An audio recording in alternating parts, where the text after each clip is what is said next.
thank goodness. Officer, please, come quickly. Bonjour, mademoiselle. How can I... It has become a madhouse. Madame has been shouting and cursing all morning. I've never seen her so angry. But what great luck to happen upon you. Please, try to remain calm. First, may I ask your name? We don't have time for that. Please, hurry.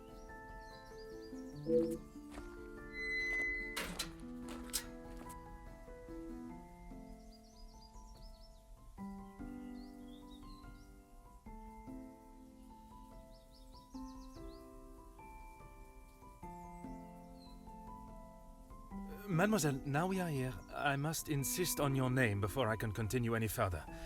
I am Officer Hercule Poirot. I am Elizabeth, but it is the maidservant that we must consider. Forgive me, officer, but are you new to the area? I stand out so obviously. I mean no offense, only I have not seen you before. This is a small town, and you learn everyone's faces very quickly. Very observant of you, mademoiselle. I was recently posted here from the city, and a good thing I am here now. Let us get to the bottom of this madness you speak of.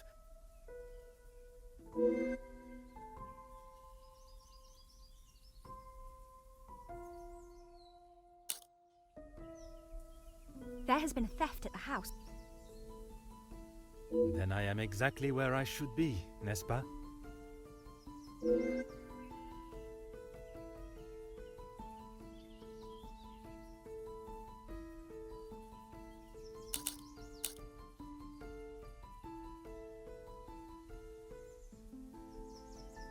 It is only one of Mademoiselle Angeline's most valuable bracelets, taken from her room. Then its safe return is of the utmost importance. Madame Van den Bosch, the lady of the house, believes Fleurette is behind it.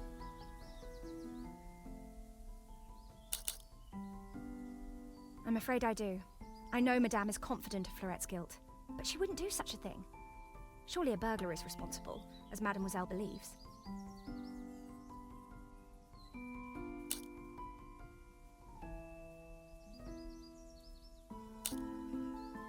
Merci, mademoiselle. Your assistance has been invaluable.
Aha.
What a revelation!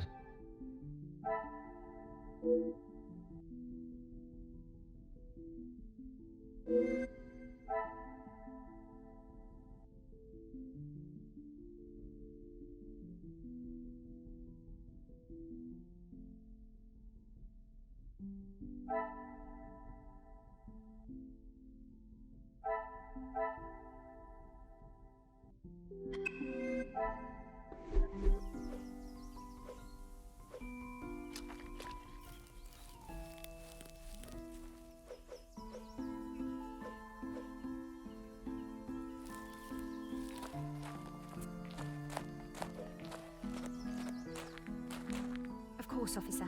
How can I help? One set must be mine, leaving to find you. The other set must be Florette's. She was caught in the rain this morning.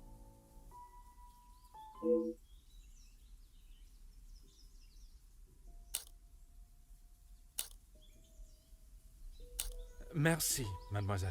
Your assistance has been invaluable.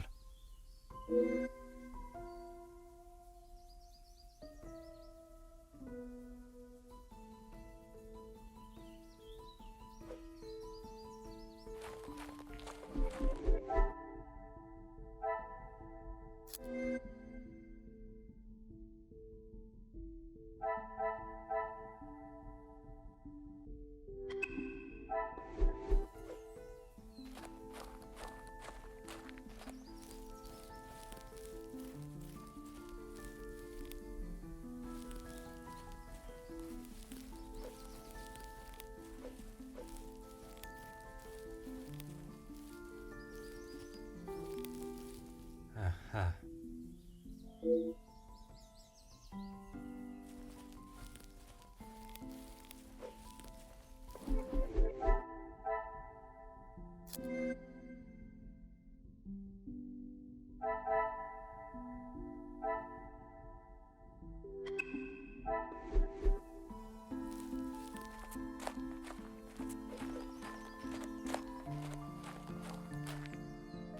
Of course, officer.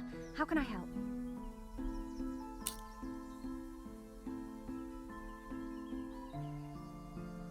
There is, sir. Luke.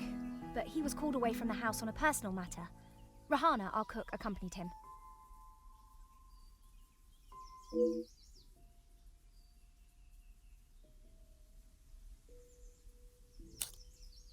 Merci, mademoiselle.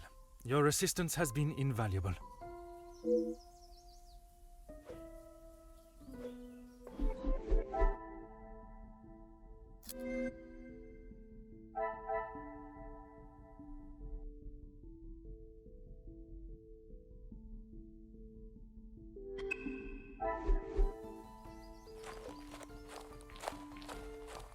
Oh.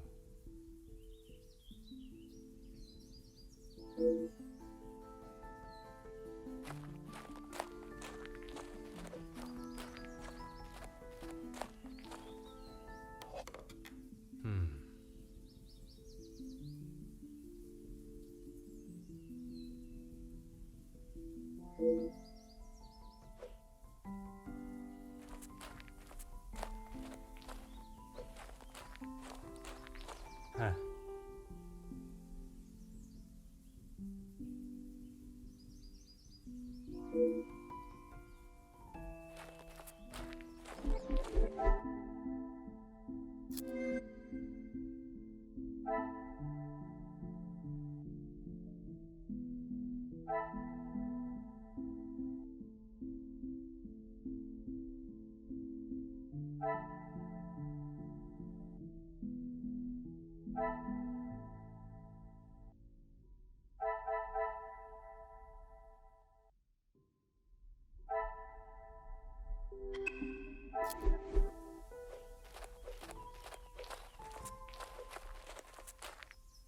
Hmm.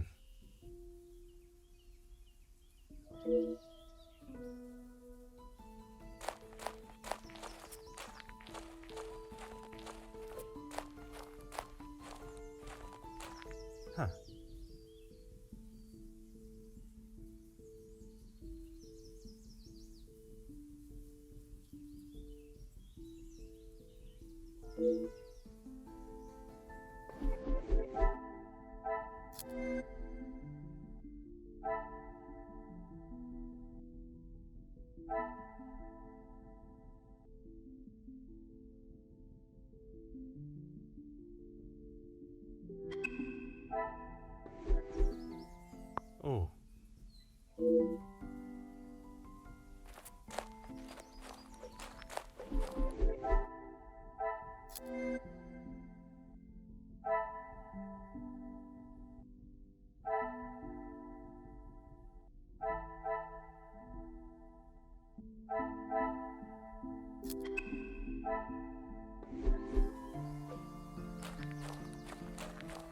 Of course, officer.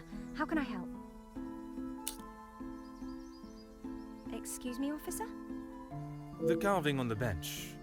Forgive me, I was not suggesting anything untoward. Oh, of course not. Yes, I suppose there must be. Would you know the identity of the mysterious L and E? I'm afraid not. Perhaps they were old residents. A pair of star-crossed lovers, perhaps. Madame does not allow distracting staff relationships. Love is not something that can be harnessed so easily.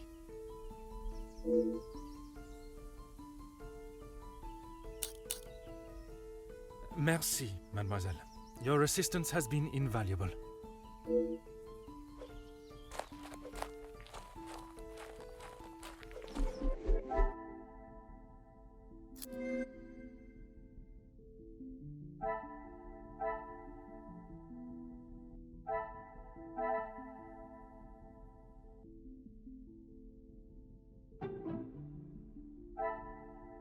The pieces of the puzzle are finally coming together.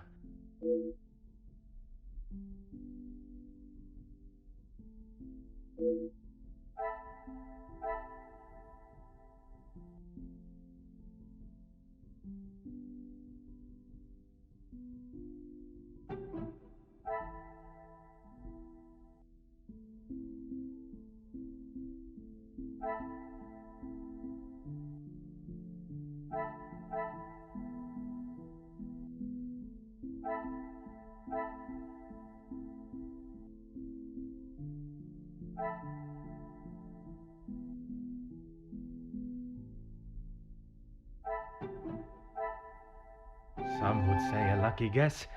I would say a moment of genius.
magnifique.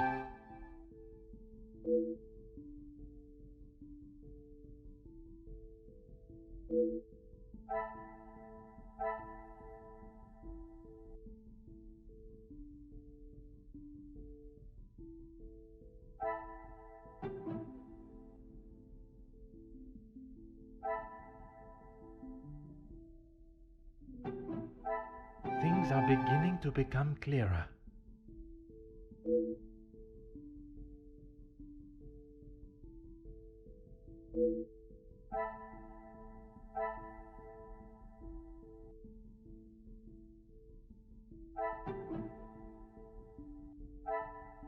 Another success. I never doubted myself.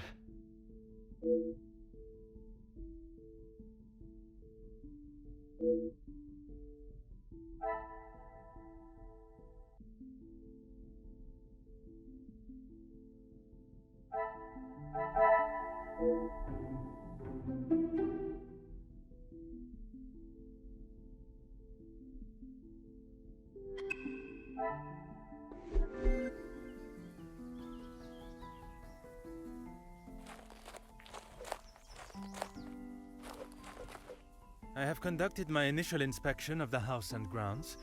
It is now necessary for me to speak with those in the house. Of course. Thank you, officer.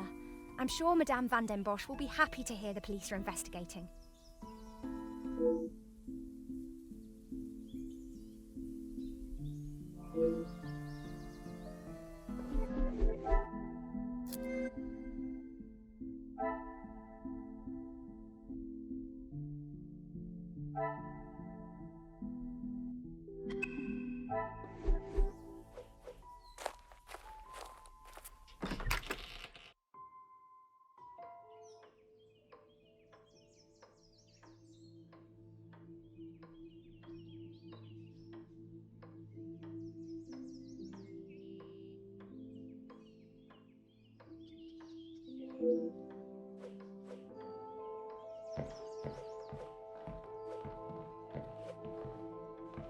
Who are you?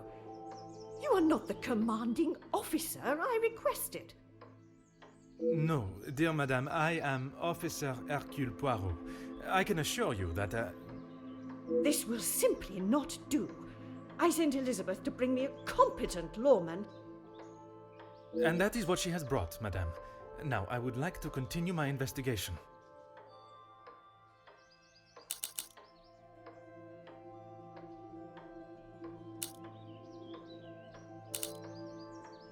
You understand correctly. It is my daughter's bracelet. It is a rather expensive piece. And valuable to your daughter, no doubt. It was a gift. Yes, it was from her late father, my husband, the Viscount, and it has not gone missing. It was stolen.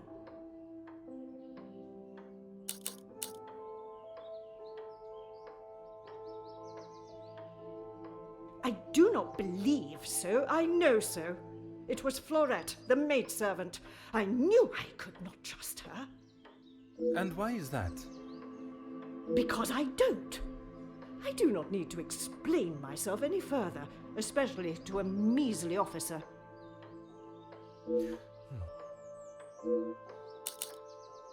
Don't be ridiculous. I have told you who is guilty. If there had been a break-in, surely it would be your job to stop them. If it was the case, of course, madame. Although I cannot predict a burglar's movement. Perhaps then you have proved me right, and you aren't the competent officer I require.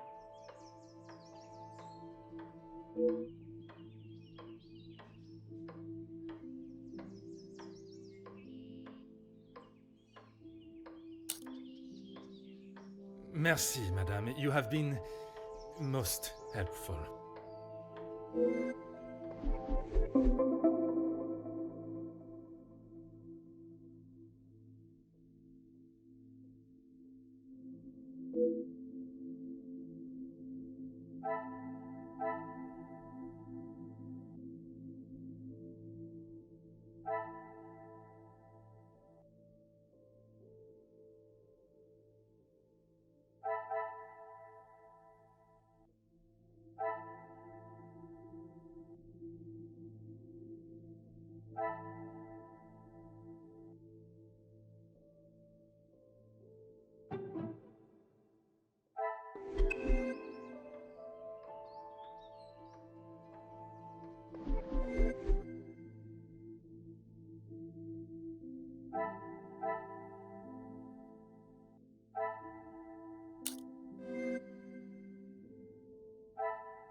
Oh.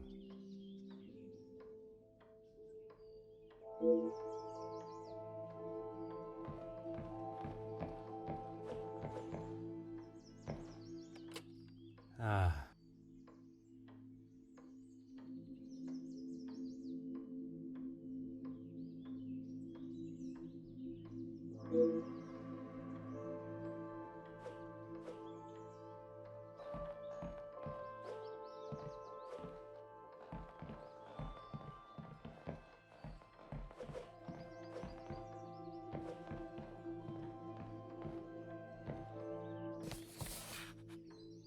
Hmm.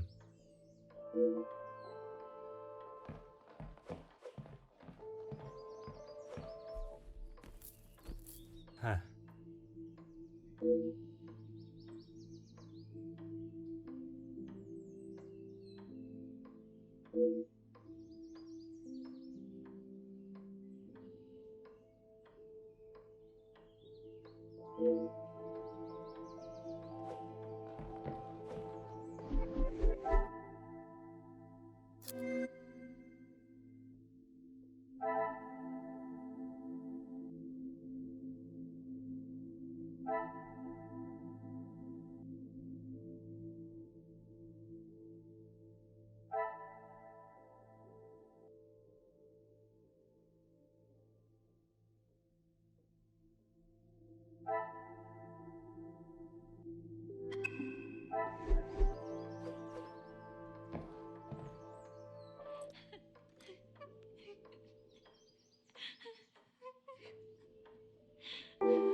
Aha.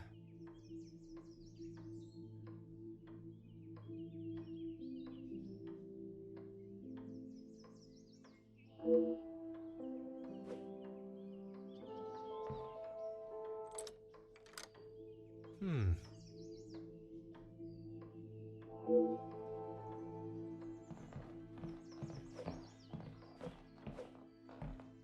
Really, officer, you are wasting both your time and mine.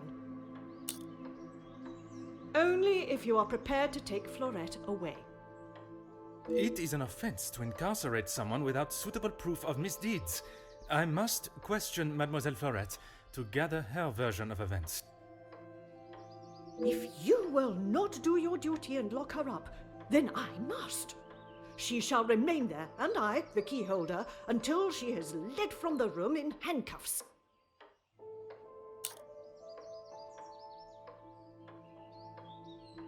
Merci, madame. You have been most helpful.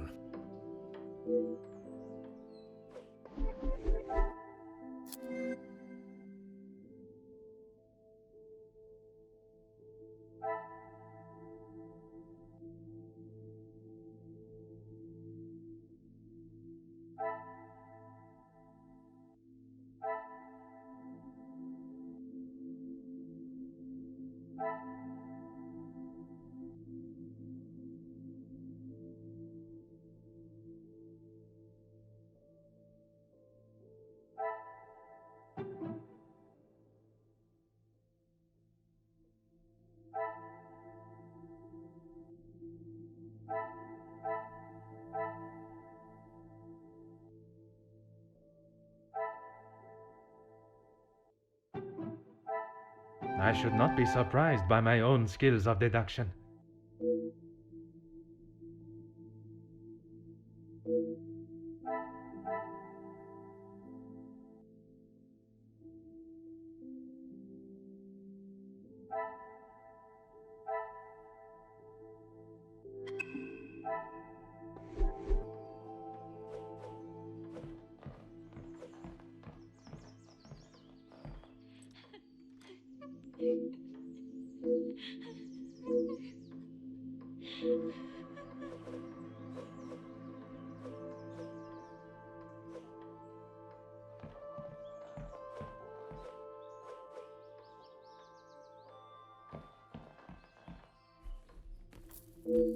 Ah.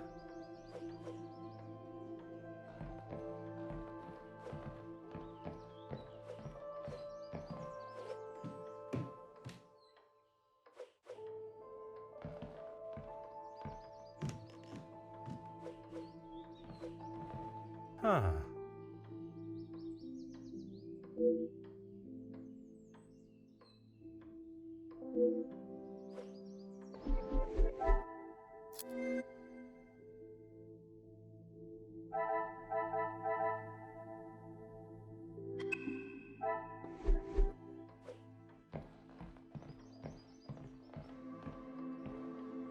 Really, officer, you are wasting both your time and mine.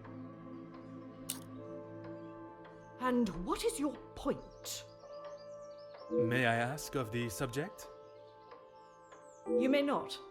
Honestly, your prying is getting on my last nerve. Merci, madame. You have been most helpful.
What do you think you're doing in here? Who let you in? Mademoiselle Angeline, I presume. Allow me to introduce myself. I am Officer Hercule Poirot. An officer of the law?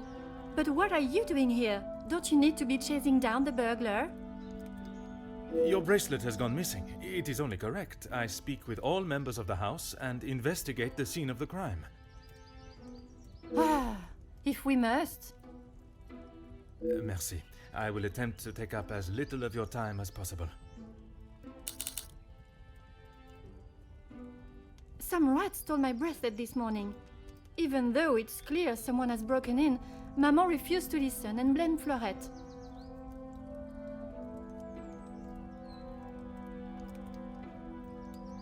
You sound very convinced it was taken by someone from outside of the house. My window was open when I returned. How else can you explain that?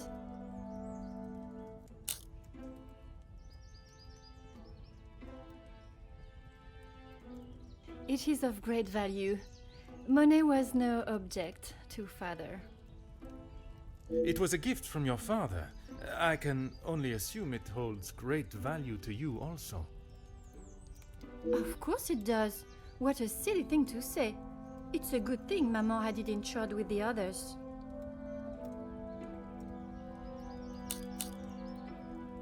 It must have been while I was down at breakfast with Elizabeth. She was with me all morning.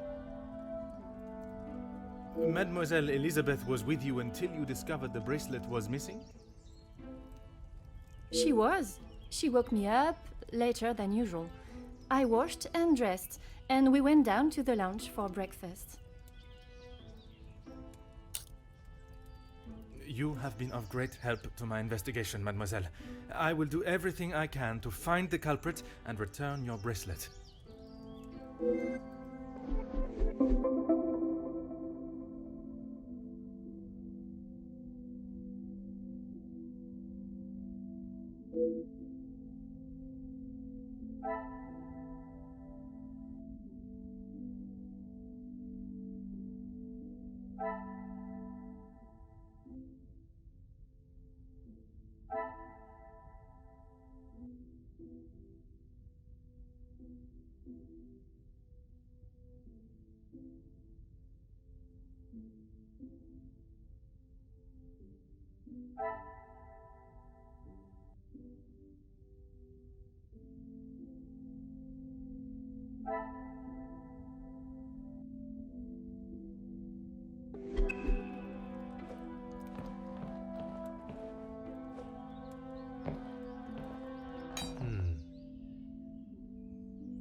Huh.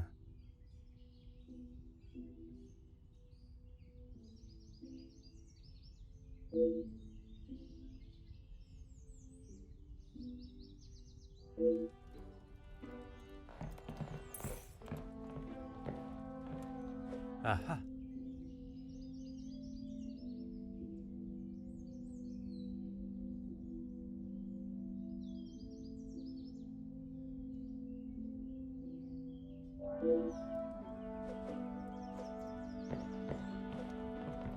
Ah.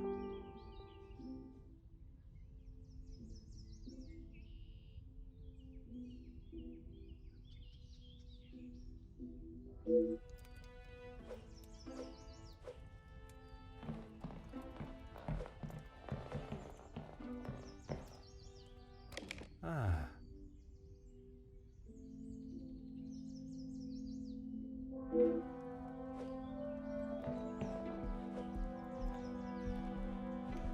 Oh.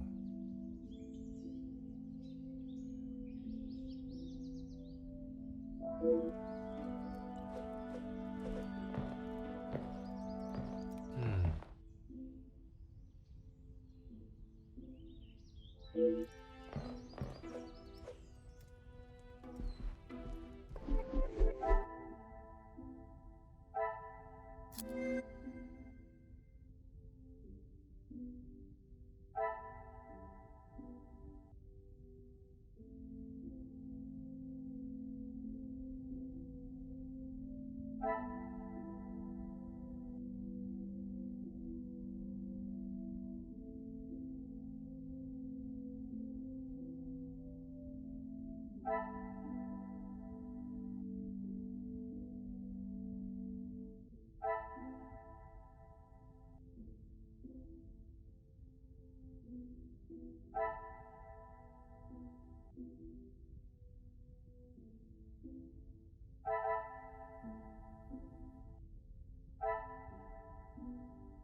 Magnifique.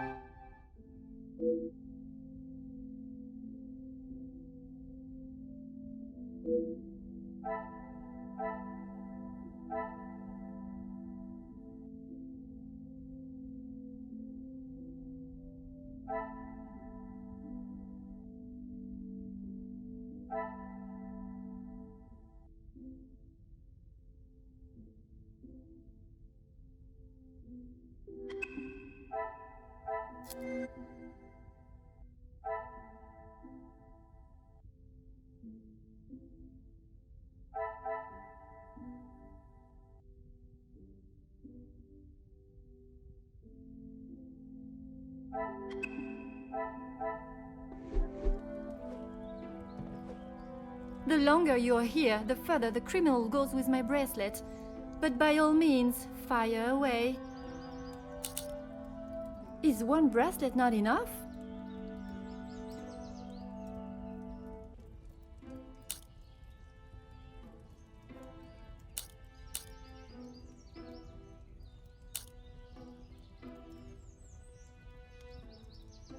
Why don't you believe me?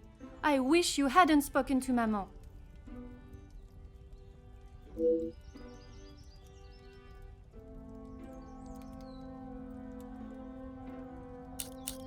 You have been of great help to my investigation, mademoiselle. I will do everything I can to find the culprit and return your bracelet.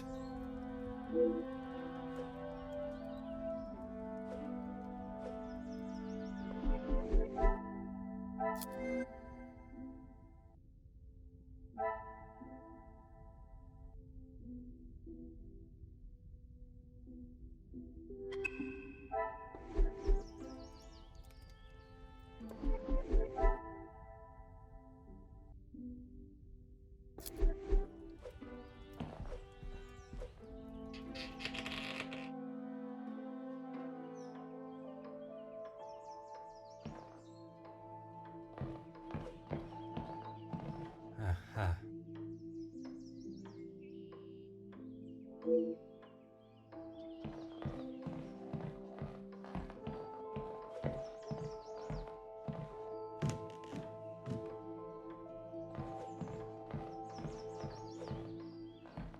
Really, officer, you are wasting both your time and mine. Merci, madame. You have been most helpful.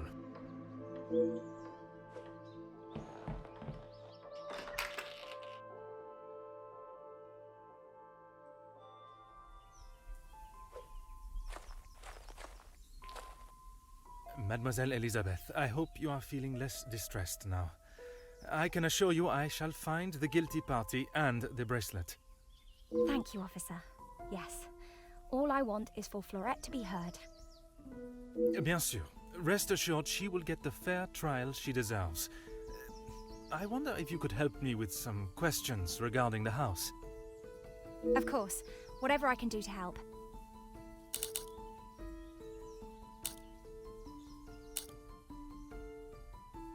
When I left, Madame was with Florette in there. Surely she would not have locked her in. It must have been an accident.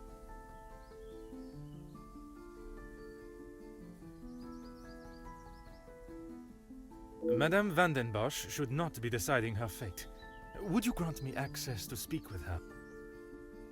I would, sir, but I don't have the key. There is a spare somewhere, though. Oh, how awful, the thought of her locked in there. Do you have any thoughts as to where I may find it? I'm sorry. Madame does not trust the staff with such knowledge, even me. Although I did overhear her once say it was hidden somewhere, close to her heart. Whatever that means.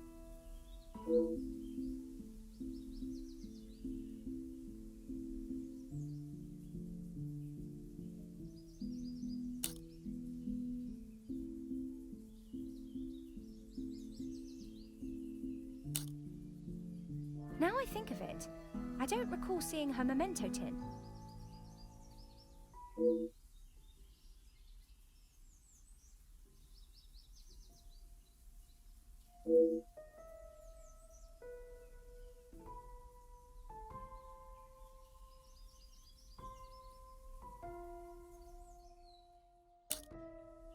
Merci, mademoiselle.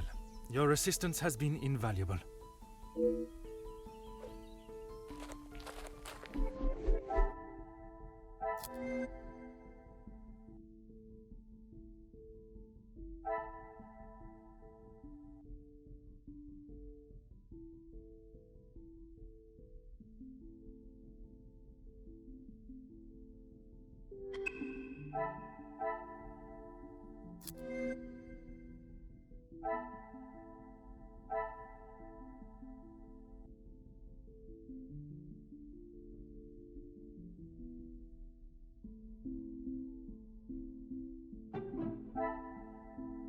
pieces of the puzzle are finally coming together.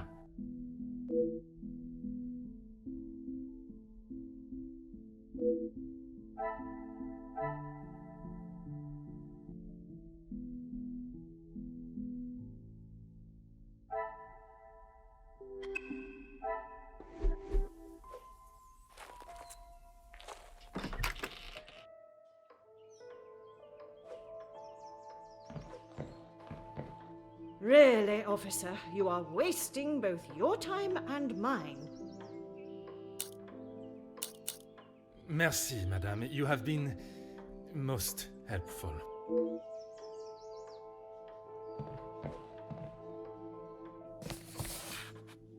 Oh.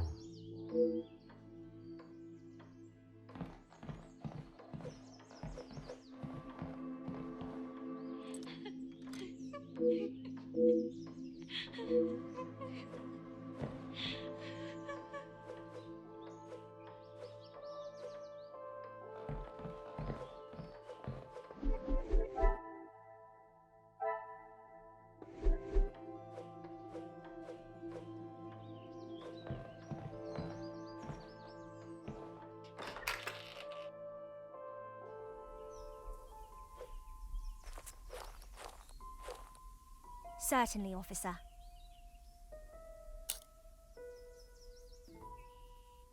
Madame is the one with the refined taste. Angeline and I are much more partial to a simple love story. Aren't we all?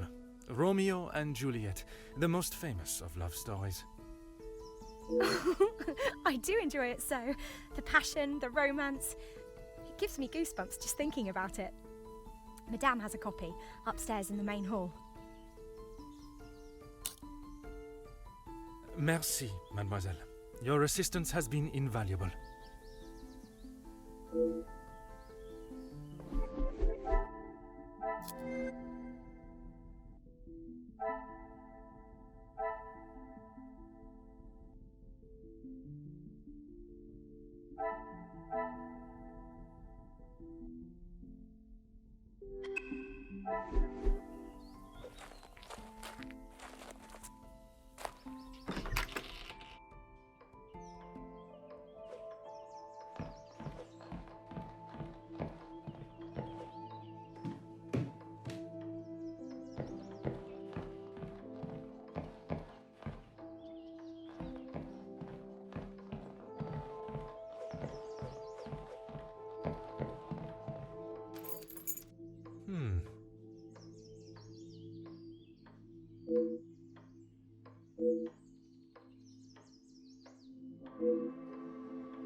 Finally, it is unlocked. What exactly do you think you are doing? If I am to serve justice, I must be able to reach and talk with young Fleurette. The girl is guilty and shall pay the price for her crime. I shall see to that. If you wish to listen to her feeble attempts to explain herself, so be it. Everyone deserves to tell their side of the story, whether a feeble account or not.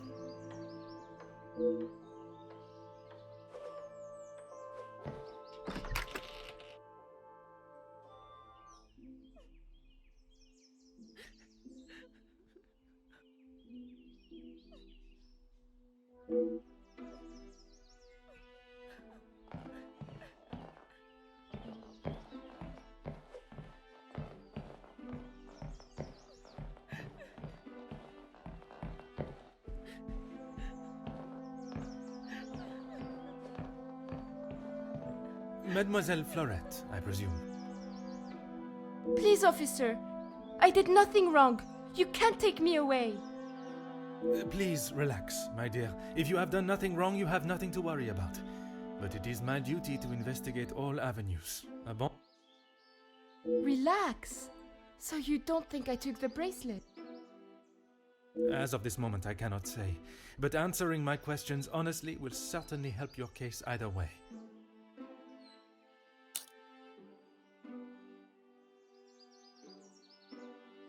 I didn't even know it was missing till I got accused of taking it.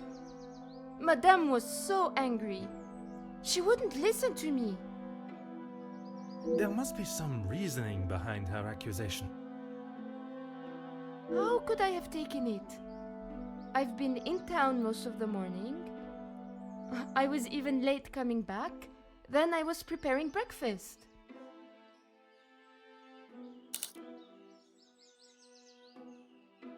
Rihanna the cook is away, so I had to fetch breakfast for the house and prepare it all myself. How does she expect me to do that all on my own?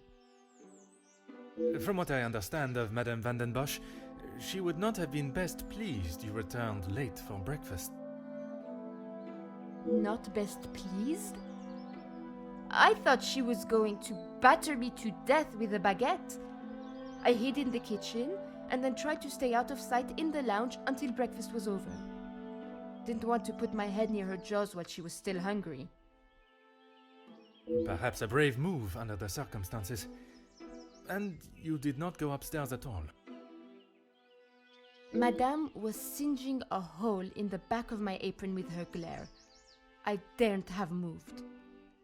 I was too scared to blink the wrong way. Never mind stamping upstairs.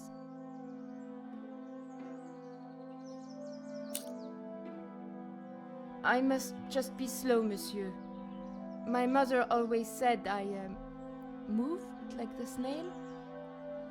Maybe I was just happy to be out of the house.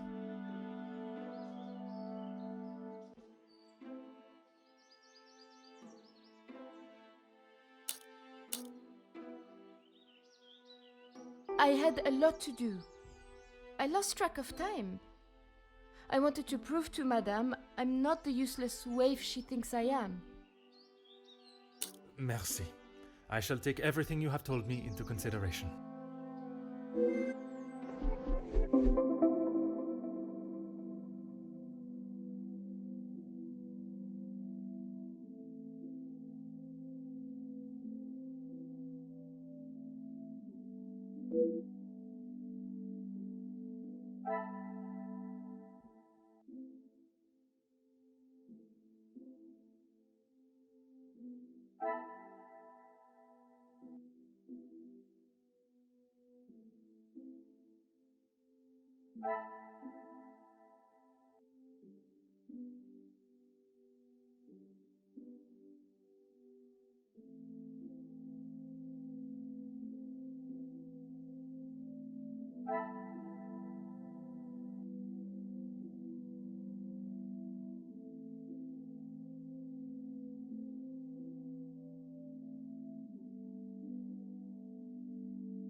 Huh.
Hmm.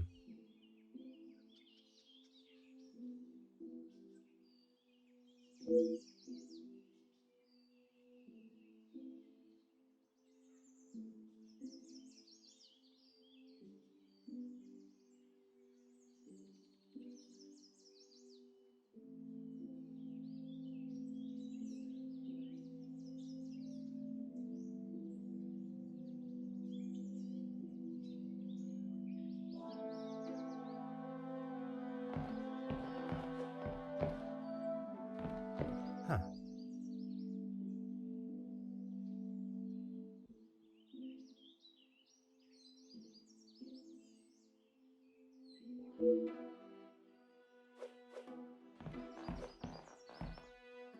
Oh.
Some would say a lucky guess.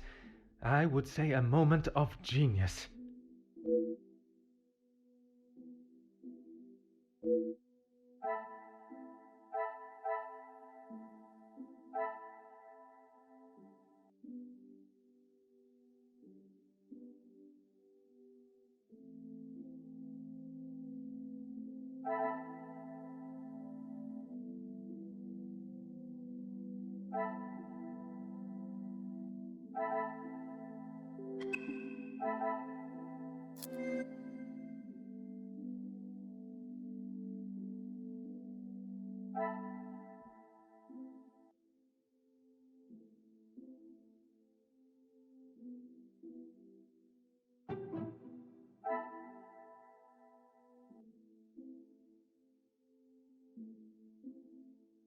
Is there something I...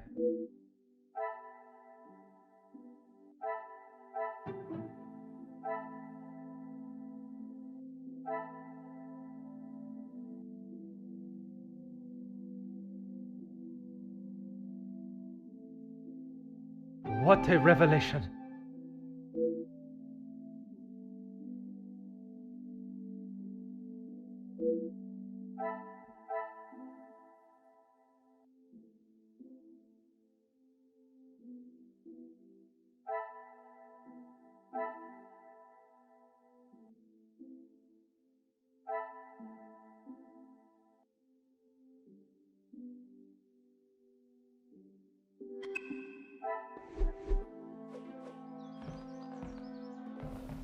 Ah.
Another success. I never doubted myself.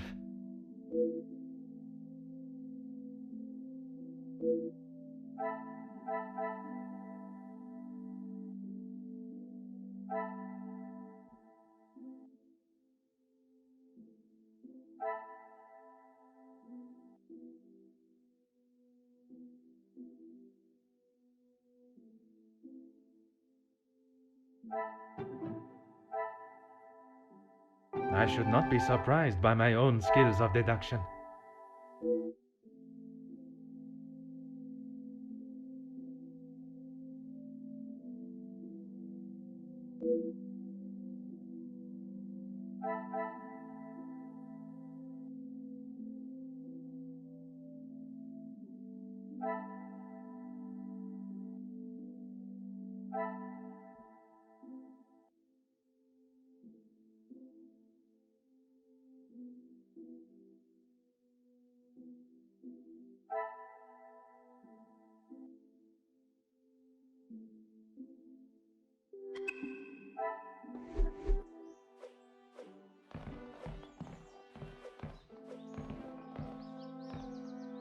Anything to show you I didn't do it. And Madame, I need this job, monsieur. Yes, another thing on my to-do list. I'm afraid it's not in the same condition as when I picked it up. At whose request? It was a favor for Lizzie. I didn't mind having to get it. Merci. I shall take everything you have told me into consideration.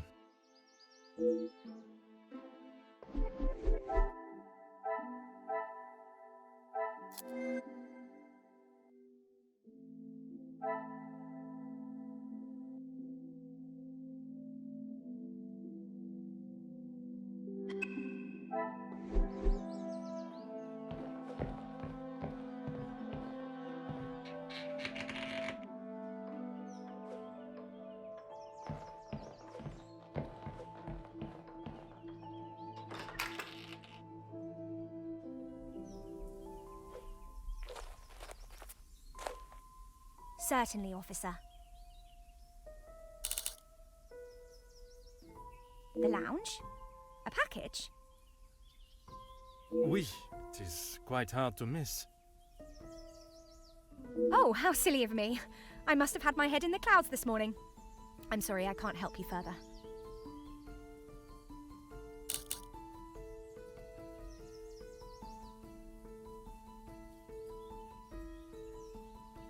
Besides the terrible rain? No. I woke, began my duties with Mademoiselle. I had already laid out a clean dress. I helped her into it, and prepared her for the day before getting started on tidying her room as neat as a pin. And the bracelet was still there when you left the room for breakfast? I'm sure of it. I had it down before Mademoiselle Angeline.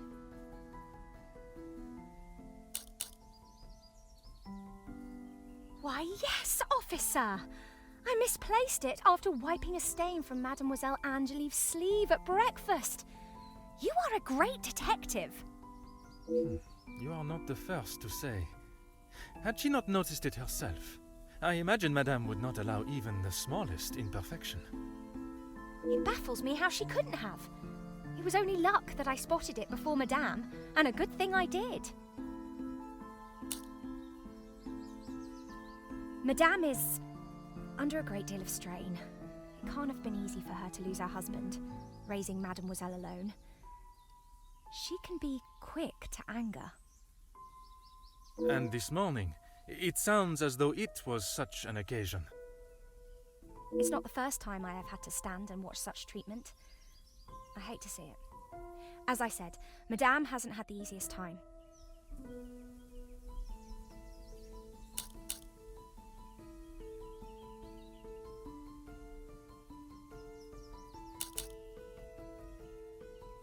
Madame's scolding of Fleurette this morning was the worst I have seen her temper.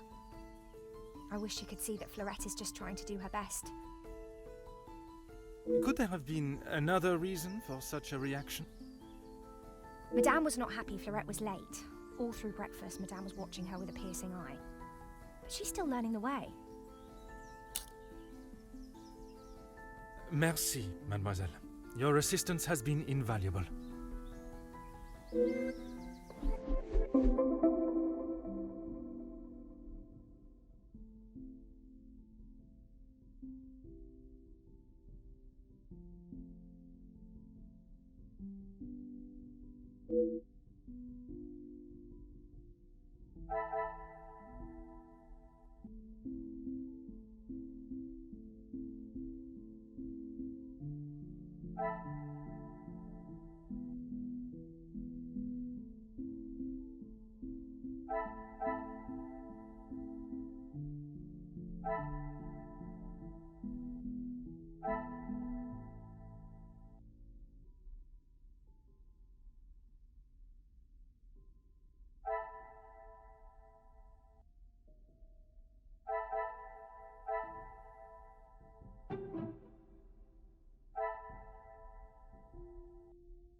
Things are beginning to become clearer.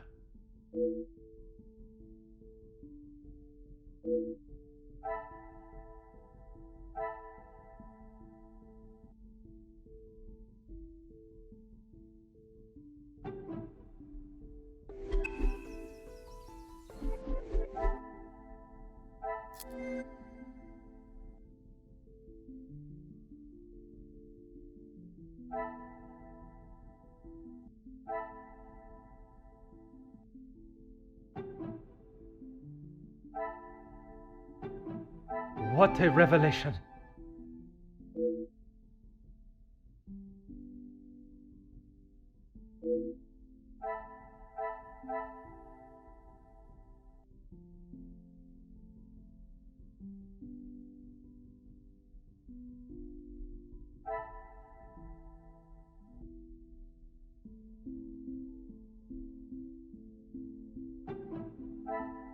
The pieces of the puzzle are finally coming together.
Come, my little grey cells.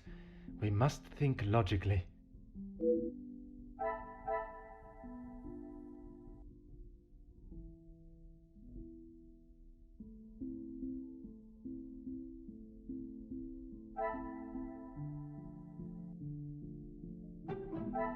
Things are beginning to become clearer.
say a lucky guess. I would say a moment of genius.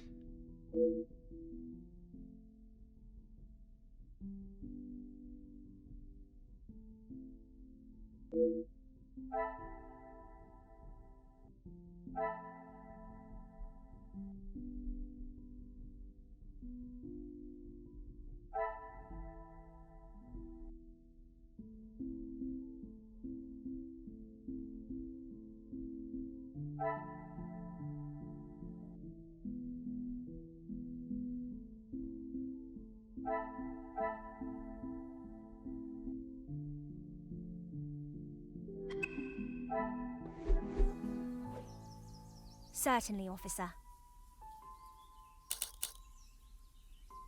How could I not be?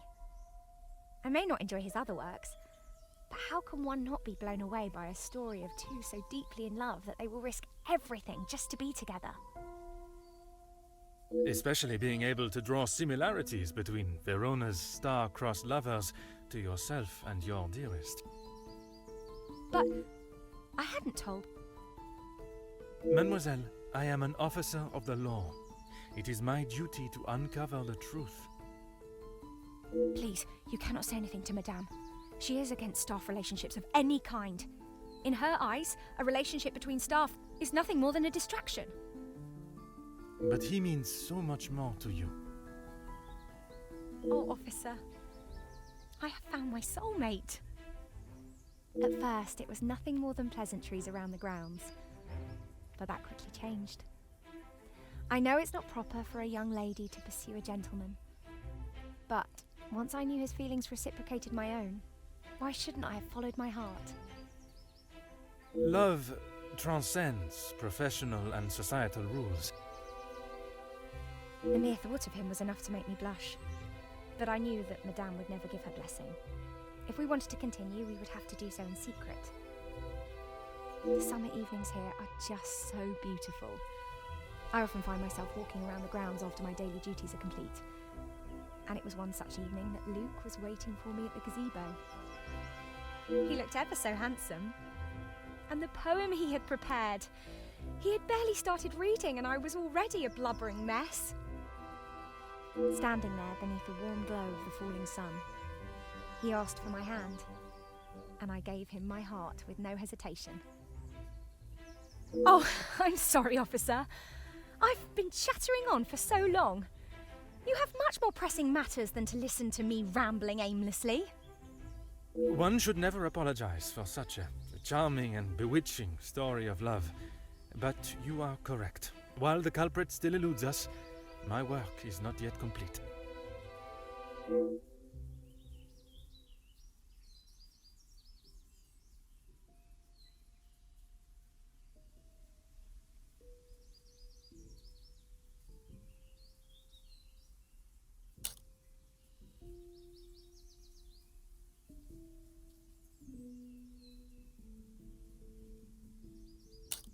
Merci, mademoiselle. Your assistance has been invaluable.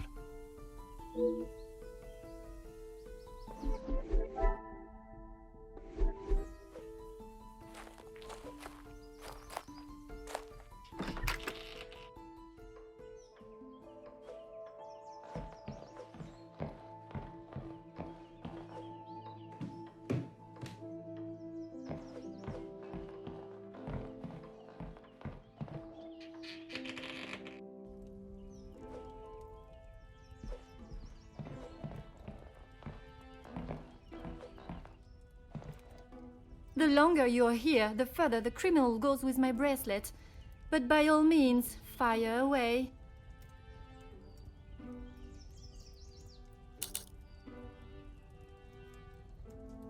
Maman is never happy with anything these days. Also, Florette does have a habit of not doing things exactly how Maman wants them done.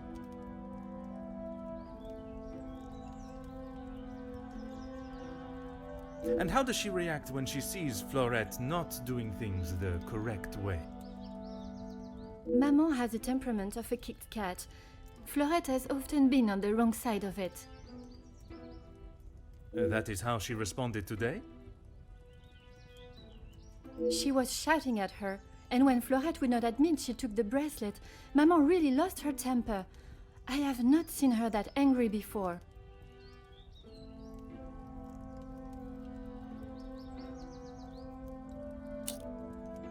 You have been of great help to my investigation, mademoiselle.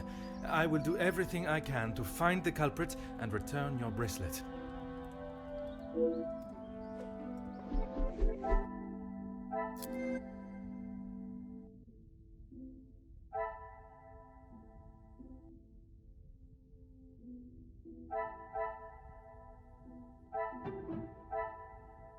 I should not be surprised by my own skills of deduction.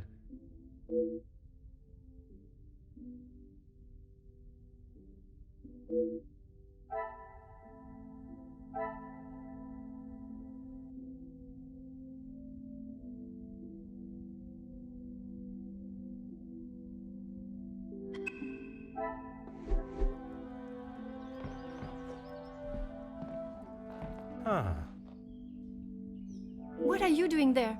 I wouldn't get too close. Soot is forever spitting onto the floor. Merci for the warning, mademoiselle.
This will not get me any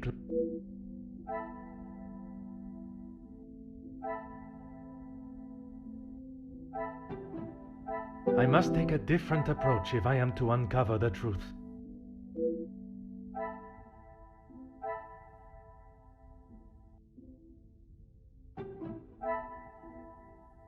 Order and method.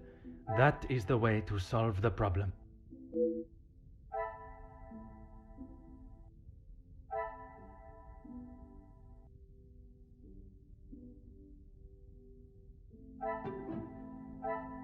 Magnifique.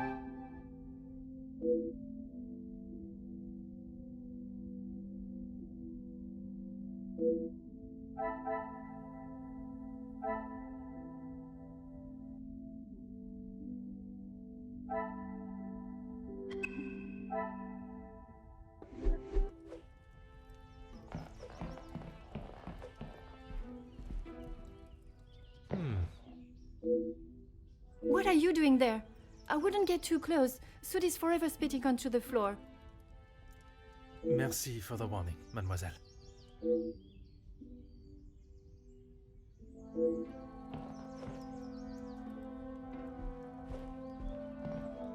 The longer you're here, the further the criminal goes with my bracelet. But by all means, fire away. How should I know? I returned to the room and Father was face down on the floor. It must have been the burglar. So it is your father that is the subject. Isn't he handsome? I remember watching him sit for it. He kept looking across and smiling at me. The artist was getting awfully angry at him. Maman never wants to talk about him. She says it's too hard, but she acts more like she doesn't even care he's gone. I'm sure that is not the case. It must have been very hard for her, for you both. I miss him every day. He always knew how to put a smile on my face. I remember how much fun we would have, all three of us. In the summer, Father and I would play hide and seek while Maman read. She always helped me though whenever it was his turn to hide. I would stand in the gazebo, cover my eyes and count, and when I turned, he was nowhere to be seen. Maman would lower her book and flash a look towards his hiding spot. After I found him, he clapped and cheered as though I had won a gold medal. When I was hiding, it didn't matter where I was. He could never find me. I always thought I was an expert hider, but when I think back now, I know he was letting me win. He always said my smile was prize enough for him. He always knew just what to say. I am sure he would want you to be smiling today, even under such circumstances.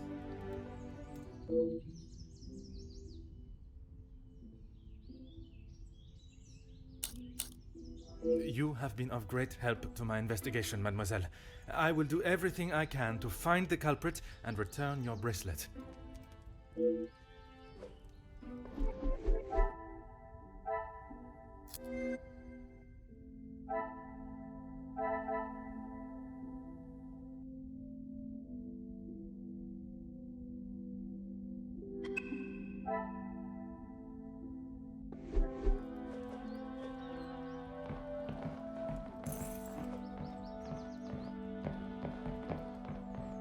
Aha.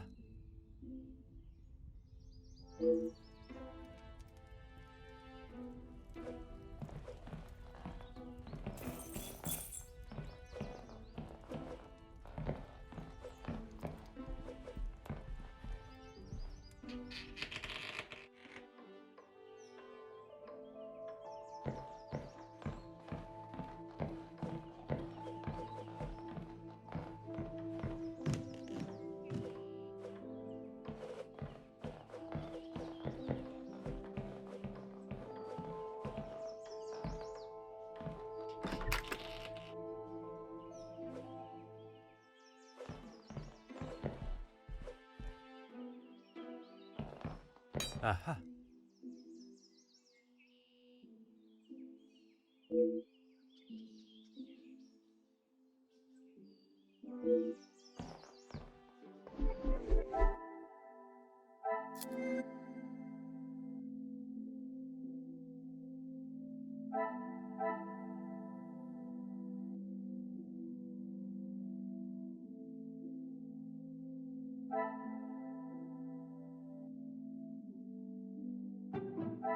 Another success. I never doubted myself.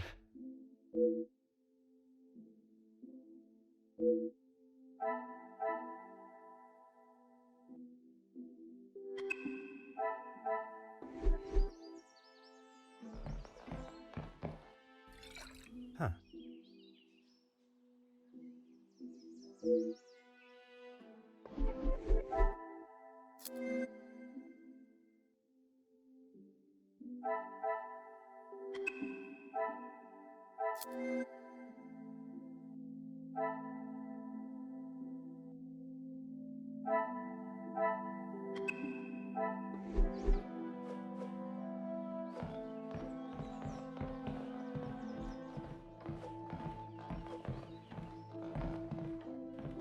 Oh.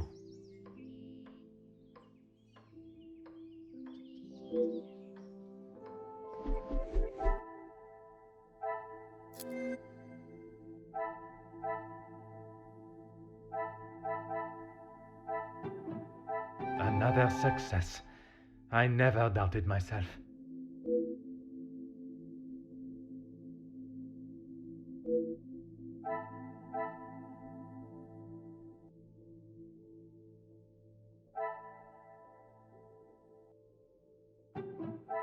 Some would say a lucky guess. I would say a moment of genius.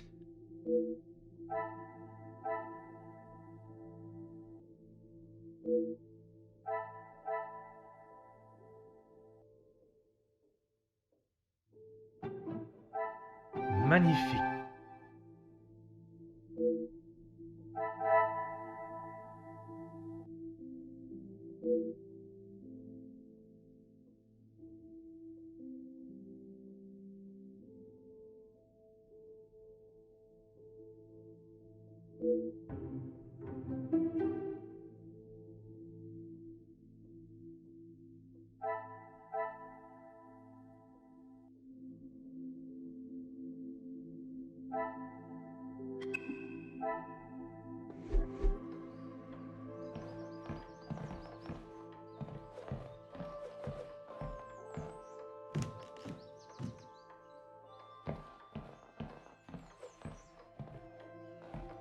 Really, officer, you are wasting both your time and mine.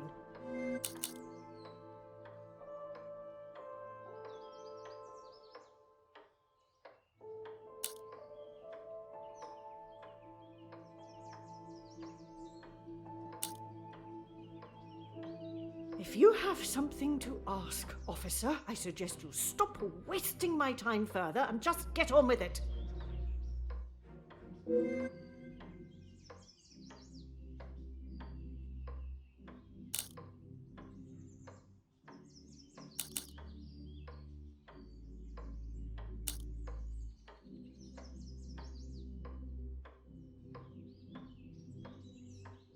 And this is how she repays me?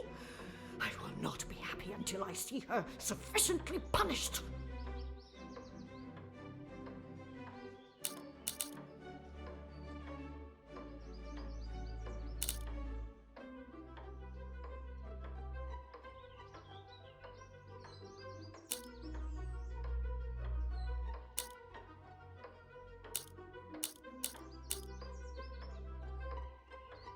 I am glad you have finally come to your senses and have seen her guilt.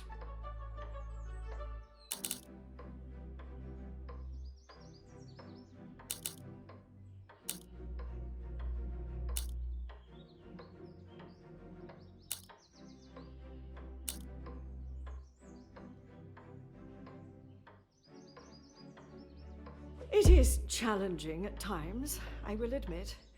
But I can assure you the Van den Bosch name is as strong and prevalent as it has always been. I have tried my best to provide for Angeline, although sometimes she may not see it that way. She is not to know about what we have discussed. It is my burden to carry.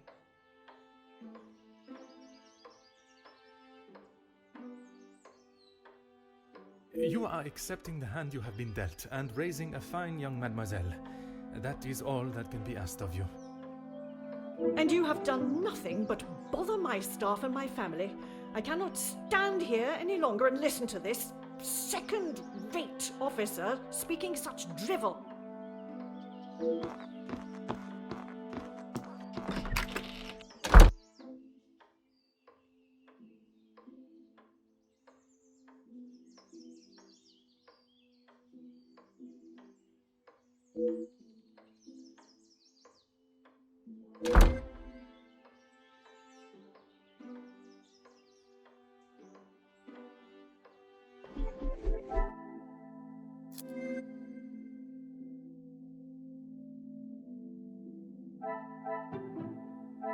I should not be surprised by my own skills of deduction.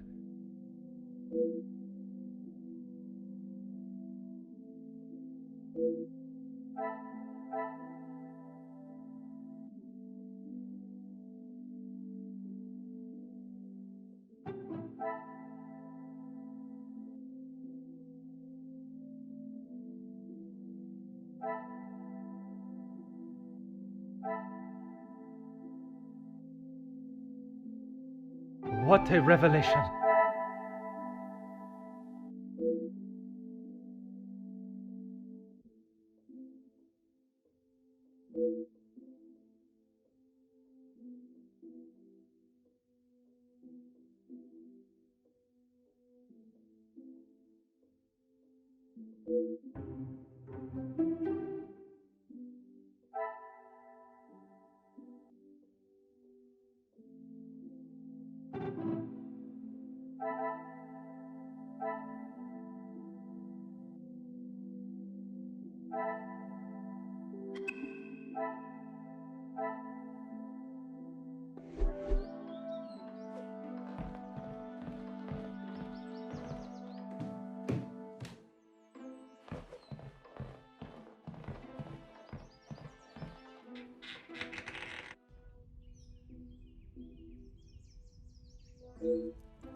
Aha.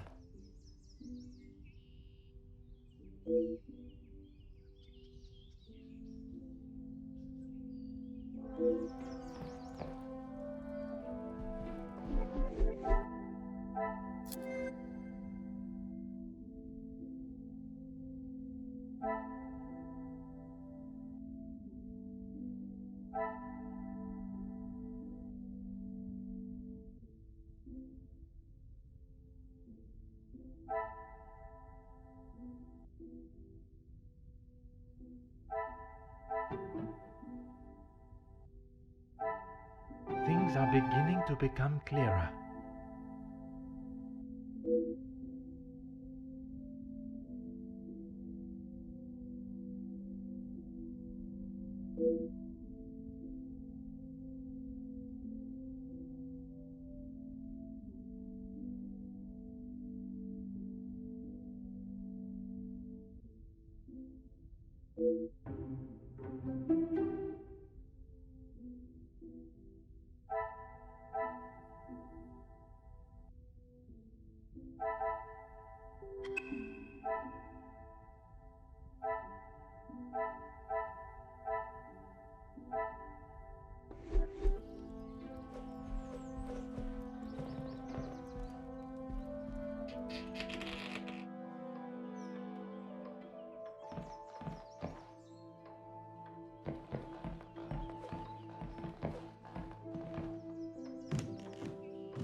Anything to show you I didn't do it.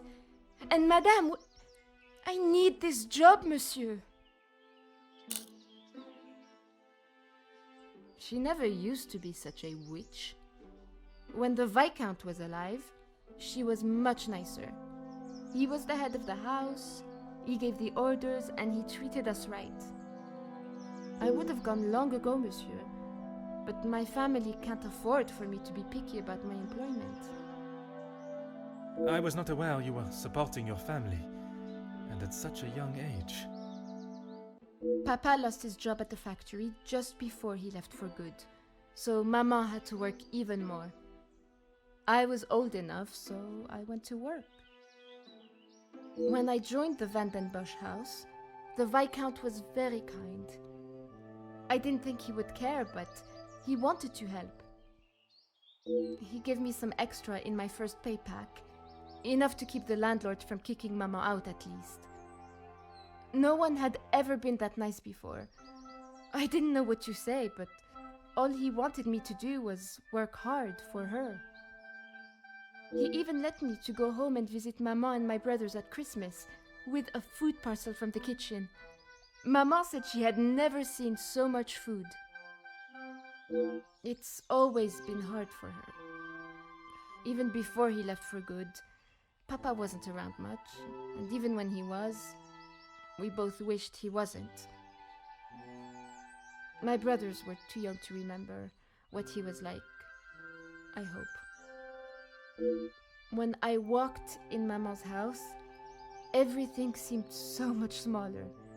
I must have got too used to the size of this house. I swear, you could fit our house in just this lounge. We didn't have much, but we didn't want for much. It was simple and it was home. The valuables in the house do not determine the love it shares. Someone should tell Madame that. Not that she'd listen anyways. I will uncover the truth of what happened today, mademoiselle. That, I promise you.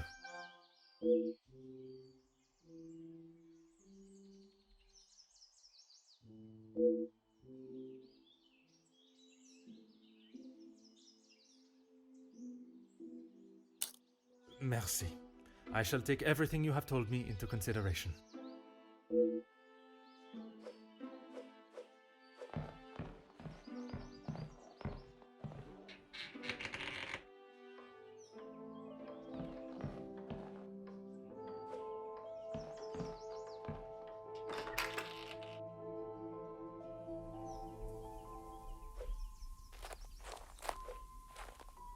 Certainly, officer.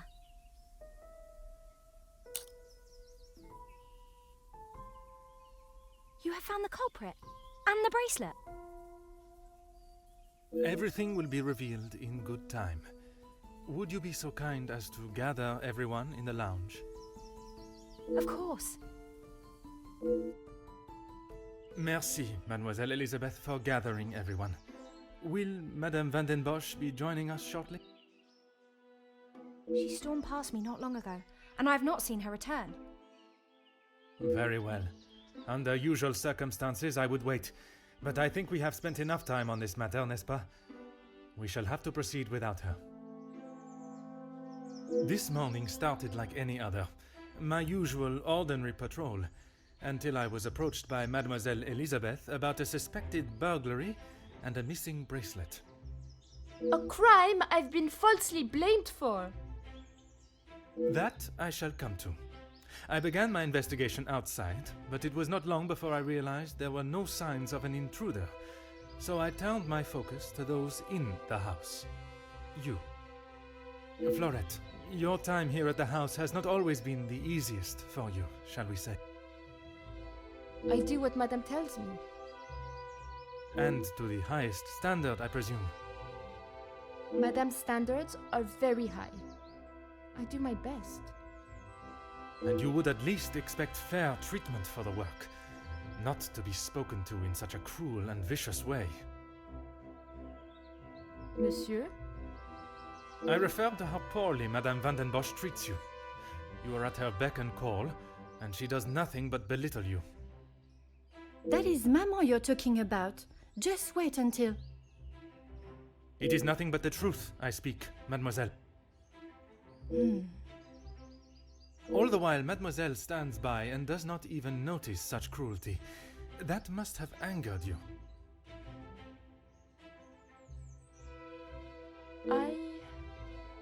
Perhaps you thought it was time they deserved some retribution. Stop trying to put words in her mouth. I am merely giving her a voice, one that has been silenced for so long. Maybe I do think she deserves it. She's had the world handed to her on a plate, and the likes of me get nothing. A motive begins to rear its head. You're just trying to get me to admit to something. Well, I've done nothing. Allow me to finish. I am sure you will want to hear what follows. Let us return to this morning.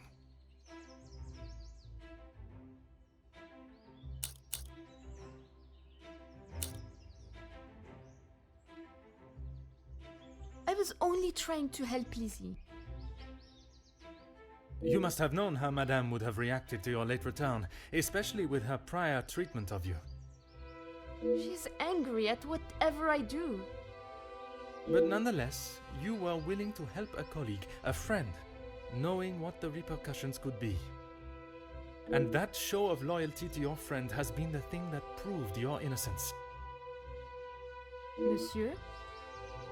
Because of such willingness to help, you were delayed in town, meaning you had no viable way of taking the bracelet from Mademoiselle Angeline's room. There was simply no opportunity. I told you! Maybe now Madame will believe me. It is evidence not even she can ignore. Which then leads us to Mademoiselle Elizabeth. Mademoiselle Elizabeth, you have been with the Van den Bosch family for quite some time now, correct? That is correct. You have grown close with both ladies of the house and your fellow members of the house staff, would you say? Of course. And I certainly hope they feel the same.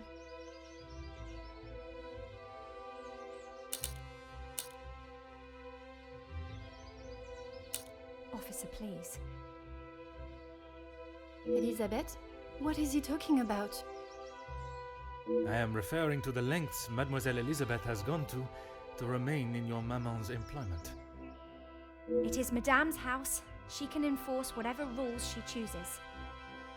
Even if they are going against the very nature and cornerstone of man, to love.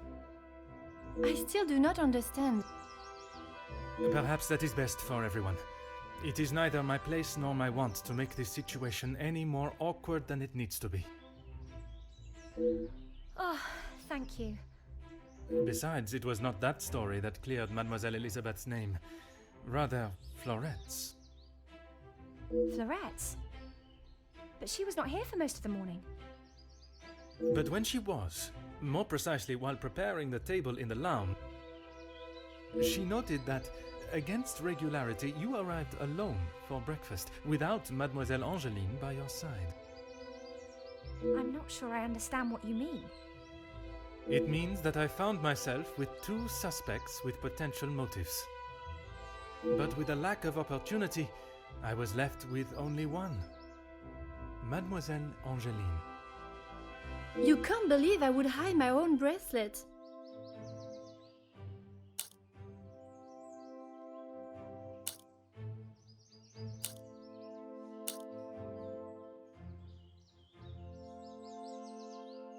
The whole truth. Perhaps then we can all understand why you felt your actions were necessary. I have nothing to say.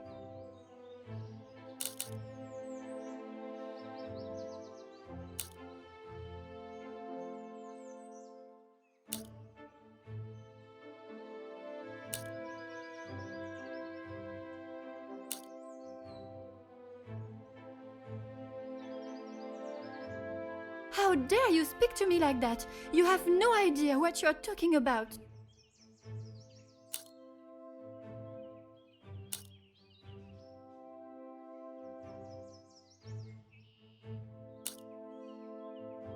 She had no right. It's all I have left of him. I had to do something. So, you sent Mademoiselle Elizabeth down to breakfast alone, allowing you to be alone to hide it. It's not like I planned it. I didn't think anyone would look in the chimney. I don't know. I just couldn't let her auction it off, just like everything else. But you could stand by while Florette took the blame. I didn't mean for her to get into trouble. How was I to know the police would be called?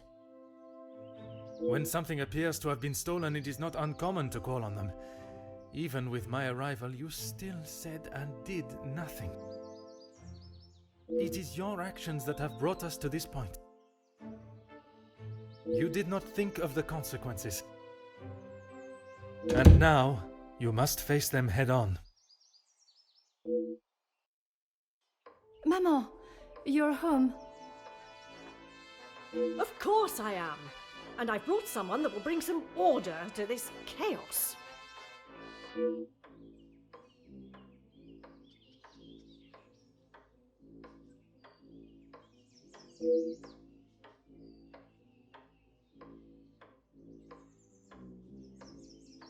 Major, I can assure you, I have the situation under control. From what I have heard, you are far from it. The missing bracelet has been found, and the guilty party has been identified. I am well aware that the maidservant was behind it all. And yet I see her standing as free and innocent as you and me. I am sure Madame van den Bosch has informed you of her suspicions, but I'm afraid it was merely speculation. Excuse me? After conducting a full investigation, the evidence and facts led me to deduce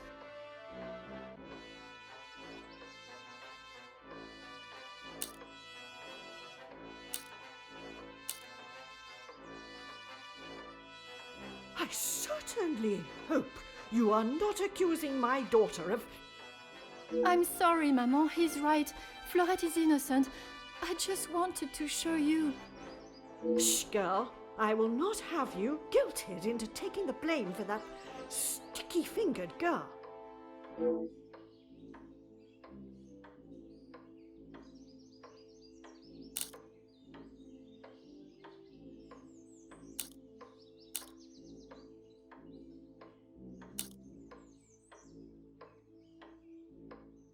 Perhaps it would benefit you to remember you are nothing more than a simple officer of the law. Officer Poirot, a word. Madame van den Bosch was forced to make her way to inform me, alone, I might add, of the goings-on at the house today. Major, with all due respect, she was impeding the investigation. This may be how some officers act in the city, but here we show respect to our citizens. You are an officer of the law and should act as such.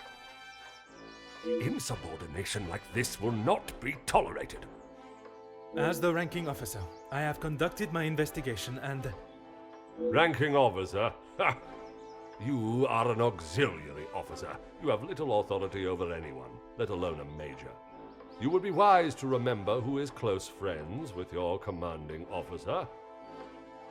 After what I have heard of your past in the city, I'm sure he would look upon today's events as another failure at the hands of Officer Poirot.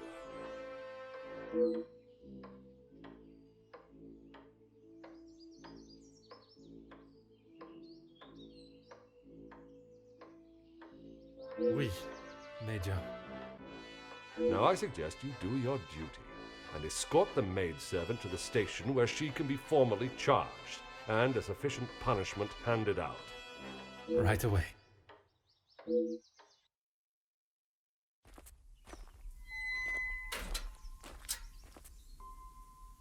I'm sorry, mademoiselle. This is not the outcome I expected. Maman was right. We'll always pay the price for the upper class's actions. We will do everything we can to clear your name. What can you do now? Madame said I'm guilty of a crime and I'll be punished.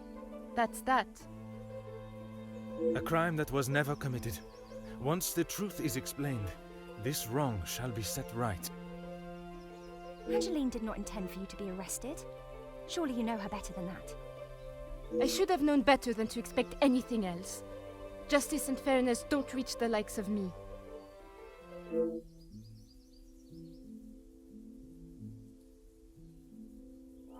What you saw today was not justice. In the eyes of the law, you are innocent and have been harshly treated and wrongly accused. No one will be going to jail. But that doesn't help my employment, does it? That I cannot save. But your freedom, I shall make sure of that.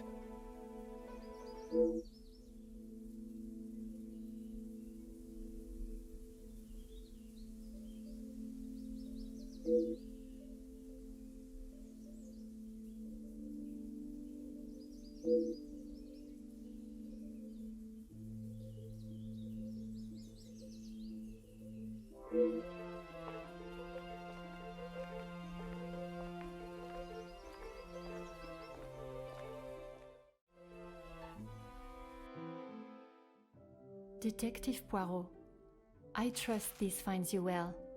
It has been many years since our paths last crossed, and while I'm sure your recollection of the events may differ from mine, I hope that receiving this letter has not rekindled a sense of animosity toward myself or the Van der Bosch name. The impression you made is something that has stayed with me since that day. It compelled me to reconsider the spoilt young lady I would have inevitably become and helped shape me into the woman I wished to be. You made me see the childish and selfish girl in me that did not consider the consequences of her actions or how they may affect others.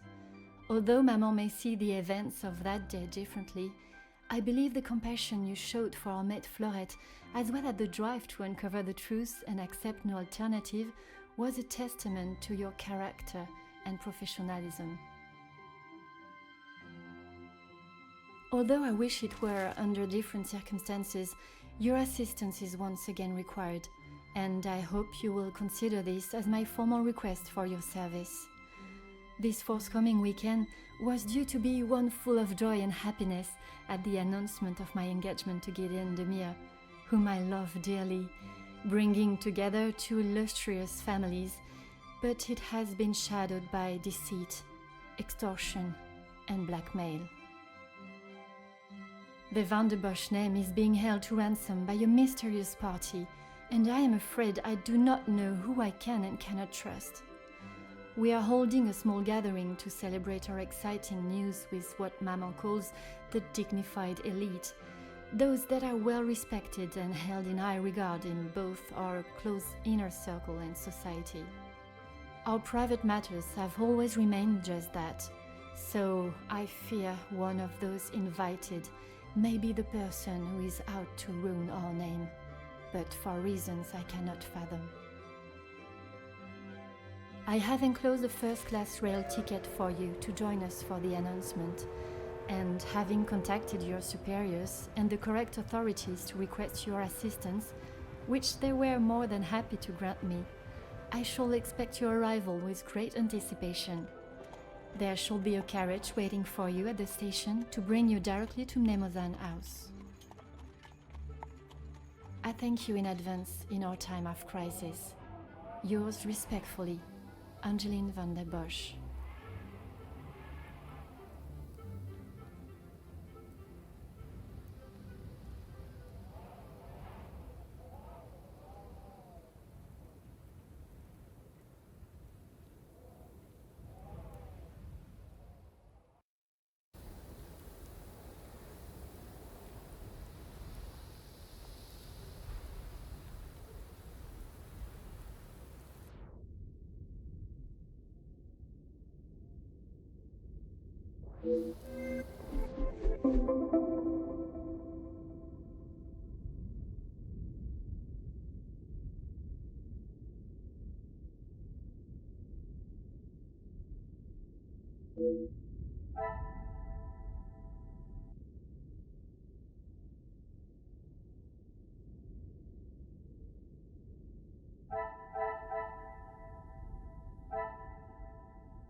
Bonjour, my name is Hercule Poirot.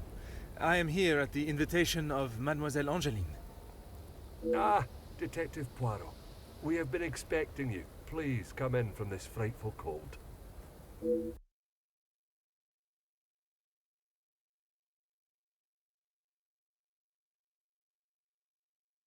Merci. I don't think I would have lasted much longer out here before turning into an icicle. Welcome. I am Archibald Sterling, the head butler. Please accept my apologies. I have a rather pressing matter, but I will see that you are attended to immediately. Do not trouble yourself on my behalf. I am sure I am more than capable of finding my room. I shall straighten myself up and be ready to join the party. There is no rush, Detective. Dinner will not be served for some time, so please, make yourself comfortable. Once you have settled in, I am sure that Miss Angeline will be happy to see you. She has been eager for your arrival. She's not been herself recently.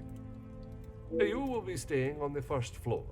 I believe your room is one of the two on the west side of the house. Merci. I am sure we shall speak again soon.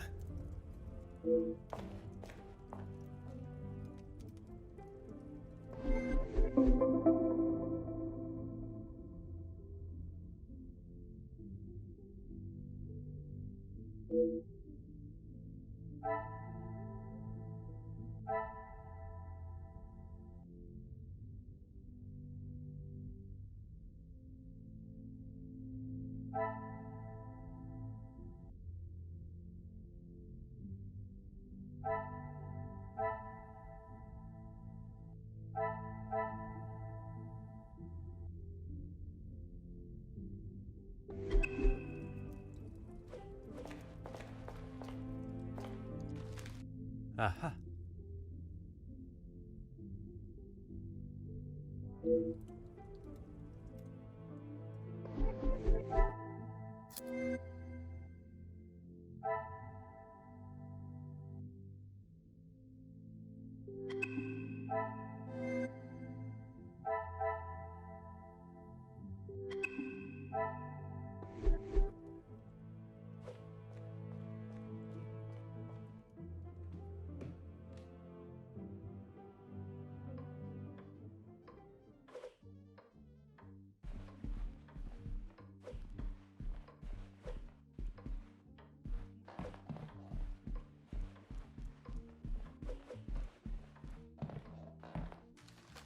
Huh.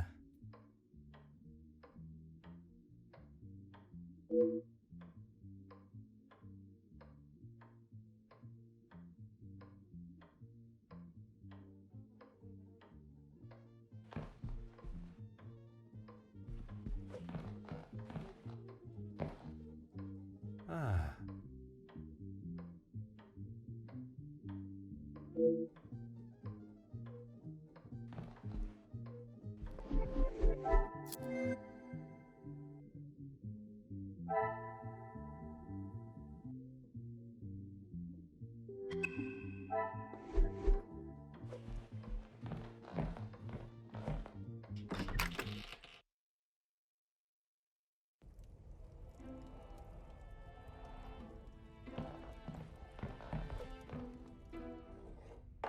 Huh.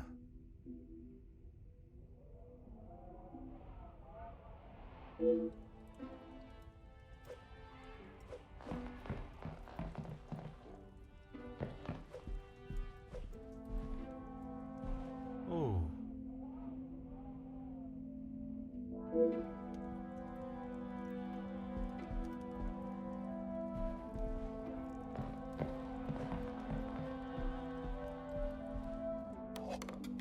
Hmm.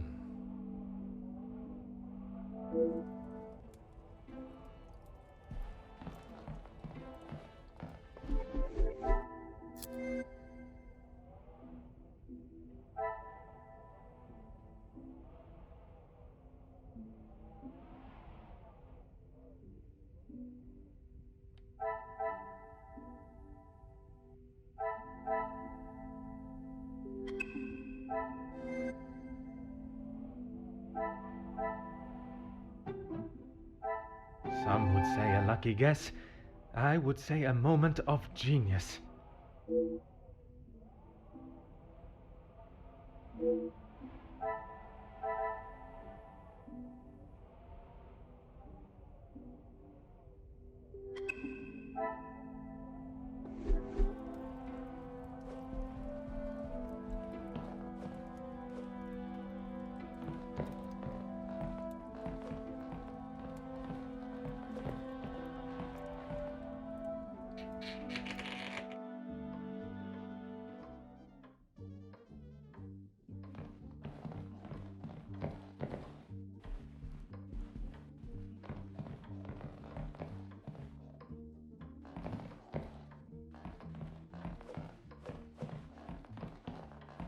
Aha.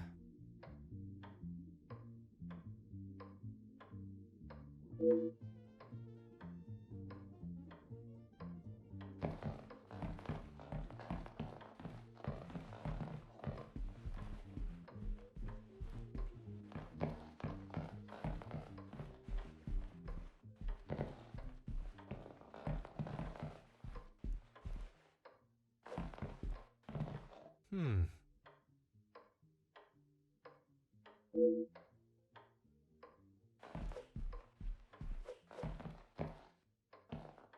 Hmm.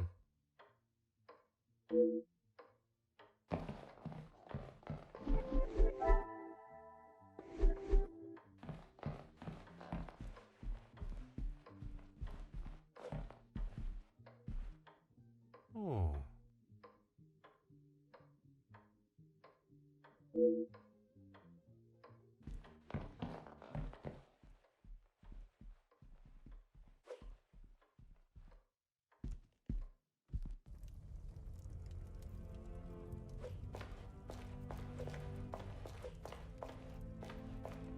Bonjour. Allow me to introduce myself. I am Detective Hercule Poirot. Detective, I hope you're not here for me. Not that I am aware of. Should I be? Ha! Not often you meet a detective with a sense of humor. I'm Zakaria Demir, but you can call me Zach.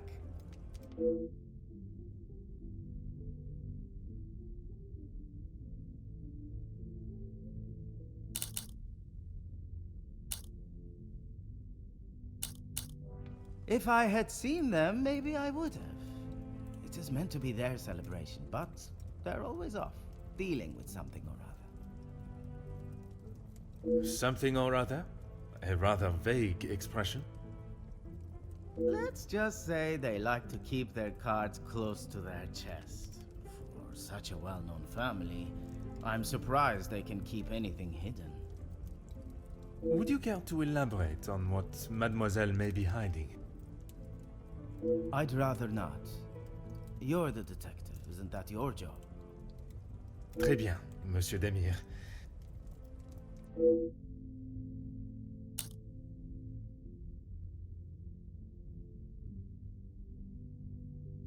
You'll be lucky. I've been waiting for a refill for ages. I came out here to find someone myself. Ah, I see. The preparations for this evening's dinner must have taken precedence. I've seen that butler running around like a madman, but there is still no party to speak of. It's pretty clear they need to hire a few more hands. I shall take up no more of your time. À bientôt.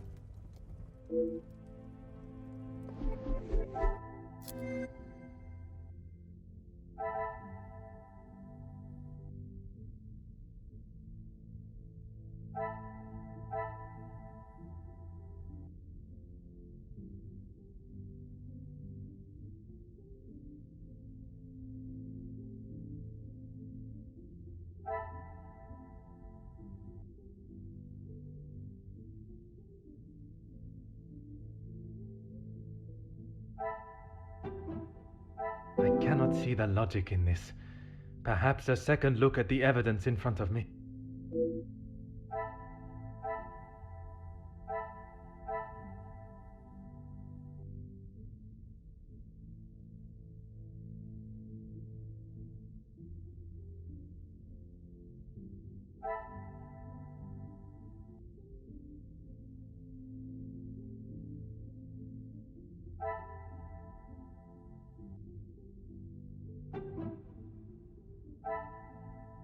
The pieces of the puzzle are finally coming together.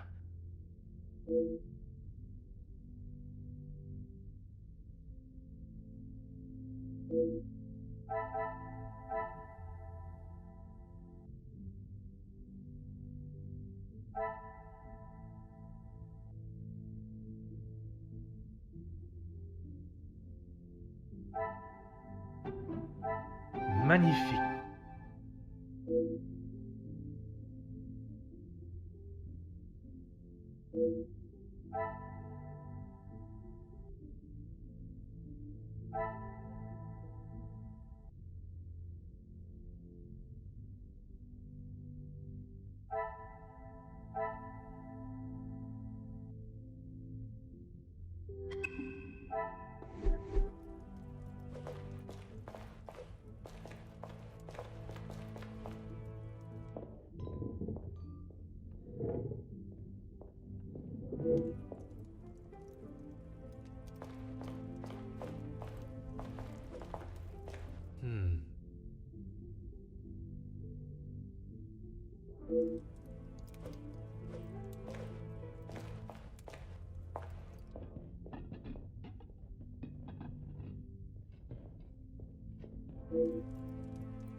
Oh.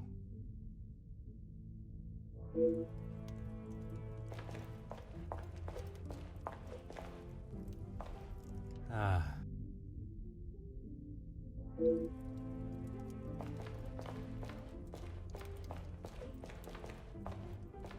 Huh.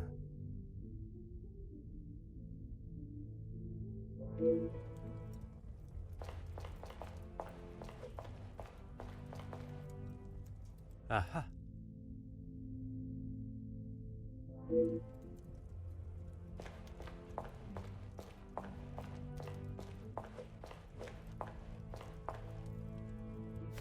Aha.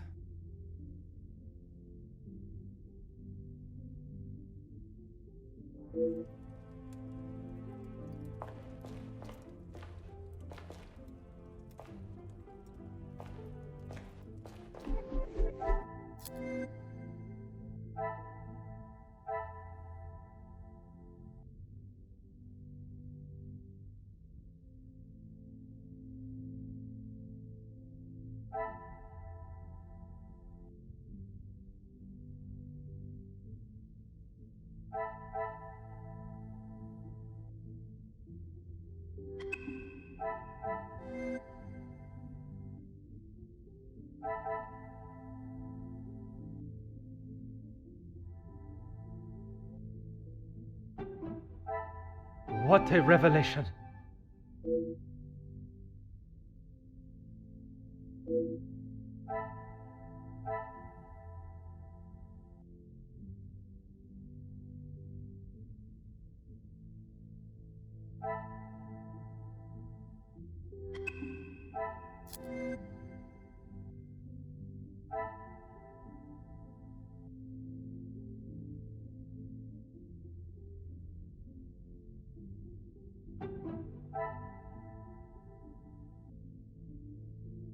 Another success. I never doubted myself.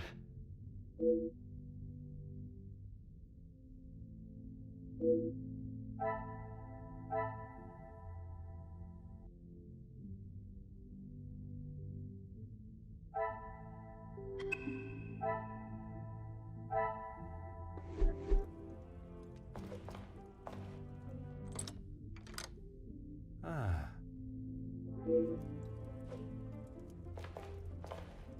Huh.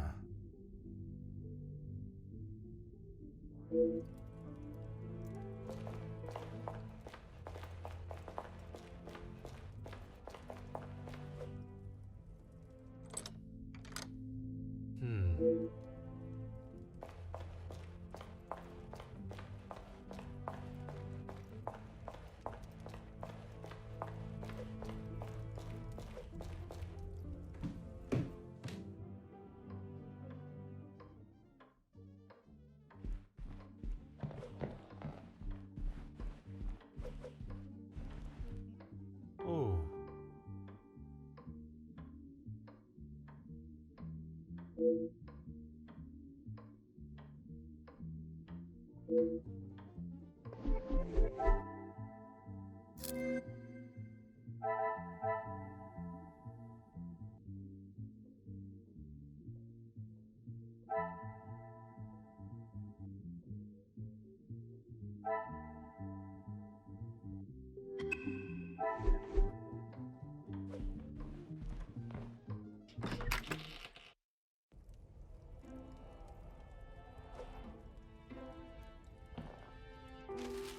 Ah.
You must be Detective Poirot.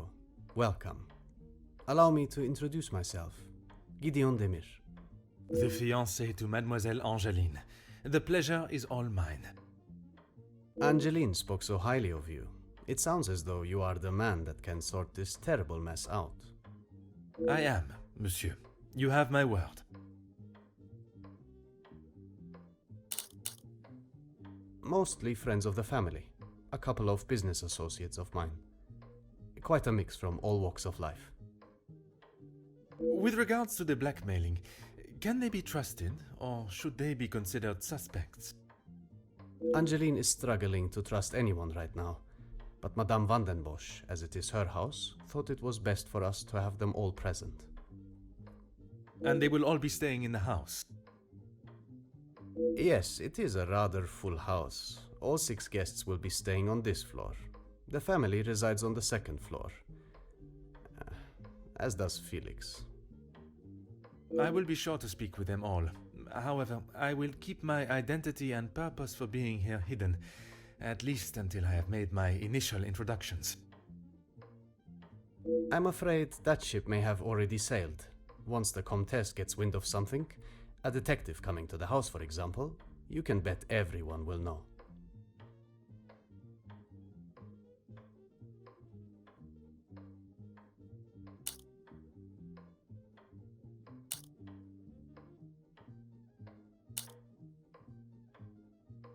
She tries her best to keep everyone else happy, but I can see it is taking its toll. Quite understandable. She is feeling the burden of the family that is not hers to carry. Angeline has spoken with her mother. She has asked if there is anything that could be used against her, but she was just so dismissive. And what are your thoughts on the matter? I do not want to overstep my position, but if there is something that could damage not only the Van den Bosch name, but our future, Angeline deserves to know. That is a very diplomatic answer. You have met Madame. You know it is best to not get on her wrong side.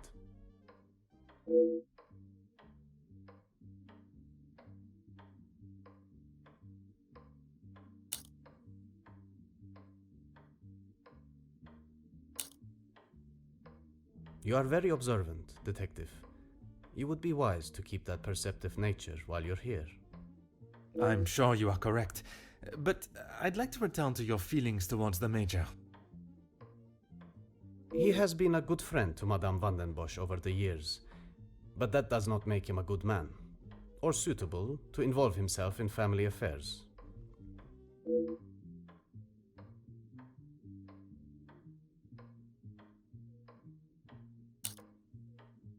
Merci, monsieur.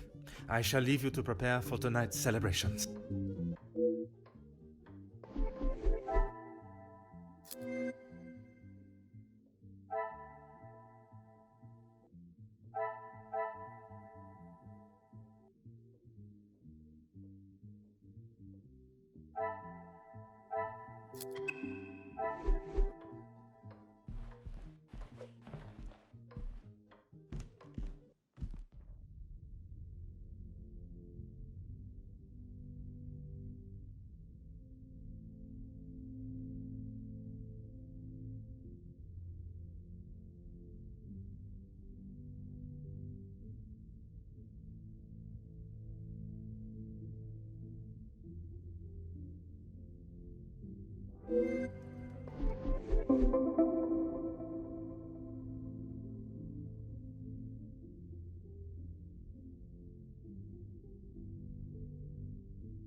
I should not be surprised by my own skills of deduction.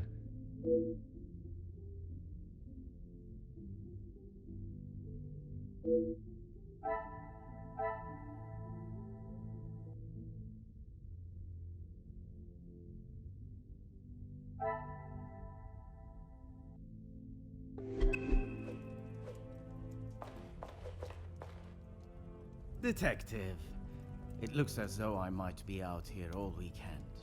What can I do for you?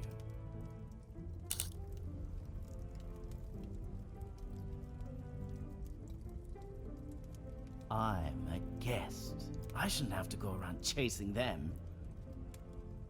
Perhaps the party preparation is more of a priority. It's not my fault they aren't ready. Why don't I wait here while you check in the butler's pantry in the east corridor? I think I saw a maid go in there earlier.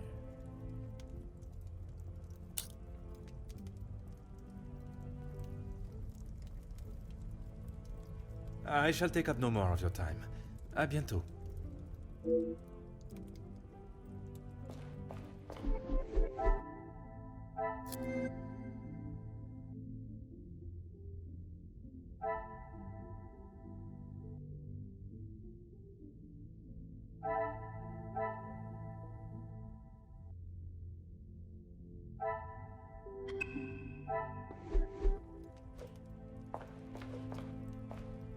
Mademoiselle Angeline, it is a pleasure to see you again. Detective, how wonderful you are here. Your travel was not too arduous, I hope? Watching from my carriage window, I saw the beautiful countryside and rolling hills. It was anything but taxing. I'm truly thankful you could make it here at such late notice. No thanks are required, mademoiselle. When one is requested personally, there is nothing more important.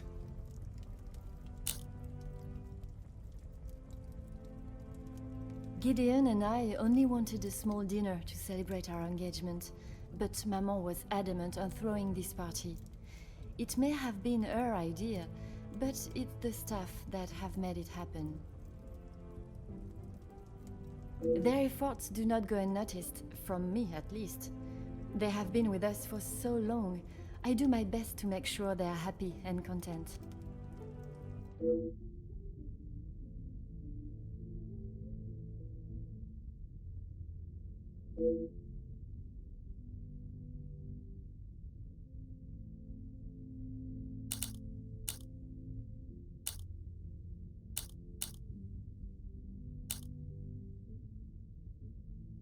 Oh, detective, I'm afraid I just don't know. She was quite adamant at the police station that she would not be returning to the house, but I assumed she would at least collect her belongings. Maman demanded that Elizabeth pack up everything she had and dispose of it.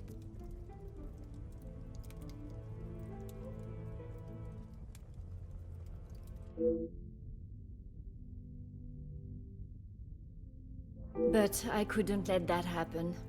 Elizabeth and I took her belongings, what little there was of them, to a friend of hers in the town that Elizabeth knew of.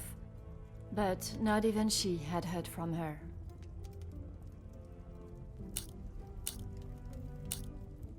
I wanted to contact her, but I had no address or telephone number.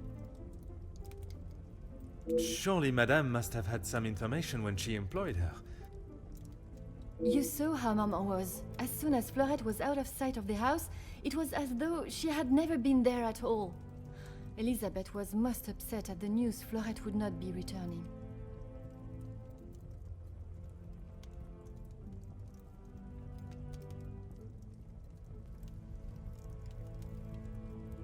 And your mama's choice to ignore her accountability for the girl stopped you searching. Please, detective, you cannot make me feel any worse than I already do. If I could go back and live that day again, you must believe me, I would never have done it.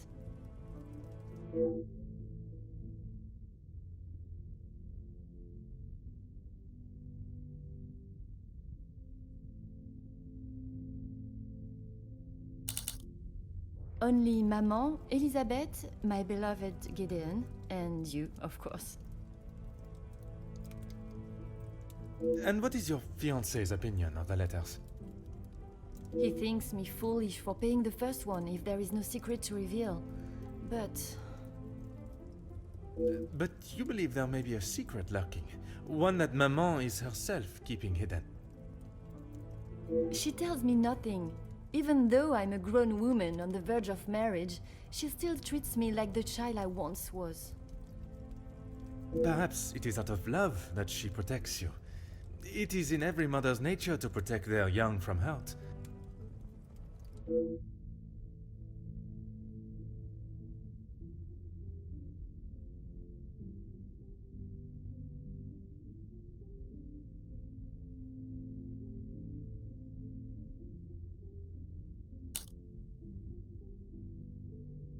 Not a single person. I don't know anyone that would stoop so low. The guests that will be joining us tonight, they are ones you can trust? I hope so, Detective. Before the letters arrived, I would not have thought twice about it.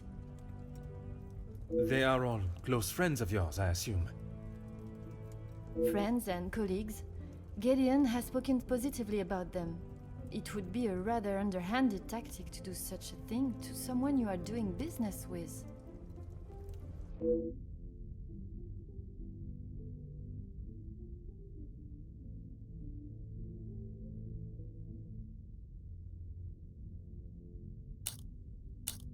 Yes, Maman has quite a collection, although they are not all to my taste. Most, in fact. The painting of the saints, in particular, it is quite exquisite. Is it connected to the house in some way? The one in the hall? If you look above your bedroom door, you will see one of their names. I believe they were originally carved to watch over the occupants. Merci, mademoiselle. I shall find you if there is anything further I need.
Things are beginning to become clearer.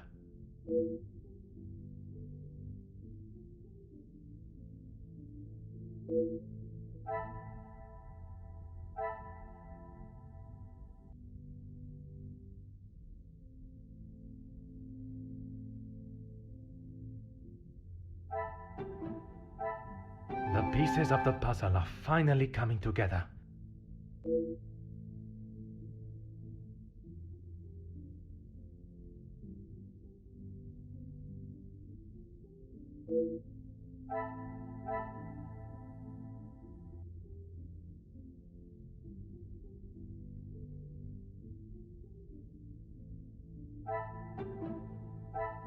Magnifique.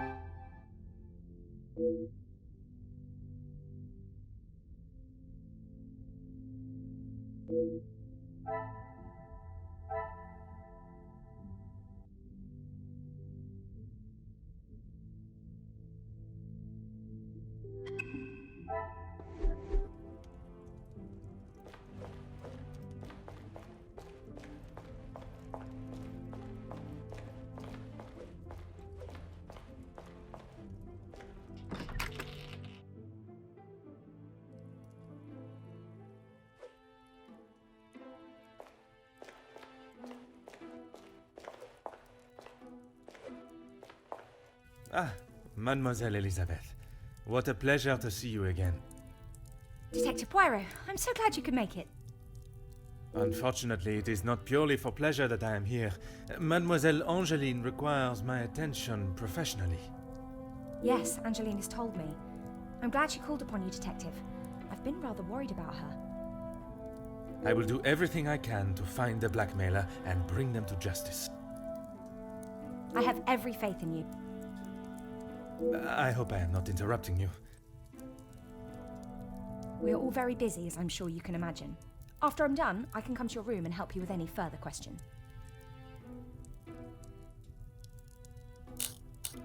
No one escorted you? I'm so sorry. Everyone is just so frantic at the moment. Madame has requested all staff prepare for this evening.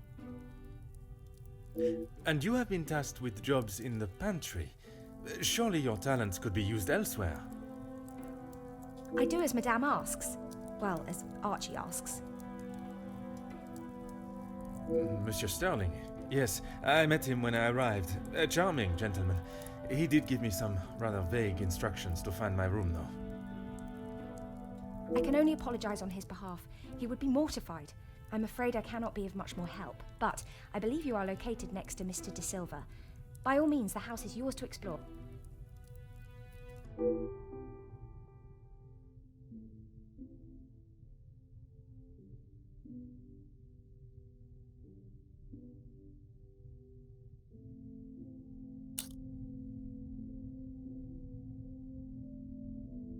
Yes, I'm afraid it may be all for show, though. She has not been herself, and it is not only I that have noticed. Madame van den Bosch. Surely it must have had some effect on her. Madame has carried on as though nothing has happened. She has never been one to show emotion, and she doesn't seem to notice how it has affected Angeline. The staff, on the other hand... Angeline means no harm, but there have been some instances recently where she has acted rather sharply with them.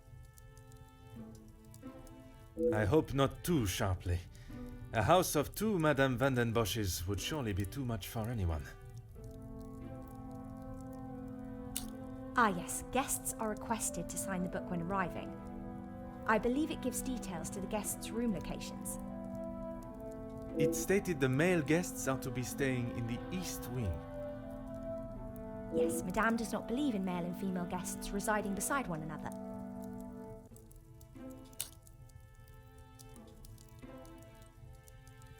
Oh, yes. Well, I'm afraid it is far from a happy ending. Luke is sadly no longer with us. Oh, mademoiselle, I was not aware. It's fine, Detective, honestly. I'm sorry, but I really must finish this. Bien sûr, mademoiselle.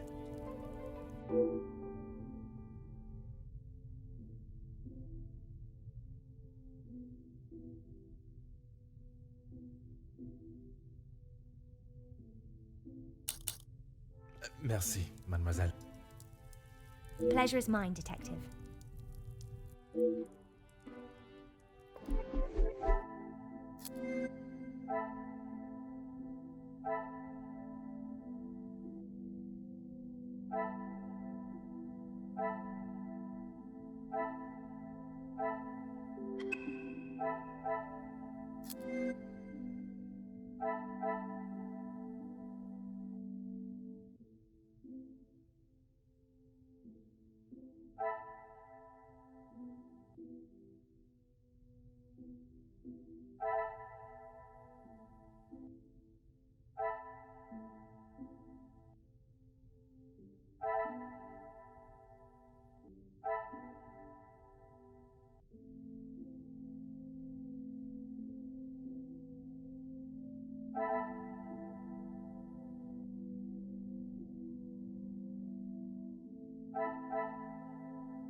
Oh.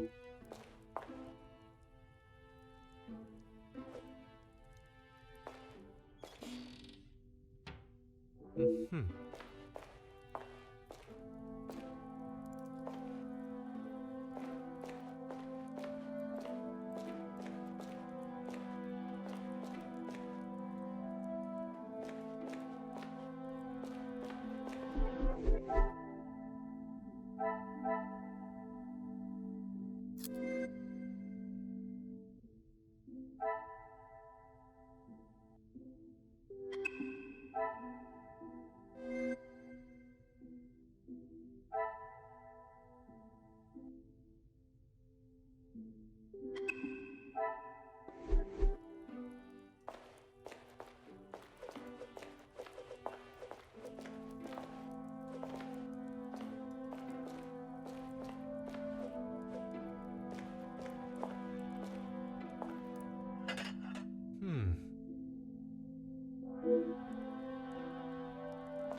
Before you leave, Detective, I have something for you beside the furnace here from Angeline. She wanted me to give it to you on your arrival. Merci, mademoiselle.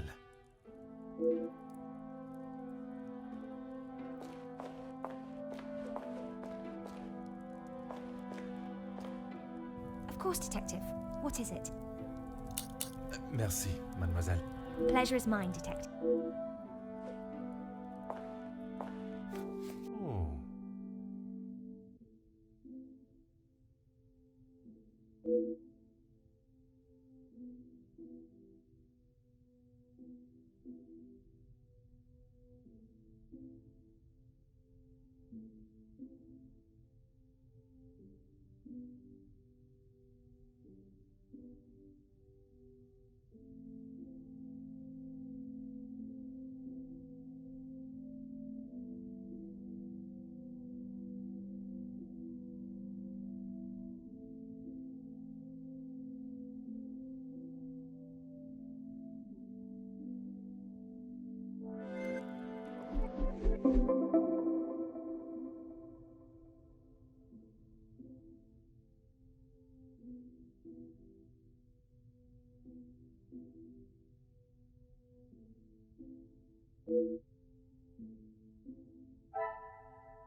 Some would say a lucky guess. I would say a moment of genius.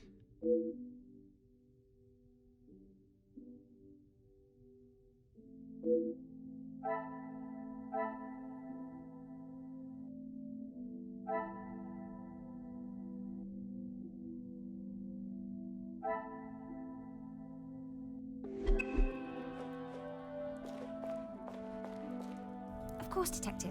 What is it? I would not say it in front of the Major, but it is rather hideous. It was a gift from him to Madame from his time overseas. I don't think it even has the capability of writing.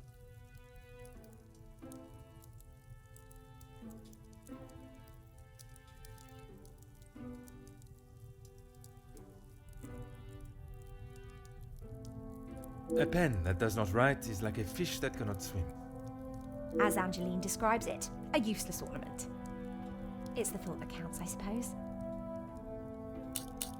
Merci, mademoiselle. Pleasure is mine, Detective.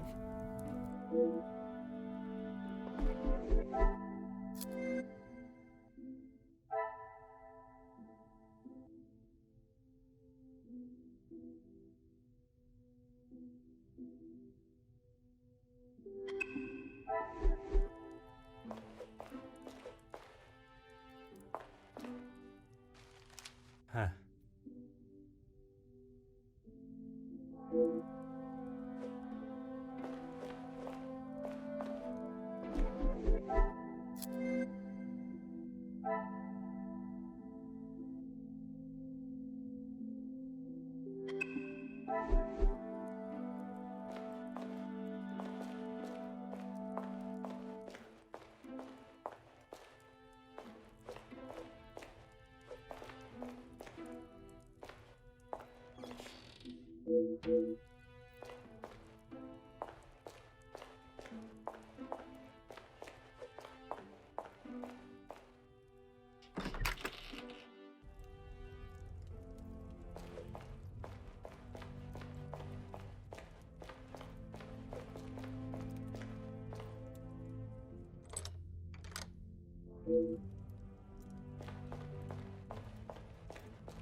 Detective, it looks as though I might be out here all weekend.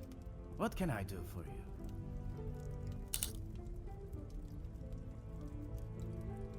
Is that what he said?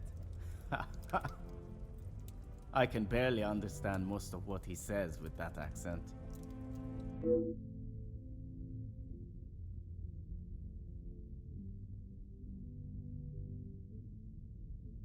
I find his accent rather pleasant, reassuring.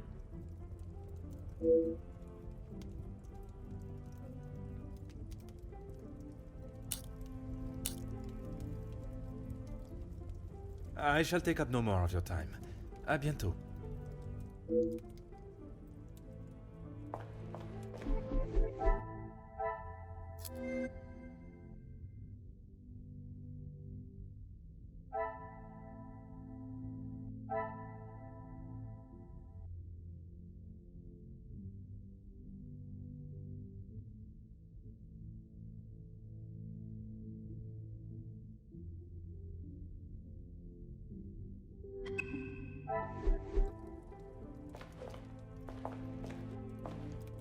What can I help you with, detective?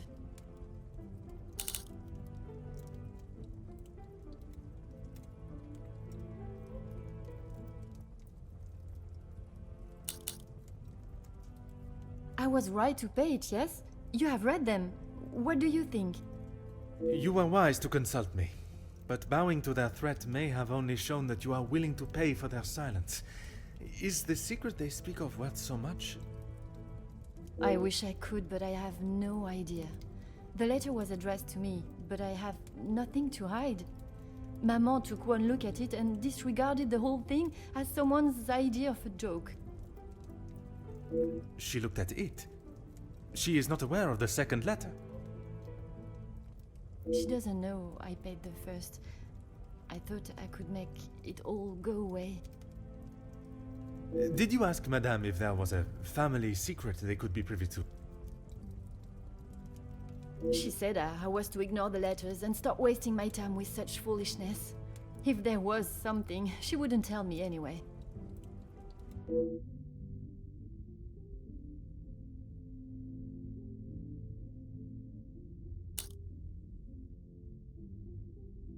I couldn't ask Maman for the money. She was angry that I had even considered paying it. Gideon offered to help. Pardon, did he not think you foolish for paying?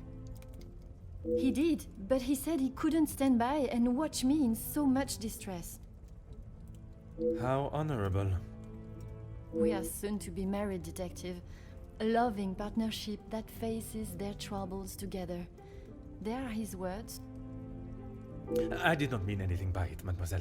You have found yourself a husband that will stand by your side and do what must be done to protect you. I am most pleased for you.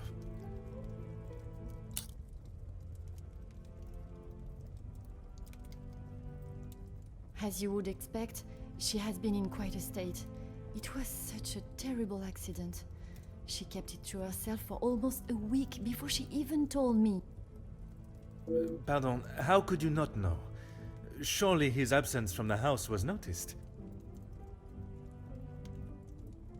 Maman fired him after he returned to the house. She said he could not be trusted.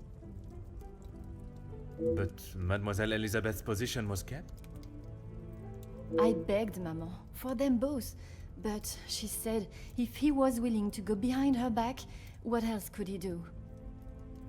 Falling in love is a far cry from committing even the smallest crime, n'est-ce pas?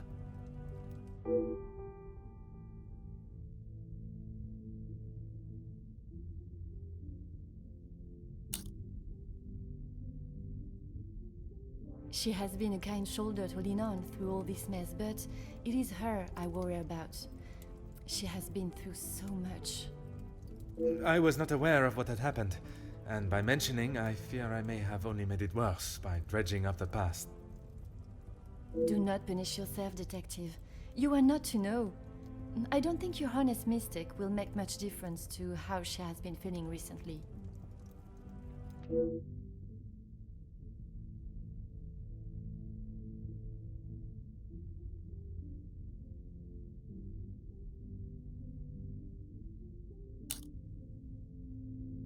Merci, mademoiselle. I shall find you if there is anything further I need.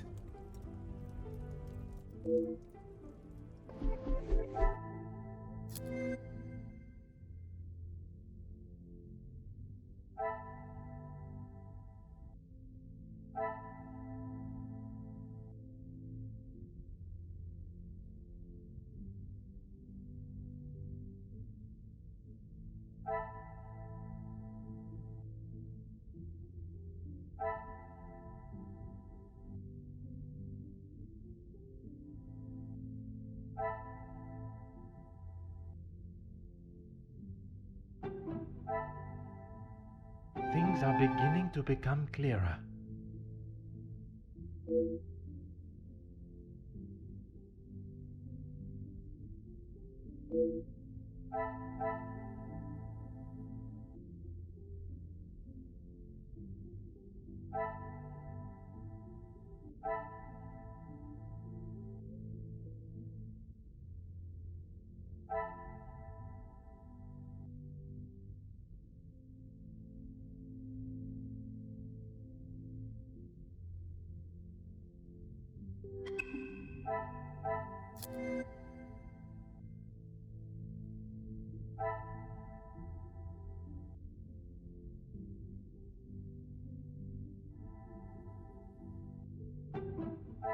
Another success. I never doubted myself.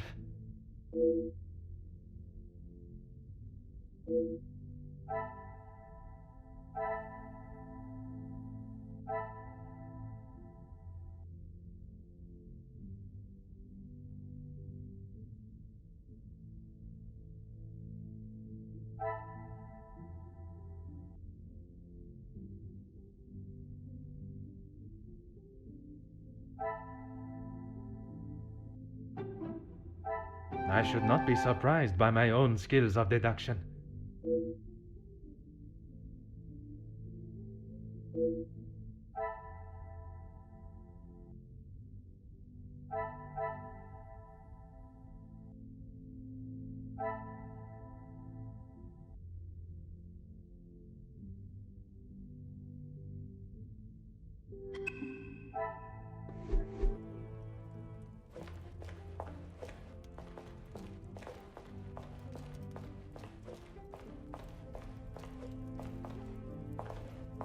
Oh.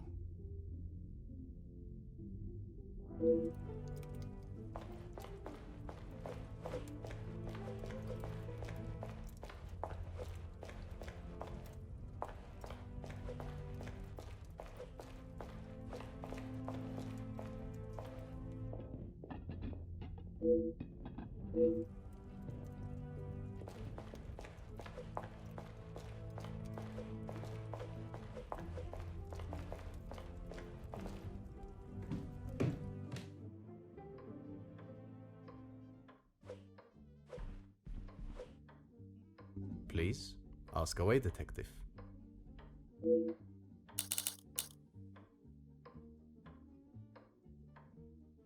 As far as I'm aware, everything is in order. From what I understand, the late Viscount had made some questionable investments. But that is all in the past. And regarding the payment of the blackmail? Angeline does not have to worry about money anymore. I was born into some wealth, and I have earned my own fortune.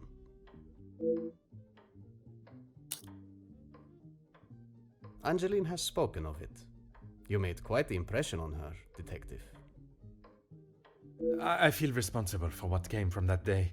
Florette's dismissal and Luke's. It is not your fault. Madame van den Bosch does not like it when her rules or authority are undermined. I try to explain to Angeline the same, but her guilt has not left her.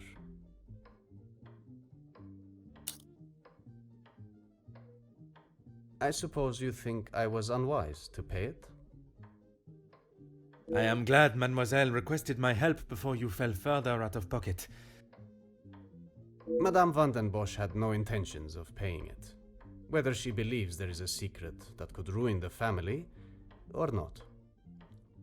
It was an honorable move for you to make the payment. It was certainly no small fee. Angeline is to be my wife, and then we shall be family. As far as I am concerned, my money is our money. Merci, monsieur. I shall leave you to prepare for tonight's celebrations.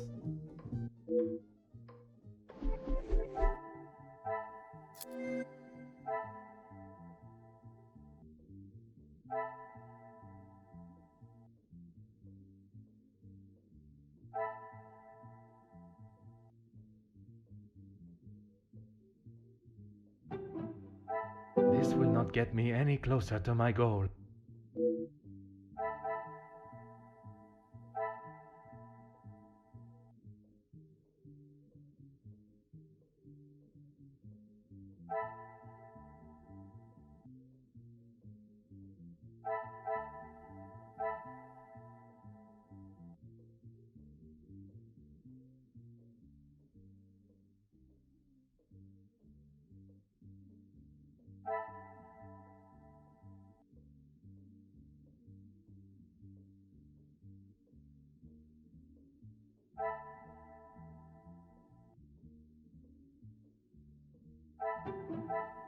What a revelation!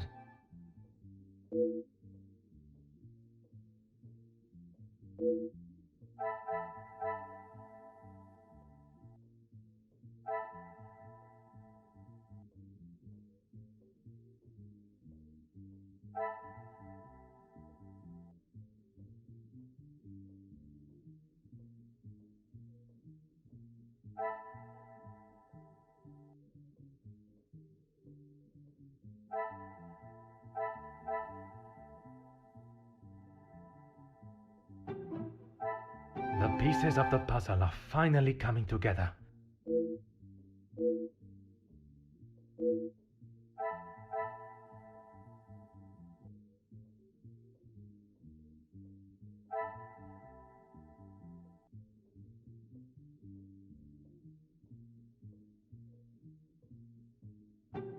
I cannot see the logic in this.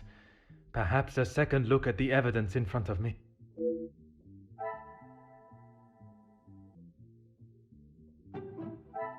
Things are beginning to become clearer.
Aha.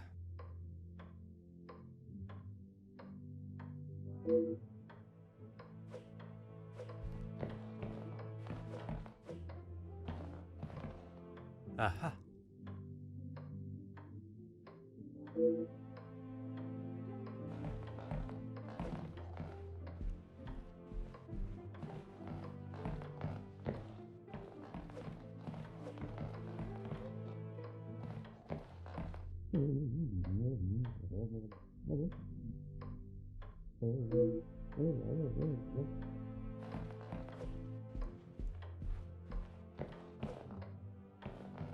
Oh.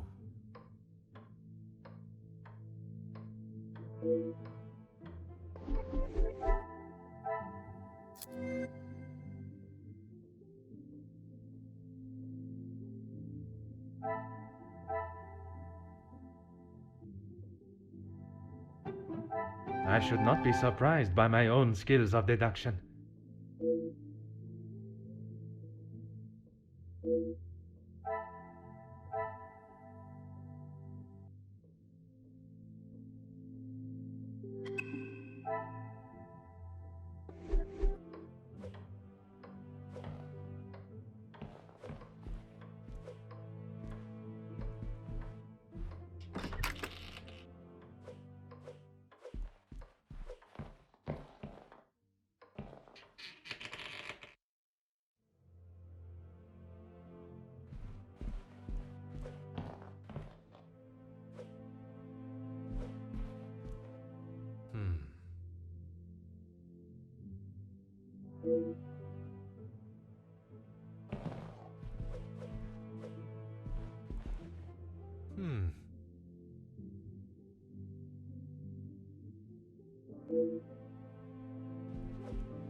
Ah.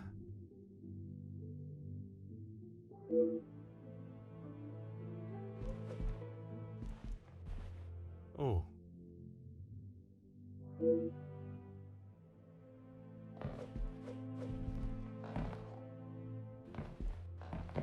Oh.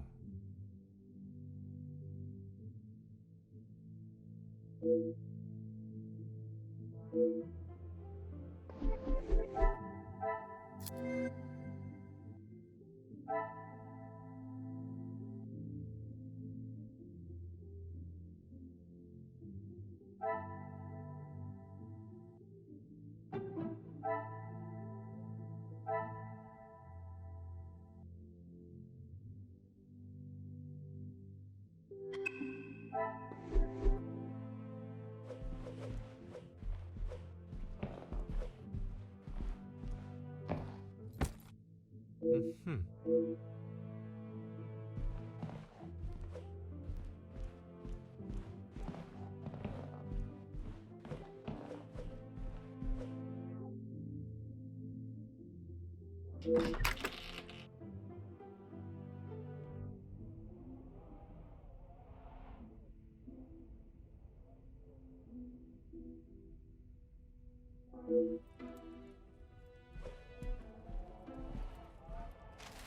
Huh.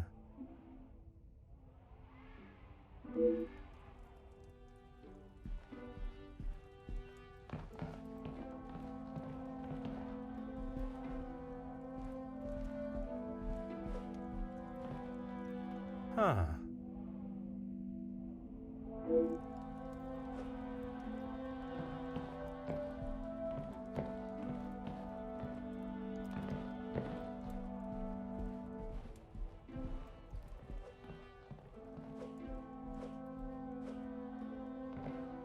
Hmm.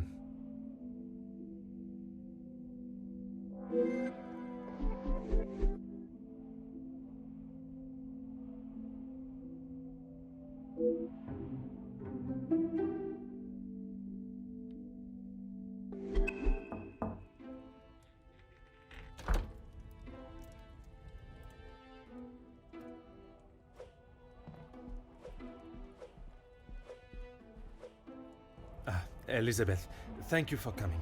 I shall not take up too much more of your precious time. Not at all, Detective. I had best not be away for too long. Madame would not be pleased when there is so much work to do. Well, mademoiselle, if anyone was to ask, I required your urgent attention with a delicate matter. That should be enough to give you a moment's peace.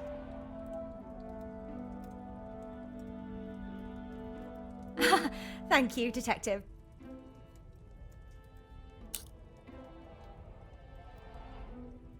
I have heard whispers, but this town is full of busybodies. It's hard to know what is the truth and what is hot air from socialites trying to outdo one another. I would not have thought you want to join in with such chatter. I'm not, but it can be hard to ignore. I try to quash any talk of it in the house, but it's easier said than done. When the staff are together, it seems to be a competition to see who can dream up the most scandalous rumour. You are a loyal maid and friend. Mademoiselle Angeline is fortunate to have you. It baffles me why they would target her in the first place. She has such a kind and pure soul. That may not be what you remember of Mademoiselle, but she has grown into a kind-hearted young lady. I was wary of that when I arrived, but I myself can see a change in her, a maturity. And if it is as kind and pure as you have stated, she should not be troubled by the letter. Letters, Detective. I brought you the other.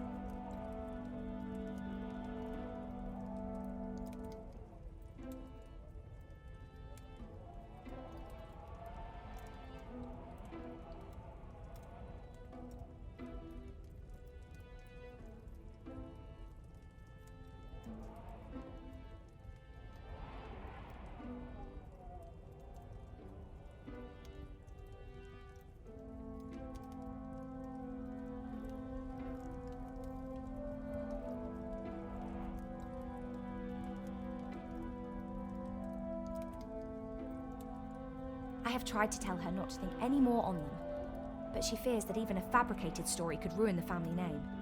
She even frets at what it may do to her engagement. I have met Monsieur Demire, and I cannot see his love for Angeline diminishing at something so trivial. Merci for bringing this letter to me.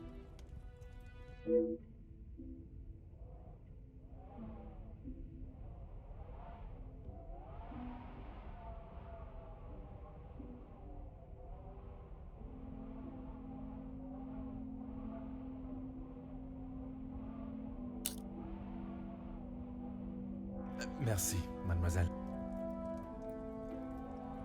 Pleasure is mine, detective.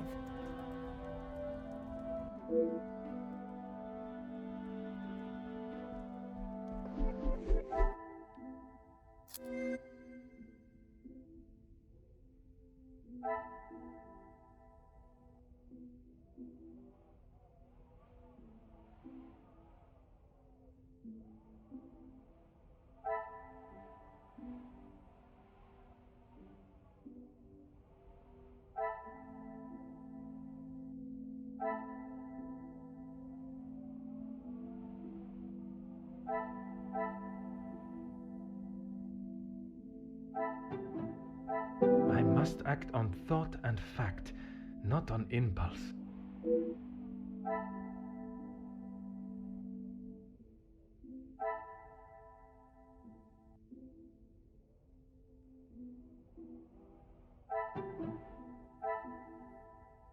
Magnifique.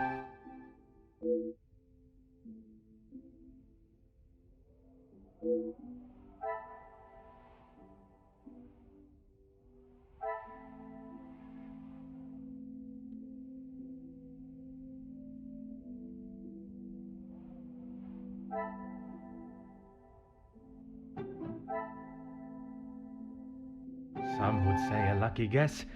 I would say a moment of genius.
Of course, detective. What is it? That is news to me, detective. The deeds to the house that have been left on the table.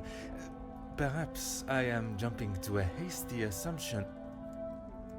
Oh no, Madame asked Archie to inquire in town about having the house registered as a landmark. It's a shame the snow is so thick. The gardens are quite wonderful in full bloom. Perhaps you will be able to walk them when the snow clears.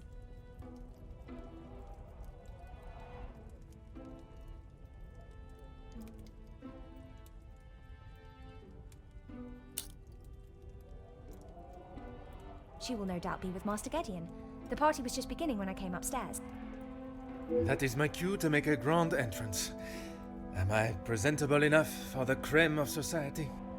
Quite handsome, detective. Merci. If you catch me snoring, please poke me in the ribs.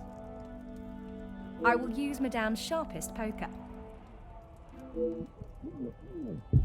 It sounds as though someone else may have already been poked.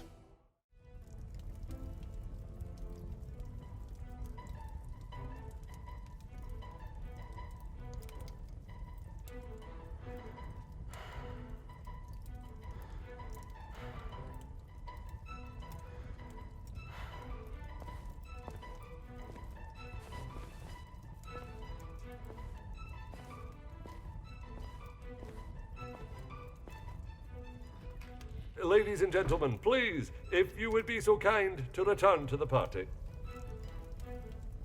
With all this excitement out here, I believe that is an end to the excitement, as you put it, Monsieur Demire.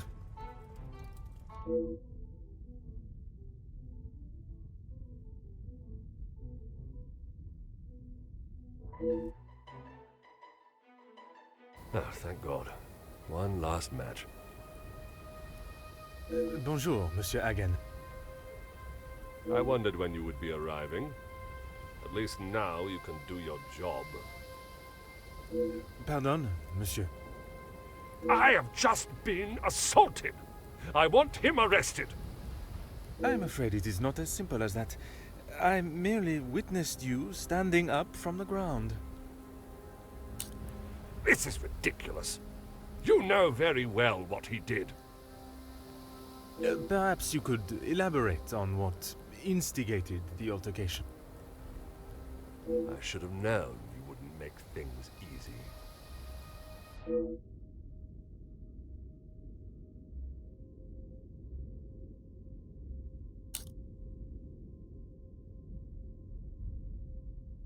I have met Monsieur Demire. He does not seem one to physically assault someone unless provoked. I hope you're not implying that I started it. I am only stating what I have seen. I was having a private conversation with Angeline when he interrupted and struck me. That is all there is to know.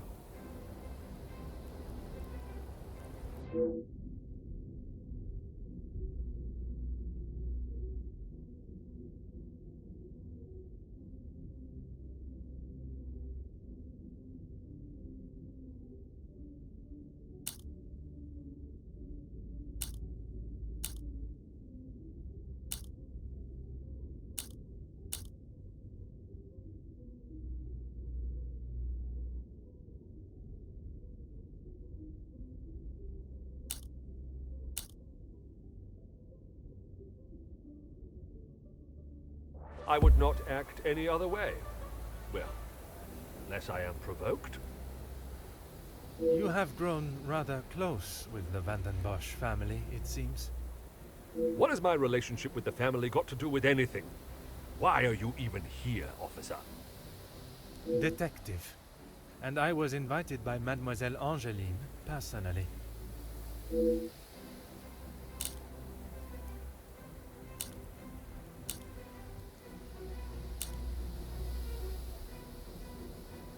Of course I do. What a stupid question. He is scum.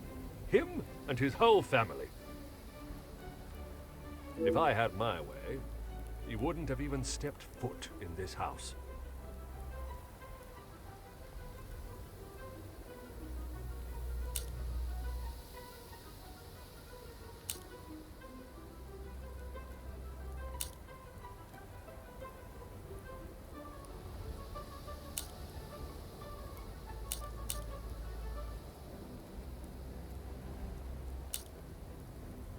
Officer Poirot, are you going to do something about him or not?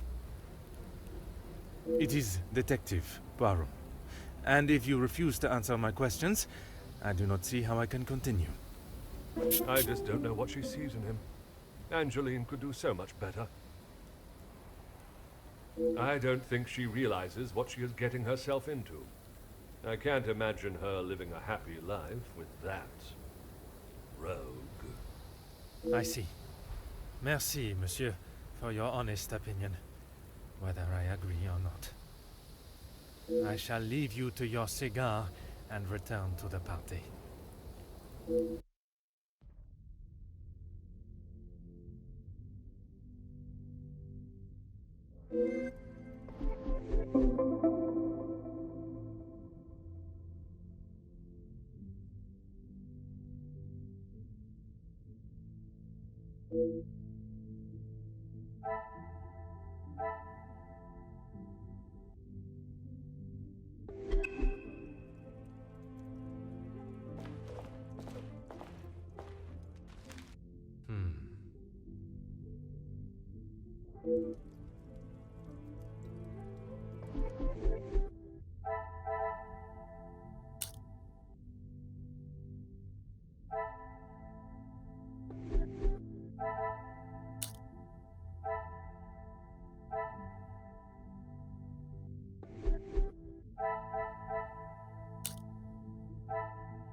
Aha.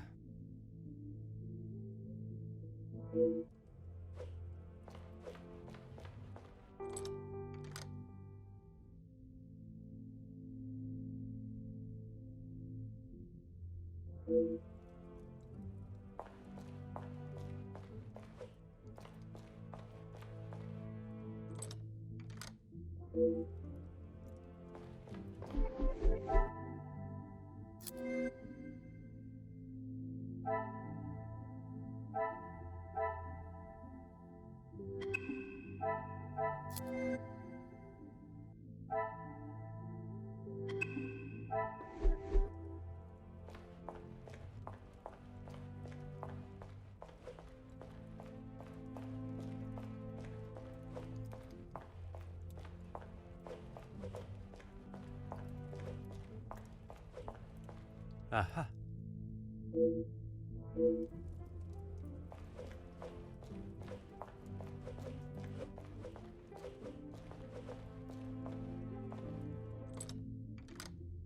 Oh.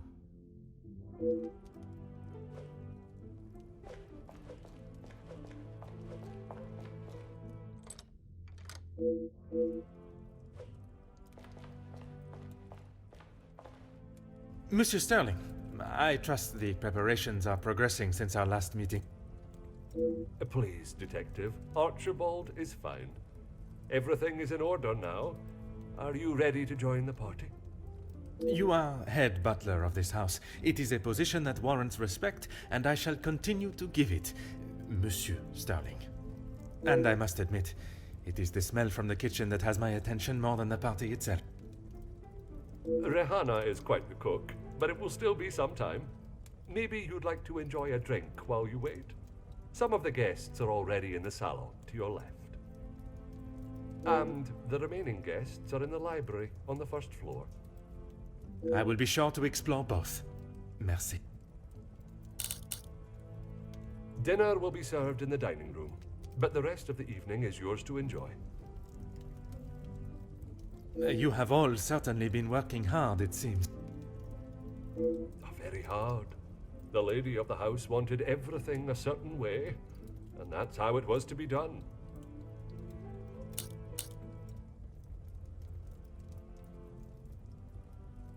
It is my responsibility to look after the house and staff, not to resolve petty disputes. I cannot imagine he will be in any mood to attend the party. He often has a cigar to calm down, and if that doesn't relax him, that temperature outside surely will. Merci. You have been most helpful.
Aha.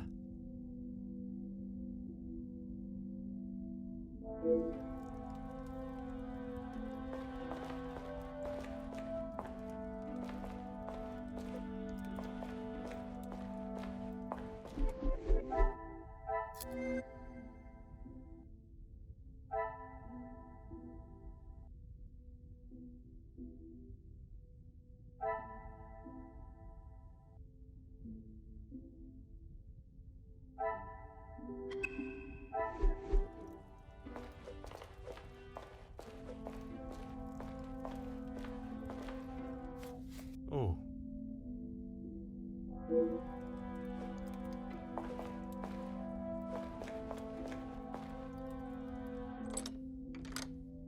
Ah.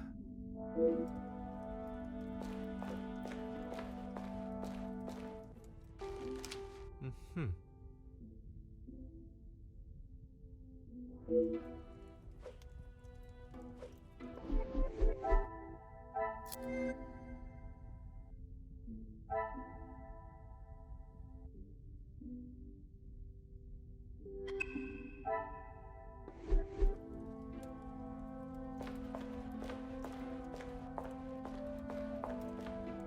Monsieur Demir, we meet again. What did I tell you? Call me Zach. You found your room all right then? I did, and a charming room it is. I don't know if I would call mine charming, but if I drink enough, it won't matter.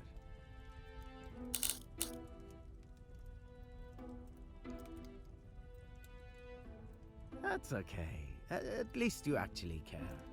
Not like most of the others here. I'm the groom-to-be's older, more handsome brother. Ah, oui. I see the resemblance now. How wonderful that you can celebrate this occasion together. I'll stop you there. The only wonderful thing about this celebration is the free food and drink. You are not pleased for your brother. Angeline seems nice enough, but marriage is not for me. What is there to gain from tying yourself to someone for the rest of your life? Besides the money.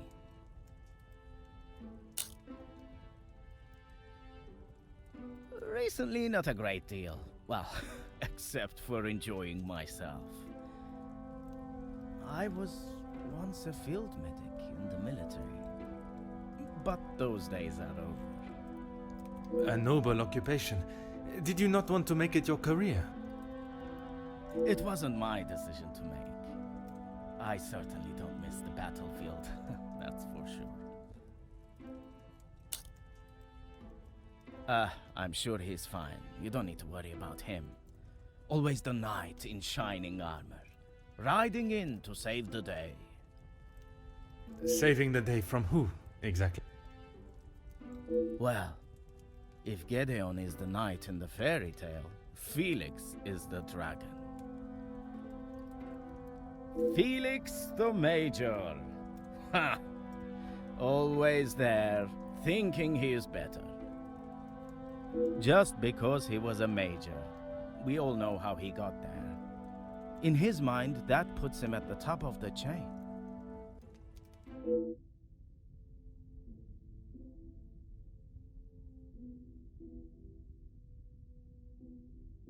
Perhaps it is best I take my leave.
things are beginning to become clearer.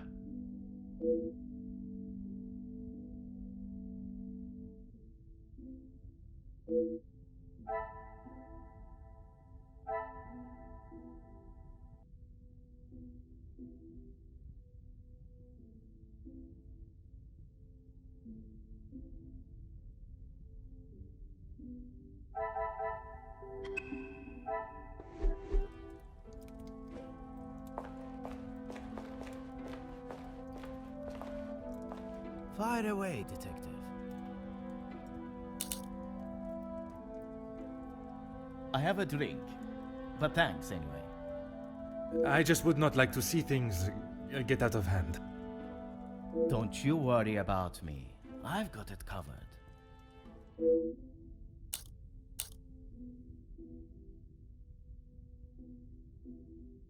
Perhaps it is best I take my leave.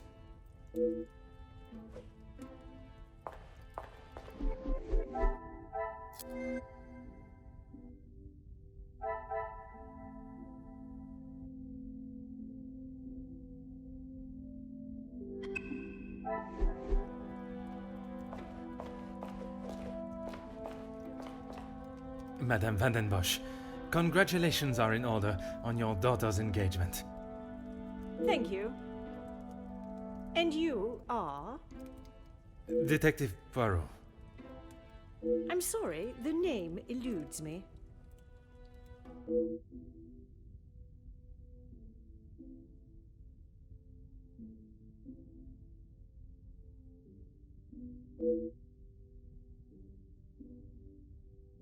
Once Officer Poirot, I investigated your daughter's missing bracelet.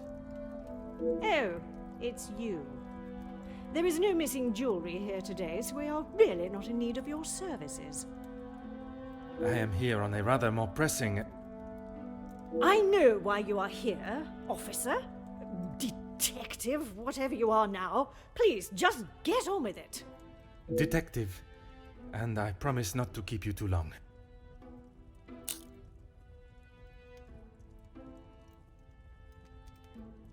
Angeline is her own woman now. She can fight her own battles. She does not need her husband to be stepping in. And what battles would they be? Nothing that concerns you, detective.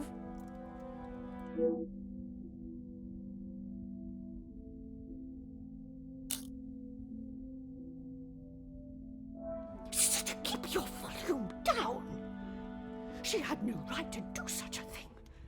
As soon as the other ladies get wind that there was a police officer in-house, the whole town will know. Perhaps you should be more focused on catching the blackmailer that is holding your family's name to ransom than what the chattering women of the town will say. I care more about what those chattering women, as you so rudely describe them, have to say than the empty threat of an anonymous letter. Your daughter does not agree. In fact, it has been suggested that one of tonight's guests may know more than they are willing to show. The guests? You mean our friends? You can't honestly believe one of them would be so petty to send a letter like that. Oh, officer, you have not changed. I suppose it is only polite to say you're welcome. Madame is as quick-witted as I remember. What a shame there is nothing as memorable about you but your lack of respect.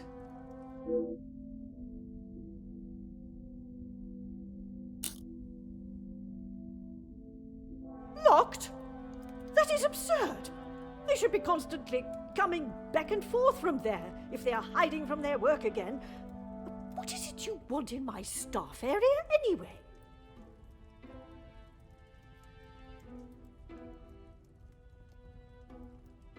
I only mention it as I was hoping to speak to some staff members.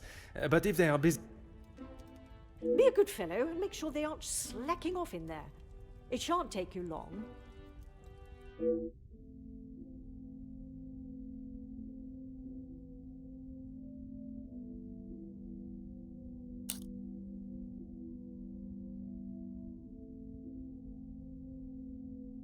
What do you mean, protecting? She hasn't gone and paid that silly ransom, has she? It was Monsieur Demire that accepted the cost. He paid it because your daughter believes there may be something to hide. For heaven's sake! Why do you think it was addressed to her and not I in the first place? Because they knew I would throw it in the rubbish where it belongs. Madame, if there is something you are keeping, it would be wise to tell me now. It may help in identifying the culprit. And it would be wise for you to stay out of my family's business. If I require your help, I shall ask for it. But don't hold your breath. Merci. An enchanting conversation, as always.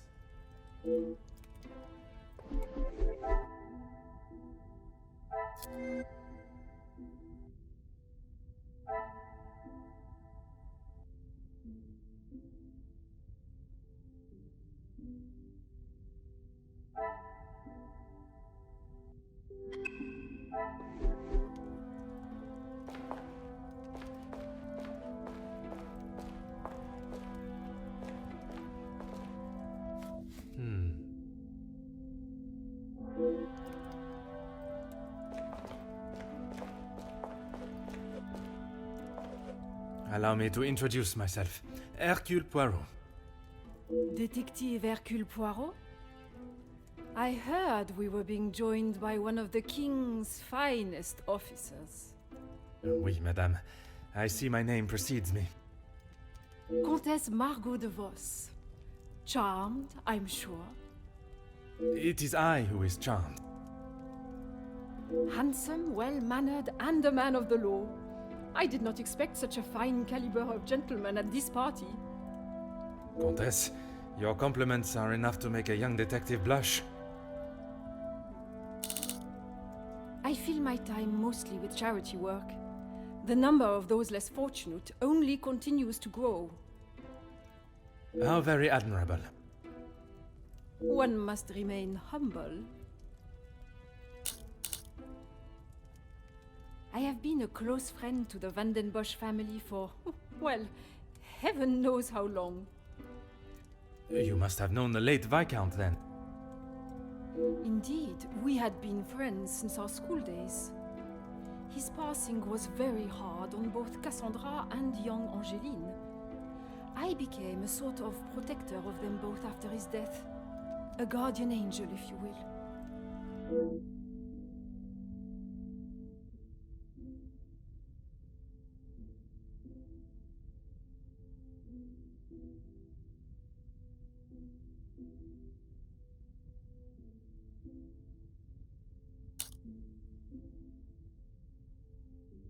You will find Felix at the center of any trouble, especially when it concerns the ladies of the house.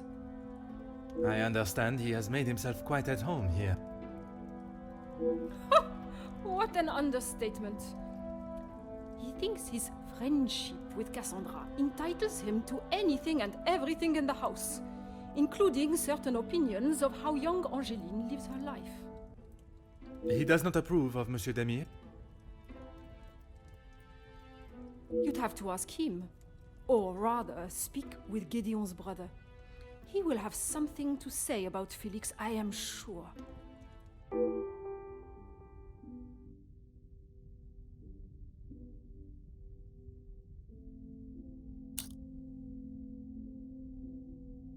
A strapping young man.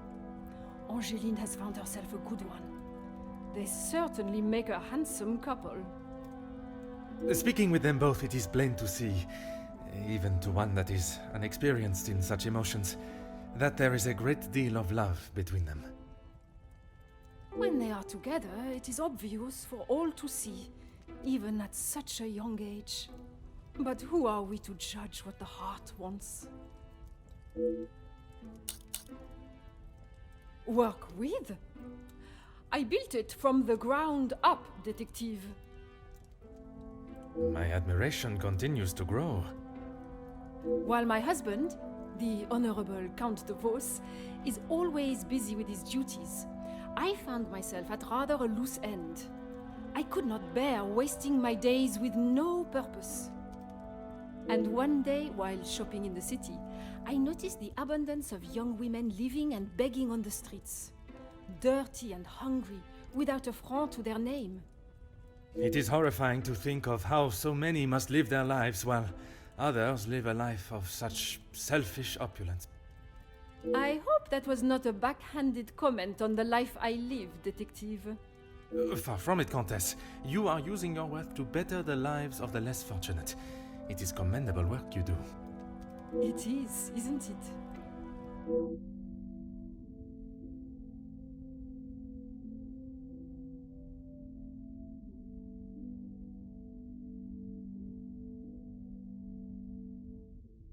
It has been a pleasure conversing. I look forward to our next tête-à-tête.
Let's make this quick, Detective.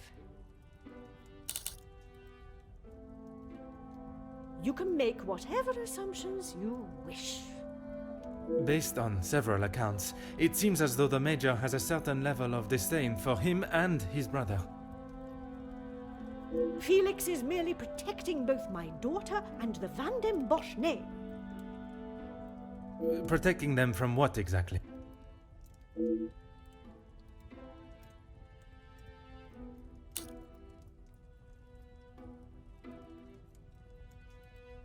Gideon is a fine, educated young man from a well-respected family. All important when considering a new son-in-law. A good home and education speaks volumes about a man. Even in the short time they have been engaged, his noble character is obvious. If you were an educated man, you would know that. I can assure you, madame, my education is not one to be sneered at. And yet you remain a mere detective.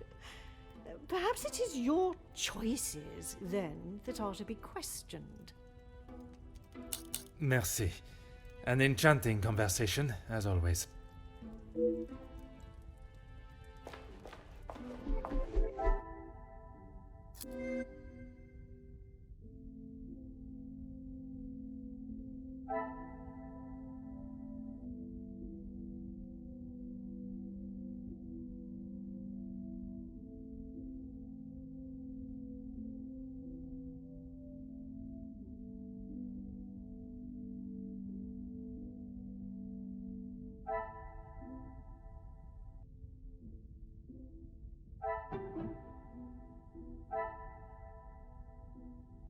The pieces of the puzzle are finally coming together.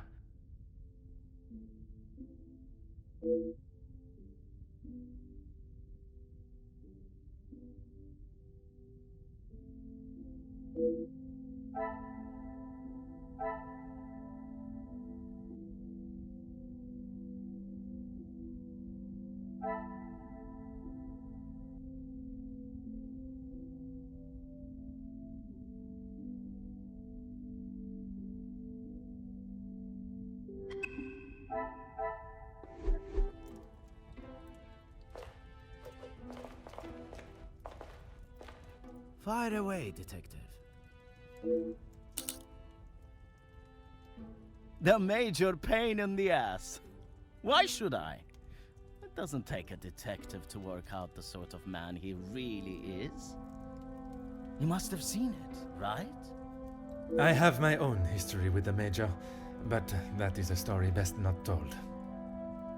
I think it's a story best told now. It can't be any worse than what he did to us during the war. You fought together in the war? We were on opposing sides.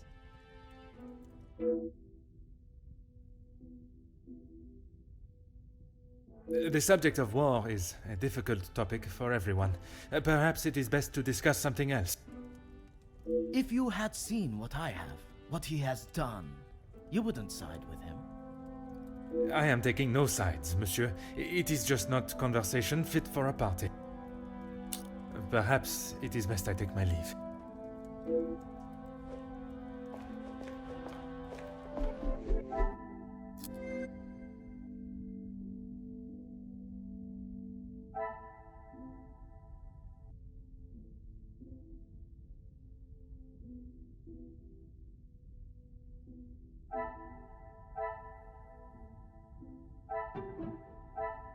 I must act on thought and fact, not on impulse.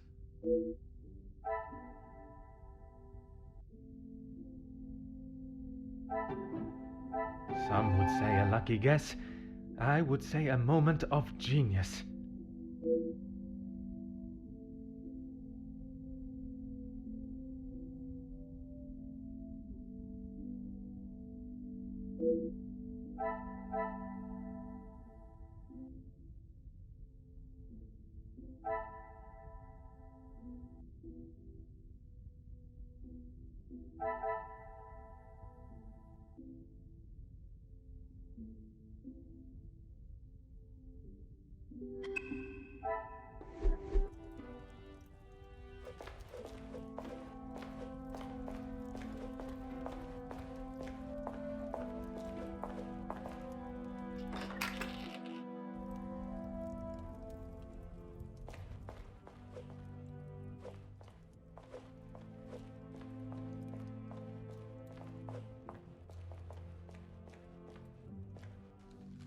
Aha.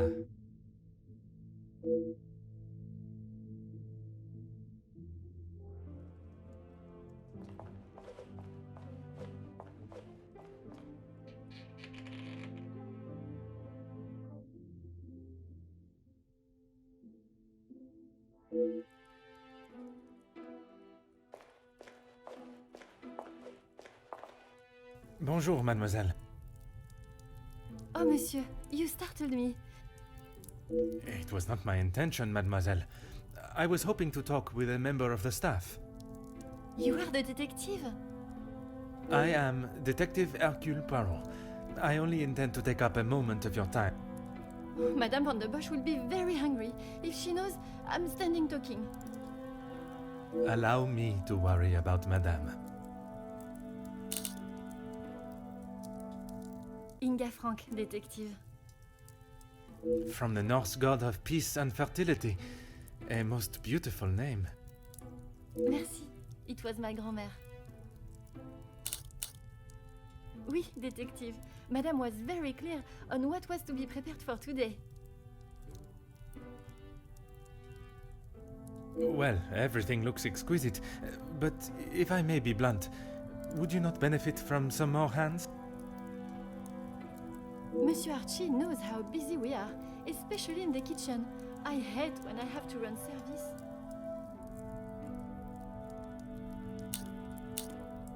Merci, mademoiselle. I shall leave you to your work.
Huh.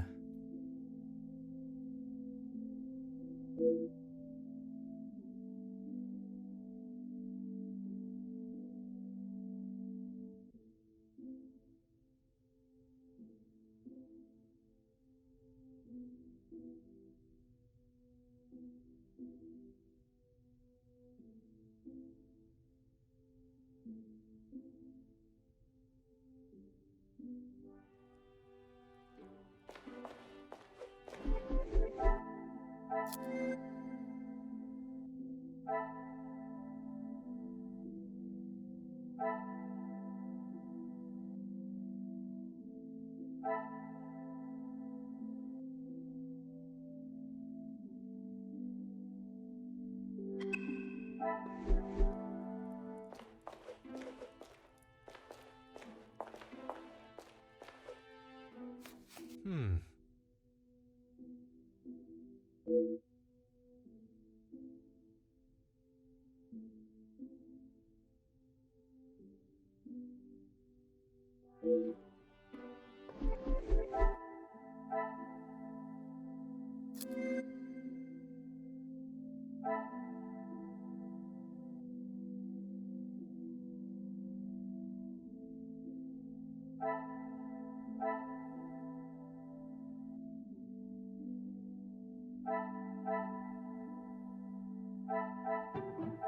What a revelation!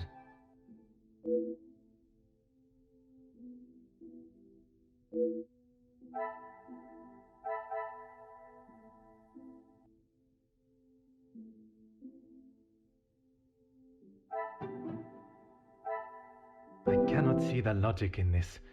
Perhaps a second look at the evidence in front of me.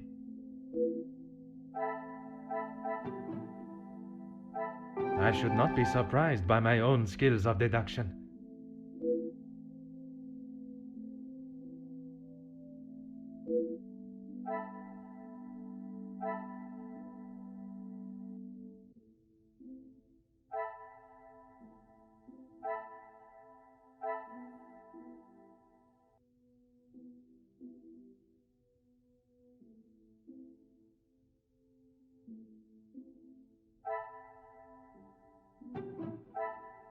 Come, my little grey cells.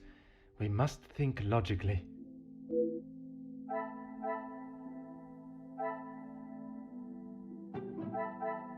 Another success. I never doubted myself.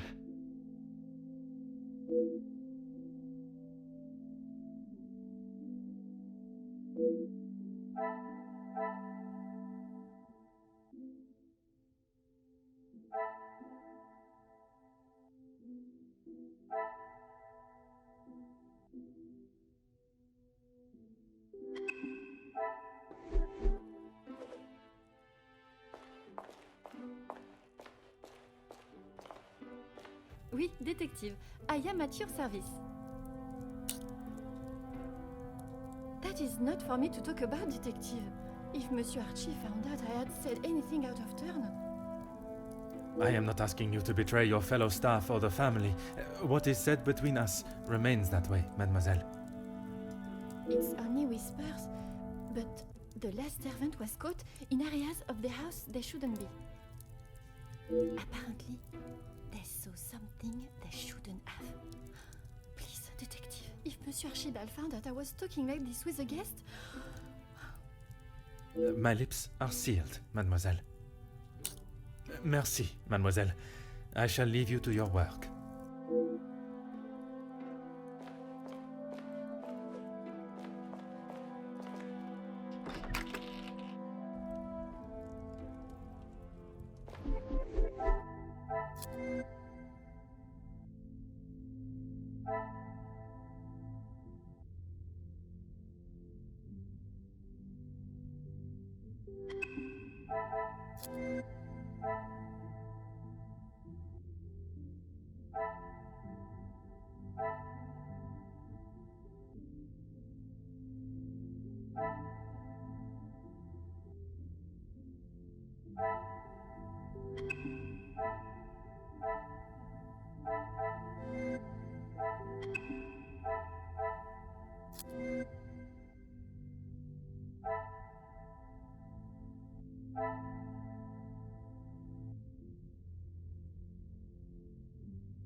What can I do for you?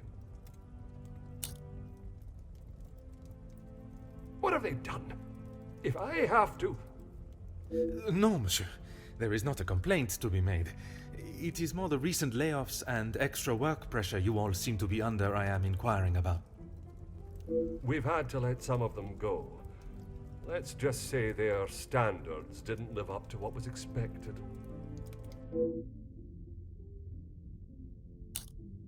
Merci. You have been most helpful.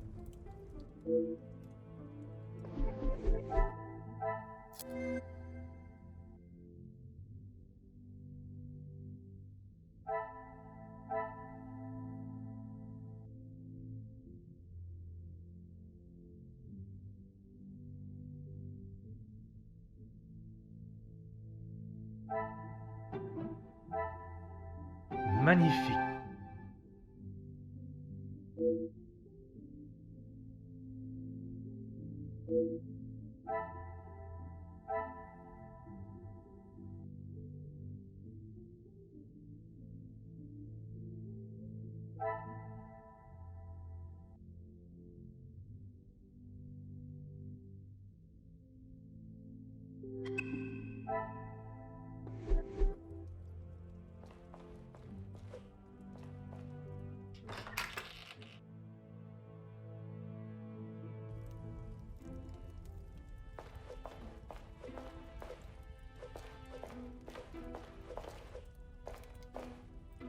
Let's make this quick, Detective.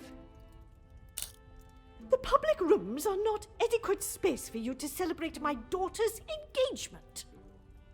Madame, I asked only the limits, as I understand a member of the staff was let go for a similar reason. It would benefit you not to listen to whispers and rumors, officer. They did not produce a satisfactory standard of work. There is nothing more to say. It is detective, madame. And it is just that the termination papers detail the matter and proceed to... Need I remind you again whose house you reside in? Merci. An enchanting conversation, as always.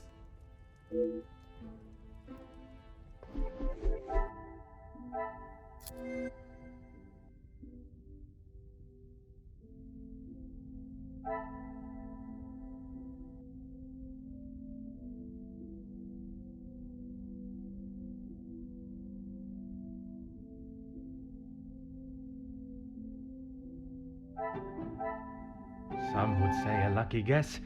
I would say a moment of genius.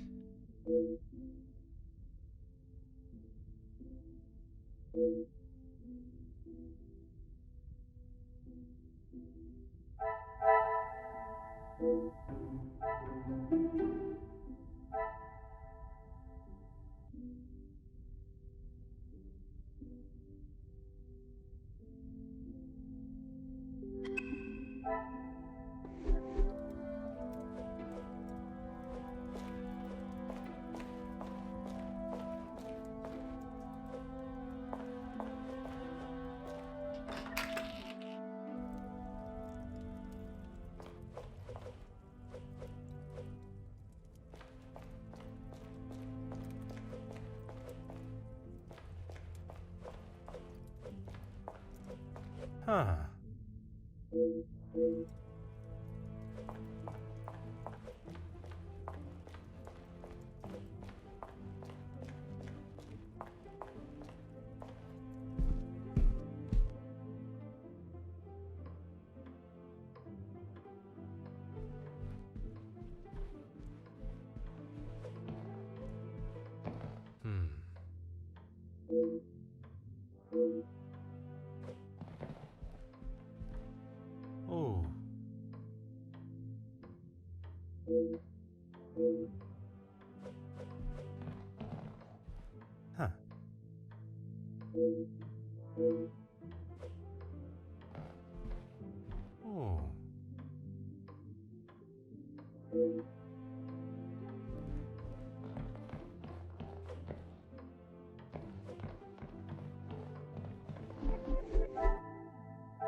I told you, you're barking up the wrong tree. I'm not a reporter. But you're going to want to hear this. You could interview me now. And why would I want to spend my evening doing that? The world needs to know. You want to sell papers, I want the truth to be known. Win-win. I came here to enjoy myself, not to hear a second-string version of... I was there. I saw the whole thing, including who was ruining the show. All right, I'll bite. Let's talk later.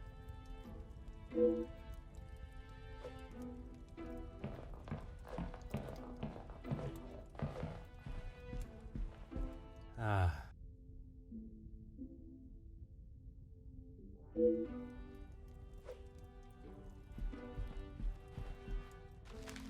Huh.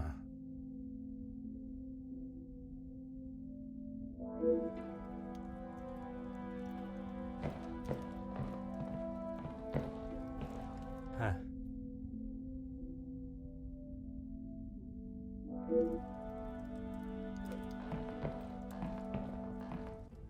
Aha.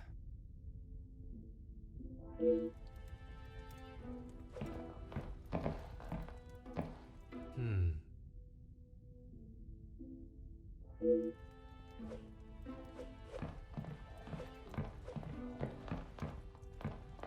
Oh.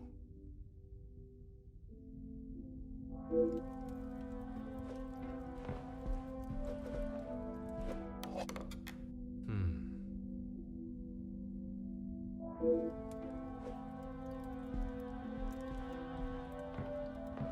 Ah.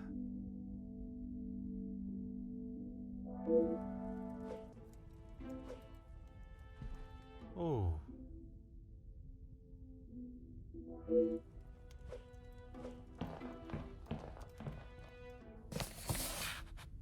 Huh.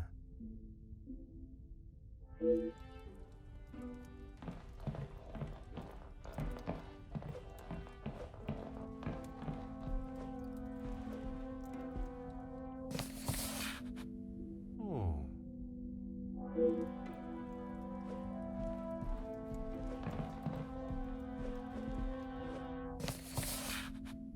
Mhm.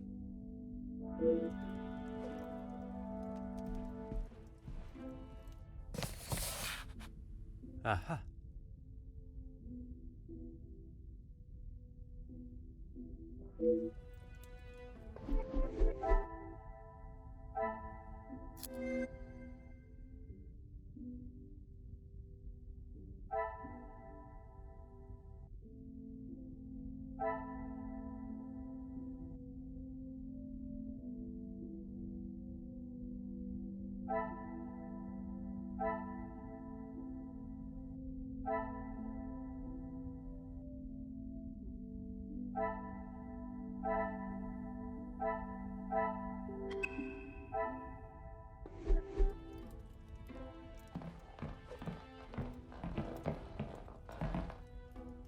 Bonjour.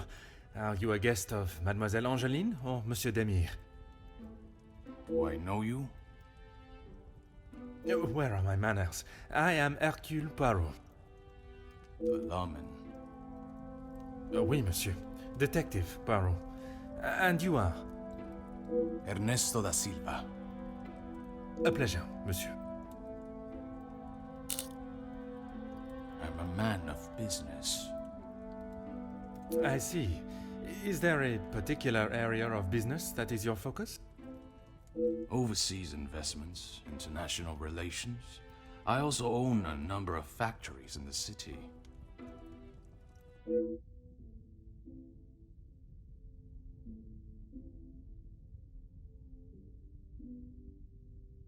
Très bien. Monsieur has many talents.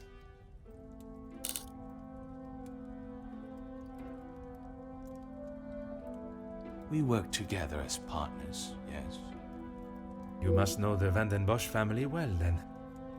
I help Madame Van den Bosch, if and when she needs me.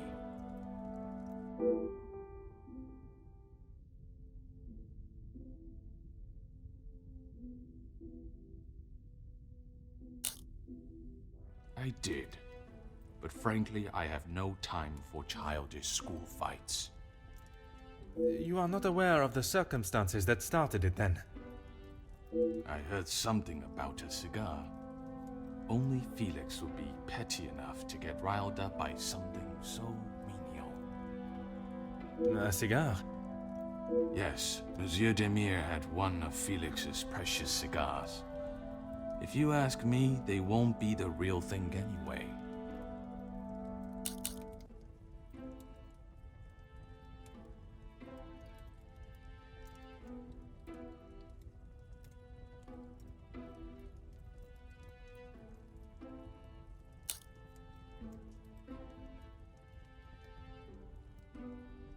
Distinguished gentlemen. It was two alpha males going head to head. Master Gideon came out the victor. Surely we have passed the days where shows of unnecessary brute strength impress anyone. When it comes to the protection of a woman, we are far from it. Man will always return to their most primitive form. Mademoiselle Angeline, the Major has no place to feel threatened. Monsieur Gideon is to become her husband.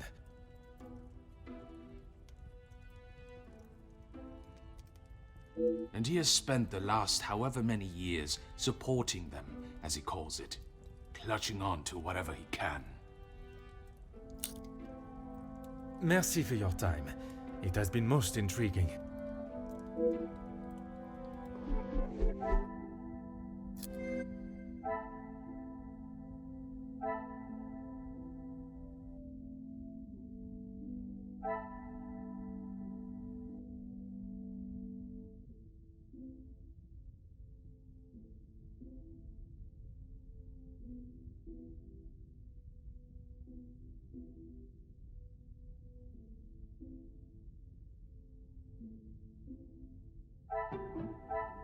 What a revelation!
I should not be surprised by my own skills of deduction.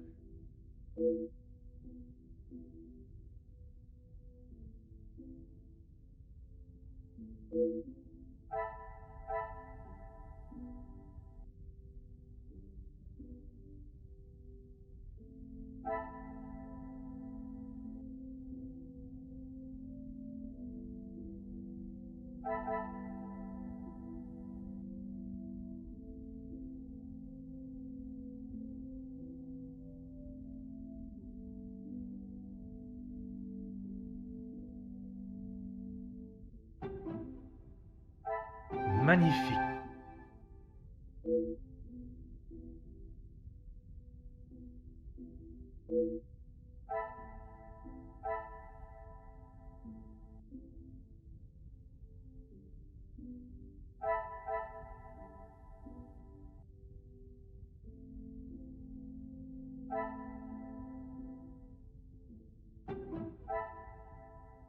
The pieces of the puzzle are finally coming together.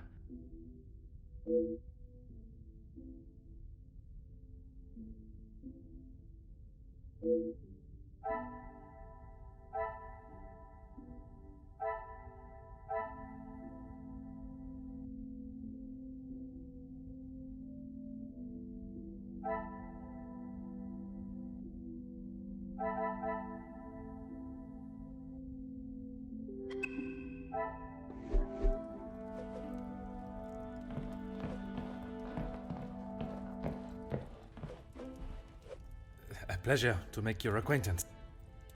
Likewise. You're not from around here, are you? My name is Hercule Poirot. I am a friend of Mademoiselle, soon to be Madame, Angeline. I see. Jacqueline Conrad. No doubt you've heard the name before. I am rather embarrassed to say I have not, Madame. No need for the madame, I'm not married. Just call me Jackie. Oui, Jackie. Here's the thing. I'm one of those people you want to know, and not be on the wrong side of. Perhaps it would be wise for me to remain on your good side. It's the best place to be. You wouldn't believe what a couple of positive stories can do for a family name, or a career. And that is what you have done for the Van den Bosch family? A little help goes a long way, and from what I have seen, the ladies deserve some positive support.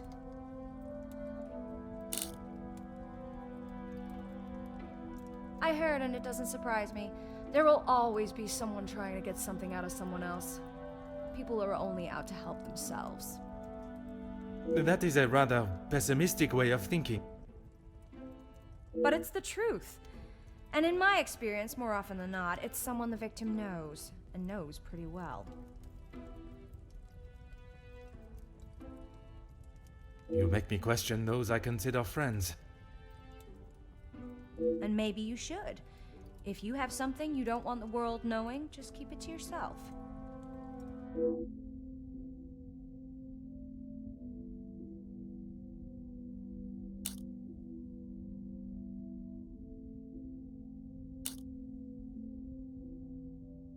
That's what we call eavesdropping.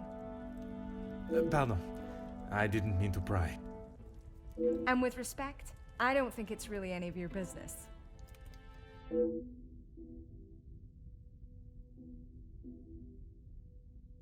I must take my leave.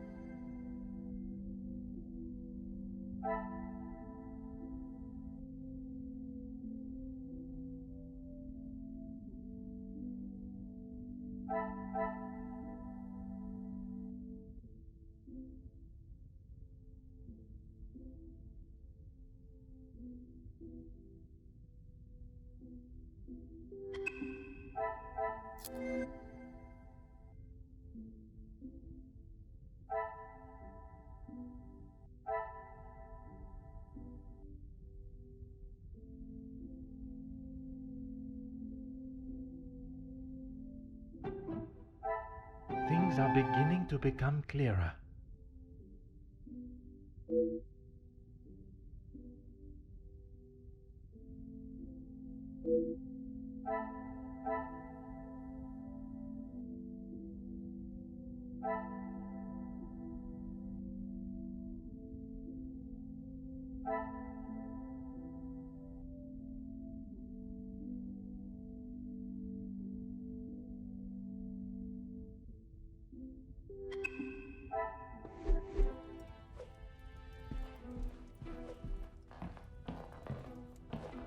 Allow me to introduce myself.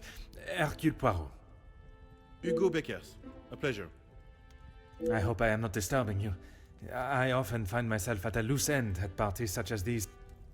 I've never been referred to as a loose end before, but it is always good to make a new acquaintance. There is no better way to understand one's purpose in life. I stand up for the workers that cannot do it themselves. You work with a union? Union leader, well, that is my formal title. But I see myself as more than just that. So much more. I am the face of the people. A voice in the void when there is none. Very spirited. You have quite the way with words. In my line of work, it is essential.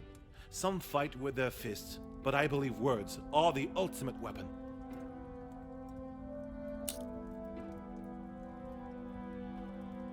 I have been working with Gideon for quite some time. We are doing great things together. Great things. I was not aware he was part of the Union. Well, he's not exactly. But he is an ally in the battle we face. Without his support, our uphill struggle would surely be a climb. Hopefully my talks with De Silva will help him see the light.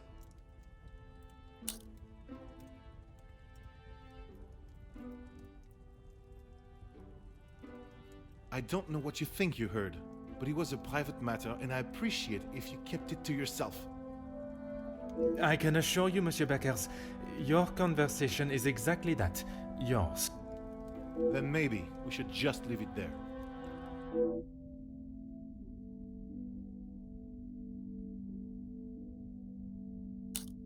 Merci. If I find myself at a loss again, I shall certainly return.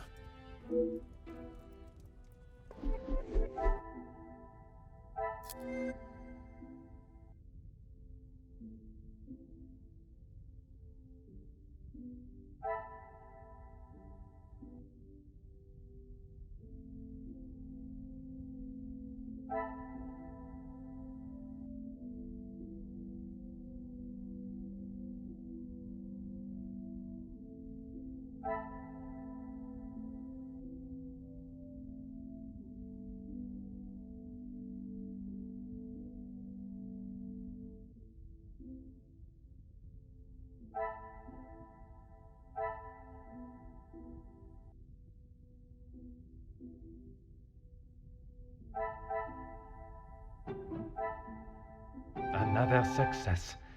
I never doubted myself.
Oh.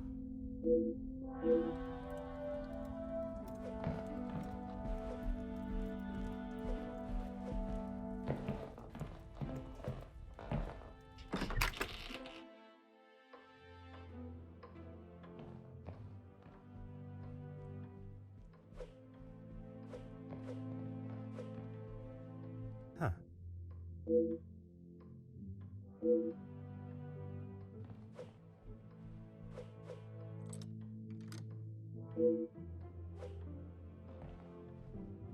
Huh.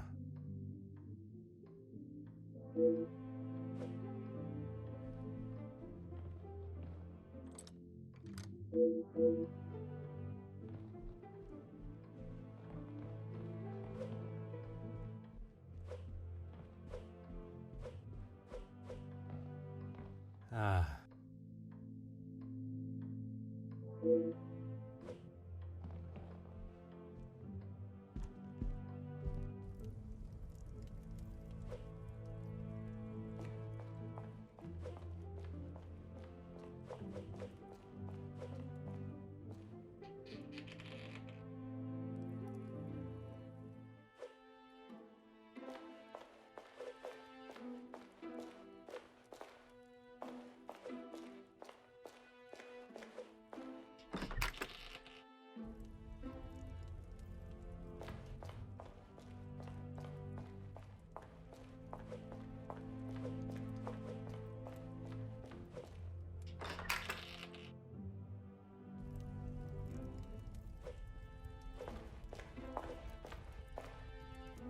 Fire away, detective.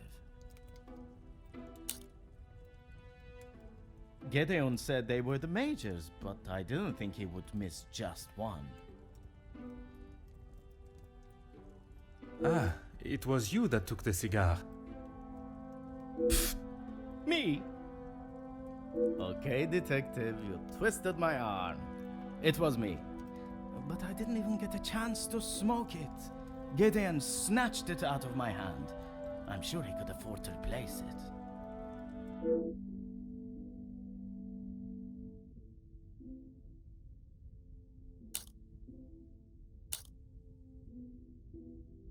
Perhaps it is best I take my leave.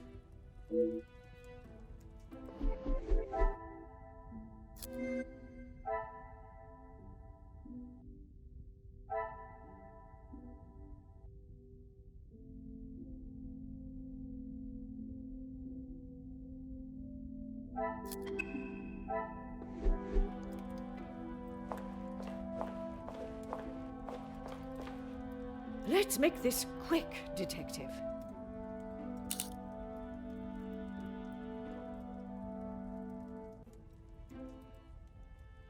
Why would I? He is to be Angeline's new husband and my new son-in-law. If he is taking that position seriously, he will do what he must to keep his new family happy. And to you that means paying ransom money? It means doing what he must to protect his wife and his family name.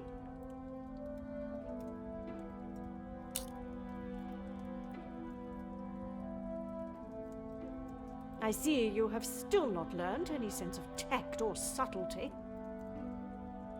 I see no reason to beat around the bush, madame. Until you are pricked by a thorn. And until that day, I shall continue with the method that best serves me.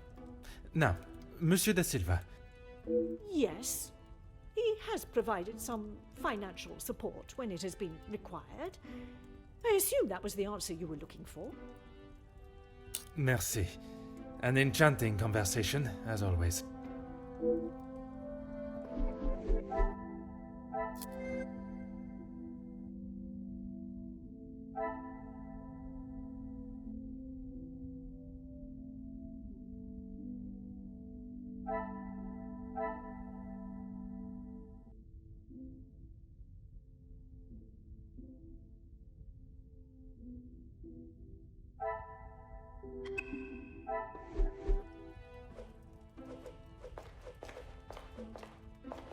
I am all yours, detective.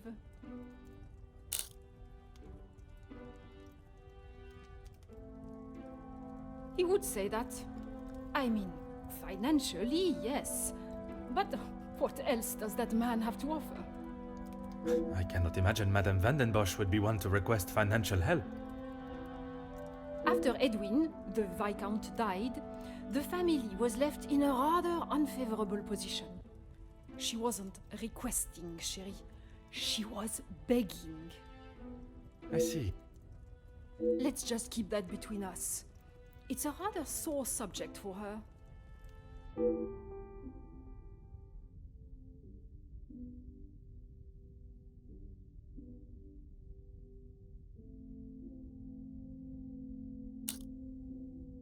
You are quite inquisitive, aren't you? I believe it is called small talk, no? There is small talk, and there is prying. I assure you that is not my intention. Monsieur, please. I know a nosy gossip hound when I see one. We can smell our own.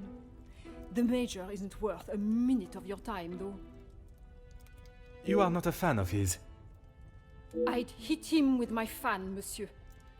Any man that can treat a lady the way he does doesn't deserve to be in his position. And what position is that, may I ask? Lording over Cassandra like she's the help. He shouts at her like she's a stray cat that's wandered into the house. Madness.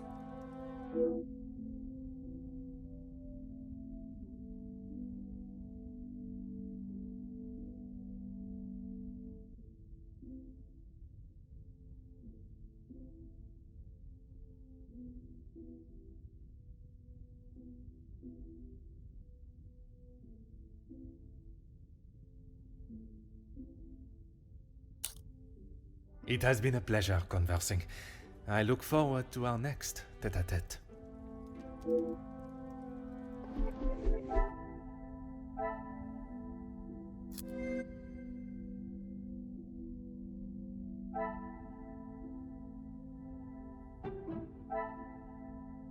Some would say a lucky guess. I would say a moment of genius.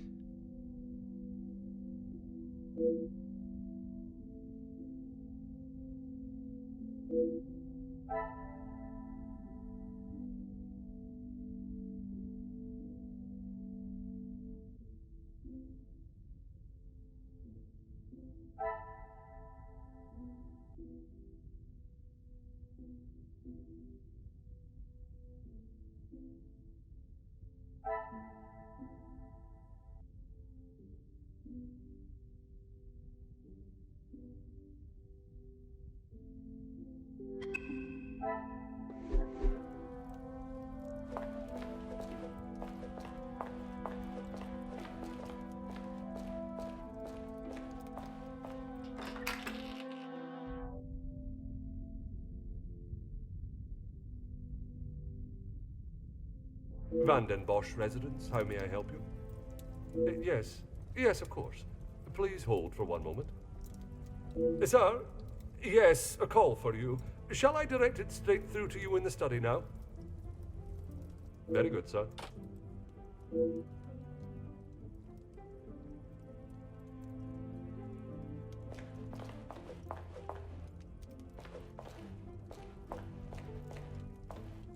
What can I do for you?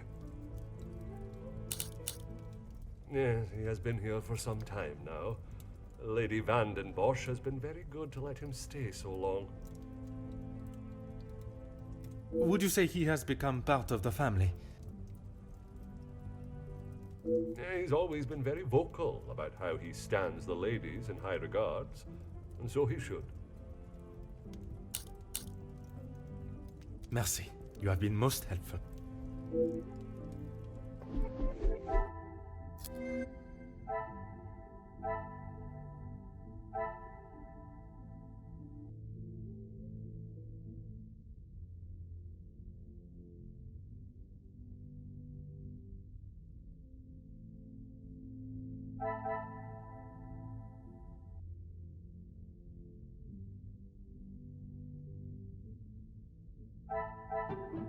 I should not be surprised by my own skills of deduction.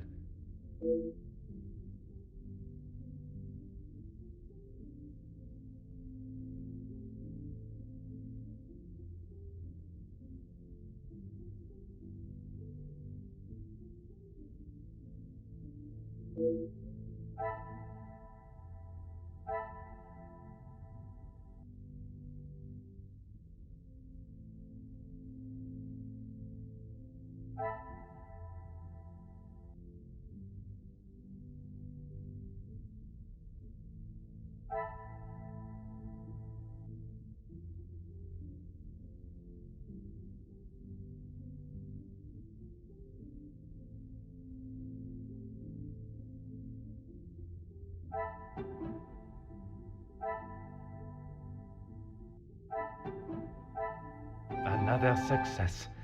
I never doubted myself.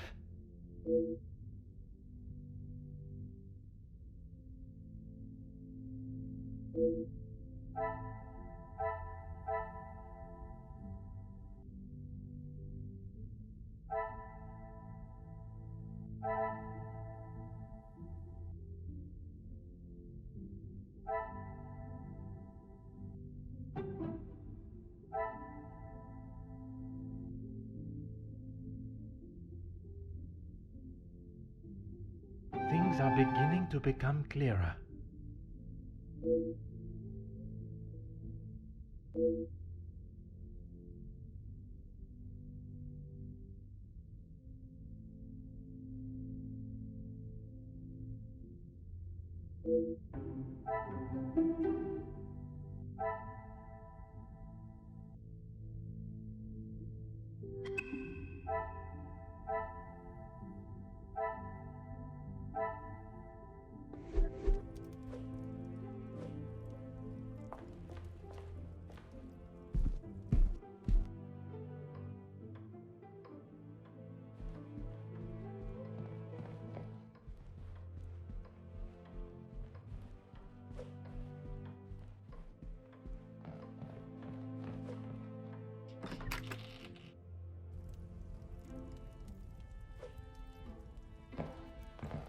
Is there something else you need?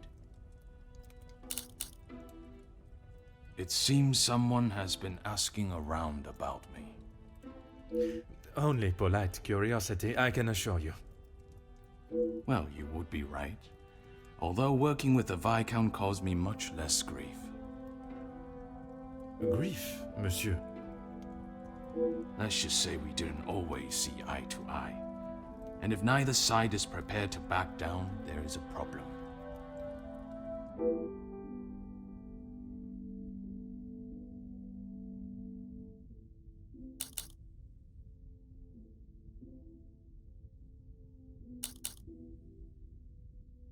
Merci for your time. It has been most intriguing.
What can I do for you? Ah, perfect timing. I was about to ask that everyone move through to the dining room. Très bien.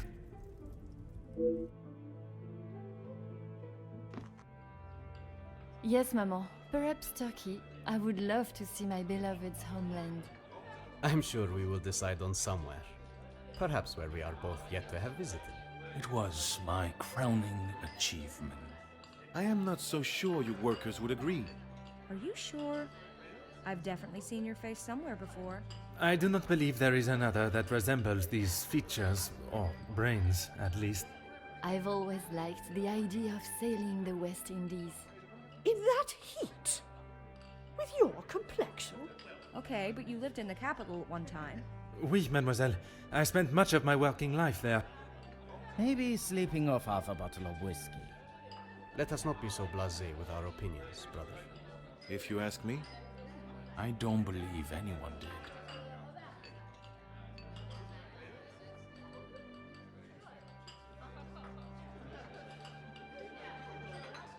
You're that officer! The shootout on the rooftop! Your face was all over our front page! It seems it is not only I that possesses great skills of deduction. You... Please, come quick! The Major has been murdered in his study! Messieurs et Mesdames, I am Detective Hercule Poirot of the Belgian Police Force. I ask that you all remain calm and in your seats. I shall begin my investigation immediately. Monsieur Sterling, please, lead the way.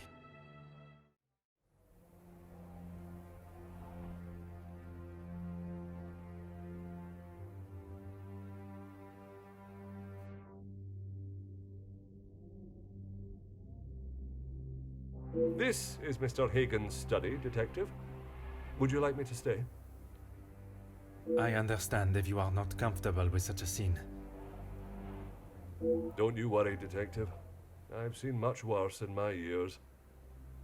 I am thankful to have someone of your resilience by my side. I just can't believe someone could have killed him in cold blood. Is that what you think happened? I admire your faith in your fellow man, but you will be surprised what someone will do when they feel there is no other option.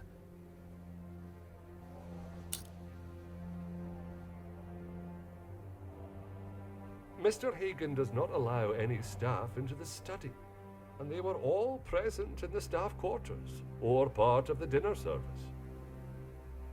And everyone was accounted for? Everyone.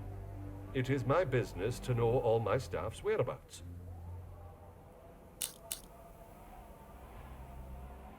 Phone call? Yeah. It was one of his business associates. Do you know what associate? He didn't say. I think he was French. The accent still confuses me sometimes. And did the Major sound any different to you? Panicked, anxious, anything out of the ordinary?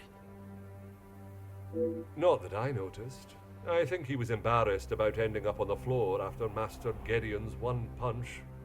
I would be. Your help and discretion in this matter are greatly appreciated. Oh.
Aha.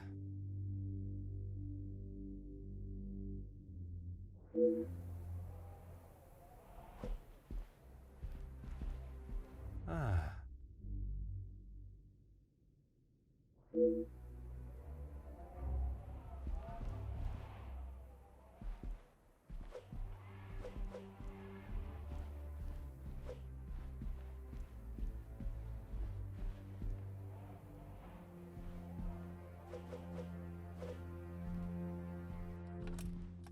Aha.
Hmm.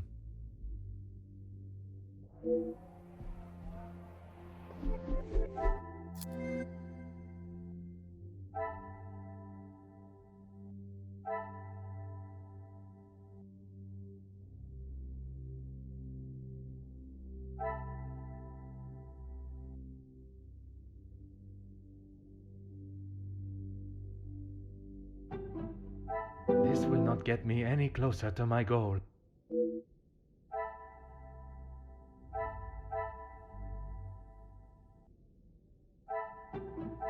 Magnifique.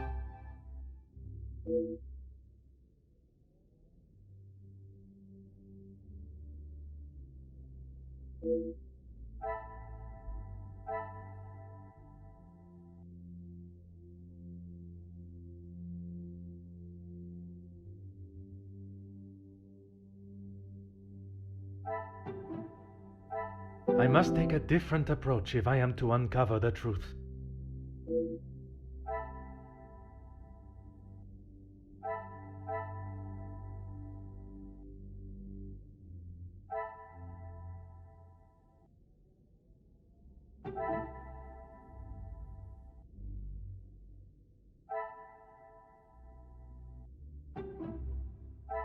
What a revelation!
Huh.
Oh.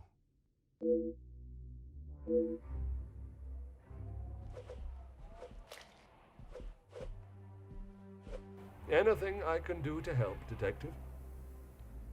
Your help and discretion in this matter are greatly appreciated.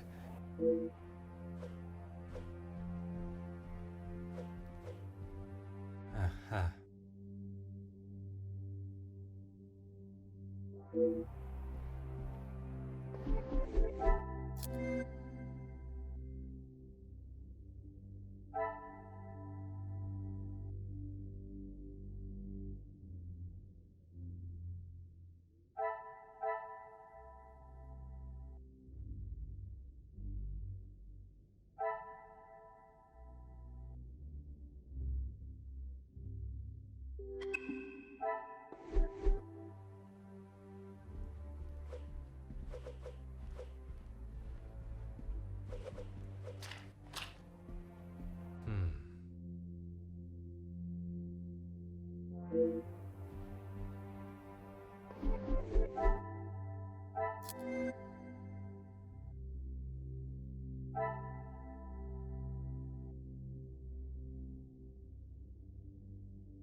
I must act on thought and fact, not on impulse.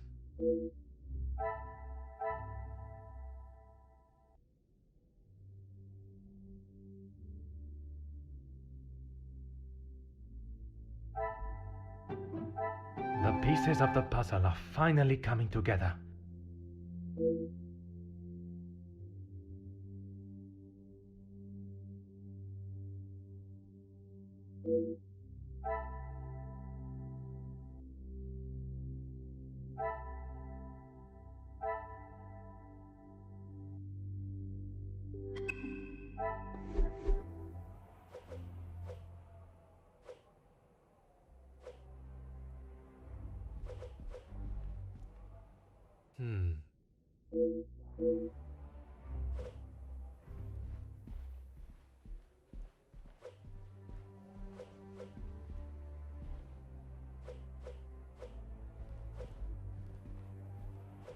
Huh.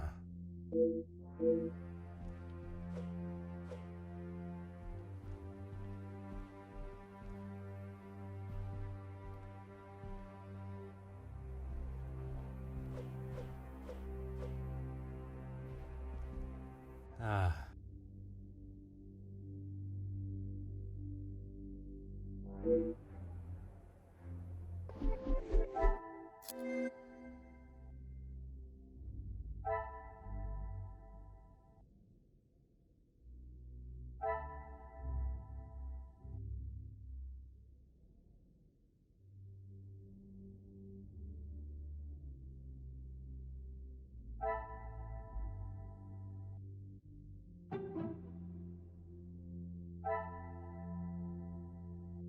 Things are beginning to become clearer.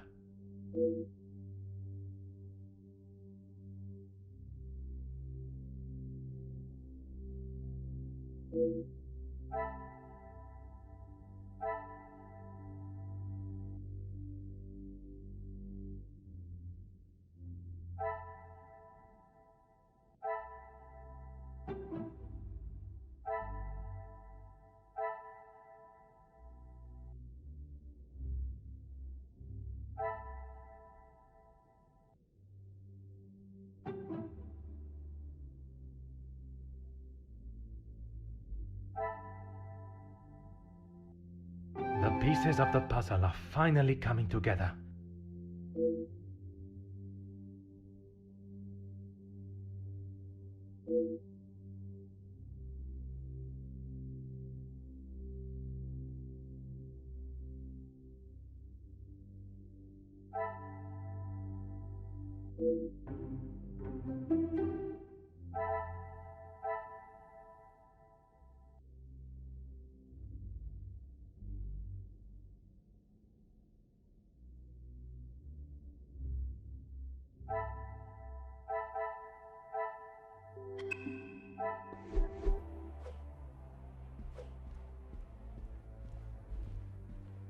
Anything I can do to help, Detective?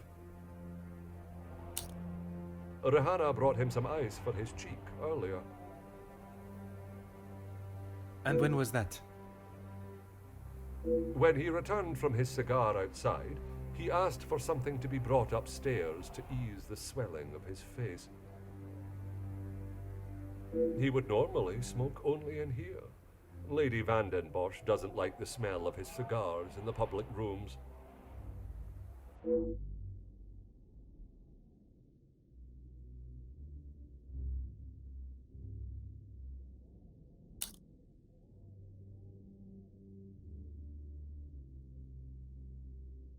Your help and discretion in this matter are greatly appreciated.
Oh.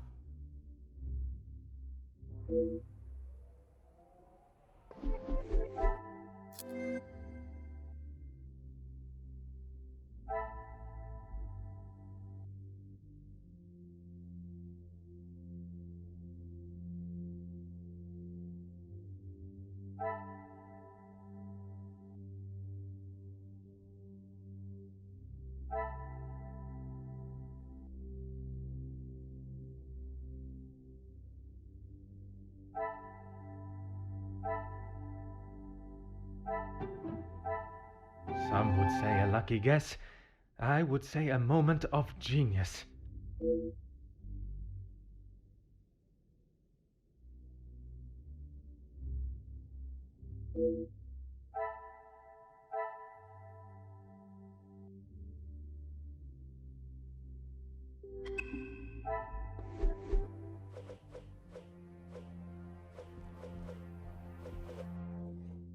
Aha.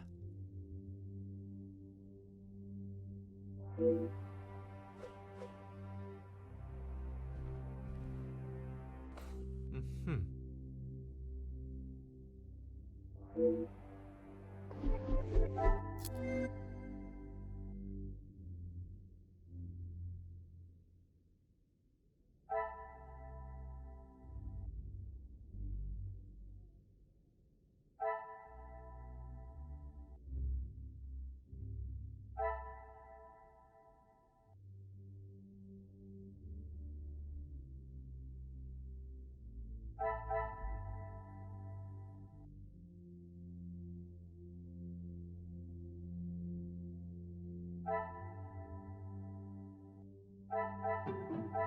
Magnifique.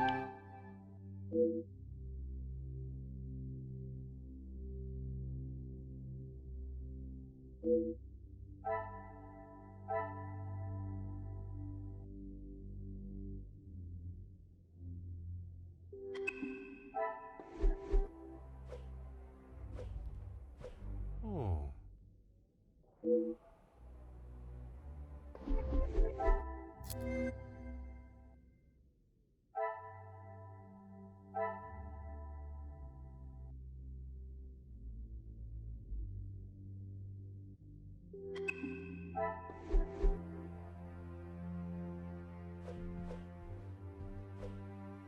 Huh.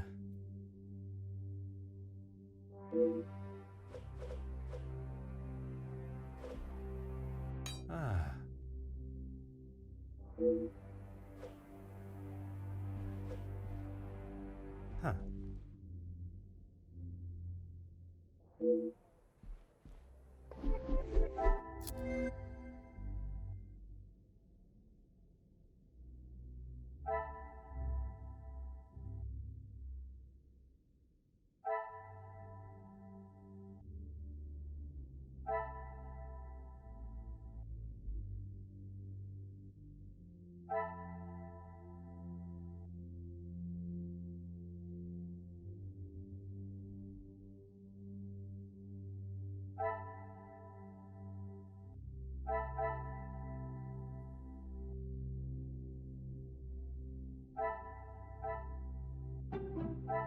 I should not be surprised by my own skills of deduction.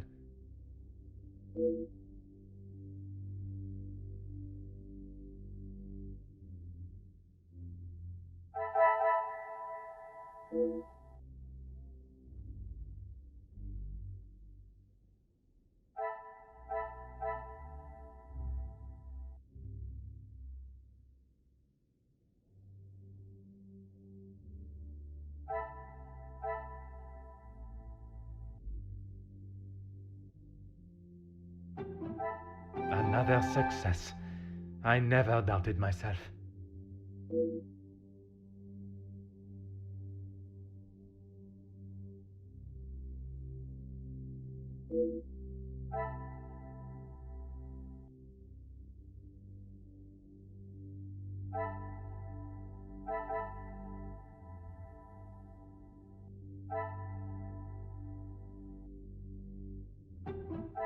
What a revelation!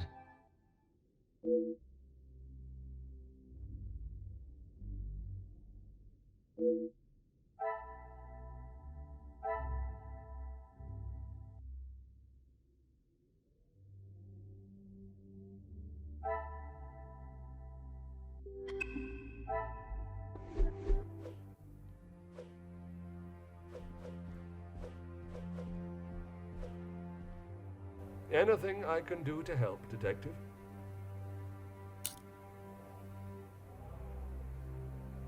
As I said, Mr. Hagen did not allow the staff in here alone, besides me. He was very clear on that. Have the staff ever given him reason to not trust them? Nothing has ever been brought to my attention, but he was very clear no one was to be in here without his permission. I suppose it is not unreasonable. I would have thought with his military past he would have kept it immaculate, with not a speck of dust or hair out of place. But the fireplace, for instance, says otherwise. I haven't seen it lit since he has been with us, even in the colder months. It's been in this state for some time. Your help and discretion in this matter are greatly appreciated.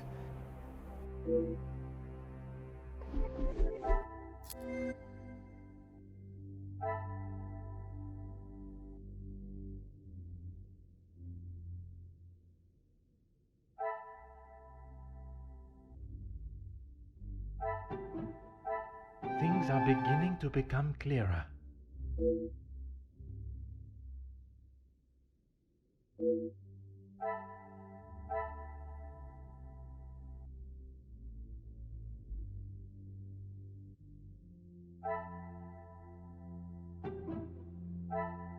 Magnifique.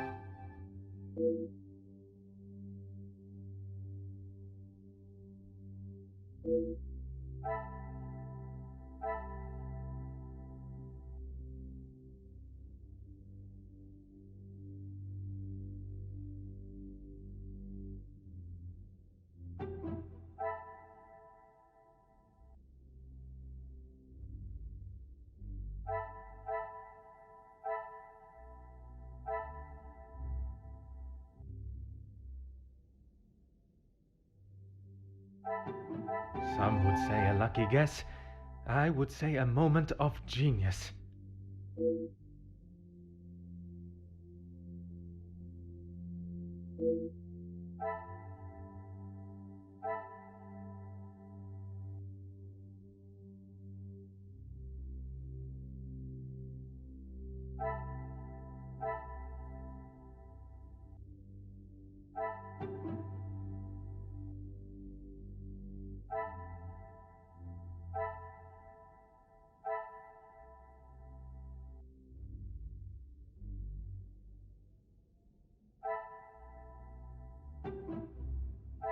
What a revelation!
Anything I can do to help, Detective?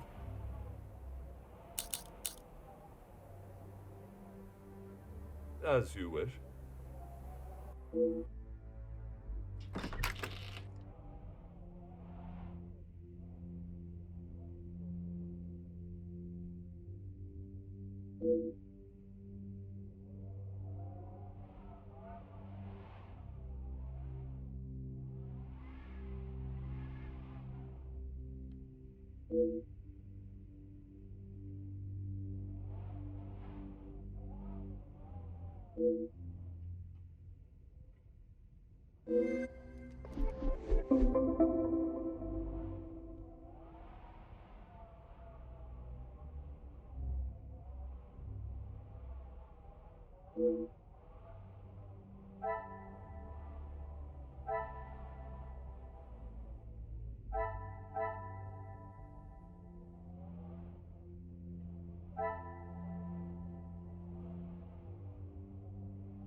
The pieces of the puzzle are finally coming together.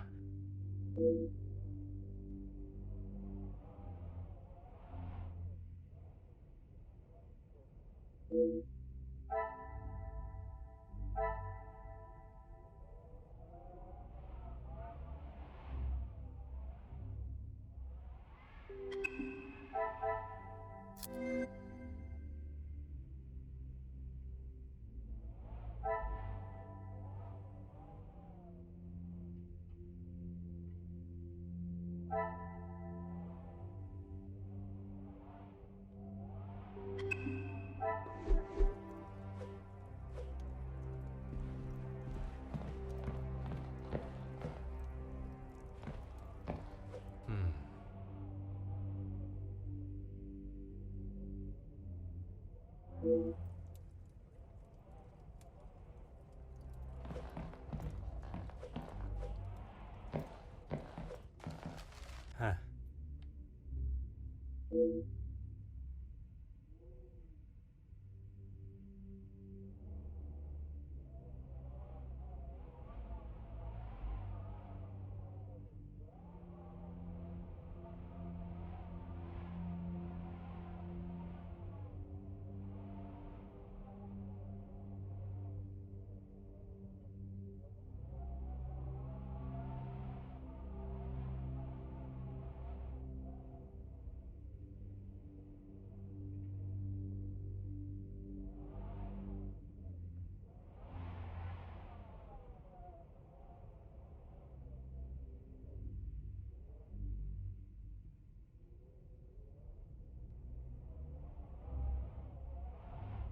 Another success.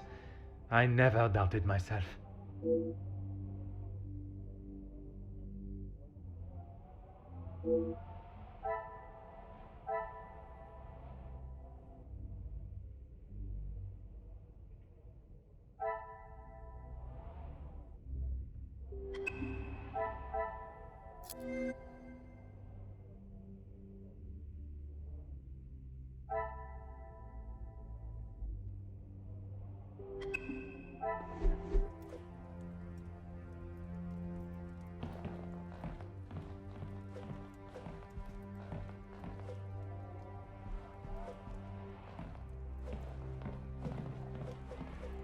Huh.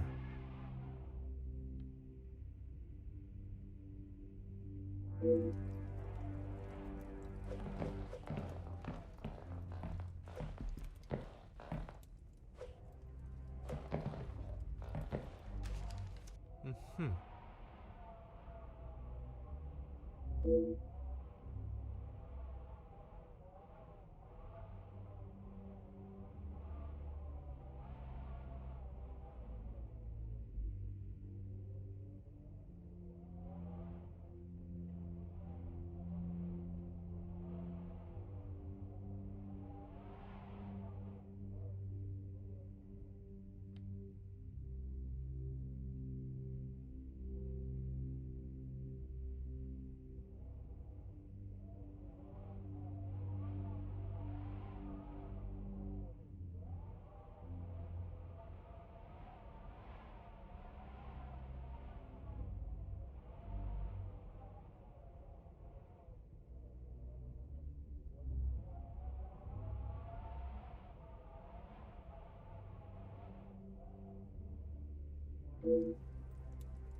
I should not be surprised by my own skills of deduction.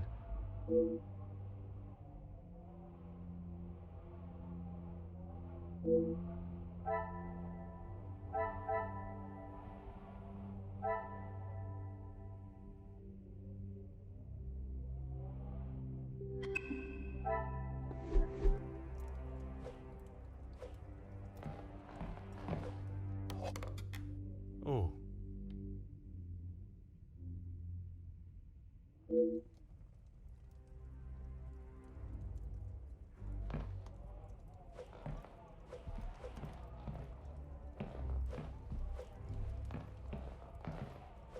Certainly. What do you need? The male guests, I believe, he knows in a business capacity, but I'm afraid that's all I know. I will add, though, he has not always been the easiest man to get along with. You are talking from personal experience of working for him. I am head butler to the Van den Bosch family in their home. He has made himself comfortable, but to me he still remained a guest.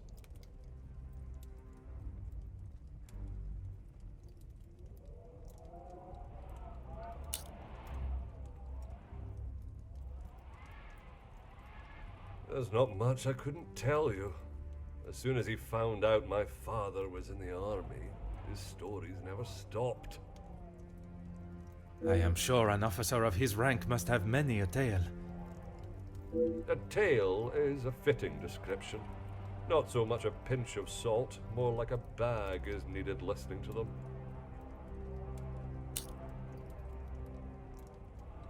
You've lost me, detective? I struggle to believe they were both helping her out of the kindness of their hearts. Could they have been fighting for the Madame's affection?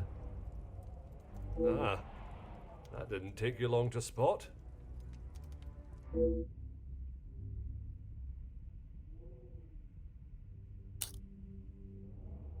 Your help and discretion in this matter are greatly appreciated.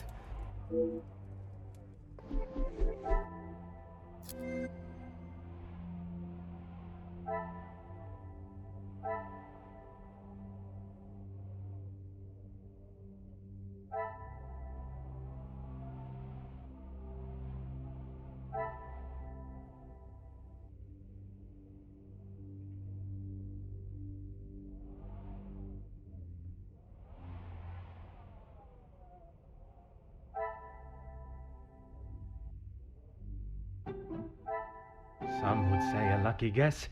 I would say a moment of genius.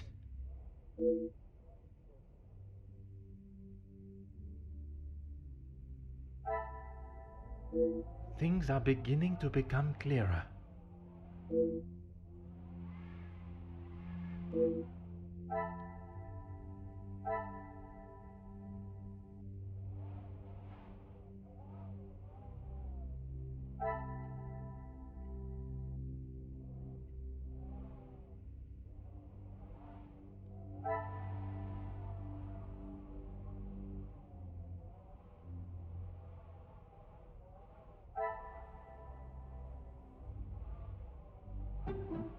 What a revelation!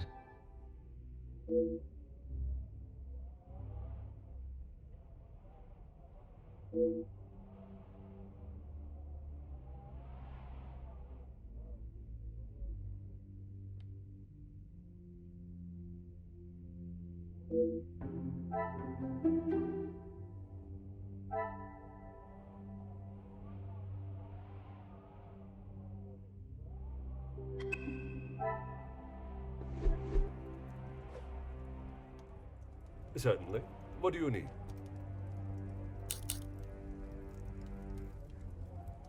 As you wish, detective.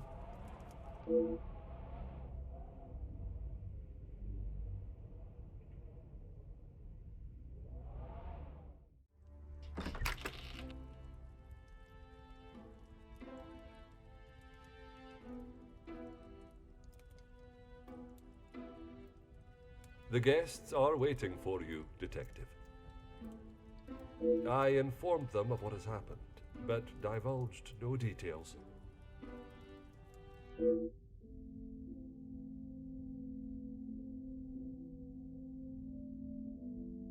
I am most grateful. Madame Van den Bosch is here also? She's in her room with Miss Angeline. It may be better to speak with them privately tomorrow. Oui, merci. I shall come find you again once my questioning is complete.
I'm afraid our conversation is of a more formal nature this time.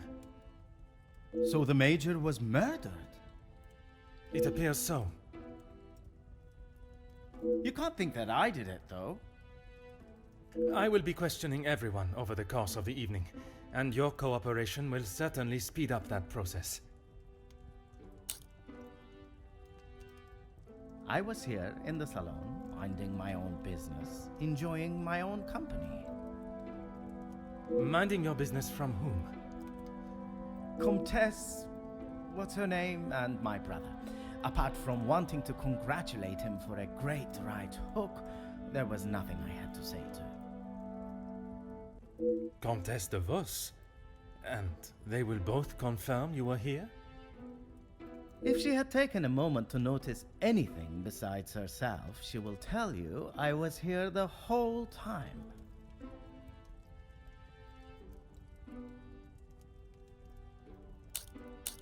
I think that is all for now. Merci for your time.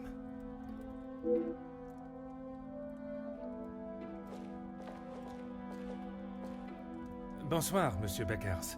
Merci for speaking with me. Monsieur Poirot, or should it be Detective Poirot now? Detective Poirot is perfect, merci. I would like to begin with a few questions. Go right ahead, Detective Poirot. I took great pleasure in seeing the Major's ego as well as his face take a bruising, and then I made my way to the library.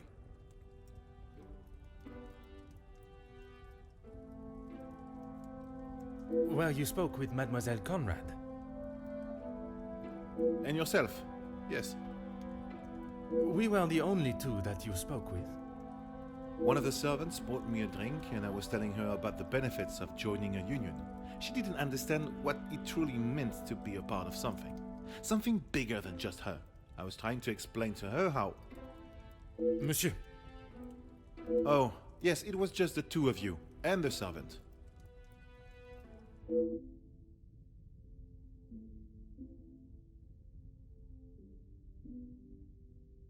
And you are sure there was no one else present? I'm not sure what you're getting at, Detective. You were there. Merci, Monsieur Beckers. It has been a most enlightening conversation.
Monsieur de Silva, merci for obliging me. A detective comes to a party and a dead body shows up. Coincidental, don't you think? A man's death is not a matter to joke on, monsieur. Who said anything about a joke? I am saying what I see. Then perhaps you can tell me what it was you saw this evening. Following whatever that was in the hall, I moved to the library.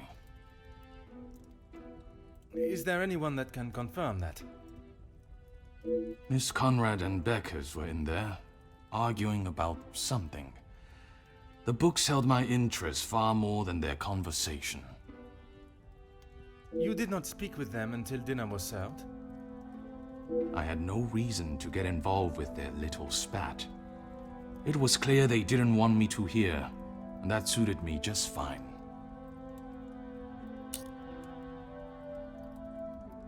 Merci for your cooperation.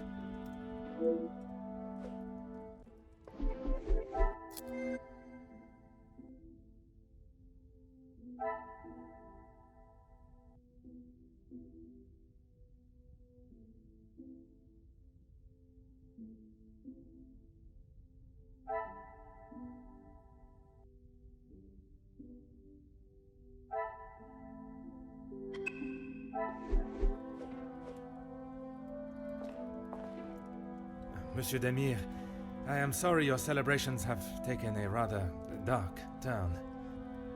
As am I, Detective. I hope we will be able to bring this investigation to an end post-haste. With your cooperation, I will do my very best. I was here in the salon.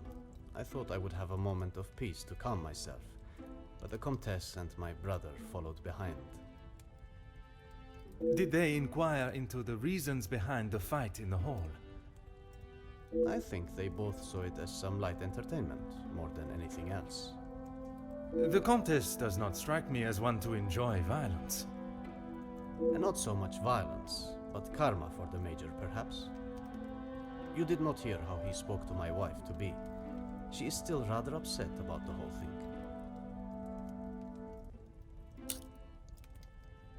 If you would be so kind as to stay here, I may require your help further.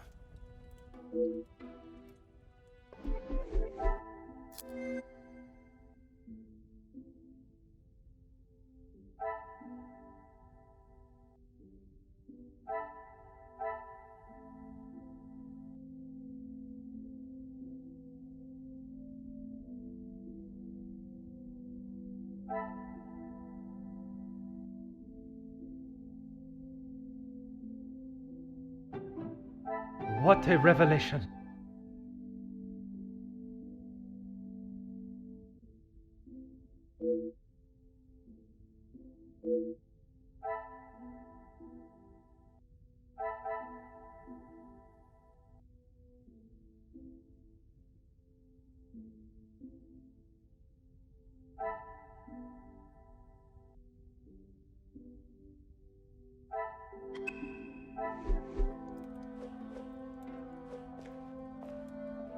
Countess, I am sorry our next conversation must be under such formal circumstances.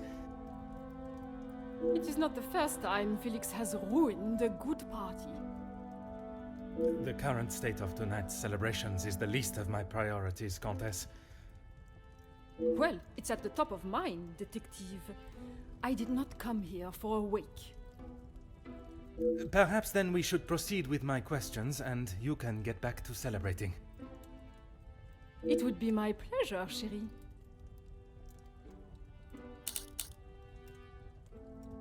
I did. I thought by staying in one place, it would be easy for the staff to bring me my drinks. How wrong I was.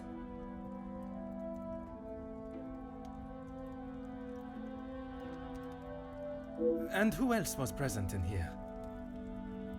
The handsome groom-to-be and his brother, although Zachariah, is it, made a rather sharp exit at one stage. Did he say where he was going? He barely said 2 words to either of us. I think he was more concerned with his drink.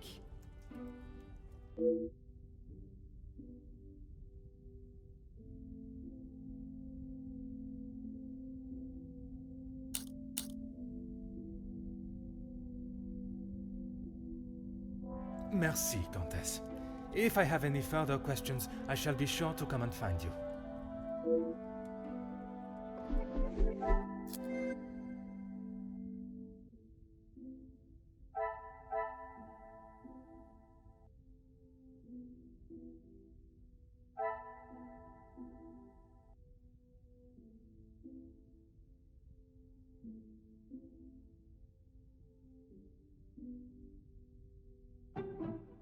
Some would say a lucky guess.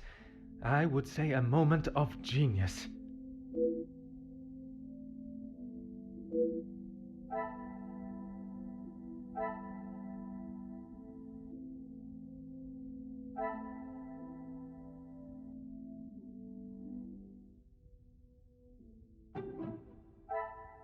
Magnifique.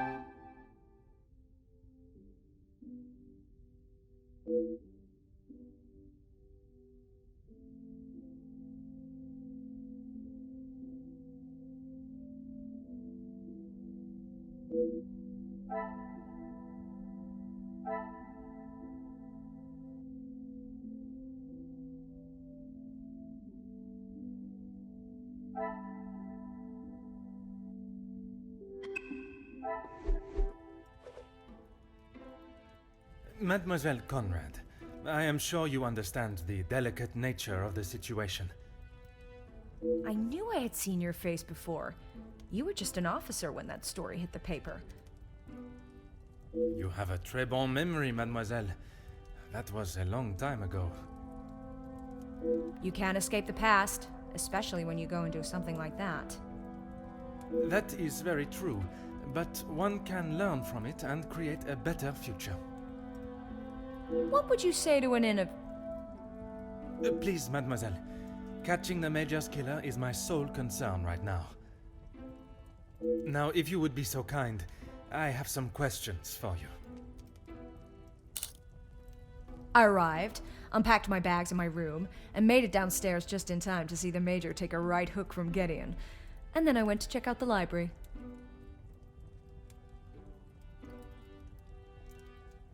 And you were joined by Monsieur Beckers. And Ernesto, or Monsieur Silver, as you say. But after he ignored my attempt at pleasantries, I left him to his book in the corner. And your conversation with Monsieur Beckers that I interrupted. You are a persistent one, aren't you? Makes sense now I know who you really are. You'll just have to wait and read about it in the paper like everyone else.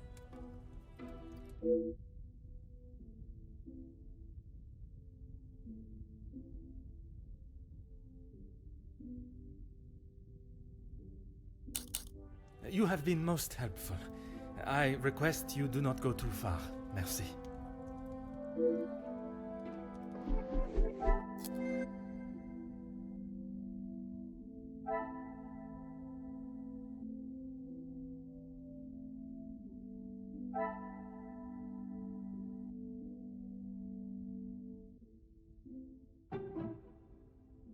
Another success. I never doubted myself.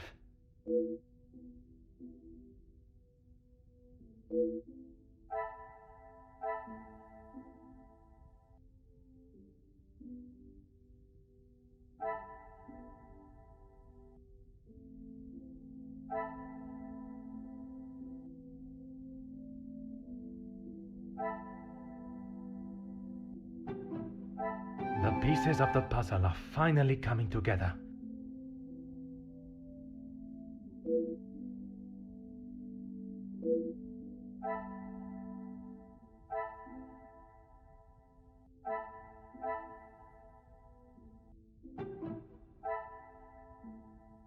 Things are beginning to become clearer.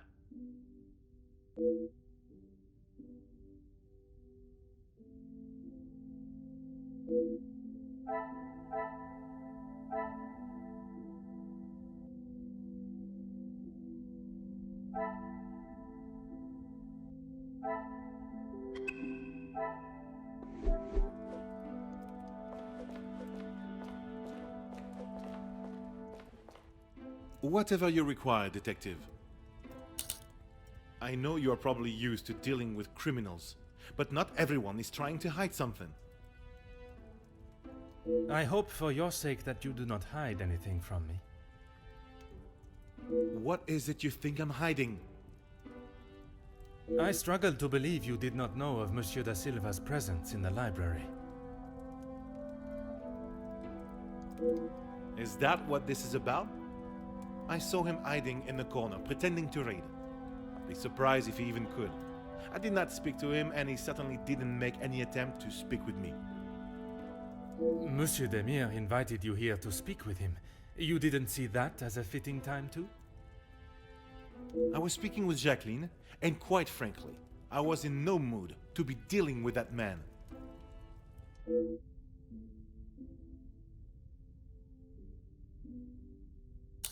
Merci, Monsieur Beckers. It has been a most enlightening conversation.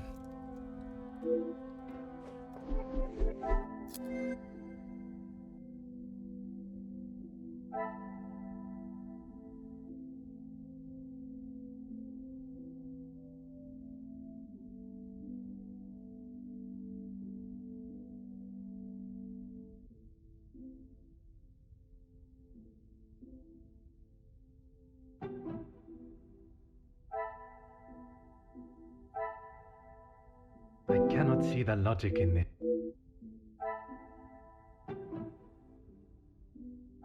I should not be surprised by my own skills of deduction.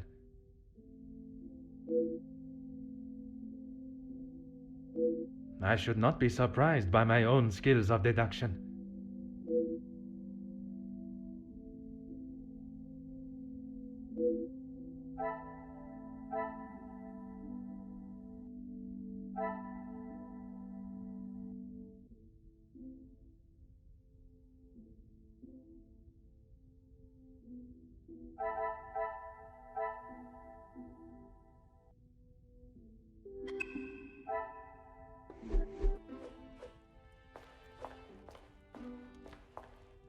I'm an open book, Poirot.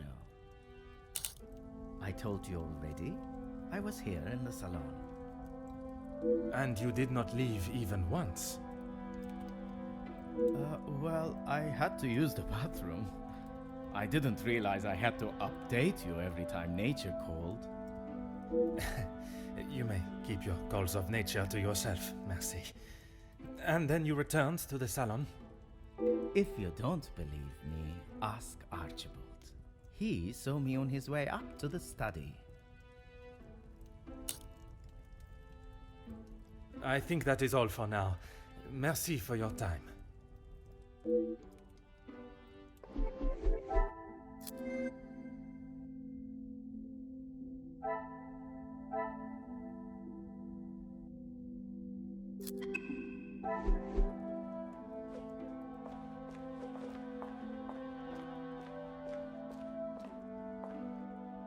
Can you confirm seeing Monsieur Demire in the hall this evening? Zachariah, yes. I was on my way with a bottle of whiskey to the Major. He shouted a rather ignorable greeting to me and asked for directions to the bathroom. I presume you showed him the way? Aye, Detective. I showed him to the hall bathroom. I didn't think it was wise to attempt the stairs, not in that state.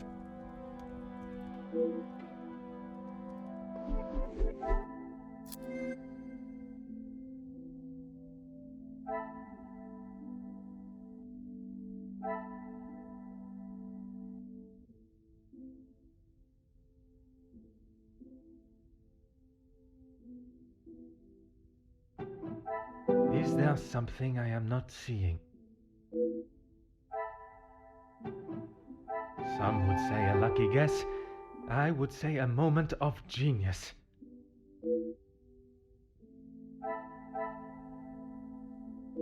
Magnifique.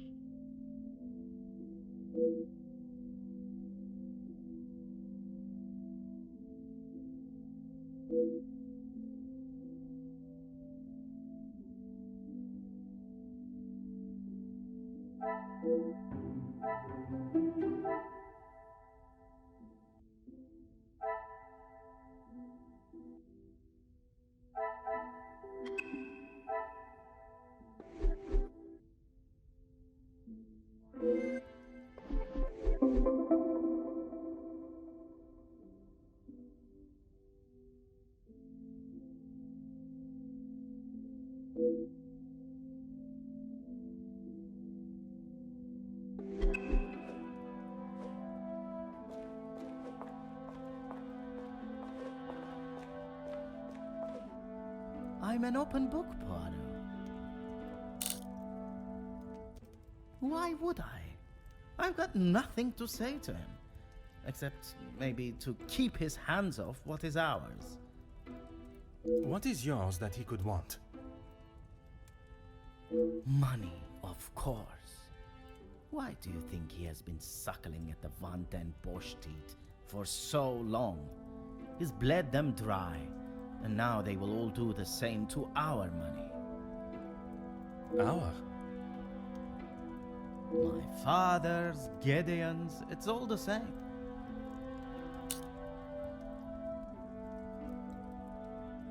When you have not been on level playing fields for years, it's hard to have a fair game. I am afraid I do not quite understand. If we're playing golf, he has a full set of clubs and a caddy in the form of my father, and I have the old split putter. Make sense now? Perfectly.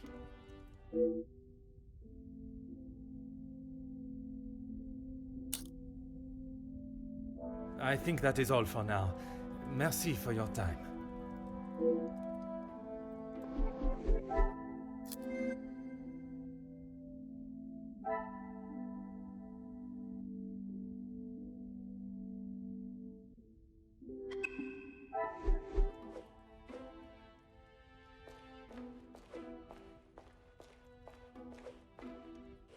No trouble at all.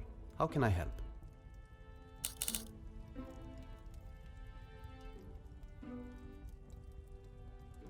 I knew of him more than actually knowing him myself. In the past, he made his feelings towards my brother and I quite clear. And that was not in a positive way. I certainly wouldn't call trying to get Angeline to postpone the engagement positive. What do you mean? I do not mean to pry, only I imagine the whole room was aware of his celebrating with a bottle.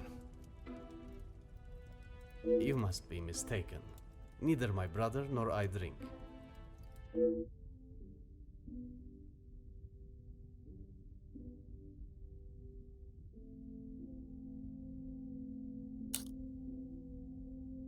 We aren't the closest, but what brothers are?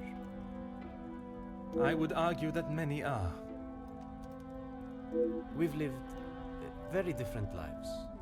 Our priorities are different. He does not see things the way I do. There isn't much more to say.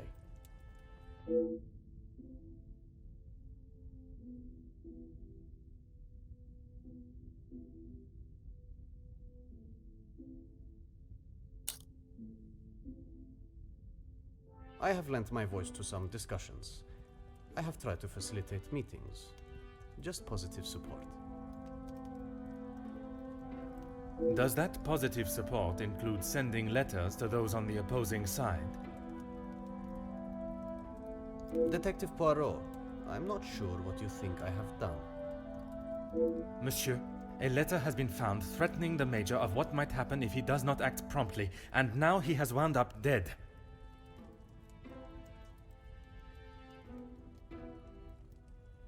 You think my sending him a letter, warning him not to get involved, means I murdered him?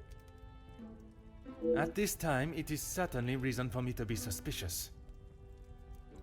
I have been funding the strikes, Detective. These men deserve fair treatment, and a wage that fits the hard work they undertake every single day. The Major didn't see that. All he cared about was the money for his services, and that is all I care to discuss.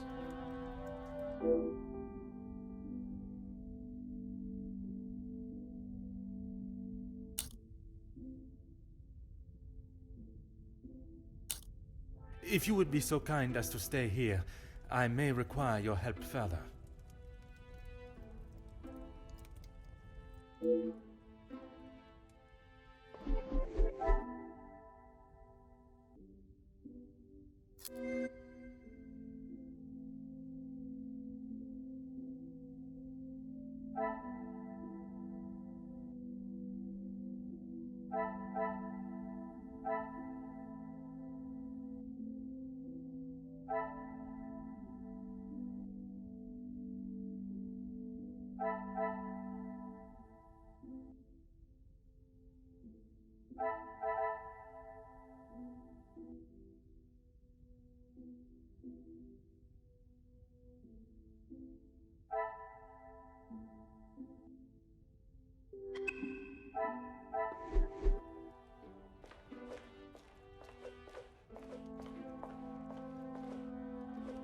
I'm an open book, Poirot.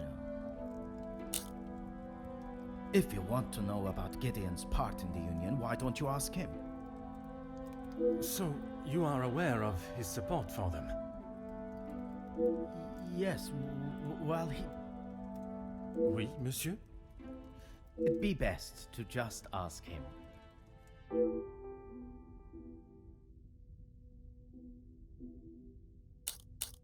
I think that is all for now. Merci for your time.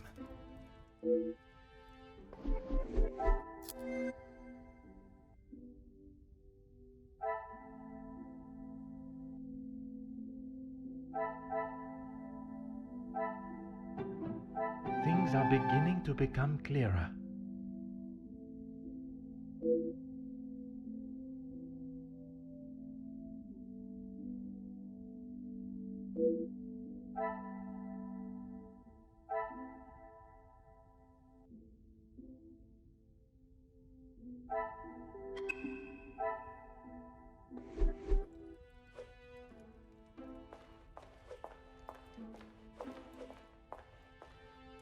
No trouble at all.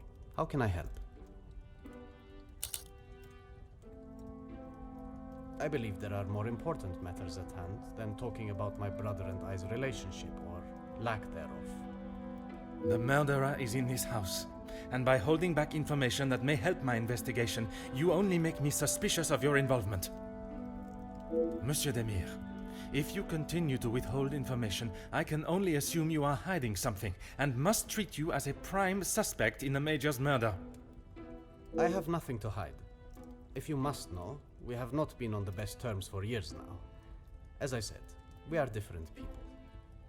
He does not see the importance of planning for the future, and as much as my parents tried, they could not make him see that. I suppose that is why he sees me as their favorite. He still believes that now? I assume so. We barely talk anymore. I was hoping we would be able to sit down and talk and leave the past behind. This evening has not panned out that way. If you would be so kind as to stay here, I may require your help further.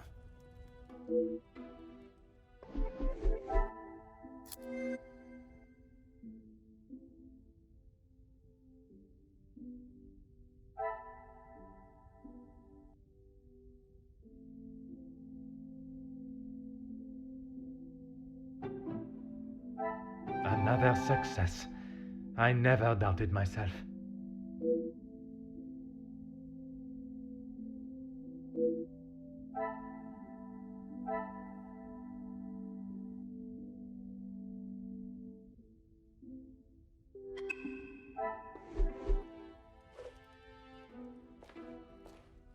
I am all yours, detective.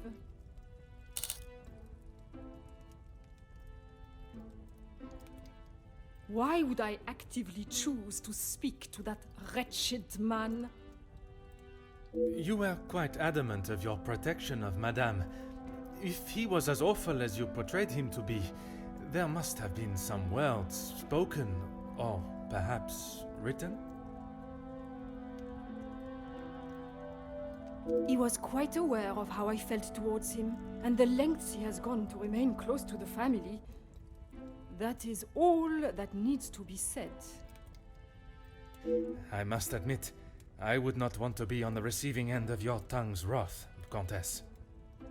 Wise thinking, detective. I imagine she will have shed a tear for him, but she should not waste any more. You don't think she would? Or you don't want her to? I have made it quite clear what I think of that man, alive or dead. I would not want her to waste anything further on him.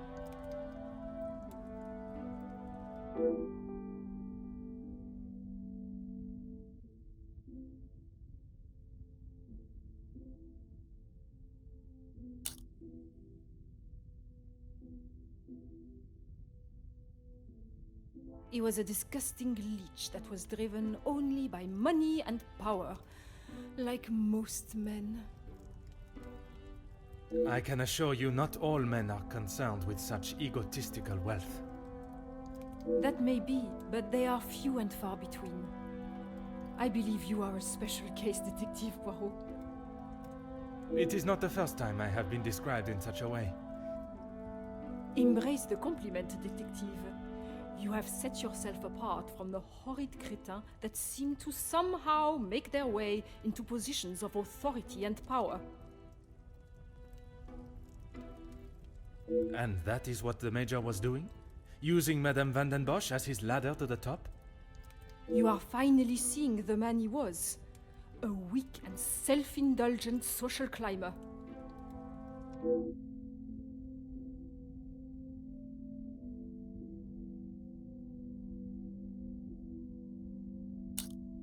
Merci, Countess. If I have any further questions, I shall be sure to come and find you.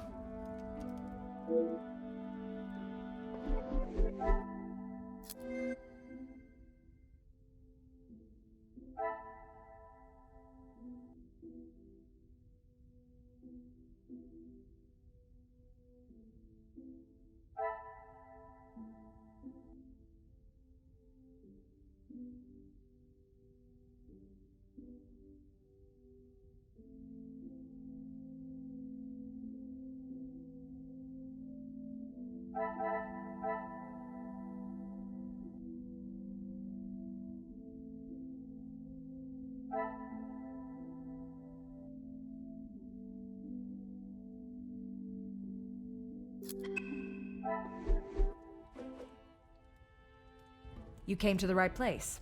What do you need? I know that he was not the good and honest man he liked to think he was.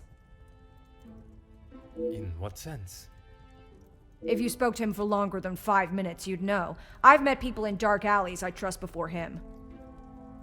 And on the occasions when you did speak with him, what was discussed? I'm sorry, Poirot. If you're looking for a deep-seated secret between me and him, you're going to be disappointed.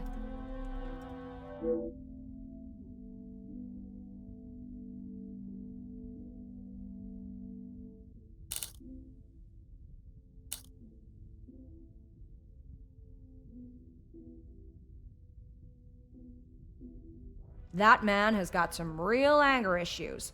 I get why he's frustrated. He's trying his best for the workers, but holding on to rage like that, something's gonna burst.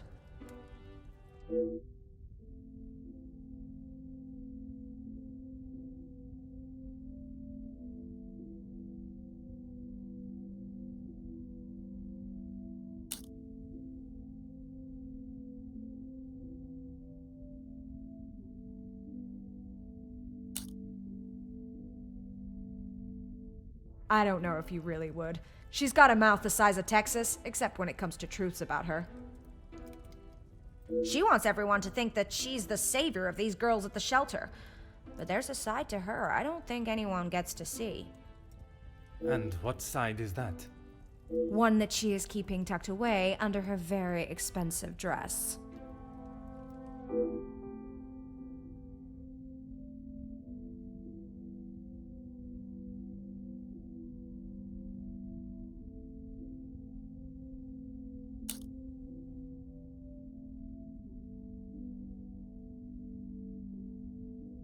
You have been most helpful.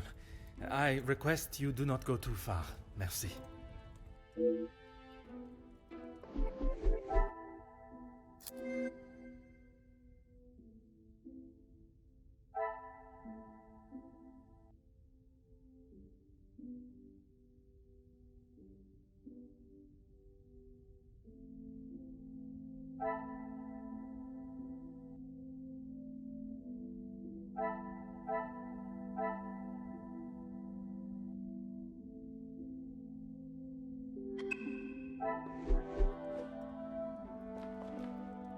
I am all yours, detective.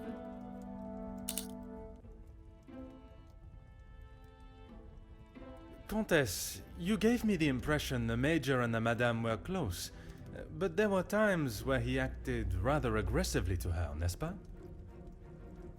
I am sorry, detective, but I did not mean to give you such an impression.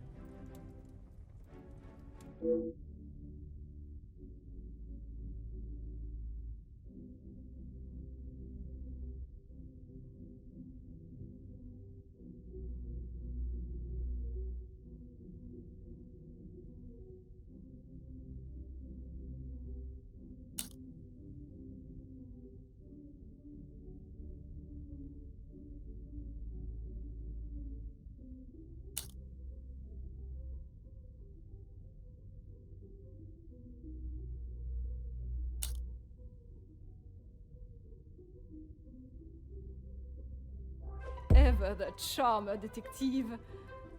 I would talk more on it, but I'm afraid Cassandra would think I am talking about her behind her back.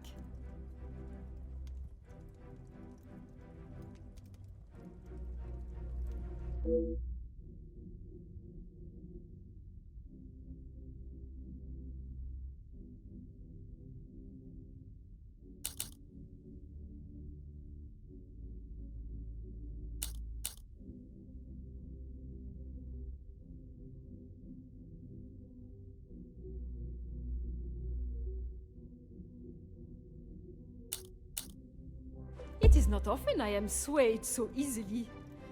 I applaud you on your willingness and persistence. From day one, I was wary of his intentions. And it was not long before he showed his true colors. If it is a tear she sheds, it should be one of joy that he is out of her life. I understand your feelings towards the Major, but perhaps there was... He was a bully. He took his shortcomings out on her, and she sat there and accepted it. I never thought I would see the day. Perhaps now she will be able to see the man he truly was. Karma will always catch up to you. Merci, Countess. If I have any further questions, I shall be sure to come and find you.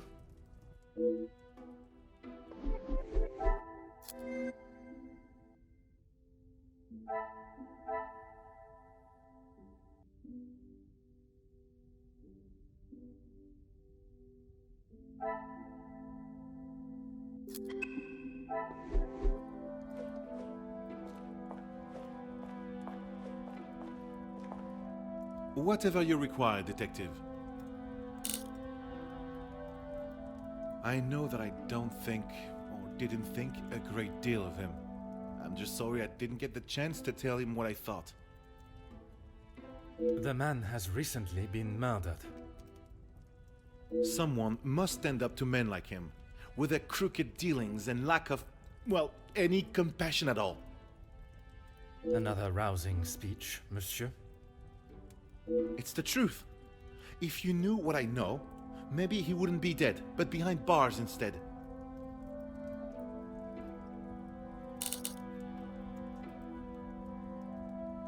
Yes, Gideon invited me. If you will recall from our previous conversation, we have been working together and he thought now would be a good time to discuss matters. To discuss business at the celebration of his engagement?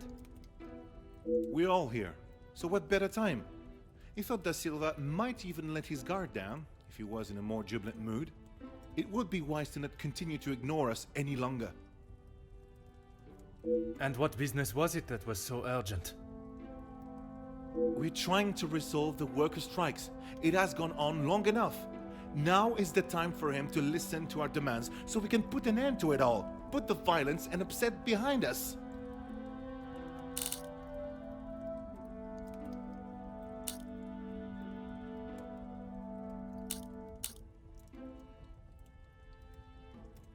Anger, yes, but that's all.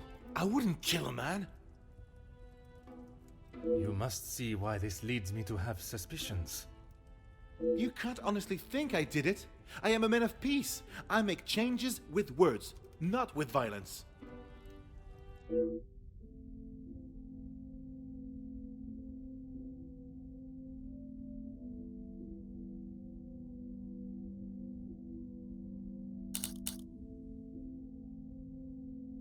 I am fighting for the basic rights of our workers, nothing more. If he can't see that, he is a lesser man than I already thought. And where does Monsieur Gédéon fit into the negotiations? And his brother?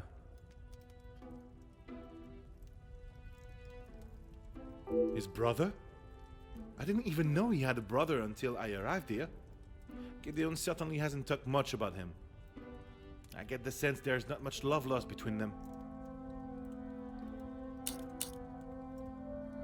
Last I saw, he was outside having a cigar. Oui, I spoke with him myself, but that was some time ago. He does love a cigar. You'd have to stand out in those conditions. I could barely see him through the snow. Merci, Monsieur Beckers. It has been a most enlightening conversation.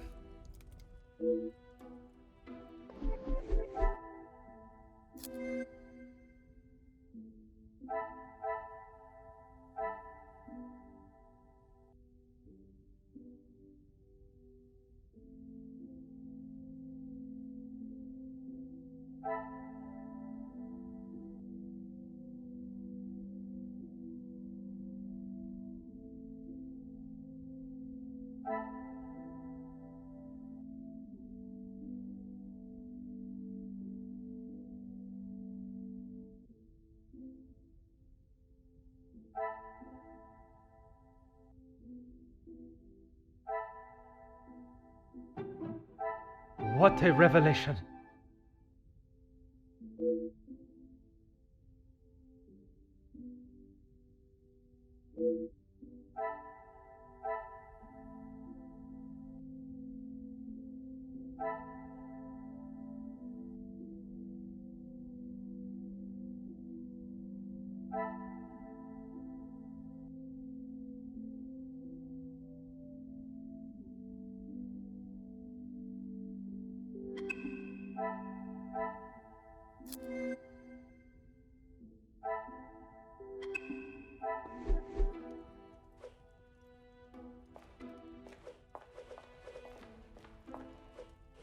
More questions? I suppose so.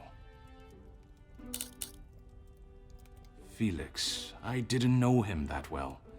We spoke a handful of times. I met him through Cassandra. I thought him to be rather pompous. But you remained polite, as any gentleman would. Of course.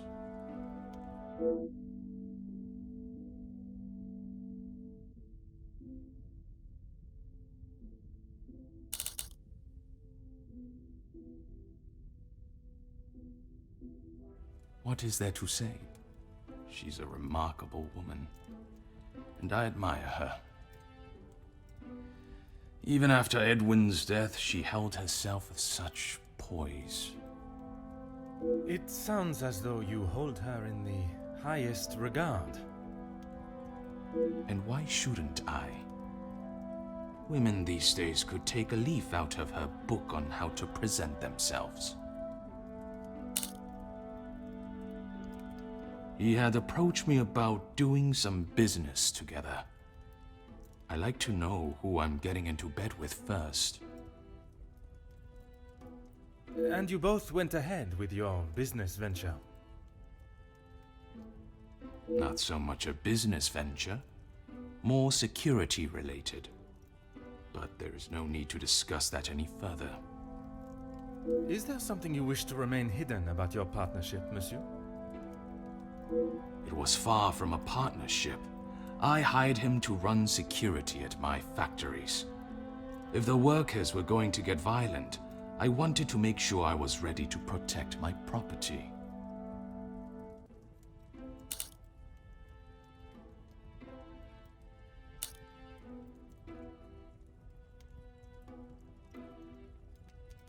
That is correct. And the reason for your support was always of a purely platonic nature. If you're trying to insinuate that I was expecting something in return, you can remove your head from the gutter. I meant no offense. I am only trying to understand the dynamic of your relationship.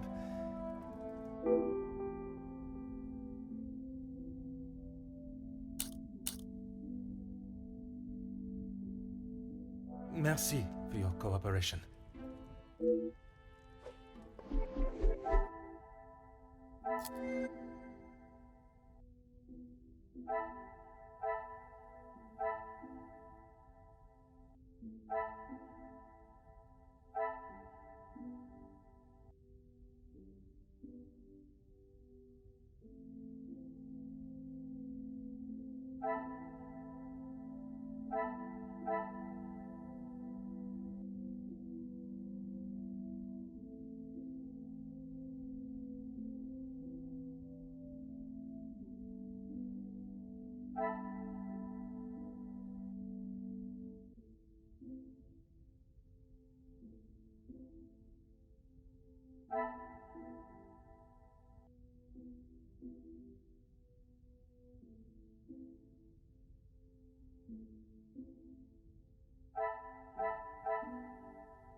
I am all yours, detective. What of it? Do you believe there was something more to their friendship? As I have said, detective, I am not one to gossip. I would not even consider your name and that word in the same sentence. Because it is not gossip when it's the truth.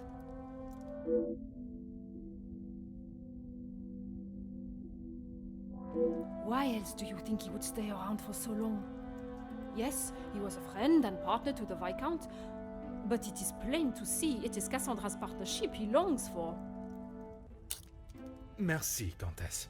If I have any further questions, I shall be sure to come and find you.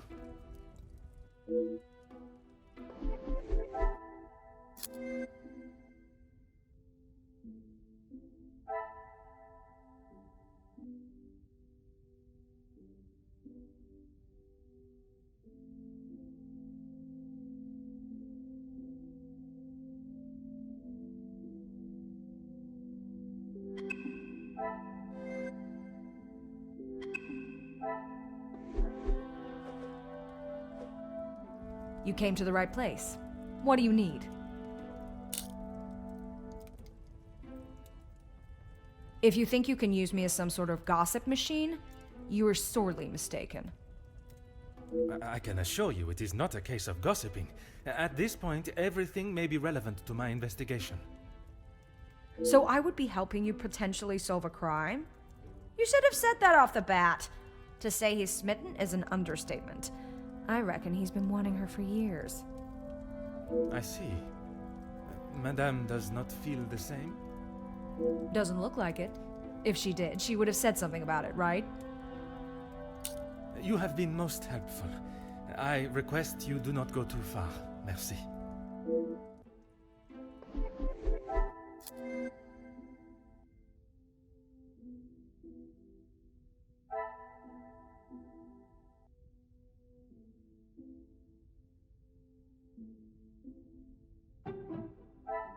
The pieces of the puzzle are finally coming together.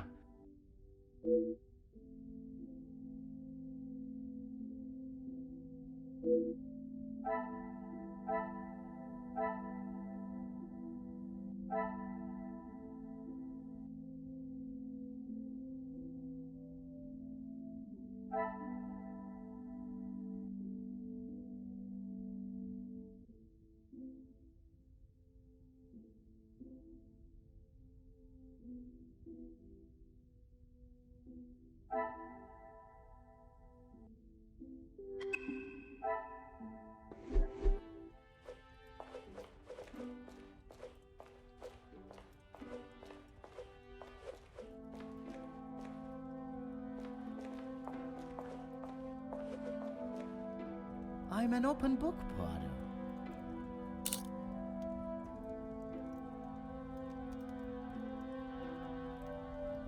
That doesn't surprise me, and yet no one actually asks. I am asking now. I should have expected that, shouldn't I? What is there to say? We used to be close, but not so much anymore. I would find it very helpful if you could at least elaborate on your relationship.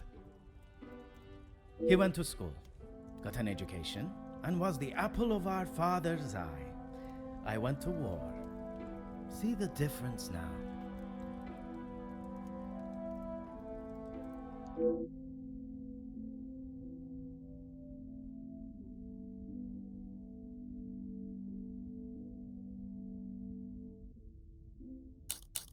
I think that is all for now. Merci for your time.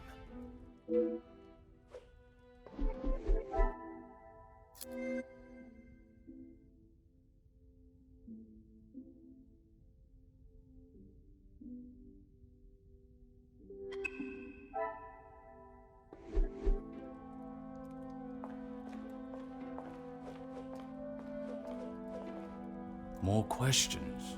I suppose so.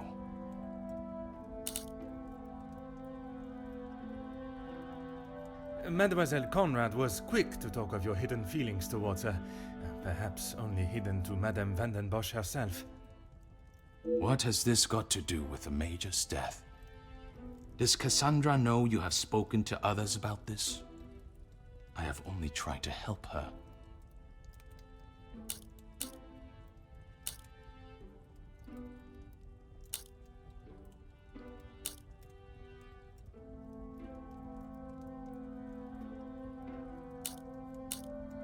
There may be some feelings there, but Madame van den Bosch does not know of them, and I trust that it will remain that way.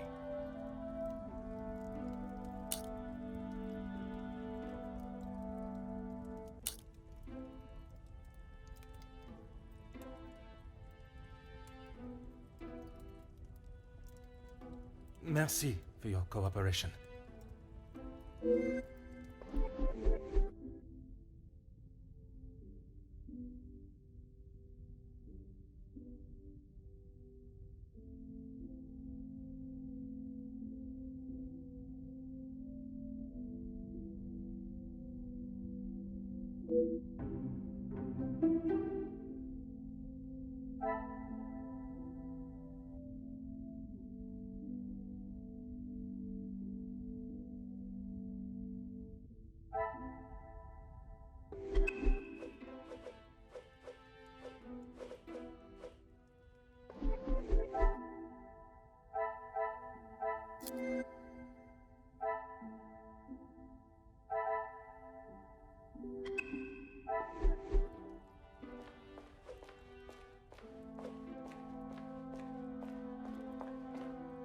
My time with the guests is complete, for tonight, at least. Do you know who killed Major Hagen? I am afraid it is not as simple as that. There are many steps that lead to the truth. I must think on everything I have heard this evening and dissect the truths from the lies. Merci for your assistance this evening. Au revoir.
Things are beginning to become clearer.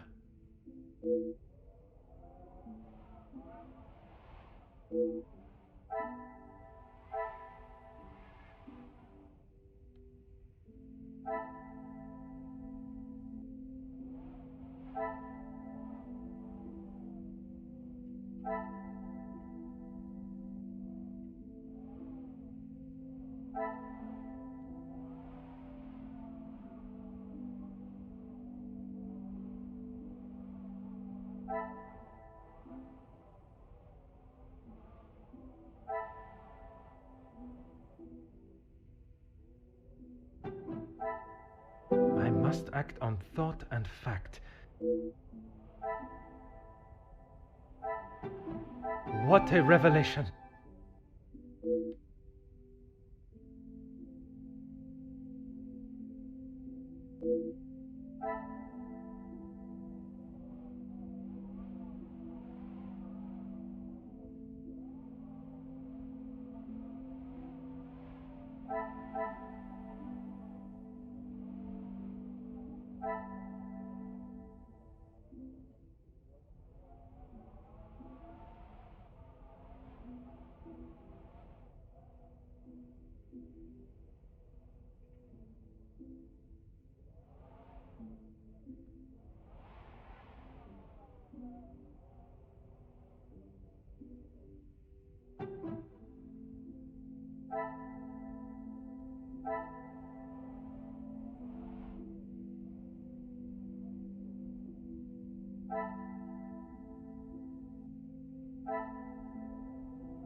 Some would say a lucky guess. I would say a moment of genius.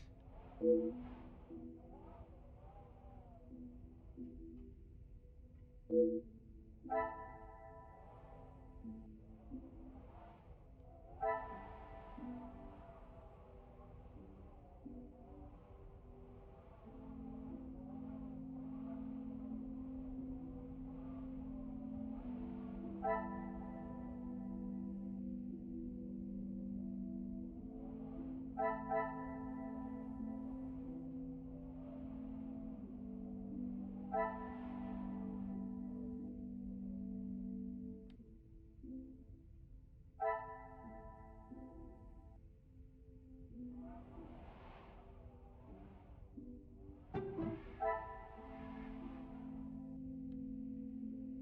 pieces of the puzzle are finally coming together.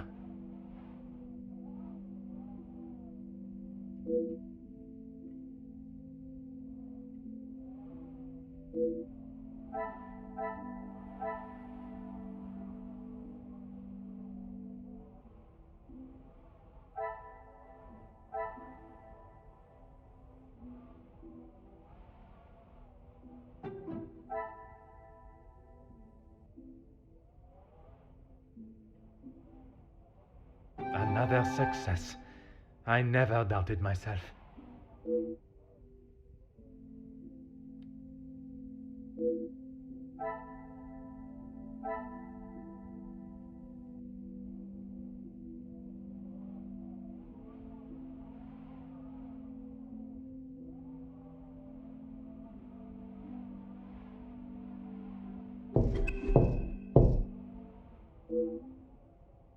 Entrez.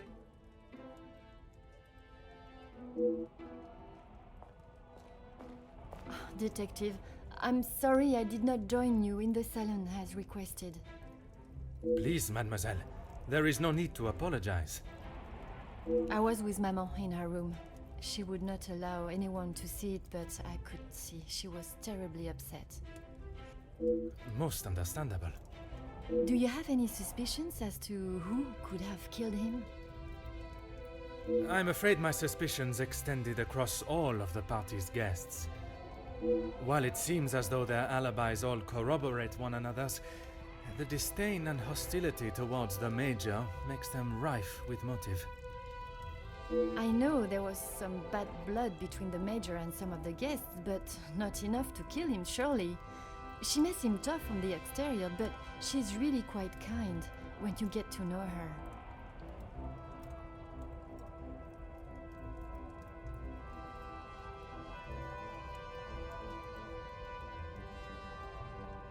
The Countess? She is a formidable force I would not want to come up against. Don't be silly, Detective. She wouldn't hurt a soul. Jacqueline, I mean.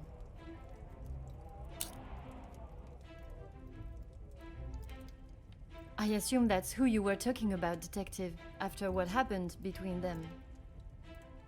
That is a story I have yet to hear. She must have told you about the piece she was writing on us, about Gideon's work and our marriage. Somehow that was the only thing she did not mention. That's strange. I thought that is what she would have started the conversation with. Well, she had come to the house to interview me, and when I entered the library, she was there with Felix amid a rather heated conversation. Do you know what this conversation regarded? I'm afraid not, but Felix was quite enraged. He picked up an envelope from the table and stormed out, slamming the door behind him.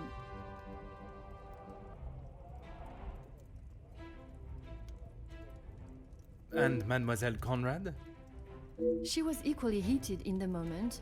She had a few choice words for him that I wouldn't care to repeat.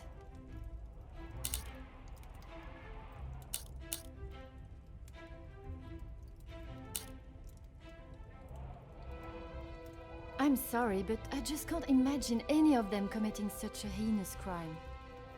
It can often be hard to look past one's personal feelings for someone and see their flaws. It's not that, Detective. It's just they have known each other for years.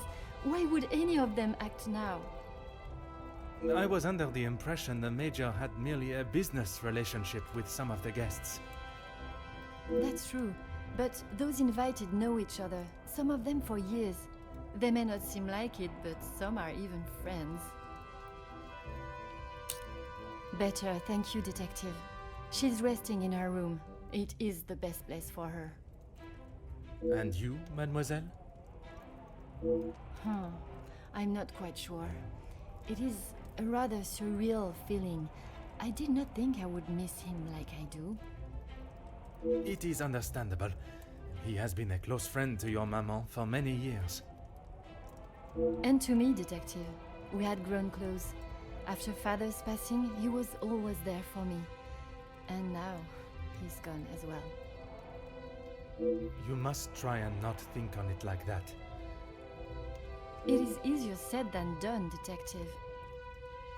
I have no doubt, but you can be assured the culprit will not remain at large for long. You have my word. I should return to my room now, Detective. It has been a trying day for us all. Oui, mademoiselle. I am afraid tomorrow may bear a resemblance, but I will not stop until I have found his killer. I am certainly glad you are here, Detective. When and where a detective is required, that is where I shall be. Bonne nuit, mademoiselle.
I should not be surprised by my own skills of deduction.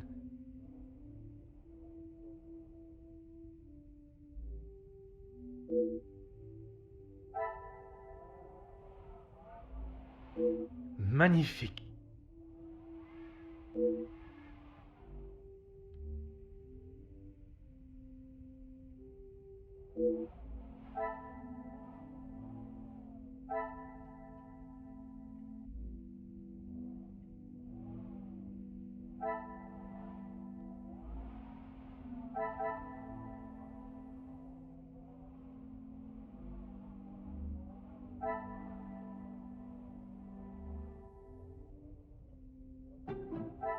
Things are beginning to become clearer.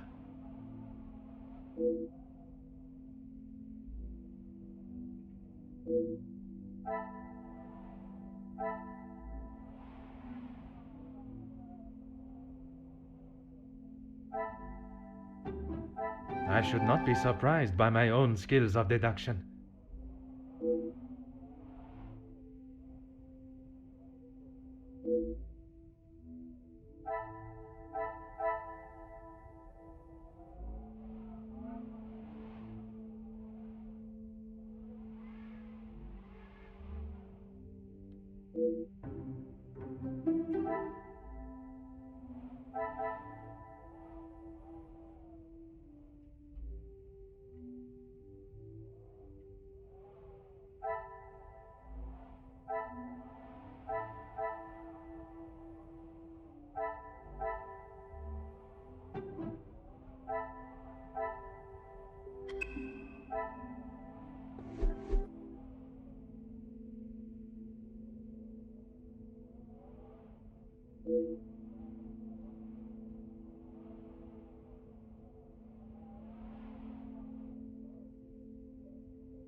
Good morning, Detective. You slept well? I'm afraid I did not. I was hoping for at least a moment of pleasant slumber, but alas, it was not to be. Finding the Major's killer is the only thing that will put my mind at ease. In that case, Detective, what can I do to help?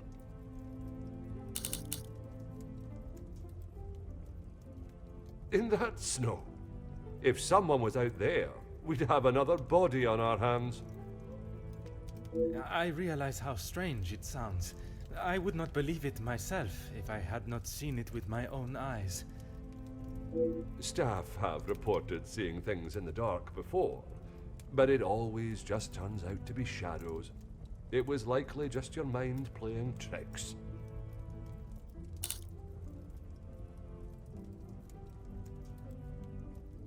I'm afraid our Lizzie is not well.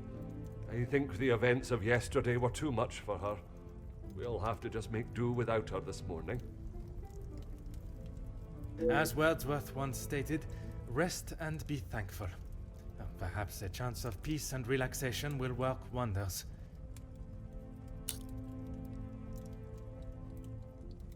She is currently eating breakfast alone in the dining room. It's how she prefers it. But if you wish to speak with her now...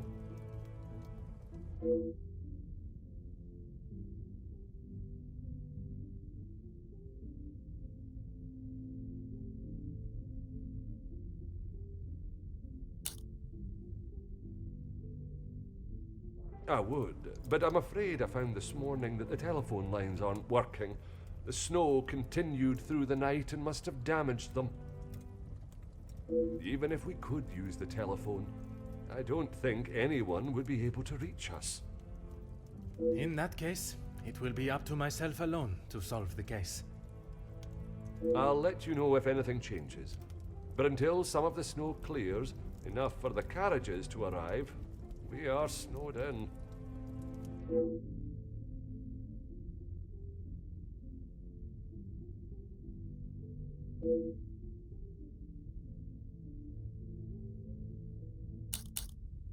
Taken care of. Master Dremir and his brother, after sobering up, helped me move him into the cellar. best place for the time being. Très bien. I imagine there is no reason for anyone to go down there. Besides me, no one. Once this snow clears, we will be able to move him from the house. Your assistance has been most valuable as always.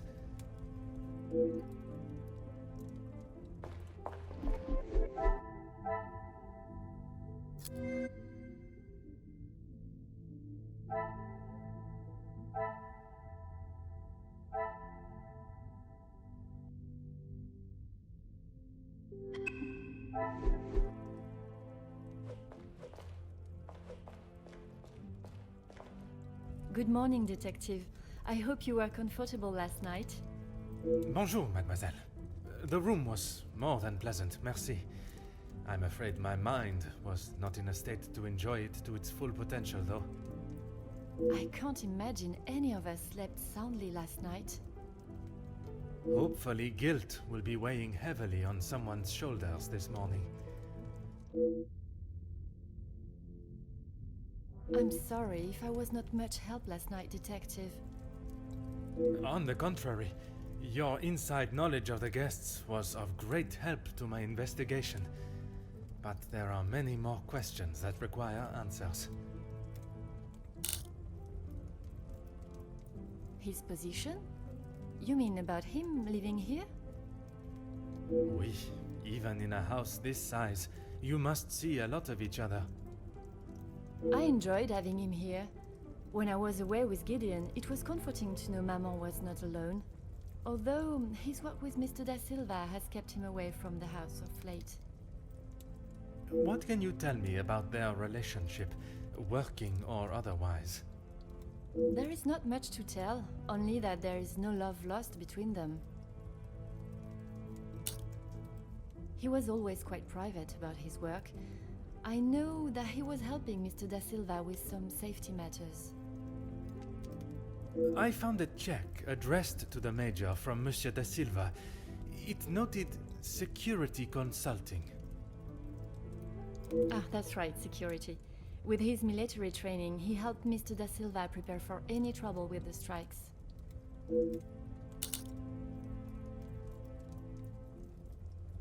A development? Oh, Detective, I knew I could count on you. It may not be the news you had wished for, though. Another letter has been found. Addressed to me? I don't know how much more I can take of this.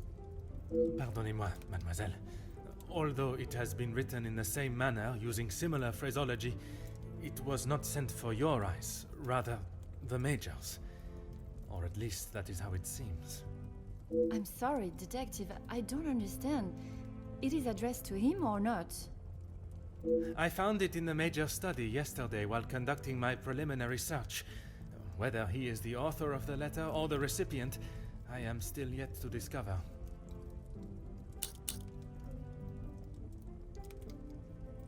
Heavens no, he could not do that. You did not hesitate for a moment. Why would he do such a thing? And then to send a letter to himself? It just doesn't make sense. Merci for your time, mademoiselle. You are to a detective what an umbrella is to a traveler on a wet day. Useful? Exactement.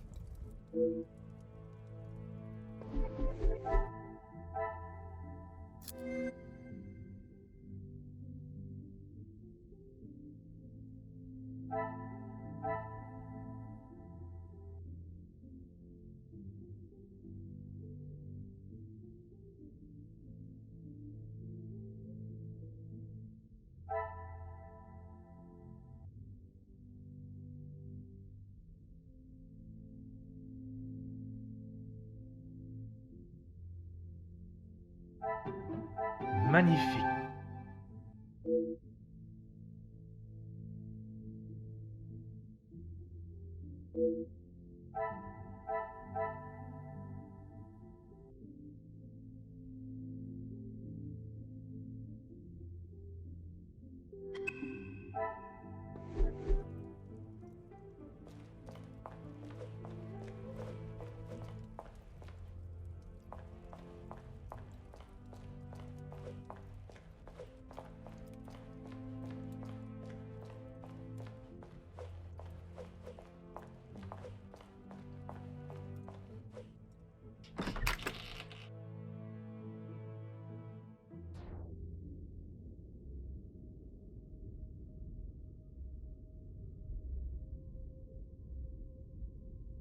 Oh.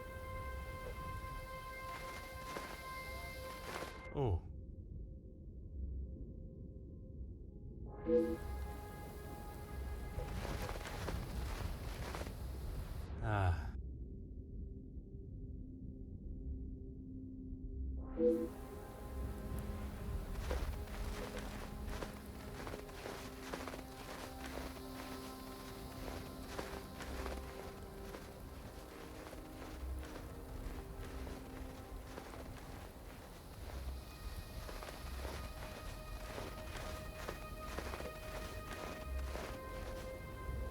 Huh.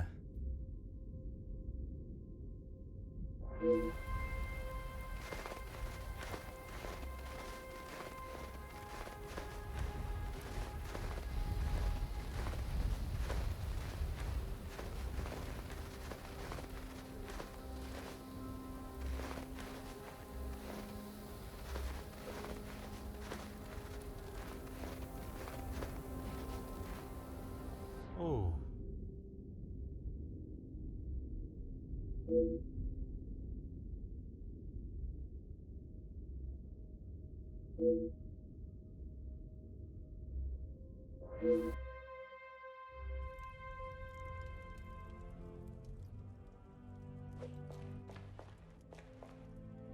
Huh.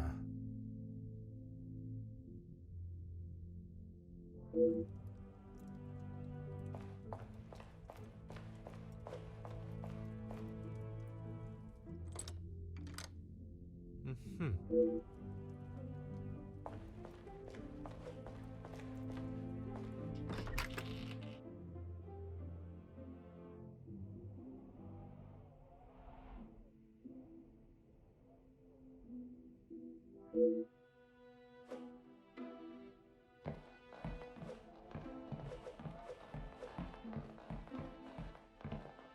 Ah.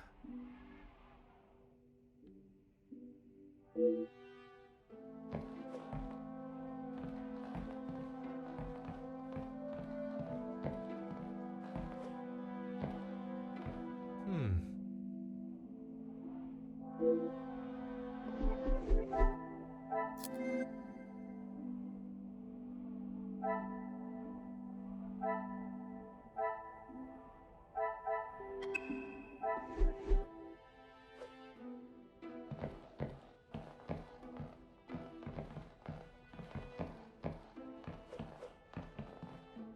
Aha.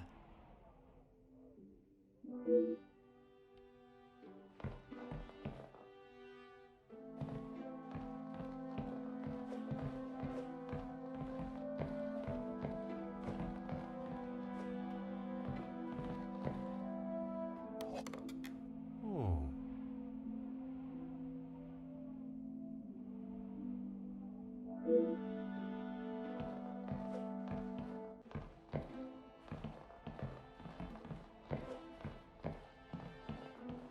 Bonjour, madame.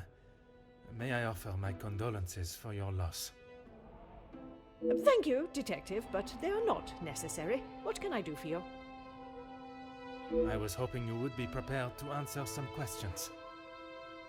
If I must. I'm sure you're aware he was not the easiest man to get along with. His hot temper made him a number of foes. A hot temper is reason enough to kill a man. His mouth often acted before his brain. Perhaps someone had grown tired of dealing with it.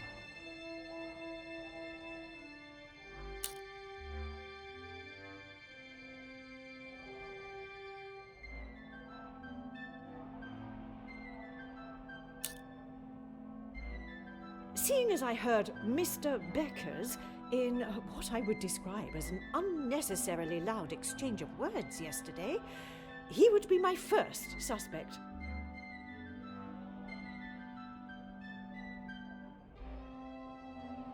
You heard them yourself. How could I not? The volume they were shouting at, I could hear them from the study in my room.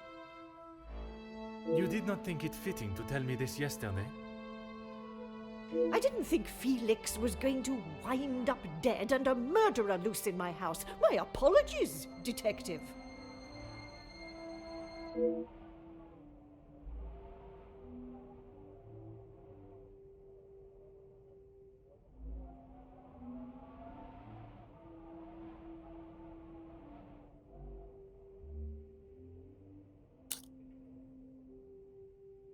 I assume you are talking about the supposed blackmail letter.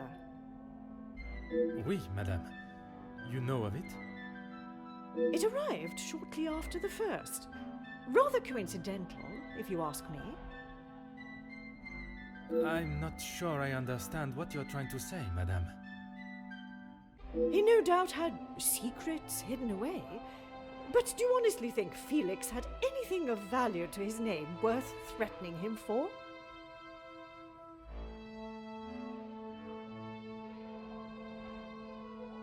Perhaps you should enlighten me. Well, he was here, living in my house, eating my food, prepared by my staff.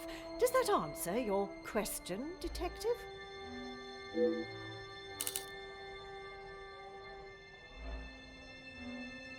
I wouldn't put it past him to have written it himself, in the hopes of getting some sympathy from me. And the other letters? He probably wrote those too. If Angeline paid the first, that would have given him the money to pay the second letter. He is the White Knight, saves the day, and expects to live here happily ever after.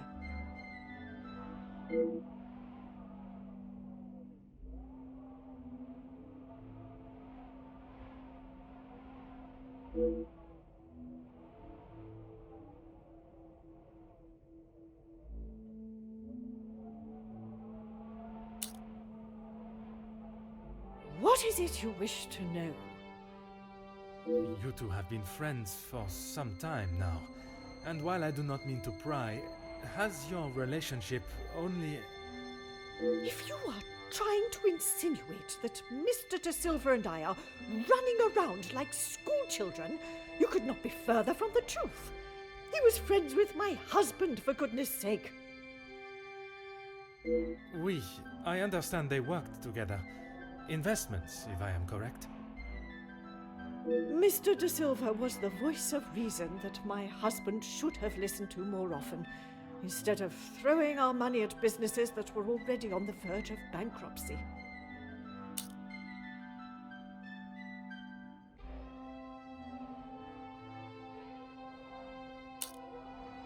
Merci, madame. I shall not bother you any further.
I cannot see the logic in this. Perhaps a second look at the evidence in front of me.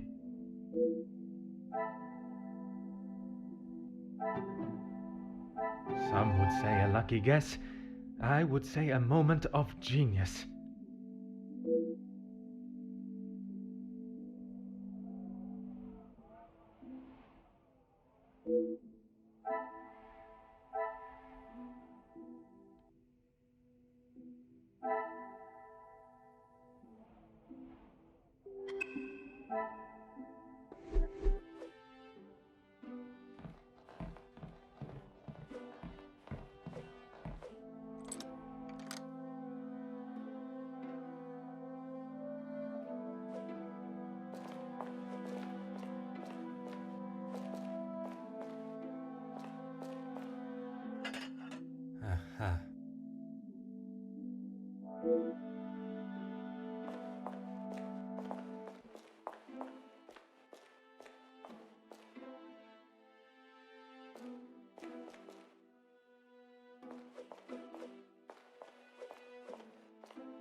Bonjour, madame.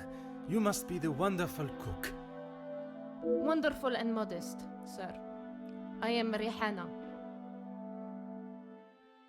My taste buds thank you for the ravishing meal last night. It has been some time since I ate so well.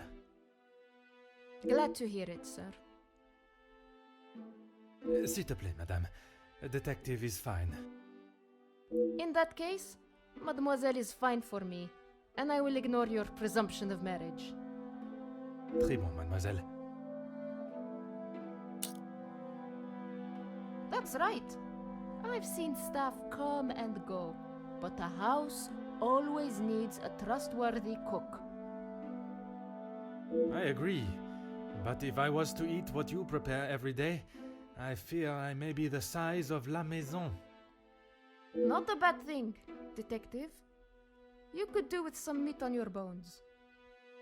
Well, with the snow still not clearing, we may be stuck here for the weekend. Perhaps I should look to adjust my pantalon buttons. I did. Monsieur Archie told me what had happened.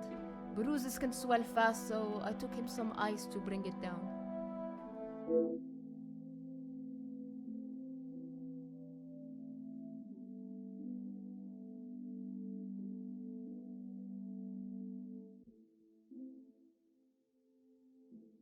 How was the Major when you saw him?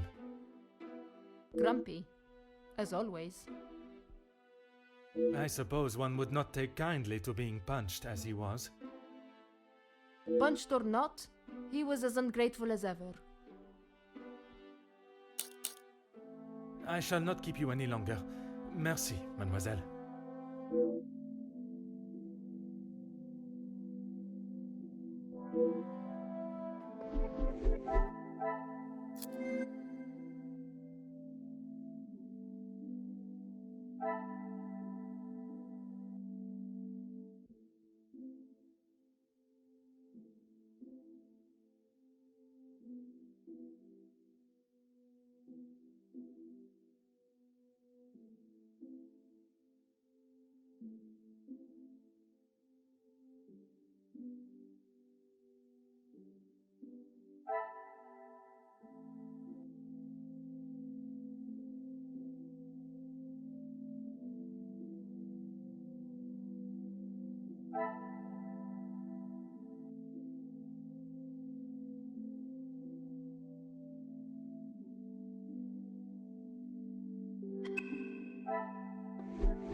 Is there something I can help you with, detective?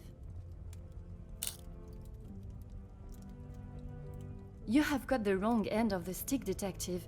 Maman has snapped at him recently, but it was nothing more than that. It was something to do with the letter. I heard them in the library before Maman shouted and he stormed out of the room past me.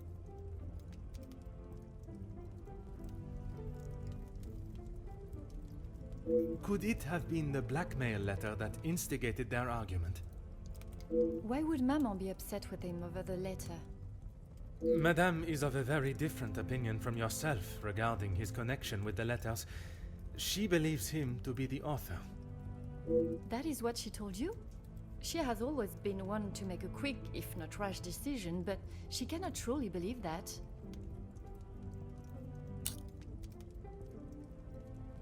I don't recall telling him directly. I did not want Maman to find out it had been paid.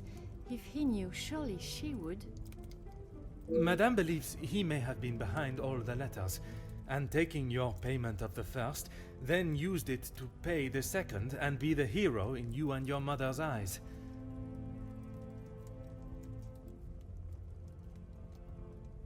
I never knew Maman had such an imagination. Where would she get a story like that from? That is a question I was hoping you may be able to answer. You have met him. Do you really think he's capable of such a devious plan? It is a plan only the most crooked and underhanded could create. Is that the Major? I am not so sure.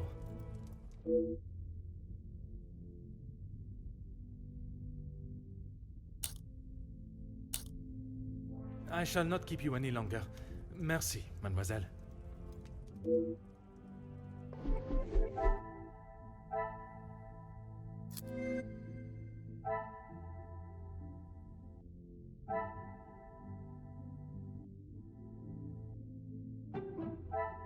The pieces of the puzzle are finally coming together.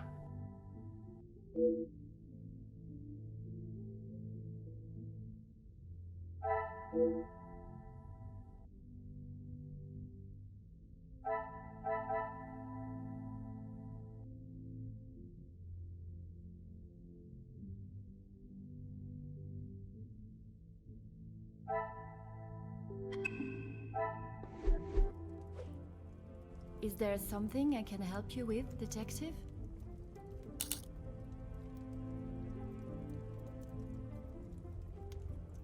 I'm afraid it had been that way for some time. Maman is not forthcoming with her emotions, as I'm sure you are aware, but I could tell she had not been happy with their arrangement for the last few months. What gave you that impression? There was not one particular thing that she expressed, it was just the way she spoke to him and of him when he wasn't present.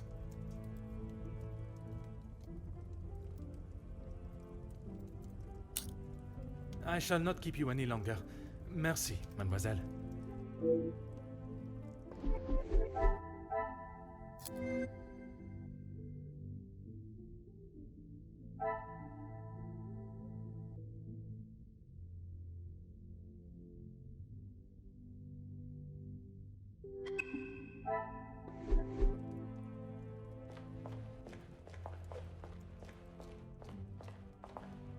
Huh.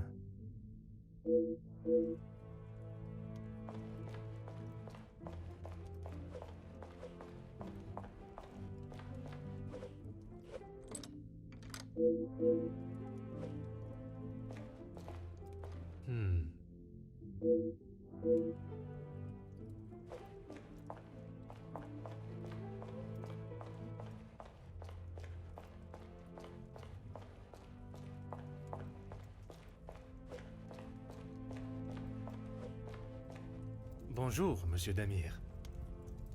Detective Poirot, how are you? The truth, monsieur. With each step towards uncovering the blackmailer, I am thrown 2 steps back as to the identity of the Major's killer. Is there something I can help you with?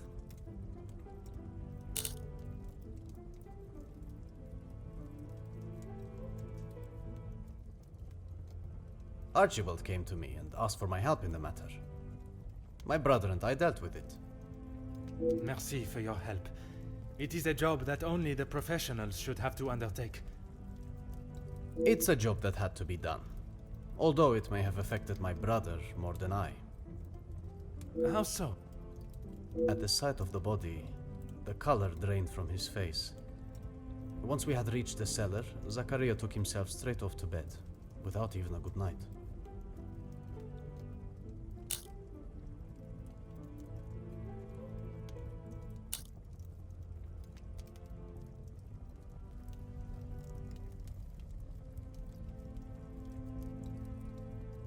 Felix and Madame van den Bosch are the only ones with keys, as far as I'm aware.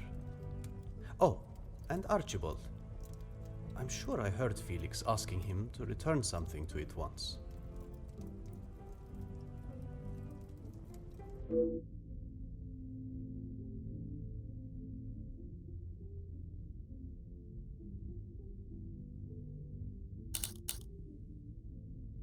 I have not seen him since last night. I'm sure he will have been fine after a good night's sleep.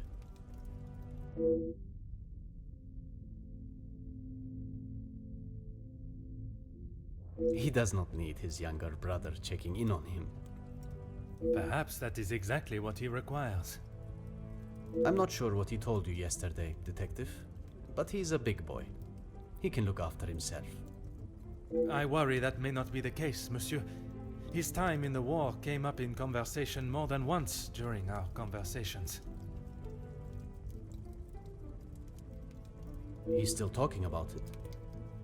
I thought talking to the doctor would have stopped all of that. Merci, monsieur.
Another success. I never doubted myself.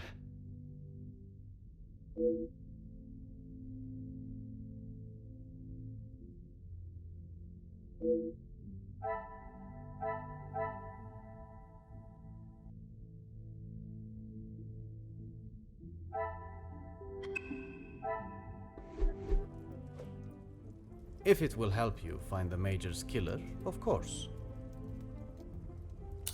When he returned from the war, he was a different man. Everything became about what he had seen. I cannot speak from experience, but I can only imagine the horrors he must have witnessed. The first weeks he would wake in the night, screaming.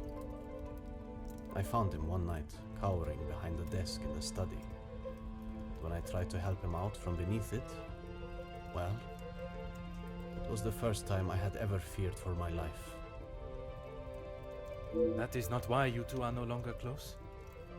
And not at all, Detective. We were always very different in nature. While I had always wanted to follow an academic path, Zachariah was more of a free spirit. Or at least as free as our father and the laws would allow. And yet, he ended up in the military. Quite the contrast. Our father demanded that he at least try to do something with his life. And when some of his friends joined the army, he signed up with them. It wasn't long before he moved out from the family home after his return from the army. I always assumed that he had put the war and everything that came with it behind him and was moving on. Now I see that is far from the truth.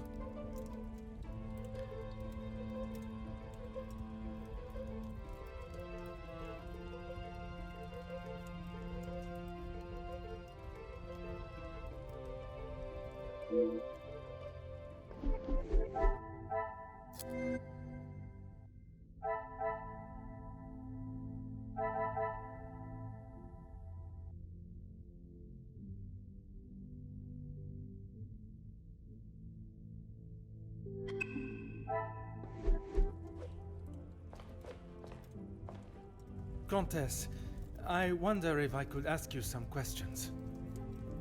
That is it, detective? No small talk? No inflating of one's ego? I am afraid not, Countess. With a murderer still loose in the house, my mind is rather preoccupied. Well then, detective, perhaps I can be of some assistance. Comment, madame? I thought you might like to know what I found on the Major's body. That certainly piqued your interest. A man has been murdered, and you find it acceptable to fool around and joke. Oh, please, detective. Do you really think so little of me? Archibald asked for my assistance. He knows of my medical training from my days as a nurse, and I thought I would be able to help. Even if it has been some years. It was not his place to grant you access to the body. I shall remember to keep my assistance to myself next time. A single stab wound, which you no doubt already knew. The knife was held in their right hand. I would say their predominant hand.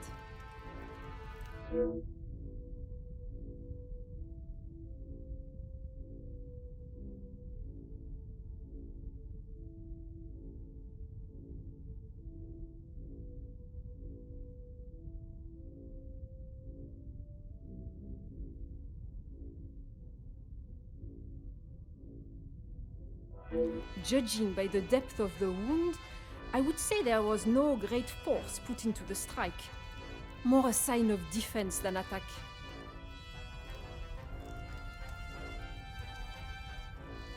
If I had to say what weapon was used, a small sharp knife or dagger.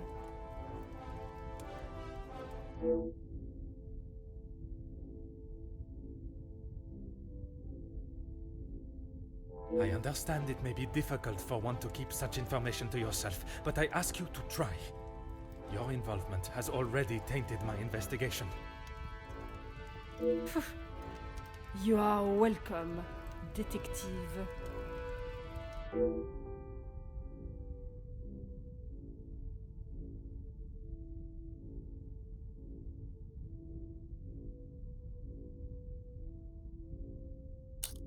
S'il vous plaît, Comtesse. Keep this information to yourself.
Aha.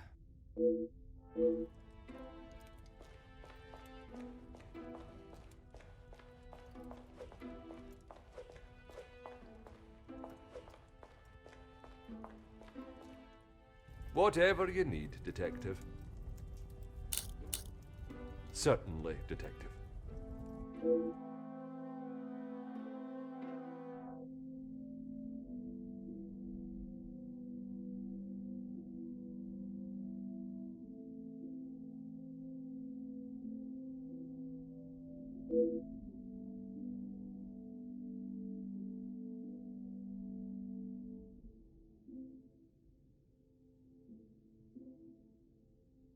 Oh.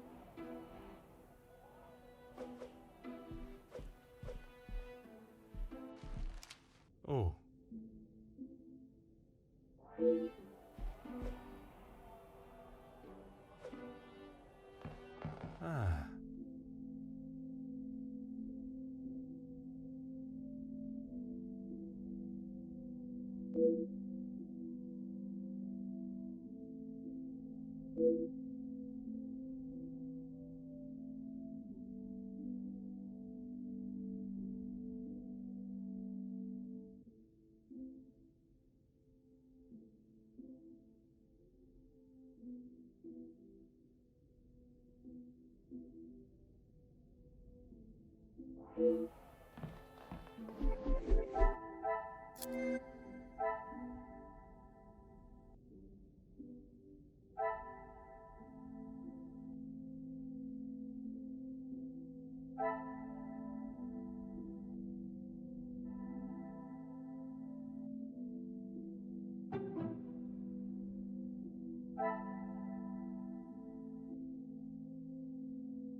What a revelation!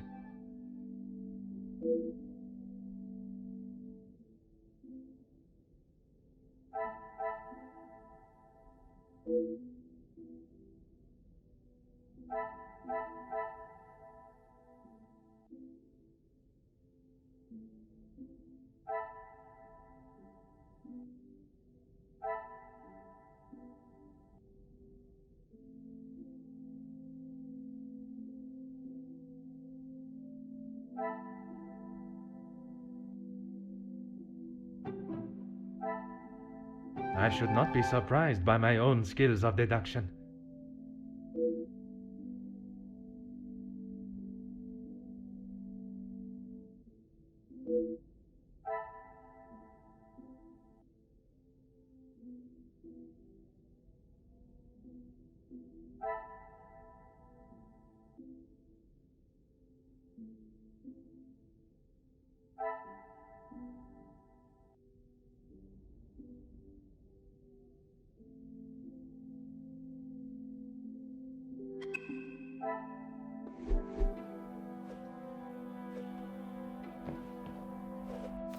Oh.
Aha.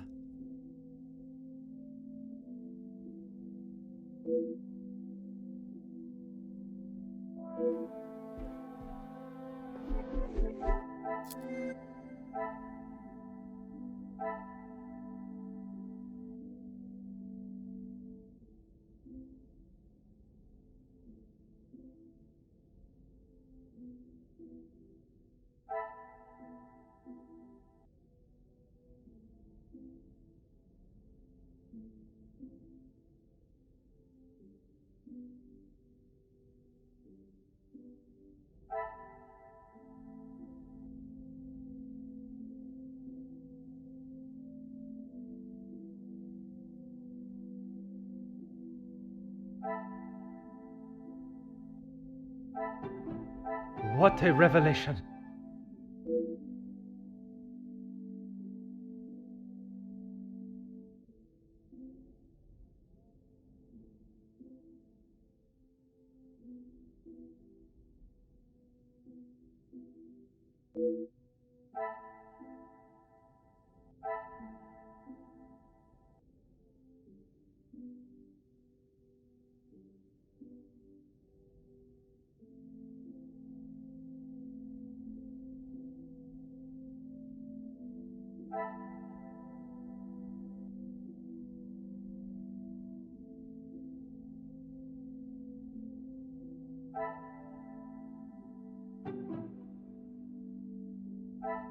Another success. I never doubted myself.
Detective Poirot, I have been asked to inform you that Lady Van den Bosch has returned to her room, and she wishes not to be disturbed.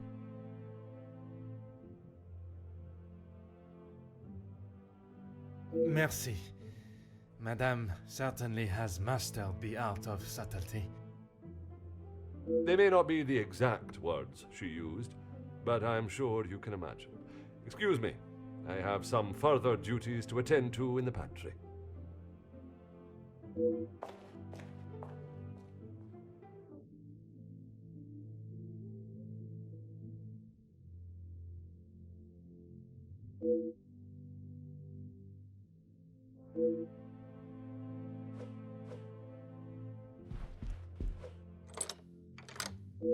Mhm.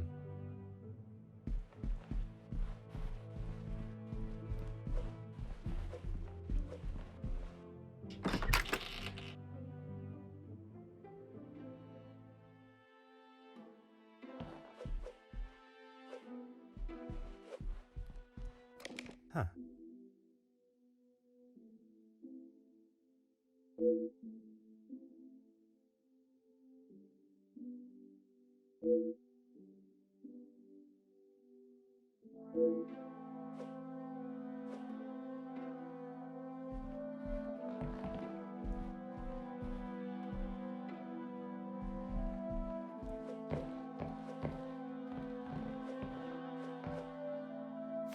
Huh.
Things are beginning to become clearer.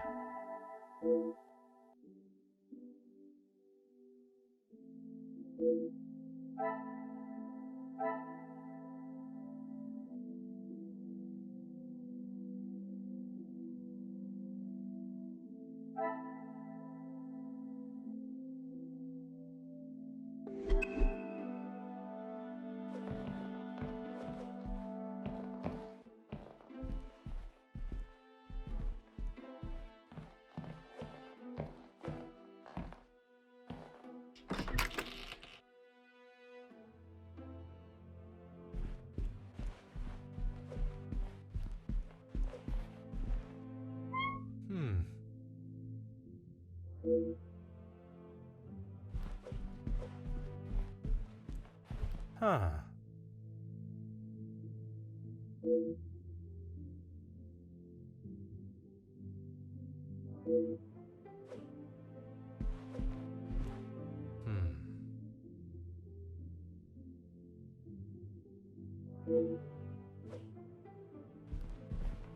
Ah.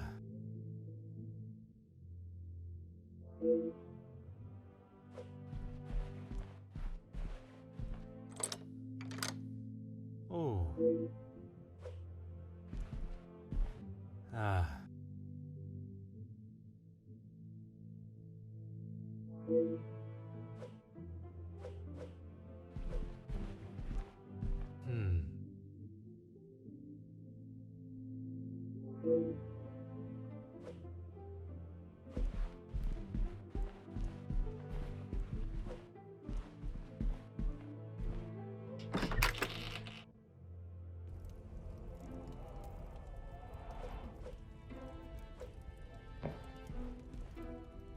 Detective Poirot, what do you think you are doing in here? I have something I wish to discuss with you. Well, I hope it is important enough to justify barging into one's bedroom. I assure you it is. Good, because this has gone on far too long. We are snowed in this house while a murderer runs amok. I can understand your frustrations, but it is not as simple as... You were once an incompetent officer, and now it seems you are just as incompetent as a detective. If I was not being lied to and misled at every turn, perhaps the murderer would already be in custody. I hope you are not suggesting I had something to do with Felix's murder. I am suggesting that if I had the support that everyone claims they are offering, we would be in a very different situation. If you have something you want to ask, I suggest you ask me now. We met before Angeline was born, so he was often at the house when she was growing up.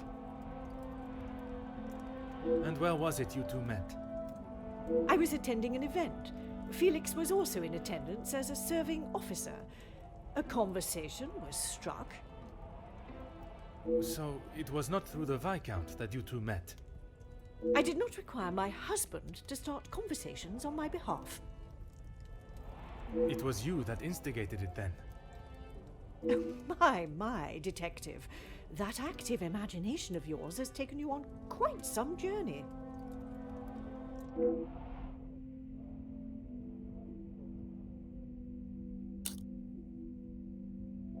Edwin spent much of his time away on business before Angeline was born. Felix was a welcome distraction from the loneliness of the house. You were alone in the house? The staff continued their duties, of course, but trying to get any sort of sophisticated or cultured conversation from them was like drawing blood from a stone. And when Angeline was born? Edwin remained at home. It was his duty as a father. And the Major? He had his own business and life to tend to, but we remained in touch via letter. Around the time of Edwin's passing, Felix had relocated to the area.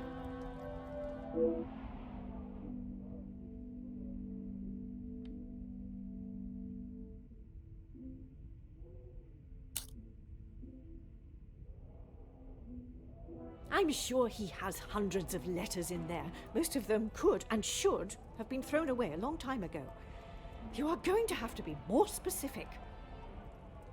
I refer to the letter addressed to you, the one of a romantic nature. Romantic nature? Oh, please, Detective. Felix did not have a romantic bone in his body. He made his intentions quite clear in the letter. I must admit I myself was surprised. You really do have quite the active imagination, Detective. If that is how you wish to interpret it, so be it. But I can assure you, the Major did not think of me that way, and certainly did not include it in a letter. I think that is all for now. Merci, madame.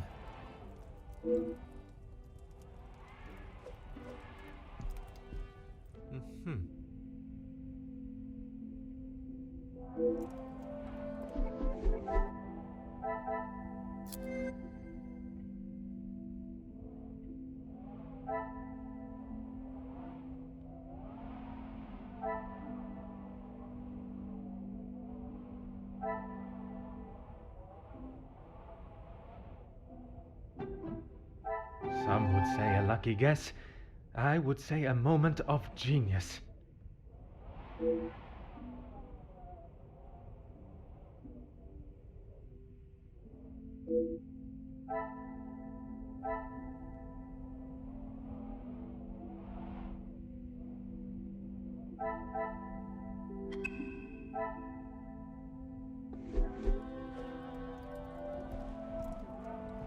Huh.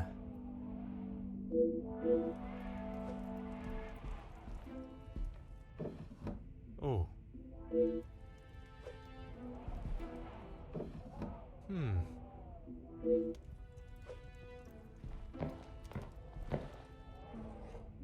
Oh.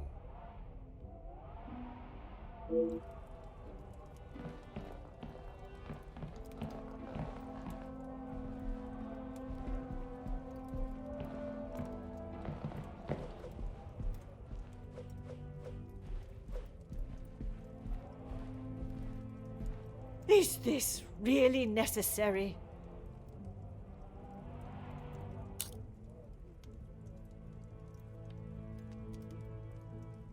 He may have stayed in my home, but Felix was a grown man, Detective. What he kept, hidden or otherwise, has nothing to do with me. But it does not surprise you that he had such a photograph? We have been friends, and he has been there for Angeline for many years, but you find it strange that he keeps a reminder of us? Perhaps that says more about you, Detective. What I do find strange is that if he did hold a flame for you, why he would never express it. If he did, it was not reciprocated. I have not even considered another since my husband's passing. Not that it is any of your business. I think that is all for now. Merci, madame.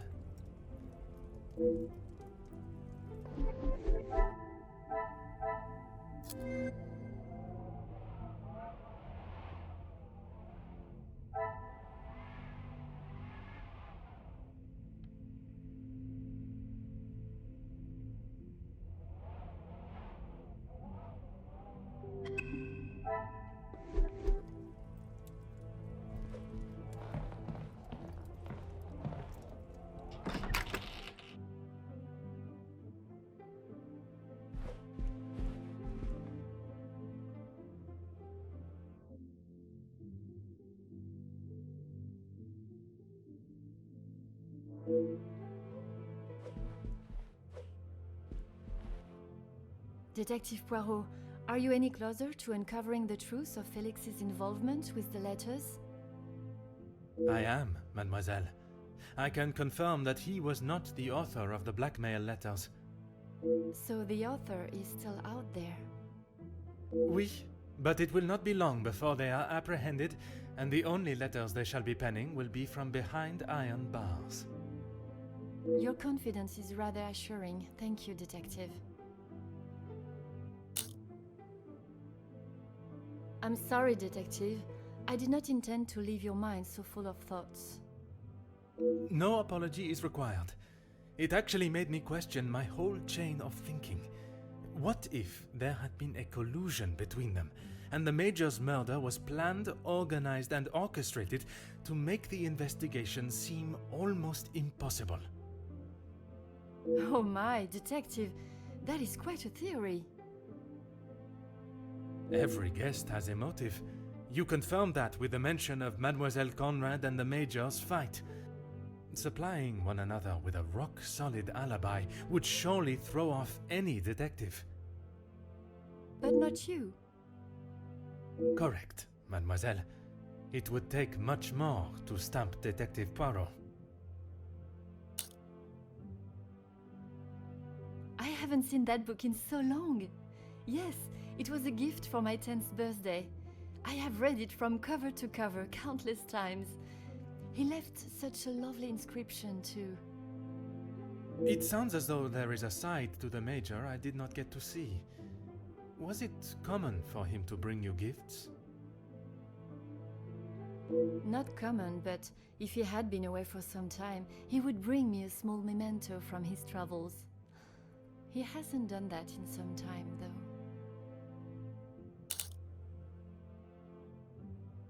There were.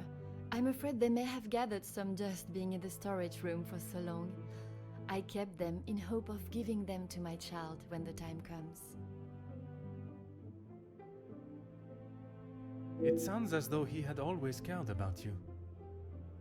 His presence at the house was comforting for us both after Father died, even if sometimes he was a little too overprotective.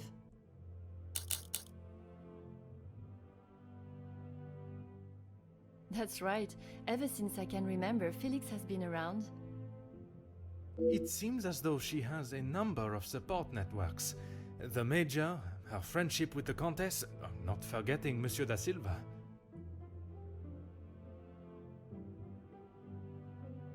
Maman has many friends. I know how she may seem to Moz, but once you break the hard shell... There is a further shell waiting to be broken. Oh, very good, Detective. Forgive me, mademoiselle. I only jest. It's quite all right. You're not the only one that feels a razor tongue. She's grateful you are here, especially now, whether she shows it or not.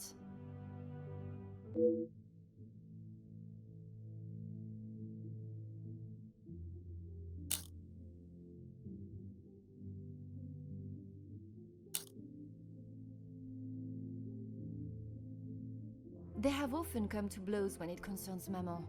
They are both trying to protect her, but they themselves cannot seem to get along. She spoke of his desire to join the, how do you describe it? Social elite. This isn't the first time she has vocalized that concern. She thinks the Major was just using our family name to make his way to the top. And you do not agree? I will not deny he has shown interest in Maman's social circles, but they have been friends since even before I was born. Surely all those years of friendship was not just to raise his social standing.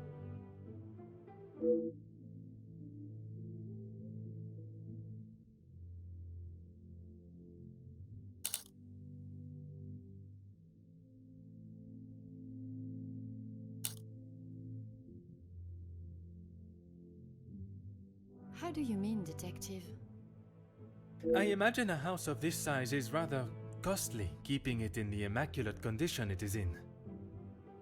Maman looks after the financial side of the house, but I think she has had to ask him more than once for a contribution of sorts. It is not for me to get involved.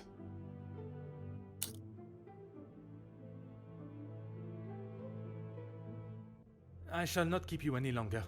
Merci, mademoiselle.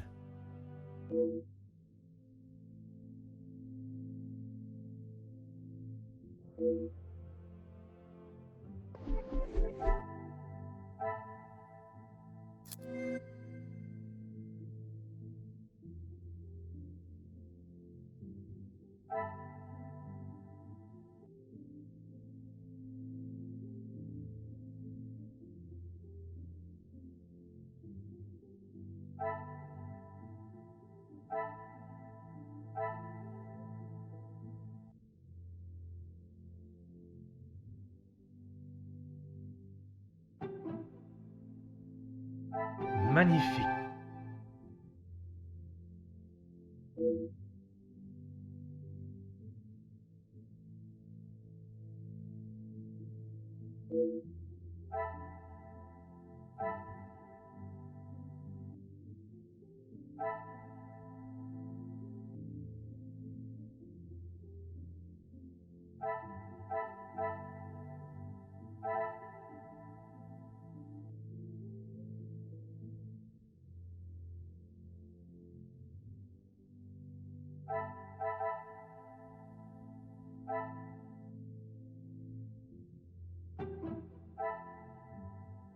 The pieces of the puzzle are finally coming together.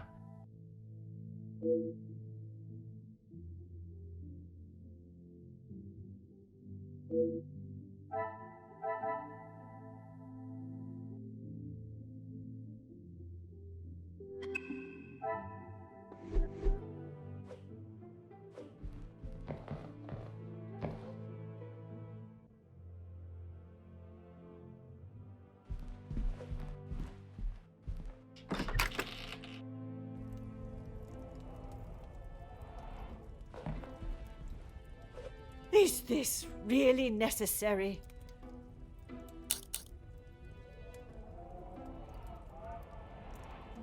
Who I allow in my house is none of your business. I do not have to explain anything to you. I did not think you were one for charity. I would not expect you to think much of anything. There is no need to talk on it any further, but I'm sure you will remember that, financially speaking, we have had our issues.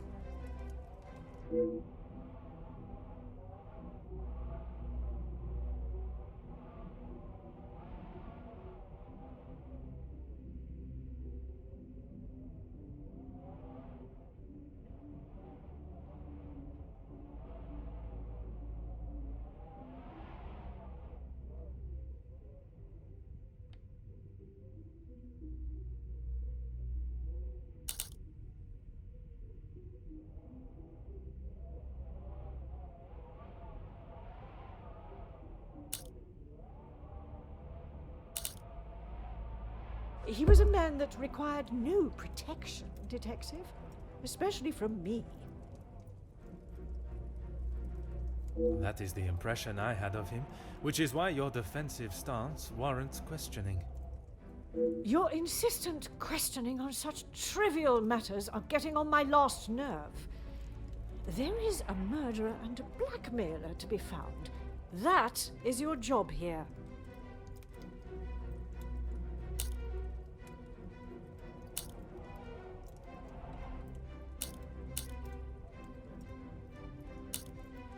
Your continued probing into something that does not exist is becoming quite tiresome. There is nothing I can tell you that will magically present what you are looking for, Detective. I have grown weary of this conversation, Poirot. There is nothing more to say.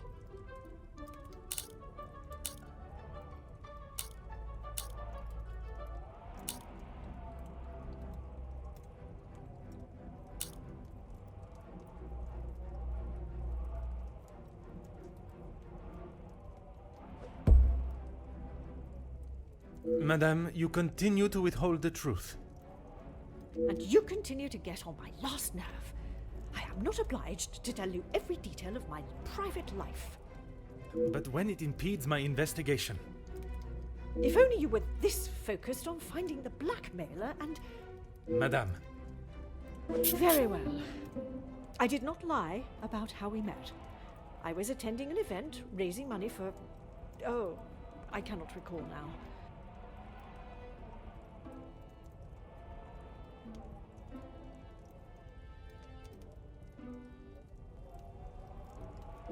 It had been some time since I had returned home and was rather missing English soil.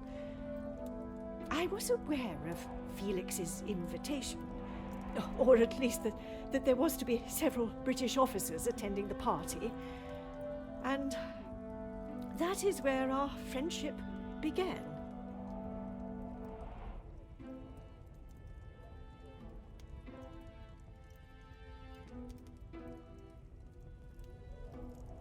He was a warm reminder of home, and I enjoyed conversing with him.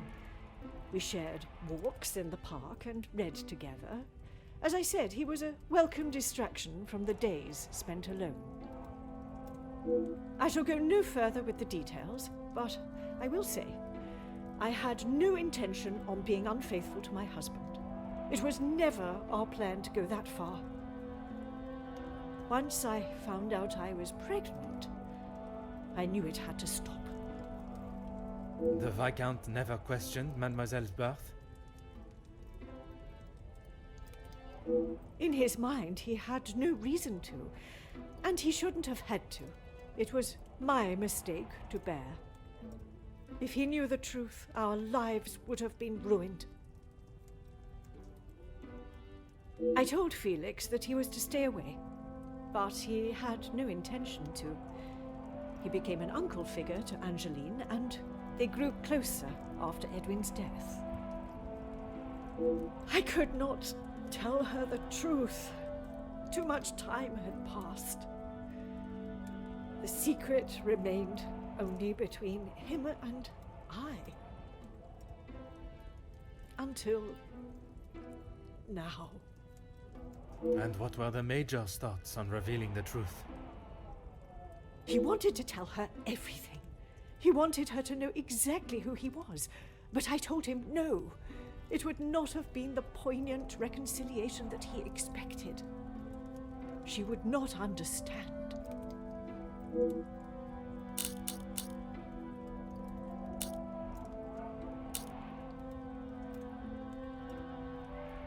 It must be. But I have told no one. And the Major? Felix promised me he wouldn't tell a soul, and I believed him. What, even if he wanted to?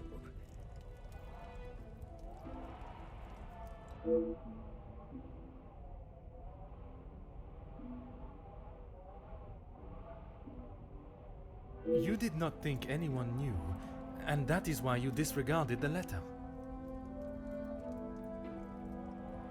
If you bow to these criminals, they will only try to claw more from you. I tried to retrieve them from the safe after everyone had retired last night, but when I opened the safe, they were nowhere to be found.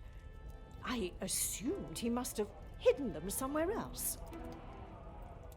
When I entered the study this morning, they were as visible as a red notice on a police station wall. I would appreciate if you did not compare them to the face of a wanted felon. Pardon, madame. But that does mean someone else in the house has seen them. I don't understand. Why would they return them? A mystery that is still yet to be solved.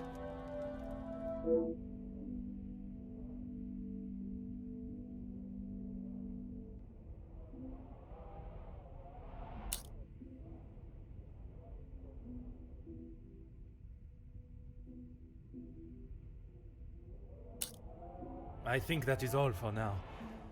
Merci, madame.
Detective Poirot, how is your investigation coming?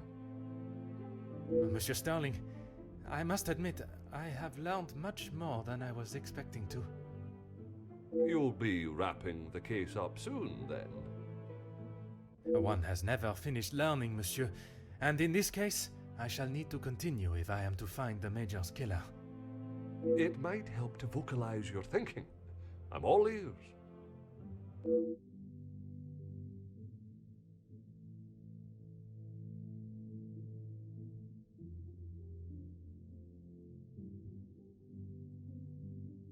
Monsieur, would you gather the guests and staff in the salon? Right away, Detective. Can I ask for what reason? I shall reveal all once everyone is together.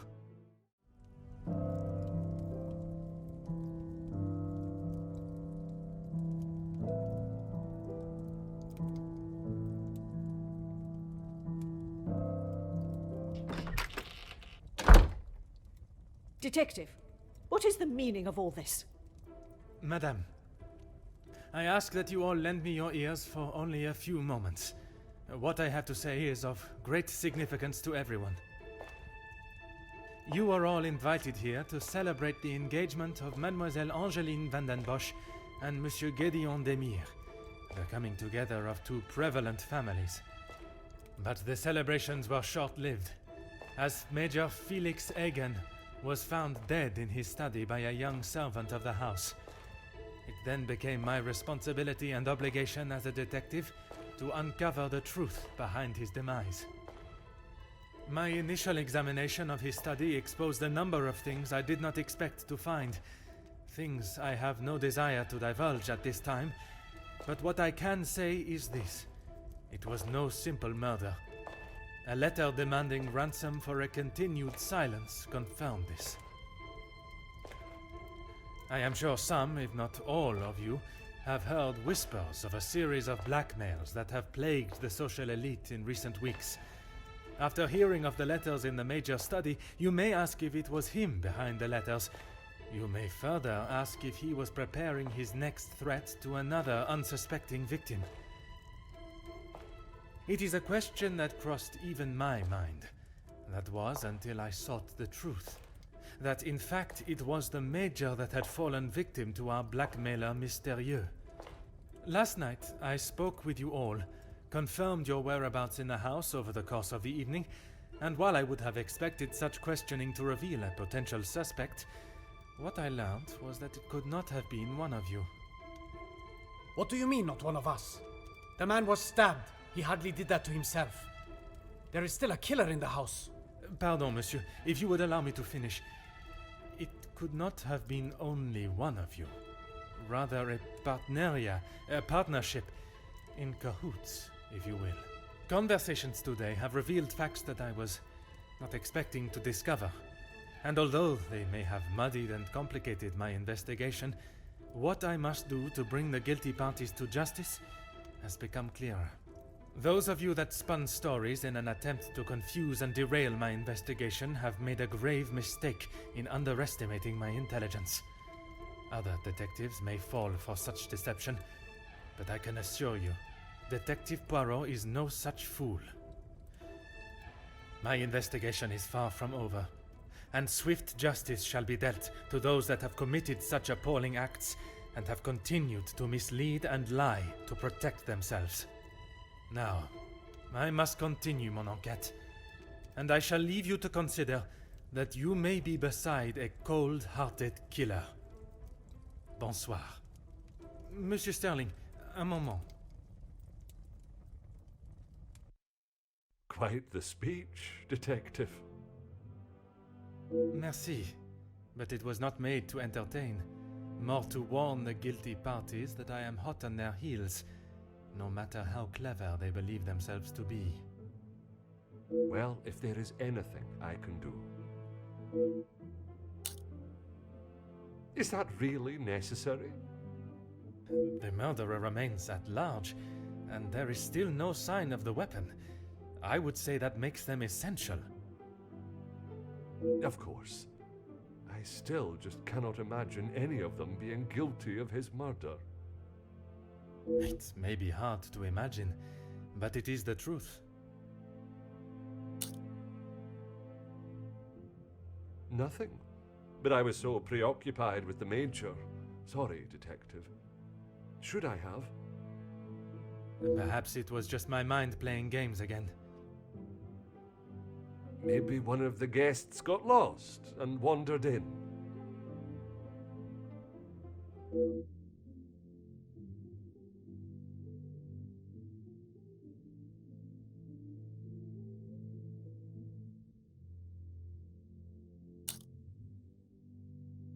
Master Hagen had a key, obviously, and Lady Vandenbosch.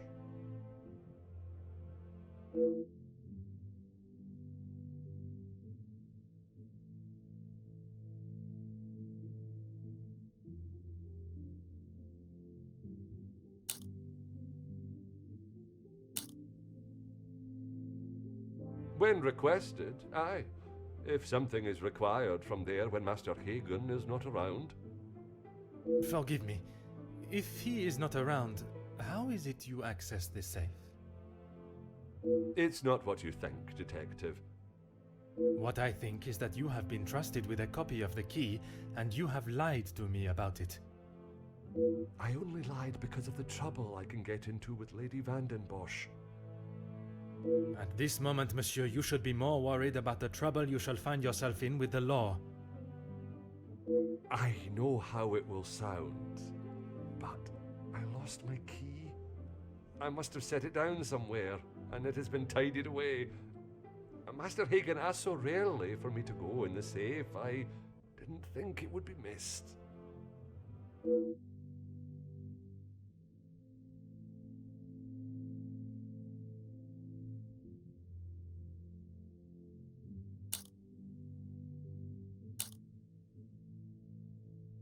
I should have said this morning.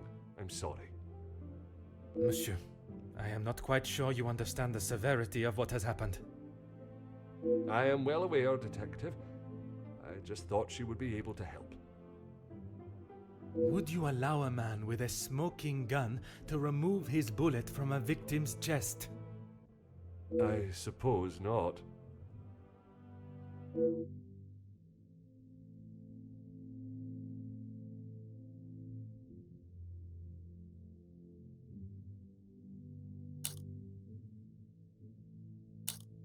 I would like to begin my searches now.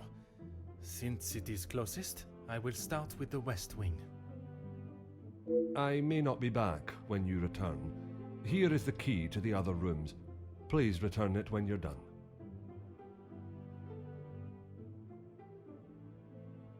Merci. I shall guard it with my life.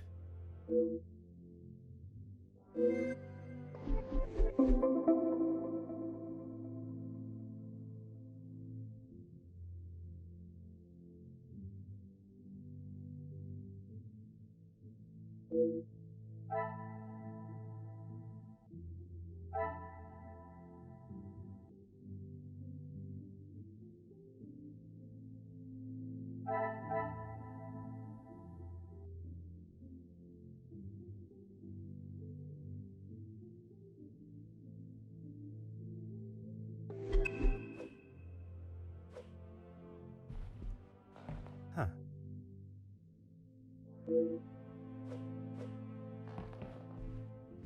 Aha.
Entrez.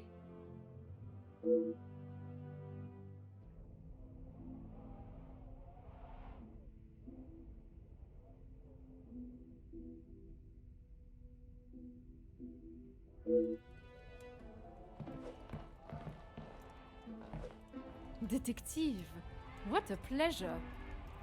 I did not expect to see you in my chambers. In a purely professional capacity, I can assure you. There is no need to act so stiff, Detective. Madame, after the revelation of your actions last night, I'm afraid my sense of humor is all but gone. I will not apologize again for merely trying to help. Shall we get straight to it then? Let us not waste your time any further, Detective.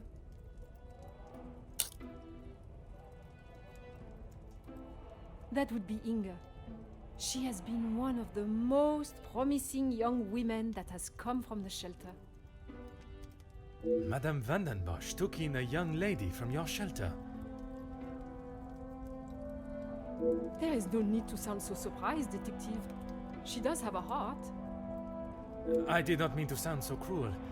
I just did not expect Madame to hire someone of that background after the incident with her previous maid, Florette. People change, Detective. You should not judge someone on their past actions. Believe me, Countess, I know that only too well.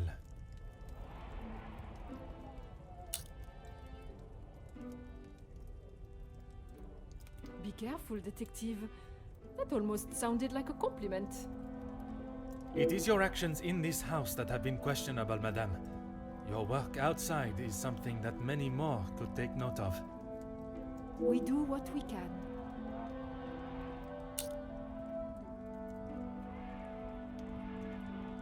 We wouldn't be doing a very good job if I could only help one girl. I in fact found work for one of them as a maid in Monsieur da Silva's house recently. She has fitted into Monsieur's home well. What is better, detective? That she remained in an abusive house, or she is able to rebuild her life with an honest wage in a prosperous house? When put like that, is she happy in her position? The happiest she has been in years. I check in with them all as often as possible. And if there was a problem, I would know.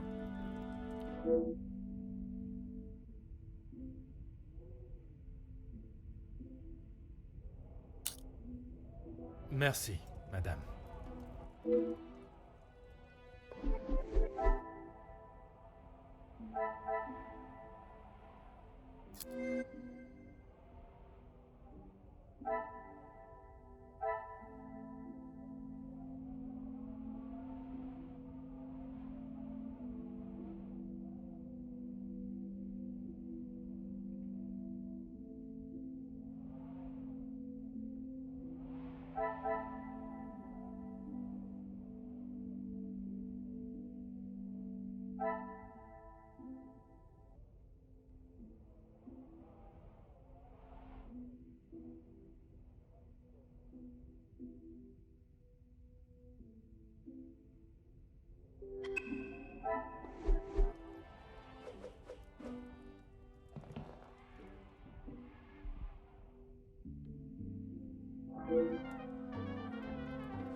Huh.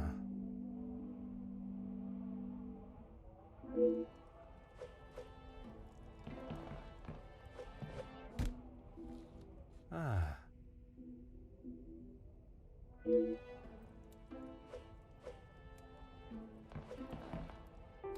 Aha.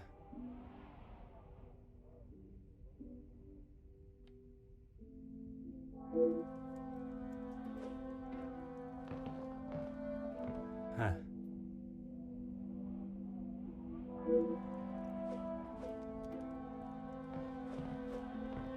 Oh.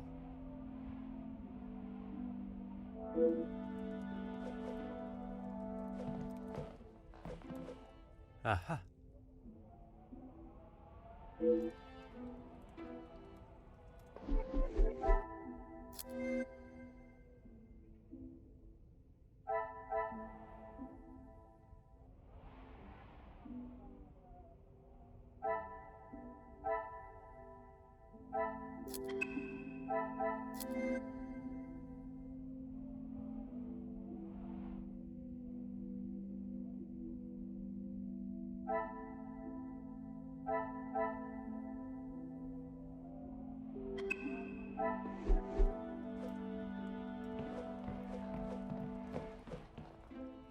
Go ahead, detective. A compliment and now an apology. Well, detective, you certainly have changed your tune. There was something I was still unsure of. You mentioned that your training was some years ago. From my days as a nurse, oui. If that is so, why would you have brought several pieces of equipment usually found in a physician's bag? One must always be prepared, detective. Prepared? At an engagement celebration? If I had not brought them, I would not have been able to assist you last night. Perhaps you should be thankful for my precaution and not so suspicious.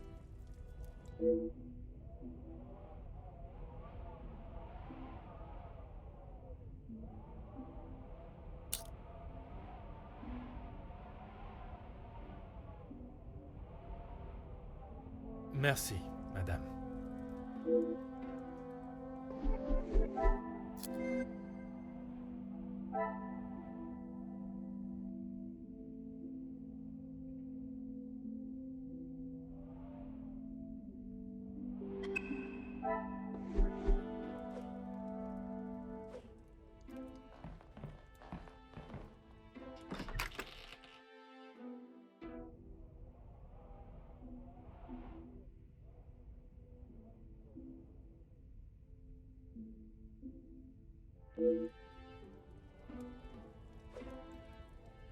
Detective, what can I do for you?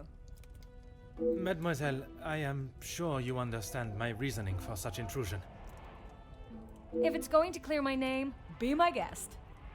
If you wouldn't mind answering some questions, it can hopefully be cleared faster. Like I said, he's not the man he wants everyone to think he is. Oui.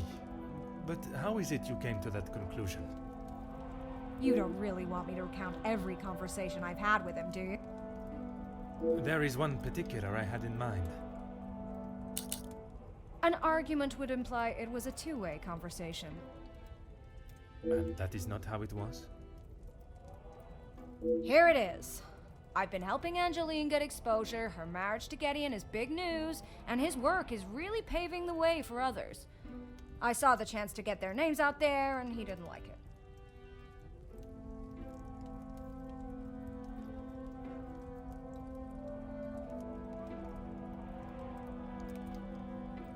What was there not to like?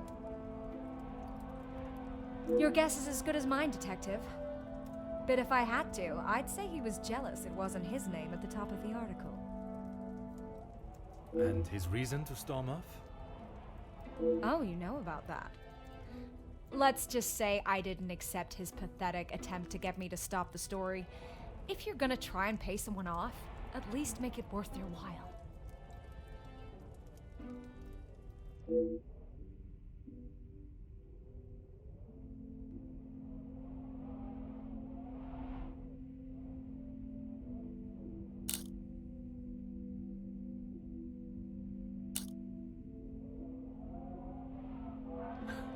You've really got a fascination with that guy, huh?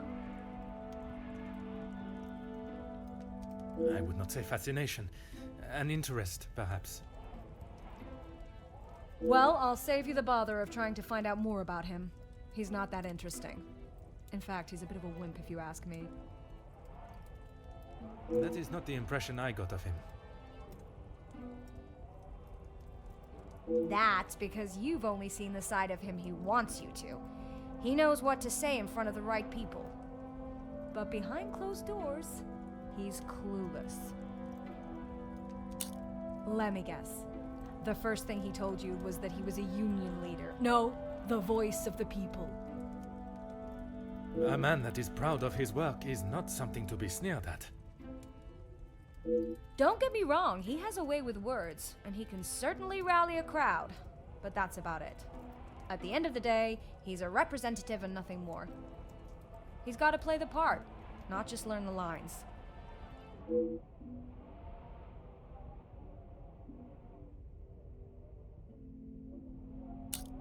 Merci, mademoiselle. I shall leave you to relax. Sure thing, Detective. And if you change your mind on that exclusive about that shooting...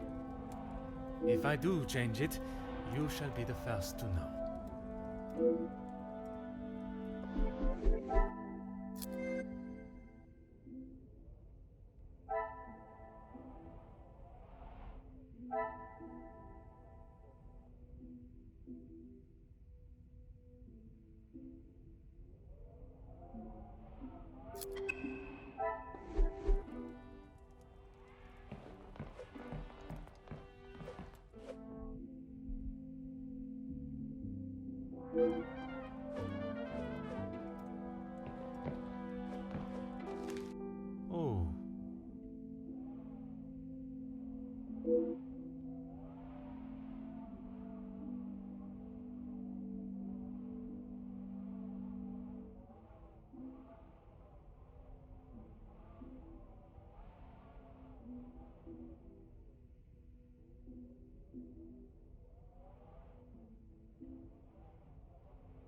Aha.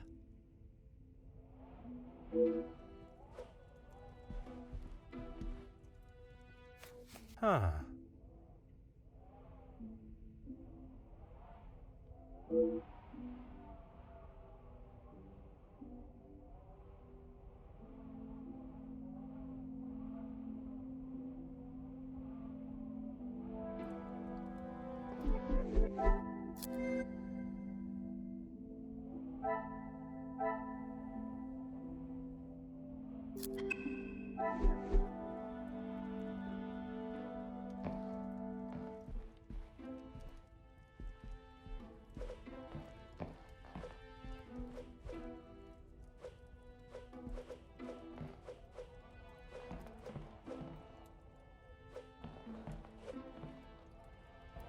Go right ahead, Detective. All Felix cared about was money and filling his pockets with it. That's why he got into bed with De Silver. The Major was not in need of money, though. Need and want are two very different things. Did he need to move here and leech off the Madame? No, but he wanted to. As far as I know, De Silver hired him to work security. He was worried what could happen to his precious factories if things got ugly. And your reporters were there to cover the story when it did turn that way. My reporters go where there is news to be told. And you predicted the violence that occurred? Anyone could see that was gonna happen. If you ask me, Hugo should have acted sooner. Merci, mademoiselle. I shall leave you to relax.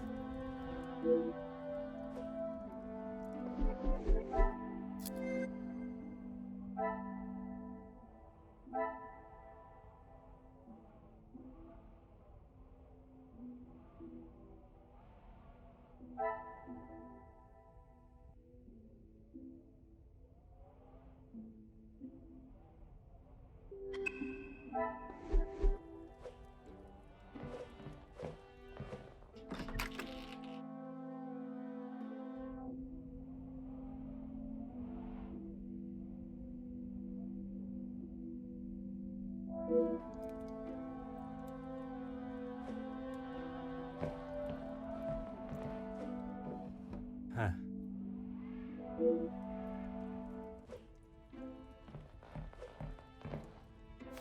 Ah.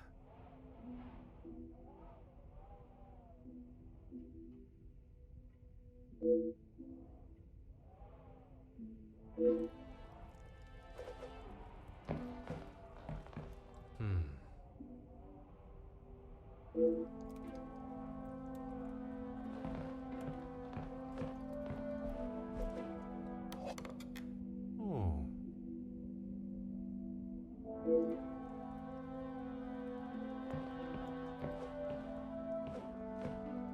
Aha.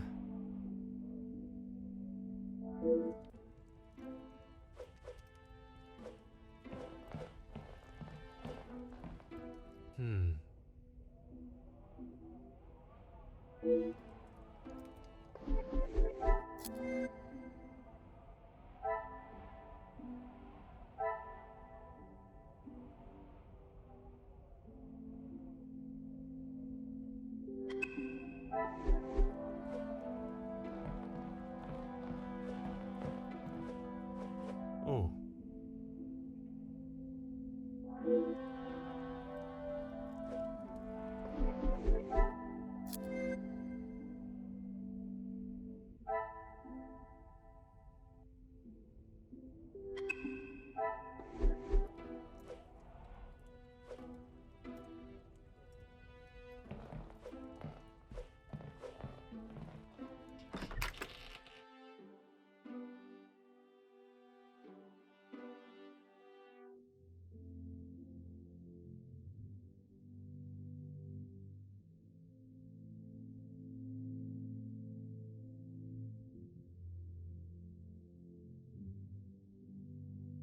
Mhm.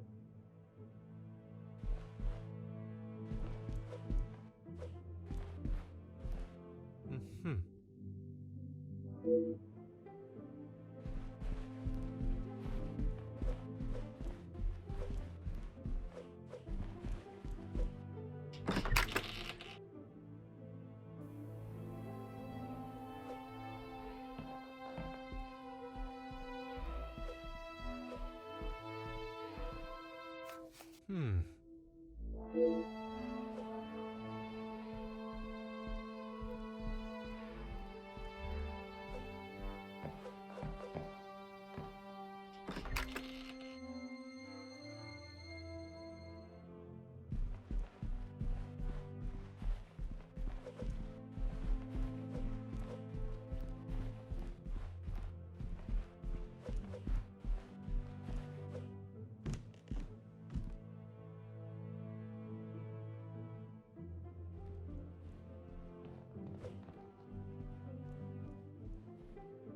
Mademoiselle, we meet again.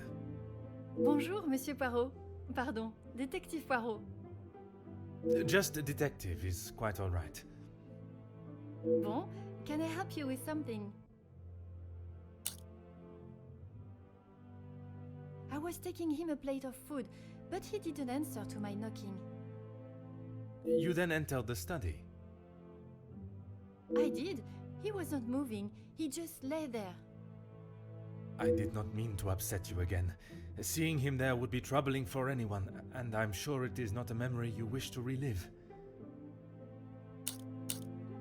I suppose we're like a family. We argue, but most of the time we get along.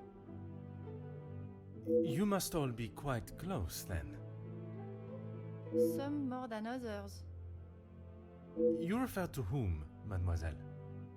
Well, Maman Ray, sorry, Rihanna, she's been here the longest, and she's very close with Lizzie on account of Luke.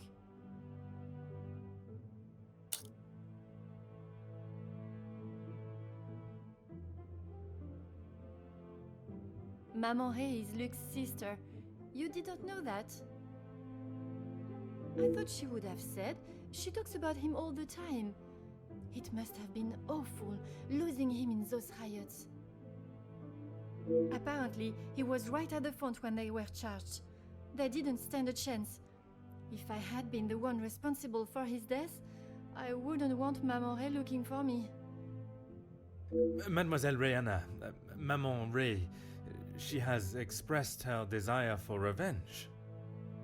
Every time she talks about what happened.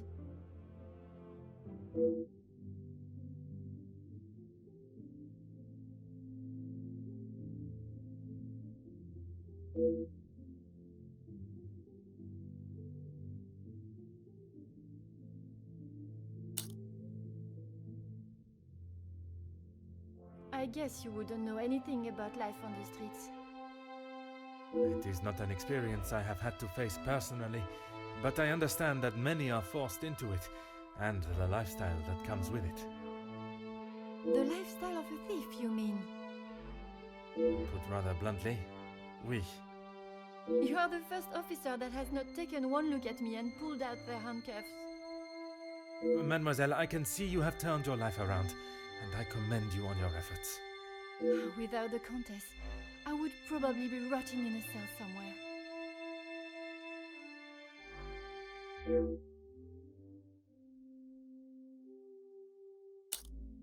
Merci, mademoiselle.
Monsieur Demir, I hope you are feeling better today.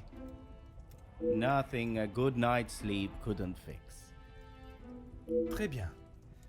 I wonder if you would be up to discussing certain matters with me.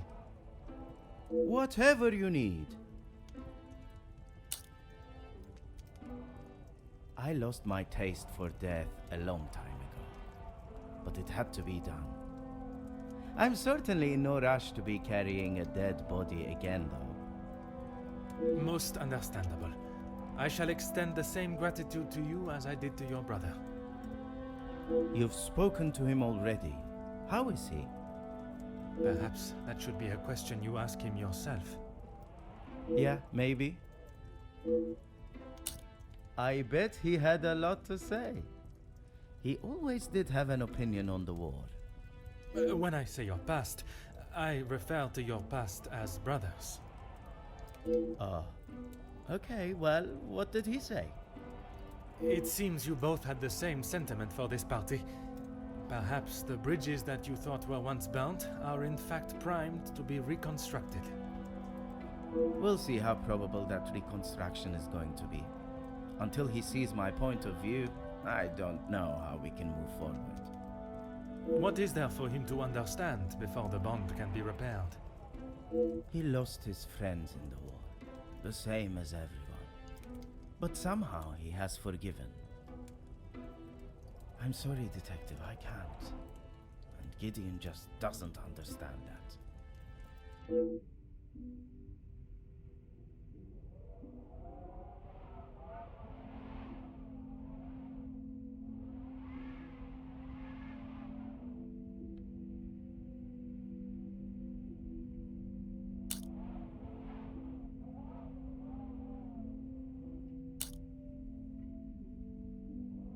Those two, close. They must share something in common to be able to hold a conversation for the time they did. If there is one thing I know about my brother, it's that he will not. No. He cannot be rude. He just doesn't have it in him. Was it not your brother that punched Monsieur Hagen? Ah, that's different. He was asking for it. If you put my brother in a room with 5 socialites like her, he would work his way around every single one of them, offering his full attention and finest manners. Merci for your assistance, monsieur.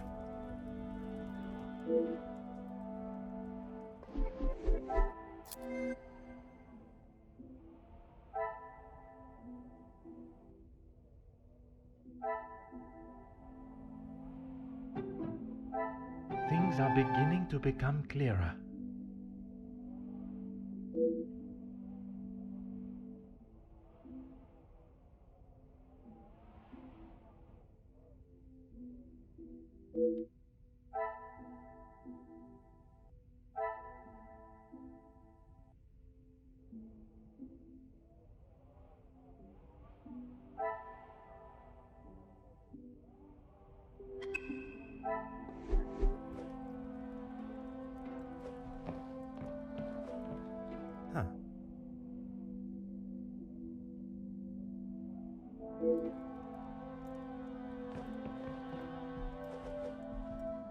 Huh.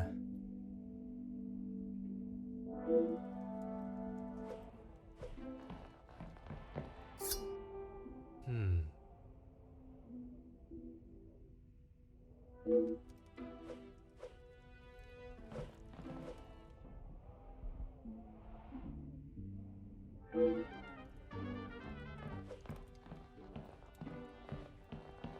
Oh.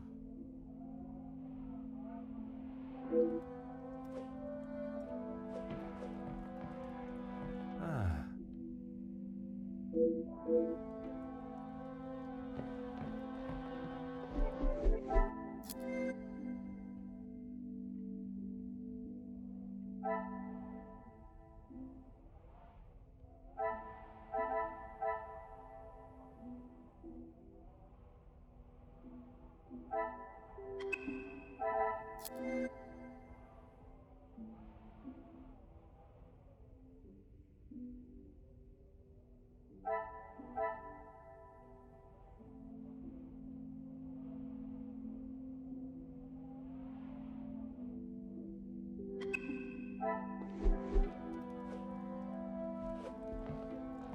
Always got time for my favorite detective.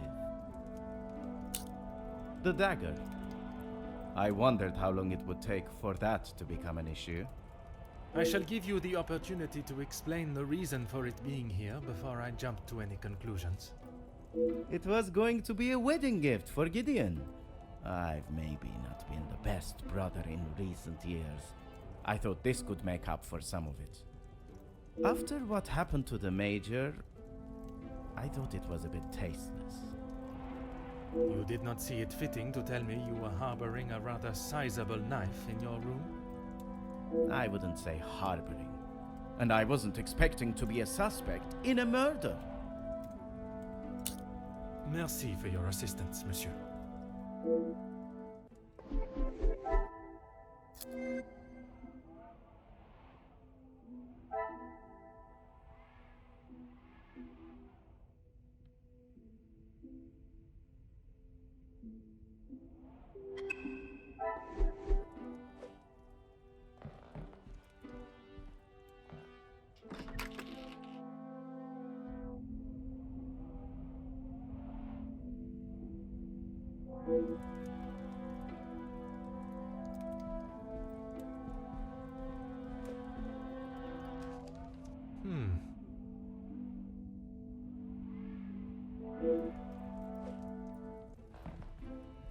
Oh.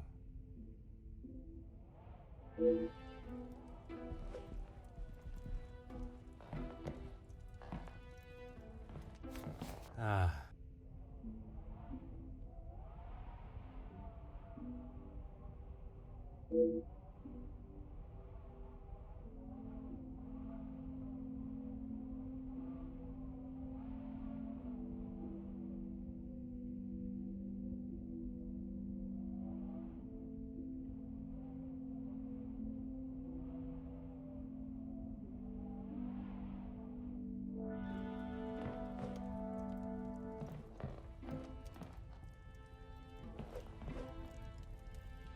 Aha.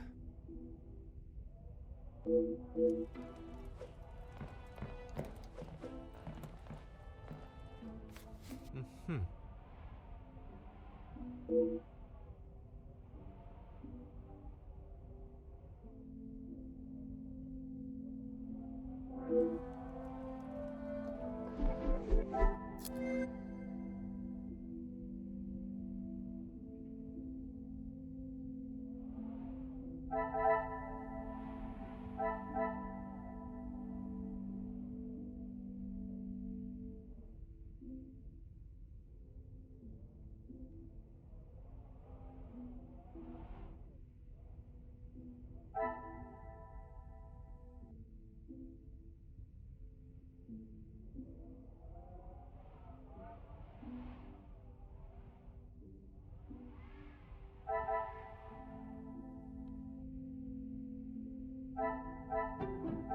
The pieces of the puzzle are finally coming together.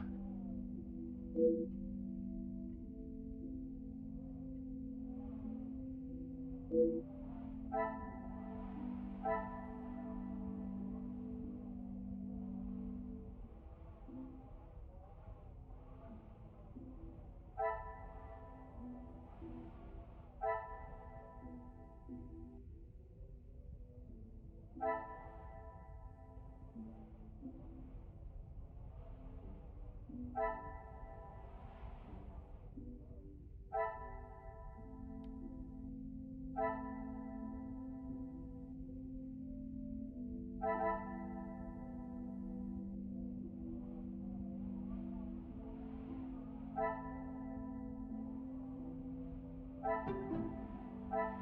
must act on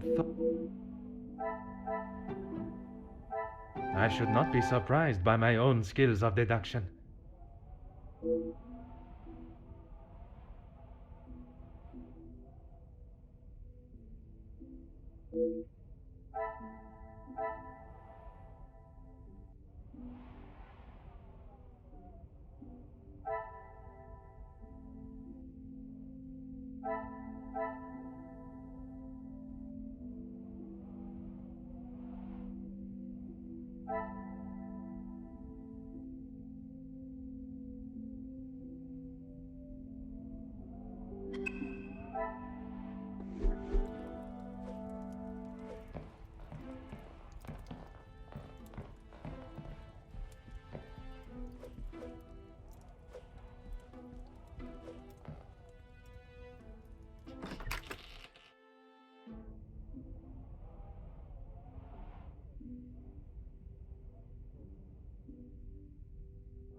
Huh.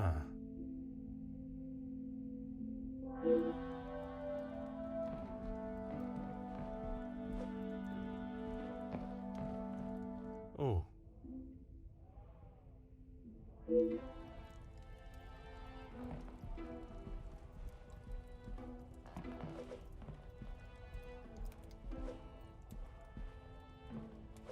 Monsieur de Silva, I am sure you understand the necessity for this type of search.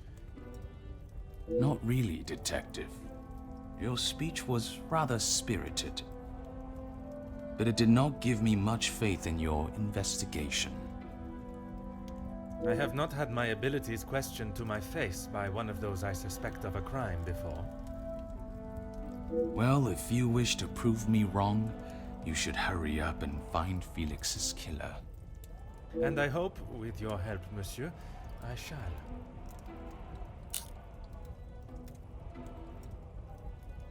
Yes, I helped him invest some money. Unfortunately, he was not the businessman he thought he was. Madame Vandenbosch had a very similar view. At least he could have taken solace that you are both in the same position. I think you're confused, Detective. It was Edwin that lost his fortune, not I. Forgive my naivete. If you were helping him make viable investments, would you not have seen the same opportunity for yourself? I told him about the opportunities. I did not tell him to put his whole family's wealth into it. The prospect of doing good meant more to him than his profit margins. He was bound to fail. The business declared bankruptcy. It did, until it was purchased for a fraction of its worth and made the new owner a small fortune.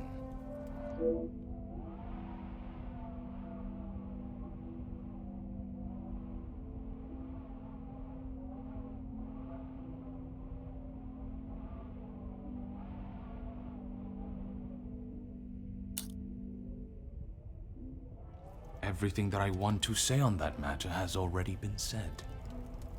I understand, monsieur. But what I would like to know is, was the late Viscount aware of your feelings towards his wife? Excuse me, Detective, but you have crossed the line. Crossed the line like an attempt to bankrupt a business partner and friend so that you'll be able to swoop in and impress a certain target of your affections. You make such ridiculous accusations without a shred of proof. Your reaction at the mere suggestion is proof enough, monsieur. While I cannot arrest you for betrayal of a friend, I can hope your conscience does not forget, and that will be punishment enough.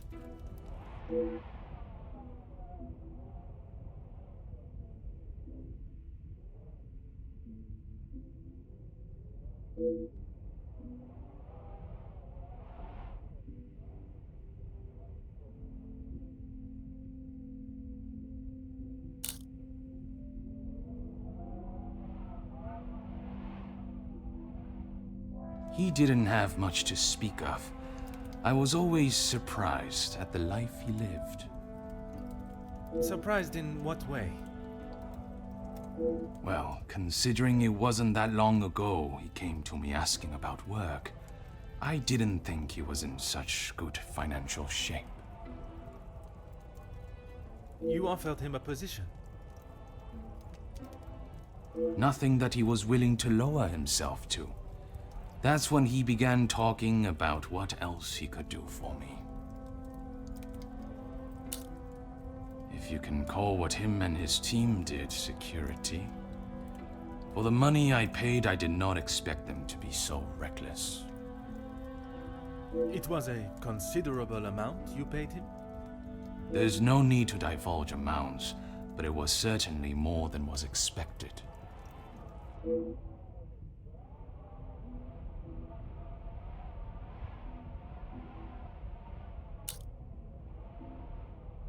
He said they were all professionals, but I saw nothing of the sort.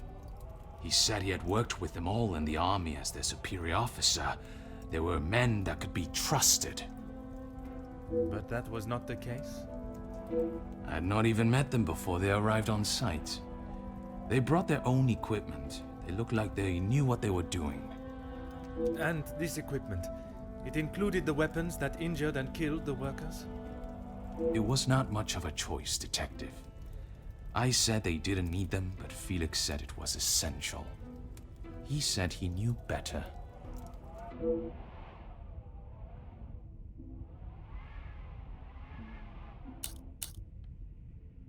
That is all for now.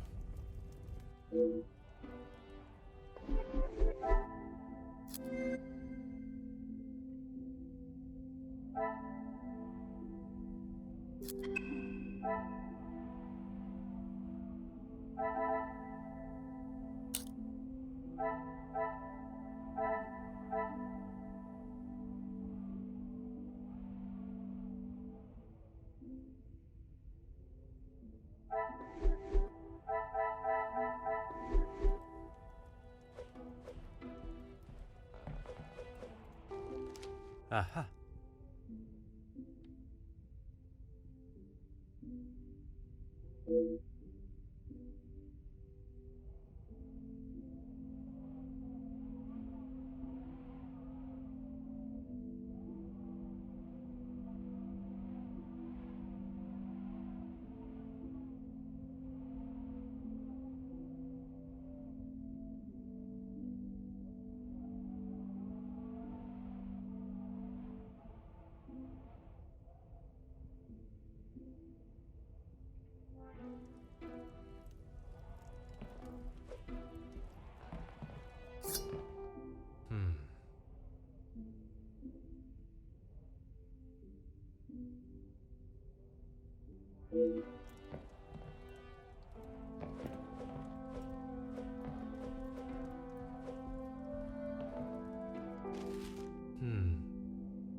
Another success. I never doubted myself.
What is it now, detective?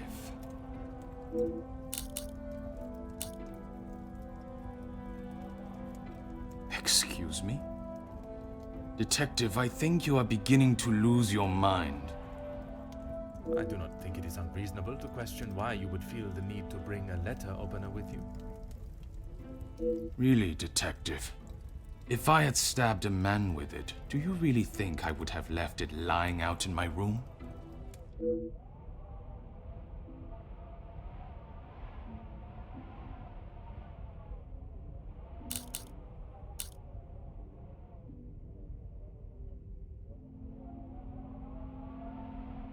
Yes, and no one asked them to.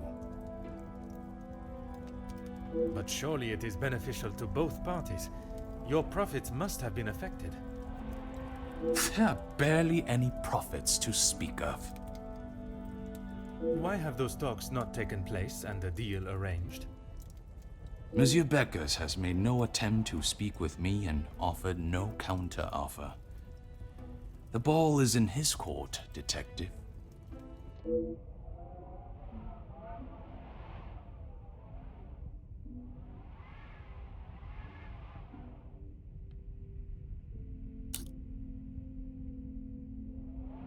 I have spoken of a potential blackmail ring, and yet you still kept your letter to yourself. It is none of your business, and it is nothing more than a cheap trick to have me admit something that is not true. If that were the case, it would be strange for you to have kept the letter and brought it with you, would it not? Your persistence is a trait I do not enjoy.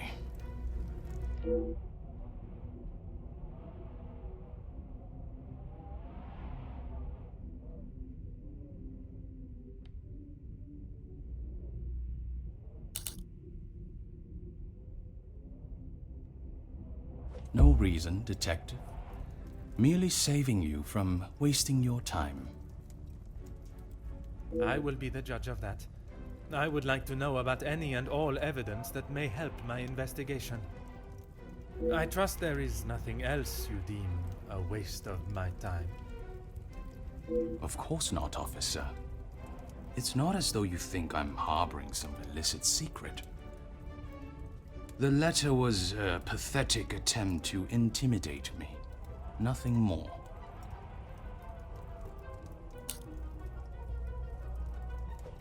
I have never heard so much rubbish in all my life. I value those that work hard and deserve it.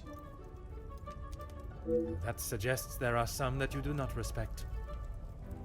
Yes, well, why should I praise someone for doing a poor job? You make me sound like some monster.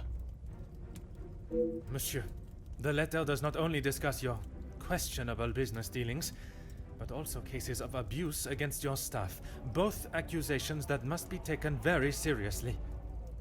Detective, there is a difference between telling a member of my staff what to do and abuse. And it is you that decides where that line is drawn? In my house? Yes, it is.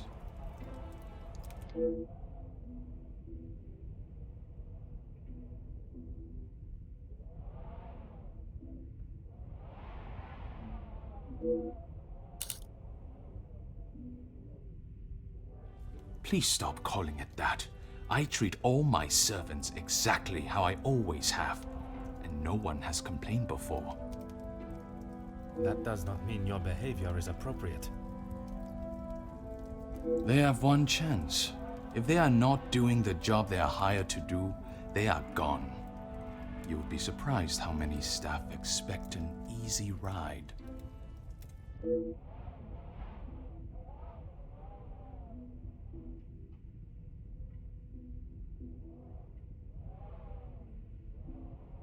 Is there a specific member of staff that may have expected such a ride? There is one girl, a new maid. I didn't expect great things from her, but Comtesse de Vos promised me she could do what was required.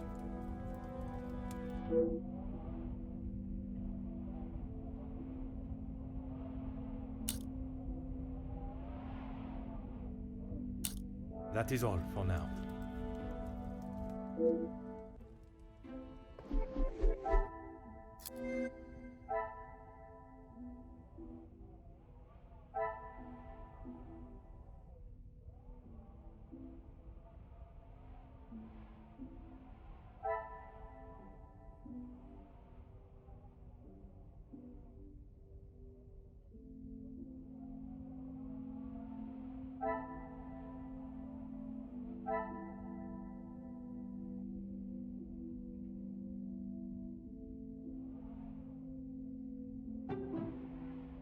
This will not get me any closer to my goal.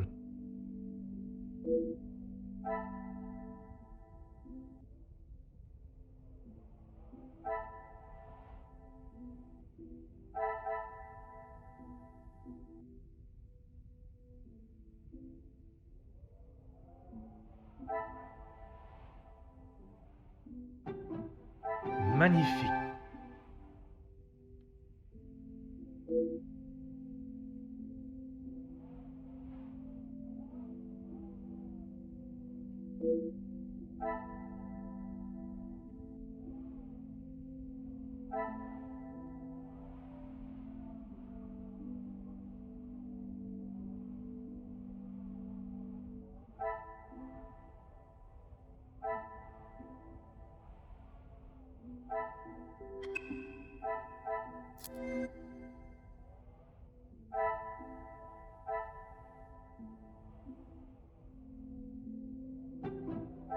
What a revelation!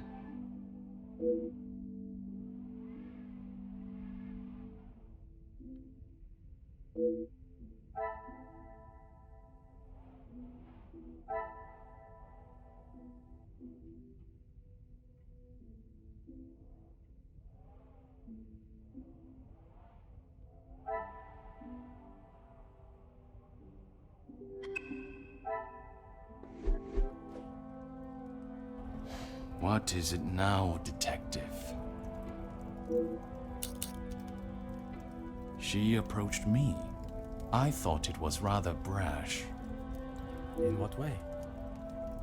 Assuming that I would want to take on another servant, and one from such a troubled background. She is running the charity, not I.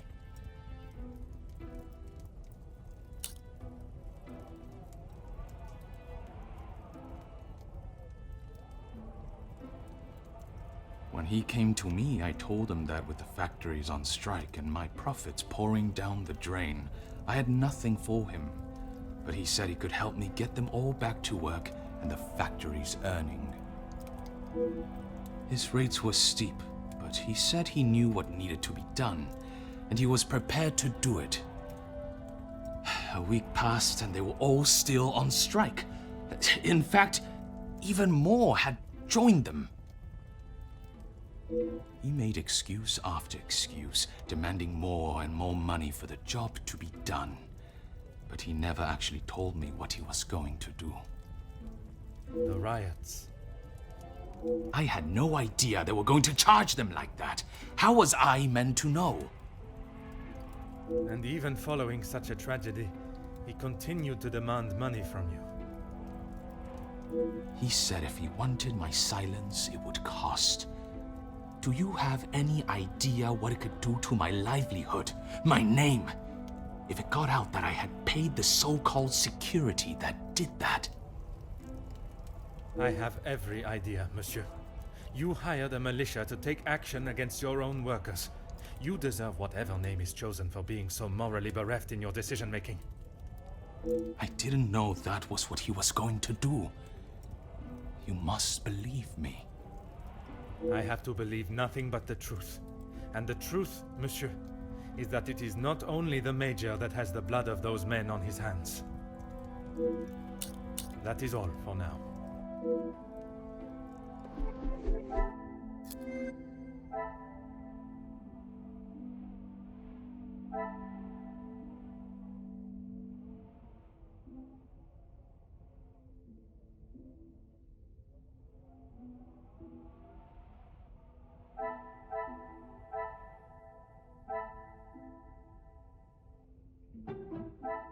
Some would say a lucky guess.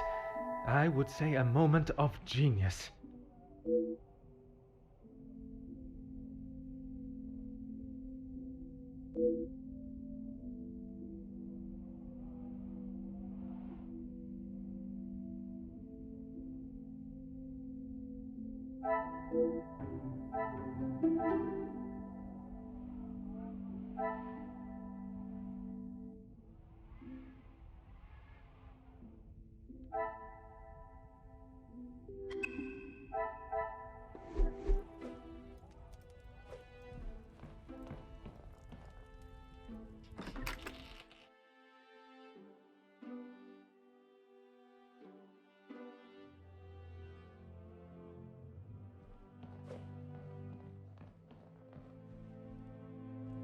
Is there something you need, Detective?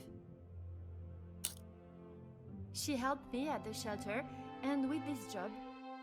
That I am already aware of. What I am not is what else she tasked you with. Pardon, Detective? I know that your position as a servant in this house is not your only job. What did Countess de Vos ask you to do while in this house?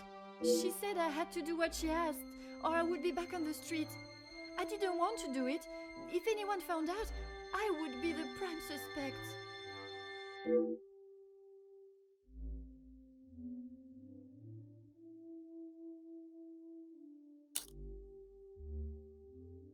Merci, mademoiselle.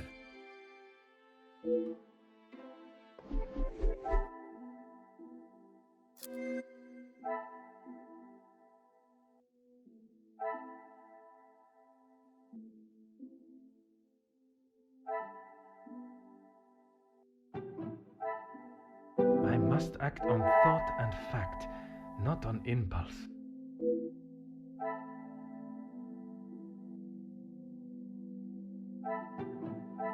Magnifique.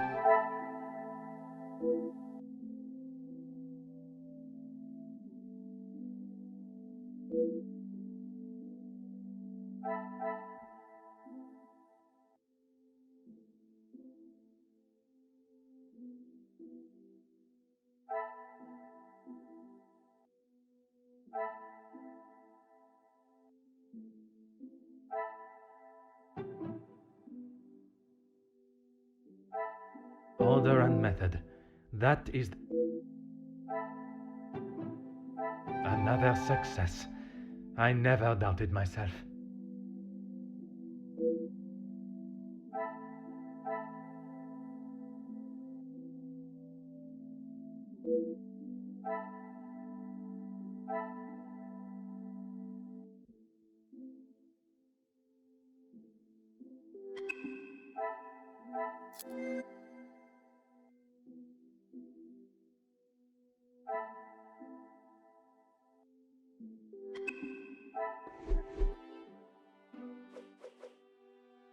there something you need, detective? Nothing. She said I was to take nothing. If it was not something she wished you to take, what was it? She wanted me to find out information about the family and Monsieur Hagen. Why did she request that? At first I didn't know, but when I heard about Mademoiselle Angeline being blackmailed, and then the Major, I knew she had used what I found.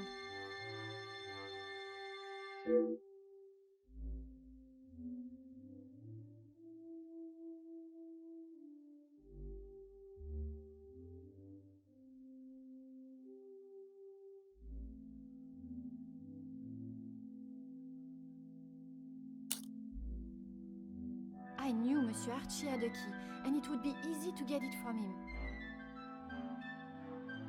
You knew that the Major asked Monsieur Sterling to access the safe from time to time, and if anything was ever discovered missing, he would surely take the blame.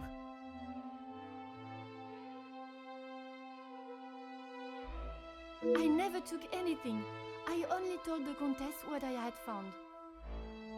And that was? About Monsieur Hagen and the Madame's relationship, and Angeline.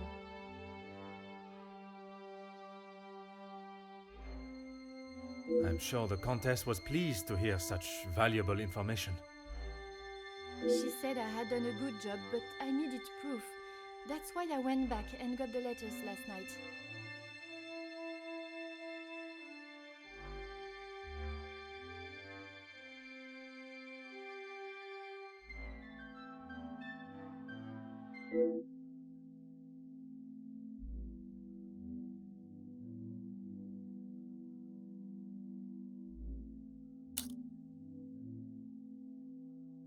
I fetched the letters again and took them to the Countess last night. But she shouted at me and said what a stupid girl I was. You were only doing as she requested. She said it was too dangerous for her to have them with you around. That's when I returned them to the study. I thought I heard someone on the stairs, so I just threw them back. It was dark as I dared not turn the light on. Someone would have seen it.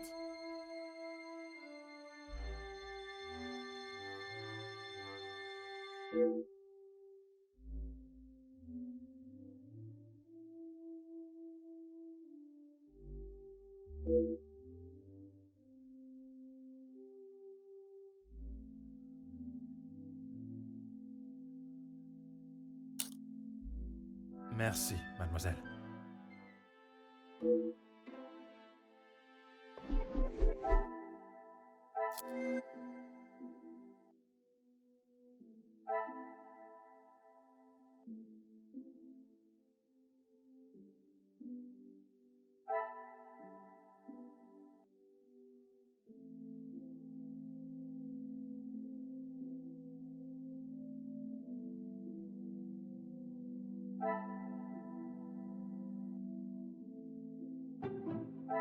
The pieces of the puzzle are finally coming together.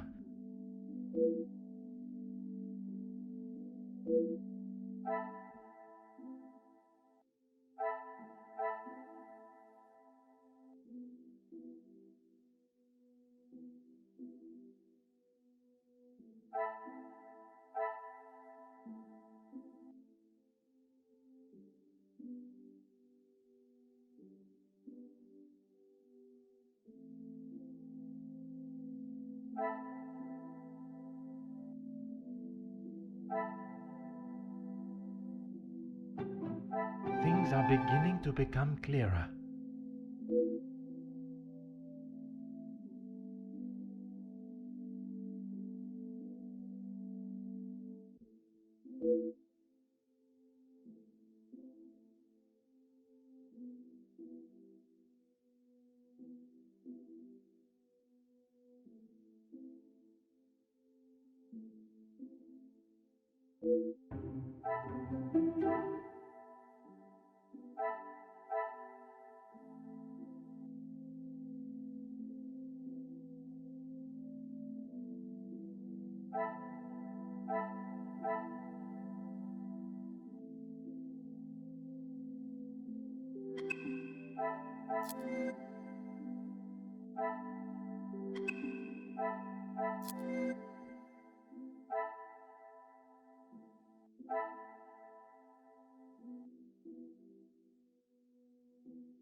I should not be surprised by my own skills of deduction.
Mademoiselle, merci for coming.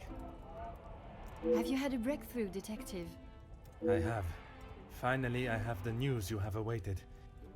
Please, Detective, don't hold me in suspense. Oh my! I feel faint at the thought of knowing who could have done this to us. It is said to keep your friends close, but your enemies closer. It is Countess de Vos that is behind the letters. I don't believe it! What about the Major's letter? Not only his, but a letter to Monsieur da Silva. She was blackmailing him as well? Detective, I just don't know what to say. Take a moment, mademoiselle. It is a lot of information to take in. I just don't understand why she would do such a cruel thing. She has never been particularly forthcoming with it, only that she was homeless for some time and that she was at the women's shelter before here. And it is there that the Countess abused her power and manipulated her to uncover secrets of the family. All this time she has been working for Margot, doing her dirty work? I am afraid so, mademoiselle.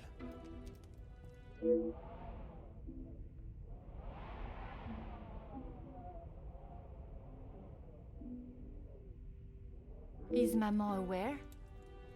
You are the first I have told, mademoiselle. Next will be the authorities. I'm afraid that we'll have to wait. And we will.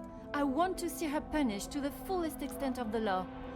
But We cannot telephone anyone, as the lines are still down.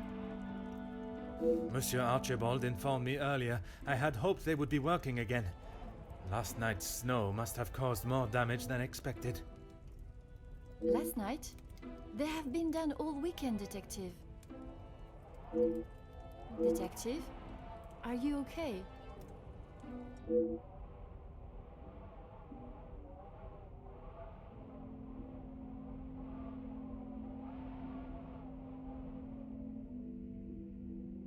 Detective Poirot?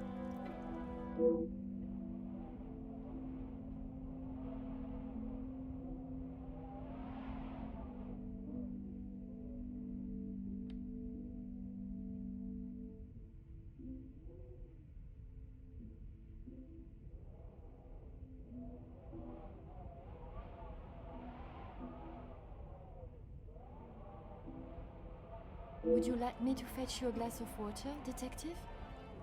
My apologies, mademoiselle. I was taken by surprise for a moment, but I have regained my composure. A glass of water is not required. Would you excuse me? Merci, mademoiselle.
Mademoiselle, what a pleasure to see you. Detective, It is a rather late hour to be wandering the halls.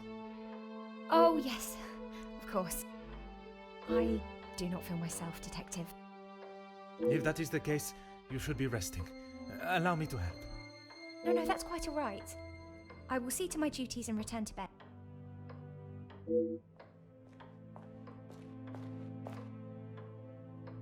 Lizzie, excuse me, Elizabeth. Lady Van den Bosch has been waiting for some time now. Oh, yes, sorry. Detective Poirot was just... I'll see to the detective. You just head on up. Off you go. Good night, Detective. Bonne nuit, mademoiselle.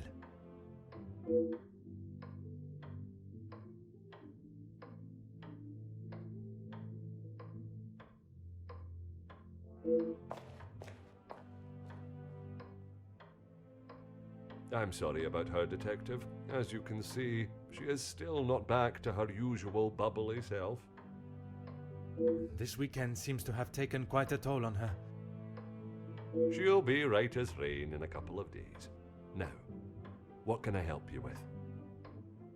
As if by magic you appeared when needed. I would like to speak with you and the remaining staff. If you could gather them in the staff pantry. At this hour, Detective? Is that really necessary? I shall be the one that determines what is and what is not necessary, and this is very much the former. As you wish, Detective. I'll see if Inge is finished preparing for breakfast. And Mademoiselle Rihanna? Yes, of course. I'll fetch her from the kitchen. Elizabeth may be some time with the lady of the house. Perhaps you'd like to start with us? Very well. I shall speak with Mademoiselle Elizabeth when her duties are complete. While I am gathering the staff, Mr. Beckers is in the library. If you wish to join him, I could bring you both a nightcap. I wish to keep a clear head, but there is something I wish to discuss with Monsieur Beckers.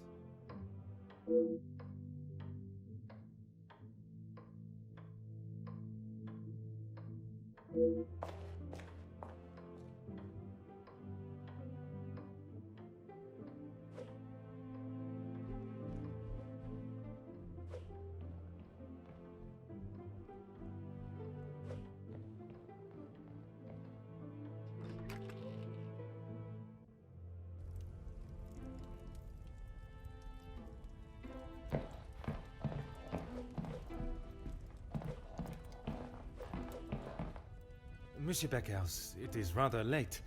The other guests have already retired to their rooms. I didn't even see the time. It's easy to lose oneself in a library this impressive. That is something we can agree on, monsieur. I suppose I should be heading?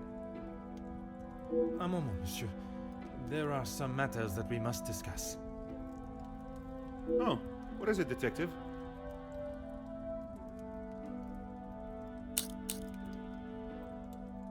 I'm not sure what you mean. Her proposal to make you somewhat of a star, a figurehead for the working man. What would you call that? There was certainly no talk of making me a star. That is not the type of man I am. She wanted to write a piece on my work with the union, and I was happy to oblige.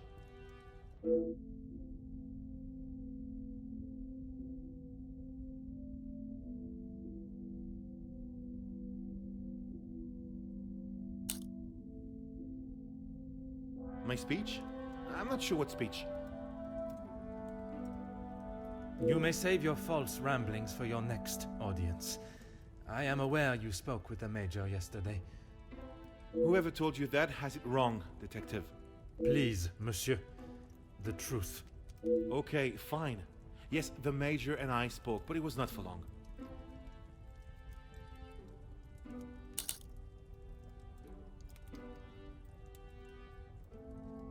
I was trying to convince him to speak with Ernesto. It's time we brought the strikes to an end. And that was best approached by a shouting match? He wouldn't listen to what I said.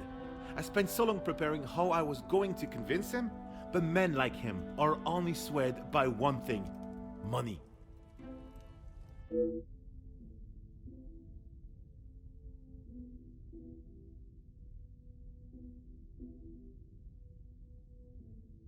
It is said that money is the root of all evil, but it can also be a rather powerful bargaining chip. Well, he was bargaining with people's lives. If he had acted sooner, none of those men, my men, would have to die.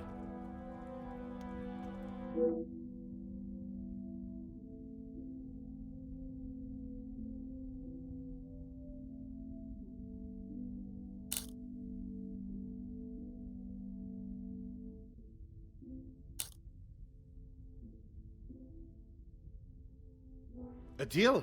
It was an insult. And that is why you did not sign it? I didn't sign it because the workers deserve so much more, not his pathetic attempts to get them back to work. Did you think there was a chance for a better deal to be made? I know there was. He's a pompous swine that cares for only himself and filling his pockets.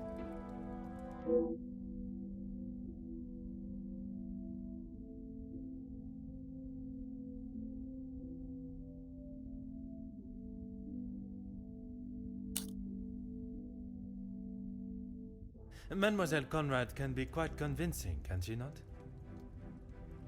She has certainly taken several wealthy business partners by surprise with her knowledge and prowess.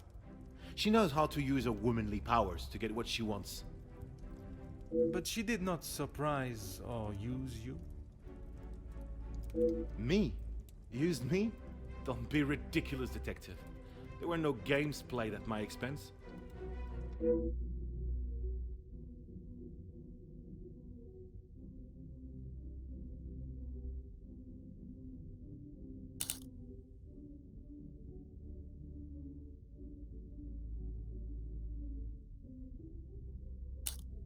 Perhaps some, but I'm not so easily manipulated or simple-minded. And I stand by that. It was an insult. A rather bold move to make such a decision on your own.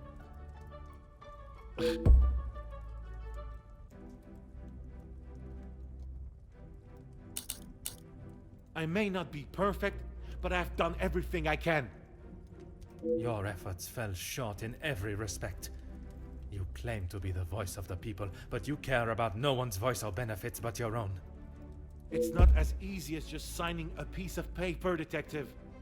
It is a heavy weight to bear on one's shoulders. I consulted with others. You yourself spoke of Mademoiselle Conrad's cunning in business. And I told you, I was not one of her targets. Tell me then, what was it she reminded you of? The acclaimed man of the people you would be known as if you pushed the factory owners for more?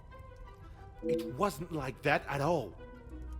From where I am standing, it was she that was manipulating the terms of the deal, and you in the process.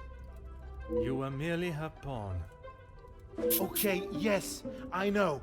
I shouldn't have listened to her. But what else could I do? Remain an unknown my whole life? I didn't mean for anyone to get hurt. It may not have been your intention, but we both know the result. You rolled the dice with those men's lives for fame, and you lost. What does that have to do with anything? I have often wondered about the competition siblings face in a large family. When you're young, it is the best feeling to know you have family that will stand by you, without even being asked. It is not until everyone starts carving their own path that you realize you're walking yours solo, and those that were beside you are now miles away. My older brothers were the athletes of the family.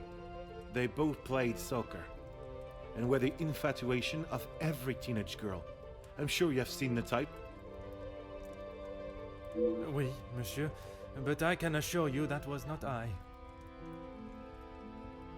Then there was me. Quiet, timid, a shadow of the Becker brothers. My voice and very presence was forgotten and ignored. Nothing I could say or do would ever reach the bar they had set. But I always knew I was destined for great things.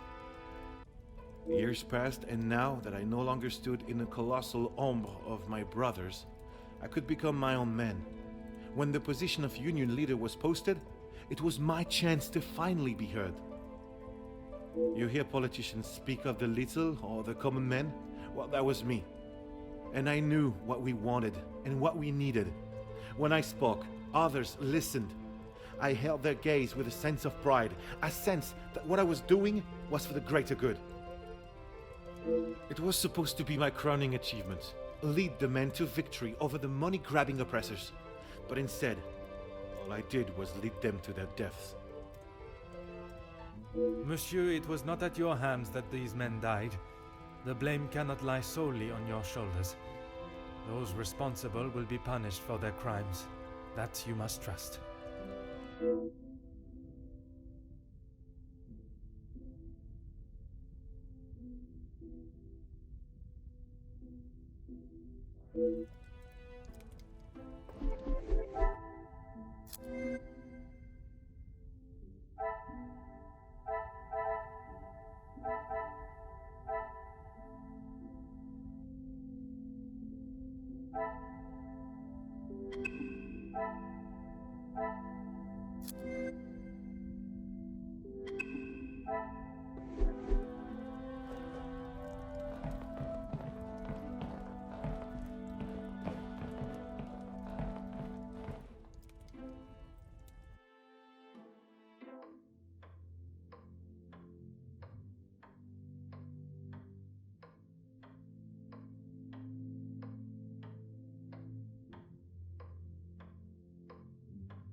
Oh.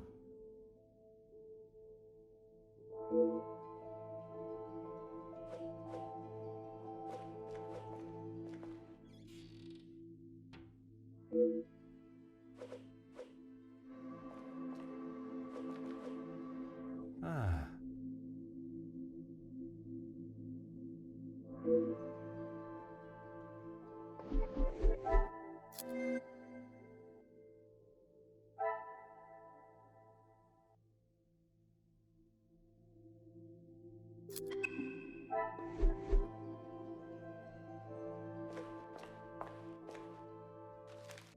Aha.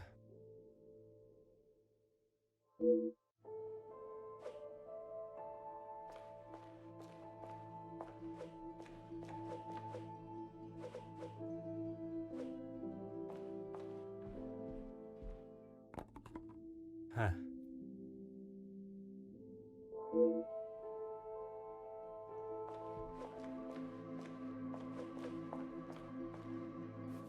Huh.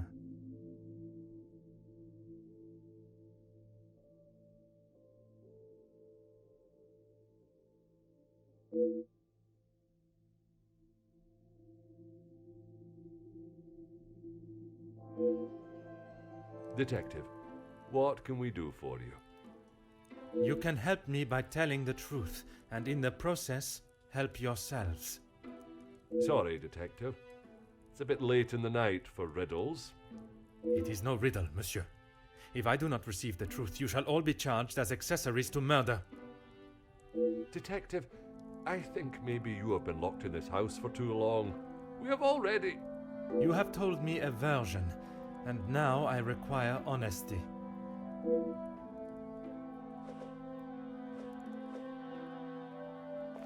Mademoiselle, I shall keep my questions brief. I don't know what else I can tell you. You have been honest with me so far. All I request is that you continue to do so. Oui, détective.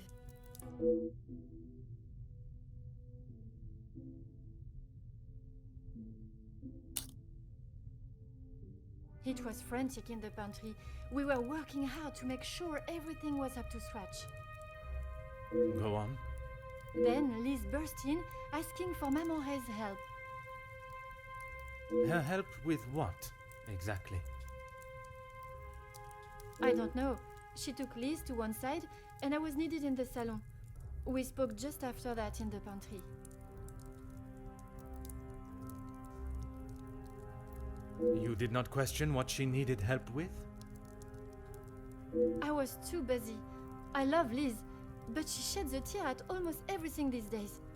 Although, I have never seen her look so pale.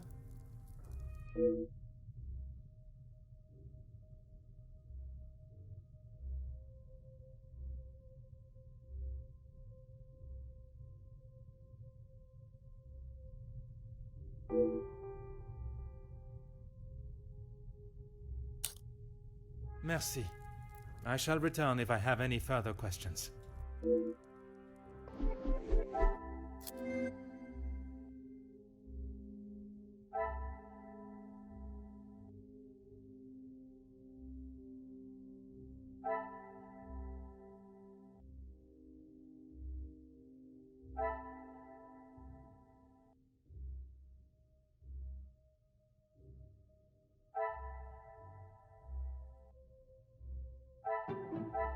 Another success.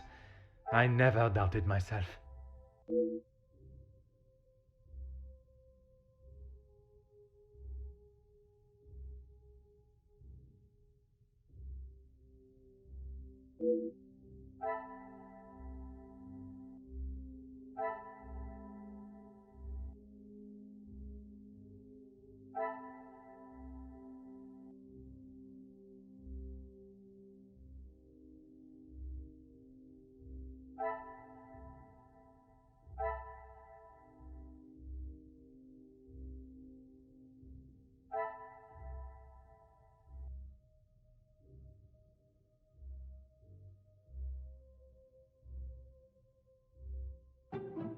What a revelation!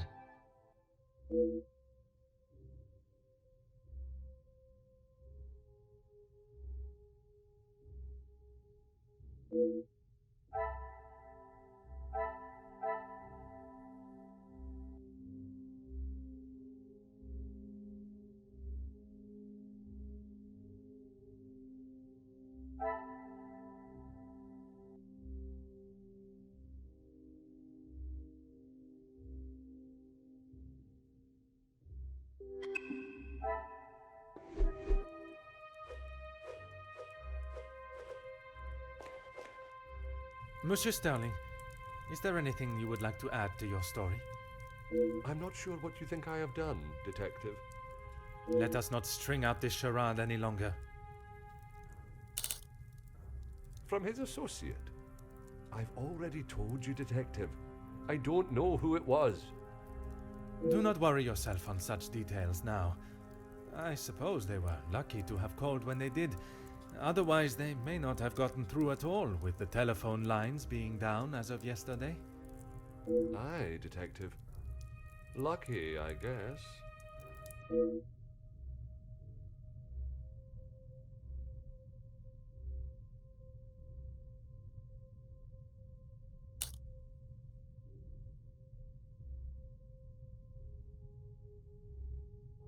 Whiskey?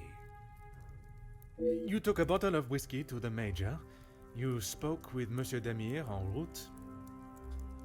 Aye, of course. It was a bottle he picked up from his last visit to Scotland. Rather smoky number from the Highlands. He was saving it for a worthy occasion. Drowning his sorrows must have been fitting enough.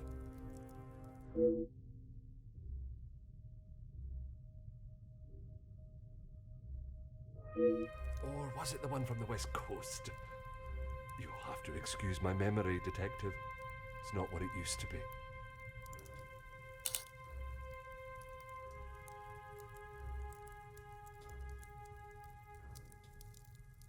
Oh, you found it. Thank you, Detective. I've been looking everywhere for it. If I had lost a war medal, I would not stop until I found it. It's not what you think. I was exploiting a dead man's military achievements for your own personal gain? Nothing of the sort. He asked me to clean them up. I must have dropped it into my pocket when I was putting them back. An honest mistake.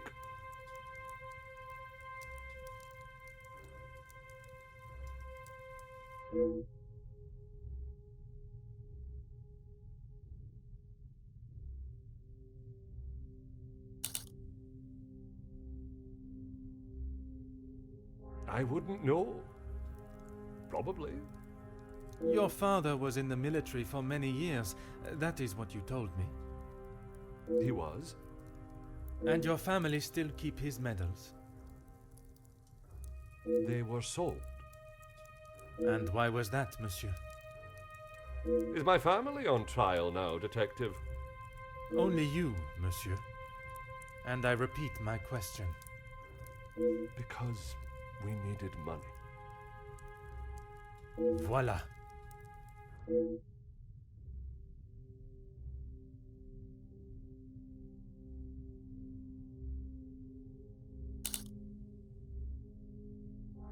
No, he keeps them safe with some of his old military documentation.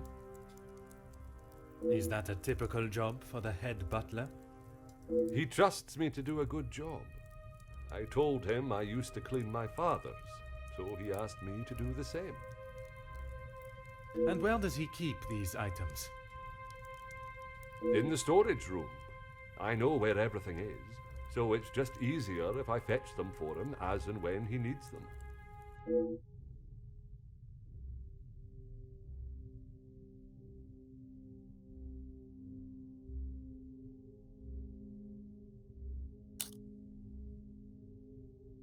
It's certainly better than my last.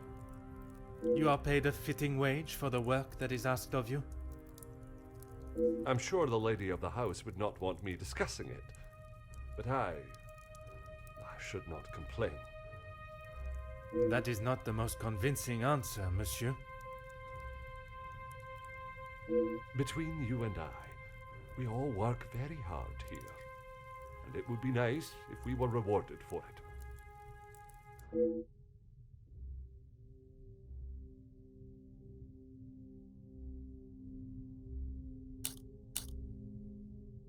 Please don't go anywhere. If I require more information, I shall call on you again.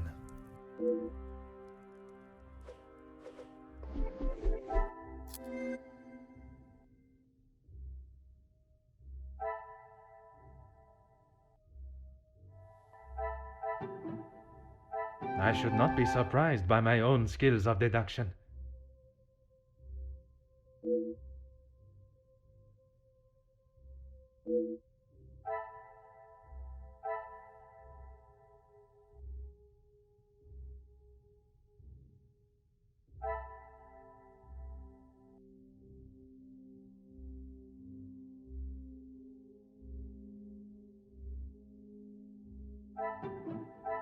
Magnifique.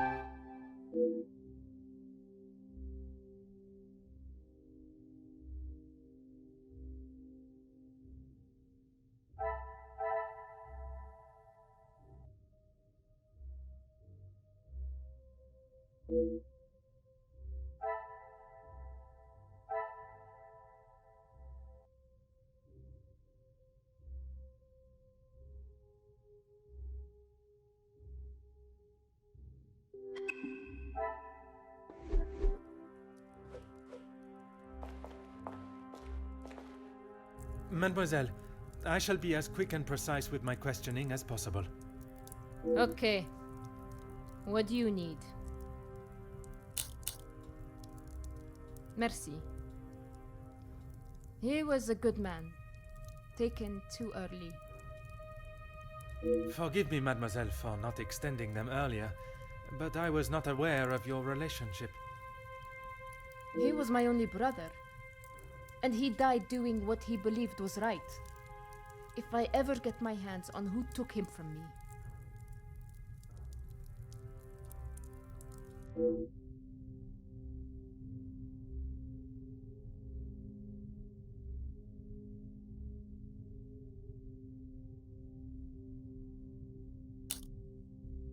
You say the riots, but it was the strike he was part of. They started the riots, not the workers. By they, you are referring to the security forces. They were brought in to keep the peace. Security, huh? They were brought in to make an example of them. It was all peaceful until they arrived. Why would they need to make an example? So that the workers would stop rallying. No one is going to go on strike if they think they'll get killed. The security you talk of were armed and ready. The workers were pigs to the slaughter. What chance did they have?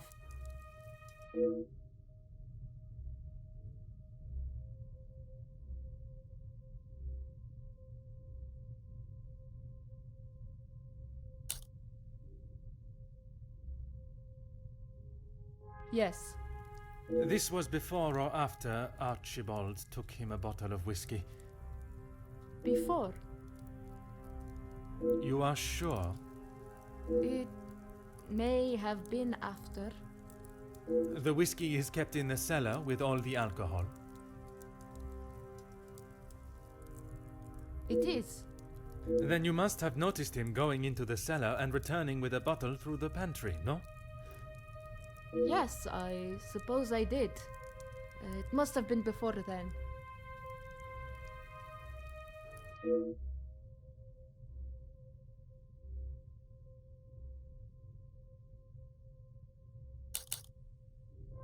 What is there to say? Being locked away in the pantry, I don't see her for most of the day. That may be, but she came looking for your help before dinner was served, did she not? She wasn't feeling well, that's all. And she came to you. I told you, we are a family here. The girls come to Mama Reh if they have a problem, and I fix it.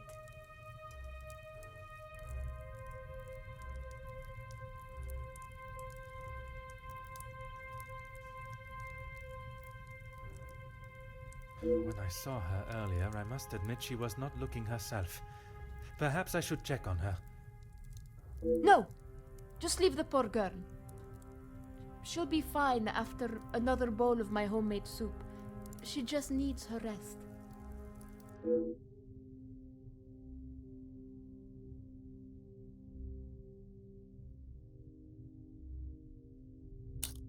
Merci, mademoiselle. That is all for now.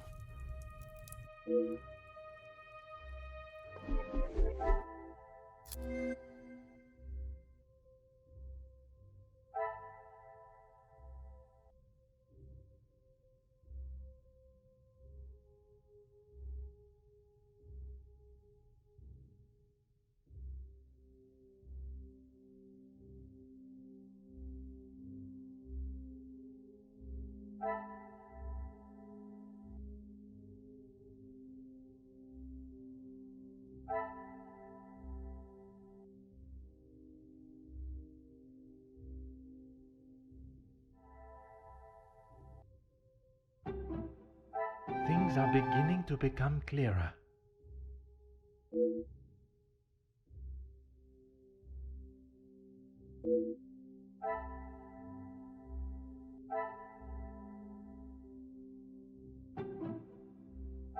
Some would say a lucky guess. I would say a moment of genius.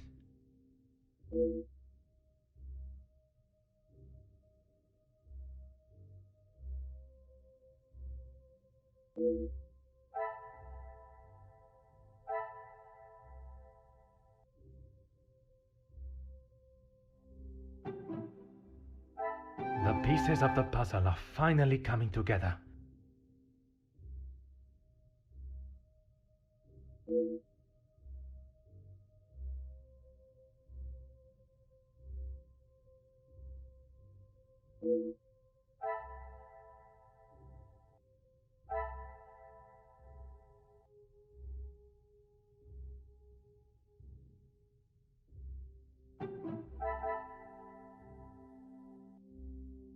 What a revelation!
Things are beginning to become clearer.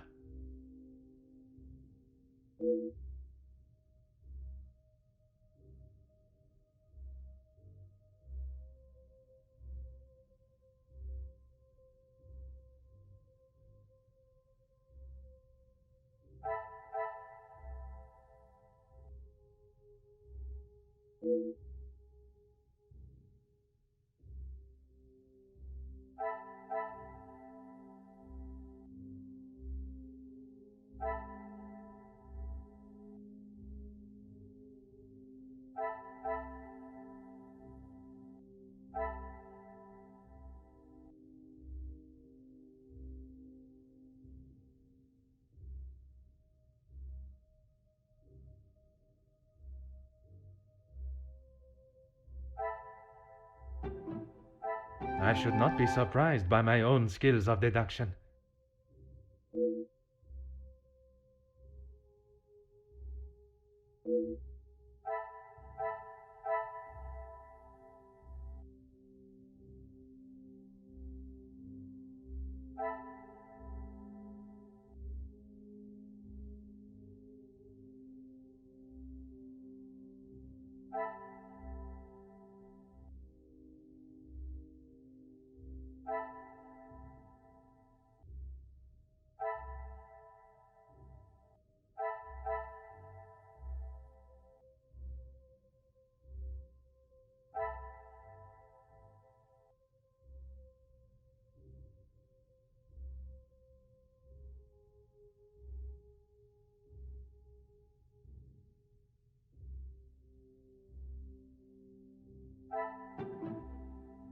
Order and method.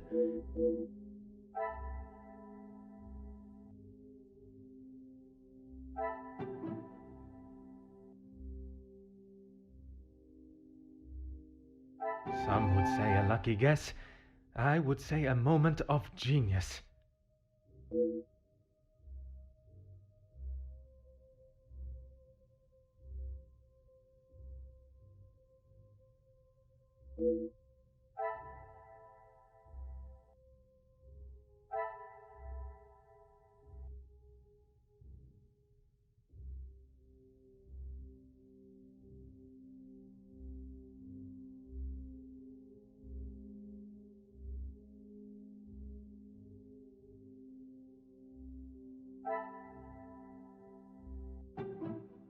This will not get me in.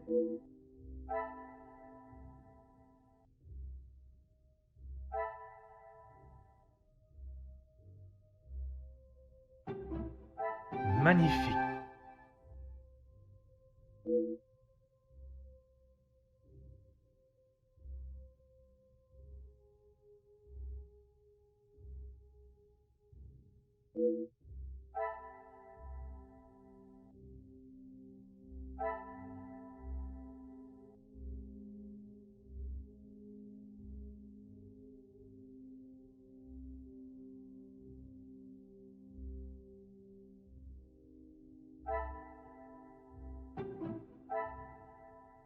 The pieces of the puzzle are finally coming together.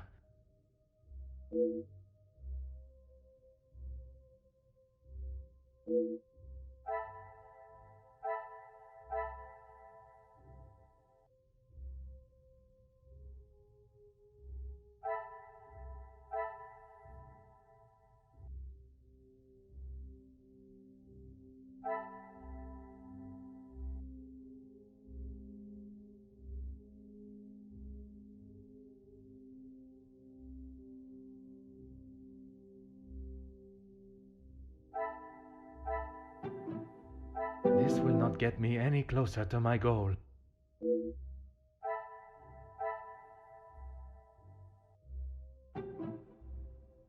Is there something I...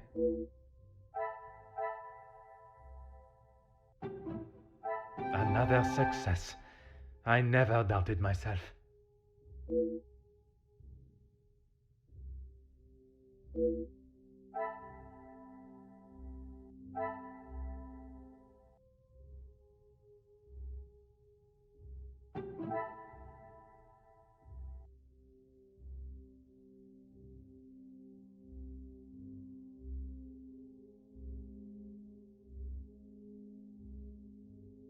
Some would say a lucky guess. I would say a moment of genius.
The pieces of the puzzle are finally coming together.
Monsieur Sterling. Oh, Detective, I was just... Please, I eagerly await to hear what reason you give for being in the storage room at this hour. A butler's job is never... I am no fool, monsieur. You have spun enough stories this weekend. Honestly, Detective, you don't trust anyone. And with good reason. I've been thinking about my time with the family. I often think on fond memories, but it does not take me to a storage room in the middle of the night. There are many memories held within these walls. I just wanted to see them again.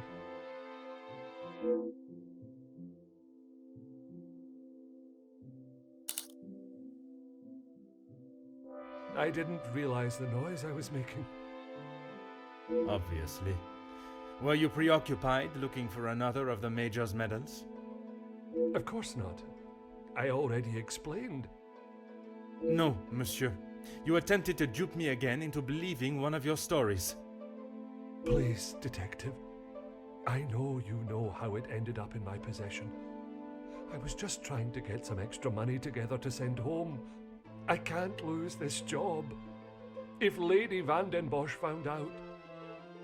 Theft of a medal would be the very least of your problems.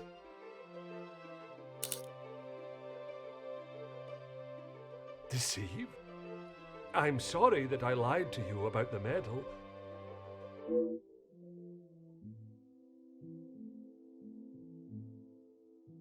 Would you care to explain the fake telephone call? It was purely for my benefit, no? Why would I fake a telephone call? The same reason that Mademoiselle Rihanna dressed in the Major's jacket in the snow, to allow not only the guests but me to believe the Major was still alive.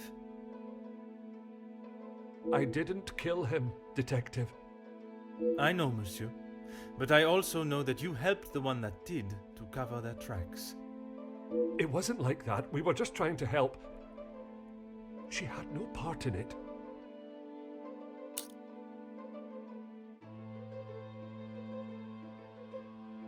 You never let on. How long have you known it was her? Monsieur, I am Detective Hercule Poirot. I only show my hand when I deem it necessary. You will be taking her away then? She will stand trial for what she has done. But you don't know the full story. She is just a servant in this house. If she is arrested, that will be the end for her. If Mademoiselle was only protecting herself, as you both have claimed, she will surely be found innocent. The Major's military storage box. The one that stored his medals. Amongst other things, yes. And those other things are? I had to protect her. If you found it when searching the study, you would have carted her off then and there. Whatever it is you have hidden, it will not remain that way for much longer.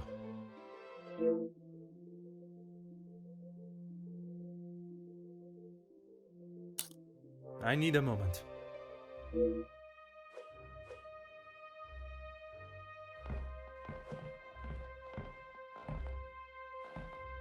Ah.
I cannot see the logic in this. Perhaps a second look at the evidence in front of me.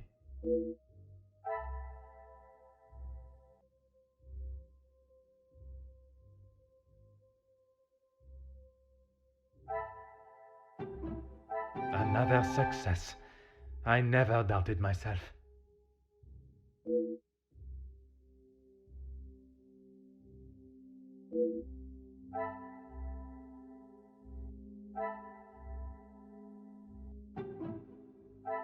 Magnifique.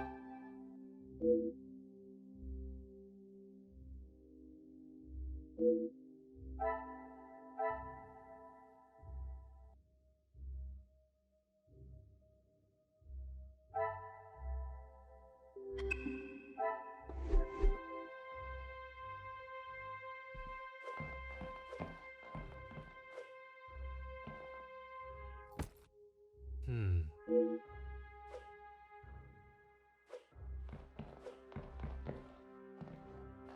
Hmm.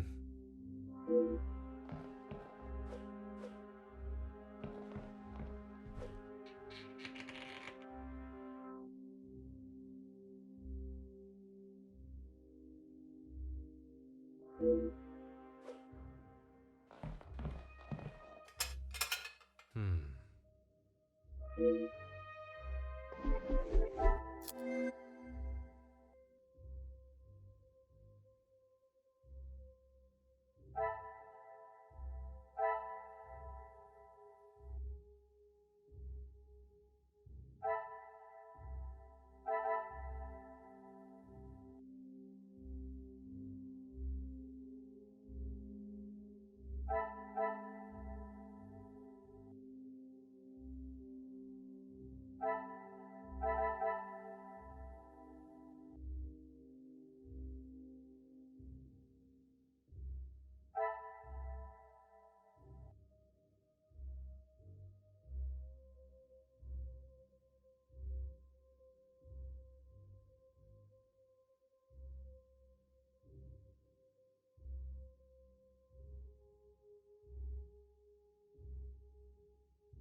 Ah.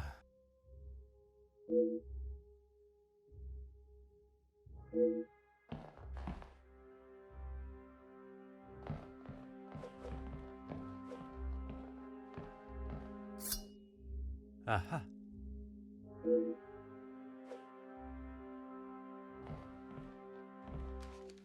Mm-hmm.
What a revelation!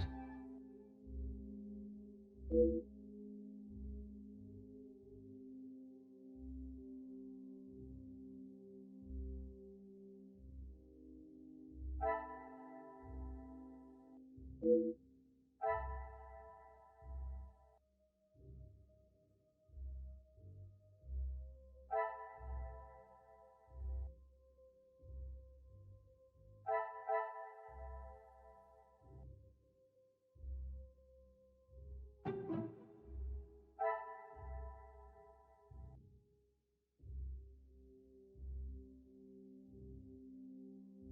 are beginning to become clearer.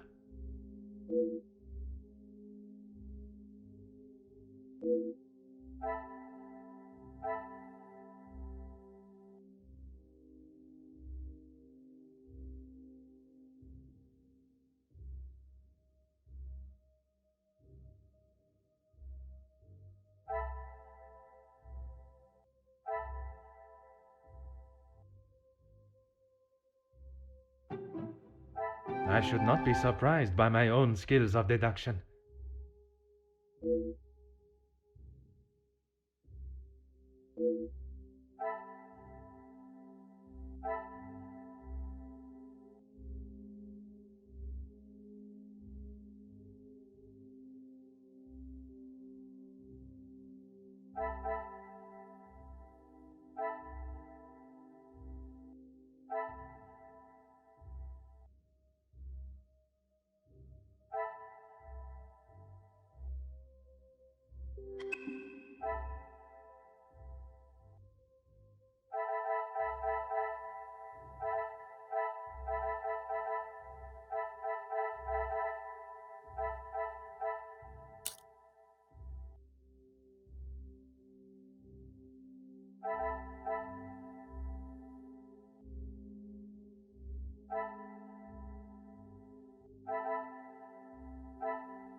There is no use lying anymore. He always had his regiment lighter that he received in the war on his person. And yet, it was not his regiment emblem that was engraved on it. My father's. It must have fallen out of my pocket. You still have it, detective. Monsieur, you have stashed evidence, manipulated a crime scene, obscured my investigation, and yet it is a lighter that you worry about most?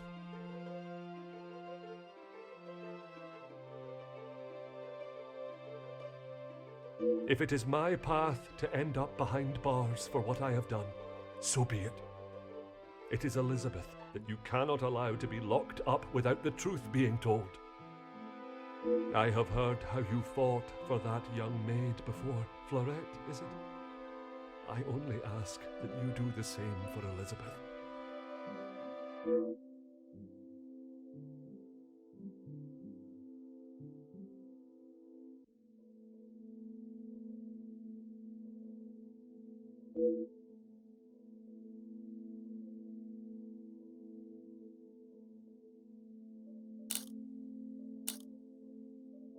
You found it.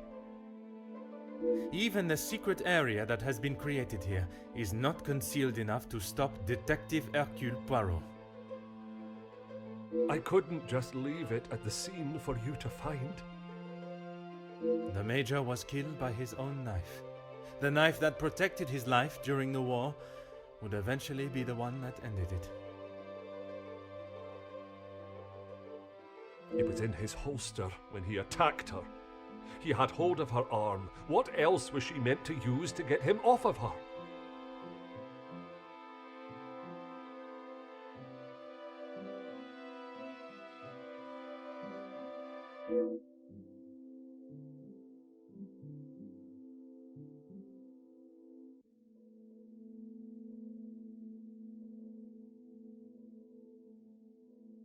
She didn't plan any of it, Detective. She was only defending herself. That is what Mademoiselle told you? She did, and I believe her. You think you knew the Major, but you had no idea. He was a monster and had more secrets than all of us combined. That may be true, but that does not excuse what she has done. Put yourself in her shoes for a minute. If a man like that had attacked me the way he did Lizzie, I would have done a lot worse to him.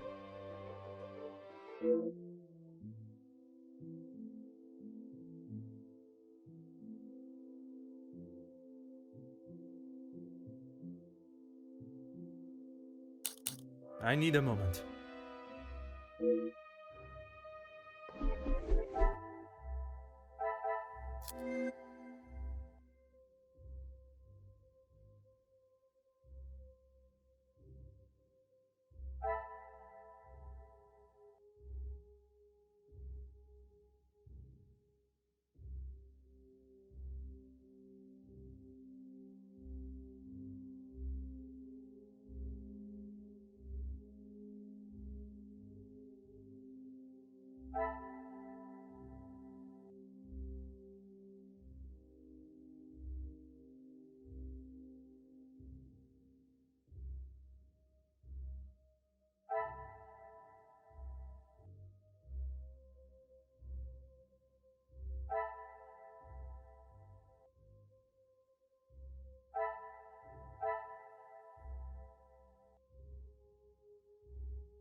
What a revelation!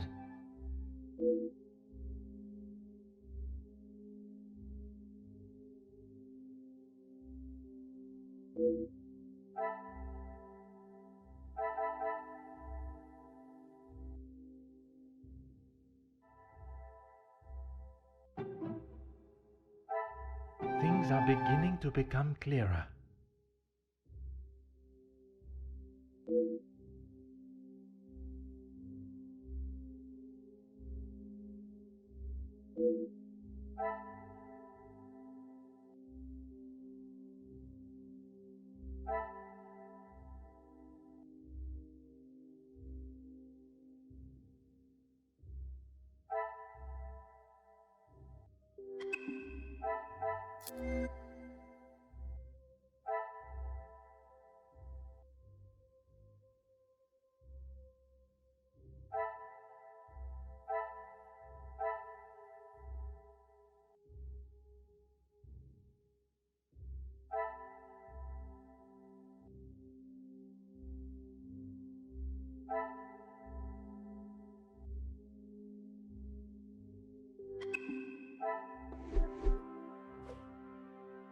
There is no use lying anymore. When you asked me yesterday about seeing someone out there, I thought the game was up. That does not explain what you are doing out there. When Lizzie took me to the study, the knife was still in the Major's chest, and I knew I had to get rid of it. I dropped it out of the window, knowing no one would be going outside. It was fine for the time being, but I couldn't risk it being found when the snow melted. So you collected it under the cover of darkness and stowed it away in here where you thought no one would find it. After your questioning in the pantry, I knew you were onto something, and I couldn't leave it here.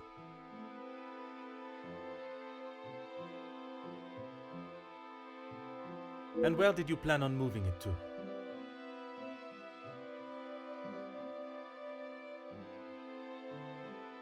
Honestly, I don't know.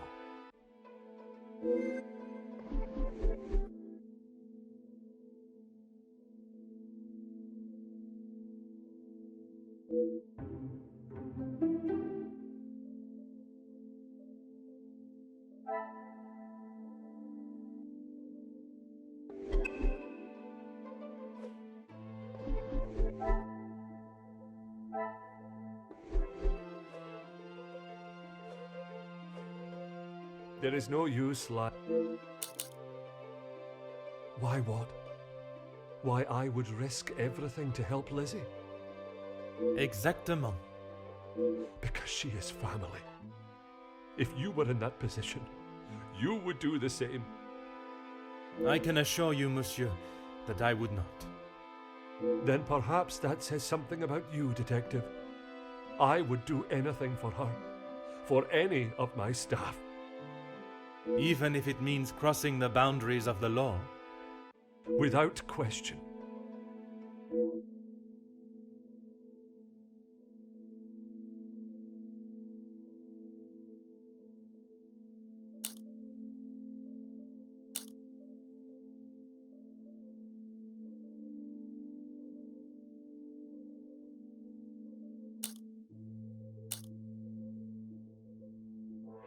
Detective, but please, you have to help Lizzie. It was all an accident. She doesn't deserve to spend the rest of her days behind bars because of that man. If she is put behind bars, it is because that is what the courts have decided upon. Detective, you can't be so cruel.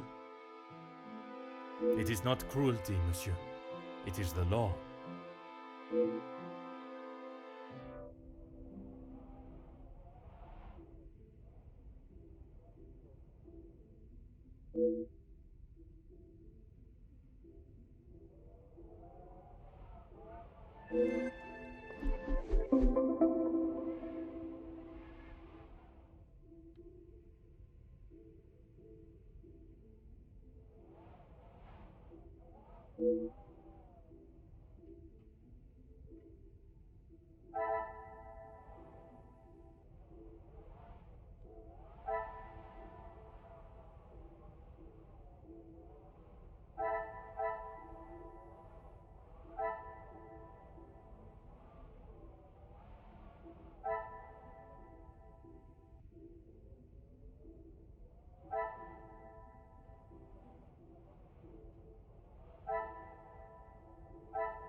I should not be surprised by my own skills of deduction.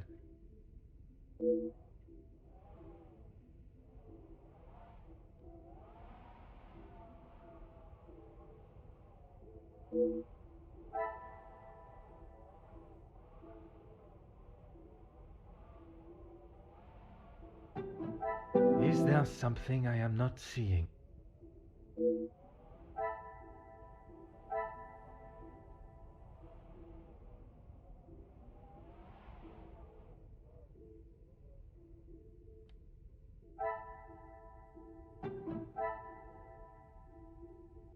Some would say a lucky guess. I would say a moment of genius.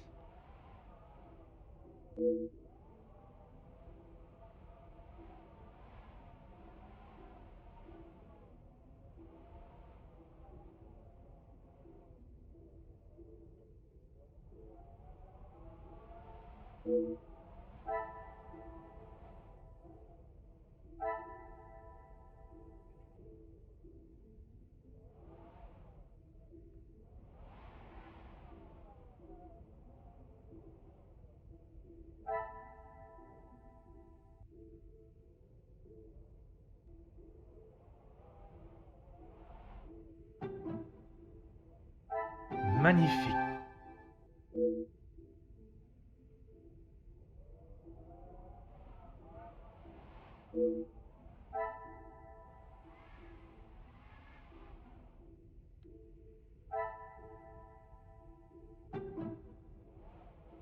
The pieces of the puzzle are finally coming together.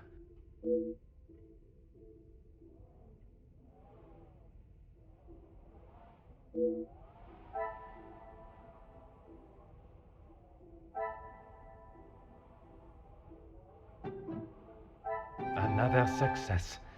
I never doubted myself.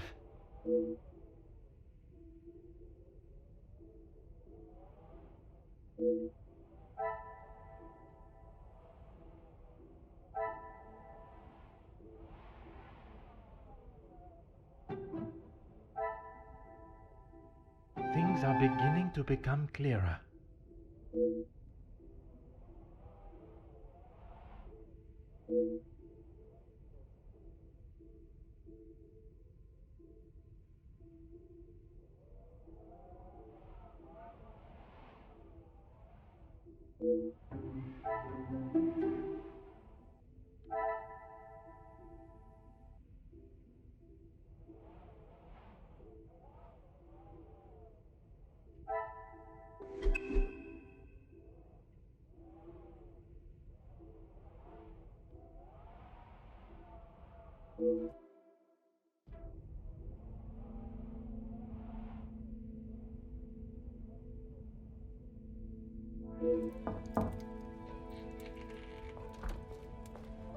Detective Poirot, I'm glad you're awake. Bonjour, mademoiselle. It has certainly not been a night of peaceful sleep. There is something that we must discuss. Please, Detective, I'm not sure I can take any more surprises like last night. I'm afraid this may be the most upsetting of them all. You have found Felix's killer, haven't you? I have. And the guilty party will certainly come as a shock. Detective, please. It was Mademoiselle Elizabeth that was behind the Major's death. You must be mistaken. Elizabeth could not do such a thing. I assure you I am not. It is something I spent much of last night deliberating. When you spoke of the telephone lines being out of order, it made me question the conversation I thought I had heard Monsieur Sterling make with the Major before connecting the call to him. But it hasn't been working all weekend. Exactement, mademoiselle. That is when I knew I had once again been lied to.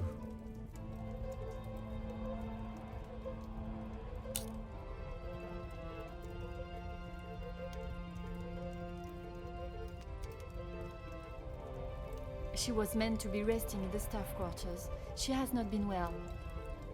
I am afraid that was yet another lie, orchestrated to keep her from incriminating herself. Why would you think that, Detective? I only managed a few words with her before we were quite abruptly interrupted by Monsieur Sterling. I must admit, he has a habit of speaking over the other staff. It was much more than merely disturbing our conversation. It was done with the intention to prevent Mademoiselle saying something that she should not. So, Elizabeth killed Felix, and then Archibald helped her cover it up? In its simplest form, oui. I have heard it directly from the horse's mouth. You have spoken with Elizabeth already? Did she admit to it? Not Elizabeth, but Monsieur Sterling.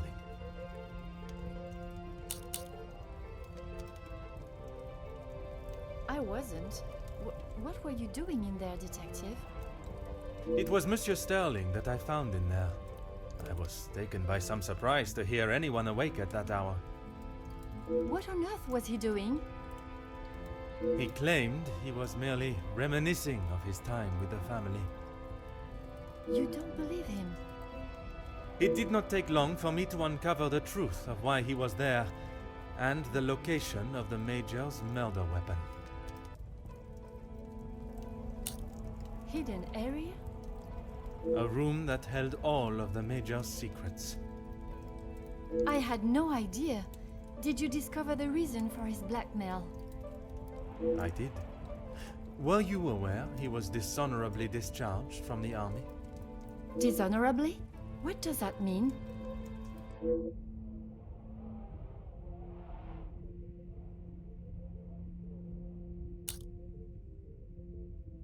Yes, Gideon told me about the conversation you had. It is really quite upsetting. Zachariah was adamant of the Major's cruelty during the war, but the extent was not known until now. He killed a number of prisoners, men that were friends of Zachariah. Surely not. He would not do such a thing. They must have been trying to escape. I am afraid not. They were in fact unarmed. Oh, Detective. It is the reason he was discharged, denied his military pension, and I believe the reason he fled England. He had been such an important part of my life for so long, but I feel like I hardly knew him.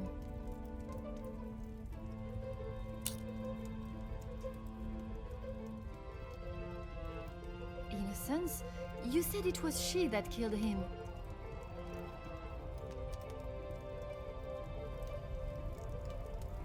It was her hand that held the knife, but he was quite insistent it happened in self-defense. In all of the years I have known her, she has barely even raised her voice. I cannot believe she would do something like that out of malice. The whole truth cannot be known until Mademoiselle Elizabeth has told her story.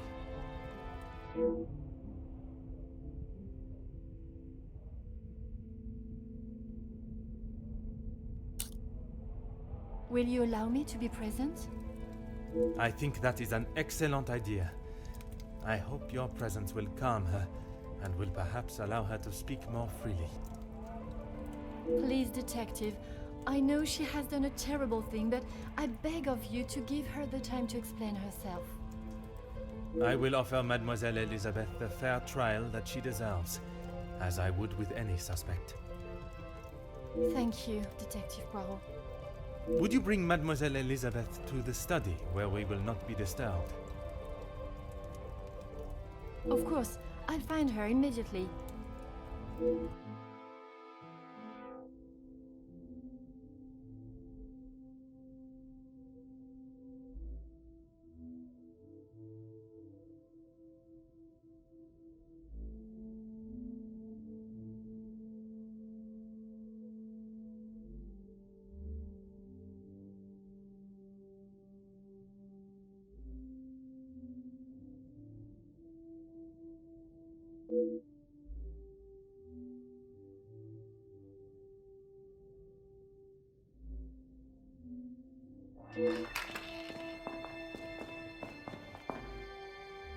Mademoiselle Elizabeth, merci for joining us. Miss Angeline said you requested to see me urgently. We have some serious matters to discuss, and I would like to waste no further time. Oh, yes, Detective. Still not quite myself. I was surprised when Monsieur Sterling hurried you to assist Madame Vandenbosch last night. I should not have avoided my duties for so long. The house does not stop because I'm feeling a little under the weather. That is true, but you cannot be expected to complete all your tasks if you are not in the right frame of mind. Honestly, Detective, it was best for me to not sit and wallow anymore. Have you been able to uncover who the blackmailer is? The blackmailer's identity has been established, and they will pay the price for their crimes. Wonderful news, Detective. You can put it all behind you now. You must be thrilled. I would not say thrilled, knowing that such a close friend has betrayed us. Mademoiselle is correct. What I have learned over this weekend is that people are not always as they appear. While they may give an impression of being a friend or ally, they can in fact be something completely different. And, what of the Major's killer? Well, mademoiselle, that is why I have asked you here now.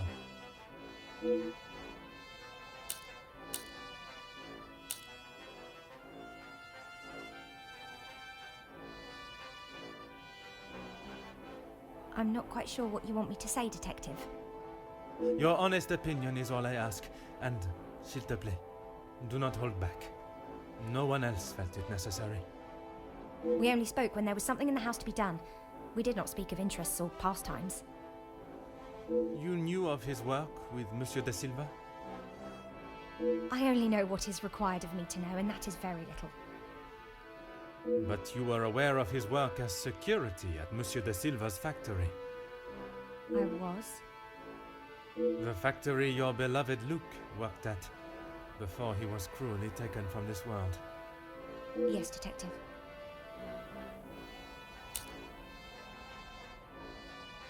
Yes, that is where he spent his last moments. Standing shoulder to shoulder with his fellow workers. The resulting riots were a terrible tragedy. One that I hope we will not have to see or experience again. Something that could have been avoided had the Major and his team done what was required of them. Nobody deserved to die that day. Not my Luke. Detective, kind of question is that? It is a straightforward one. He... Mademoiselle, if there is something you wish to tell me, now is that time. I'm sorry, Detective, I just don't know how to answer it. Let us consider what we know of the Major. He fronted the militia that attacked the workers at the strike. You were aware of this?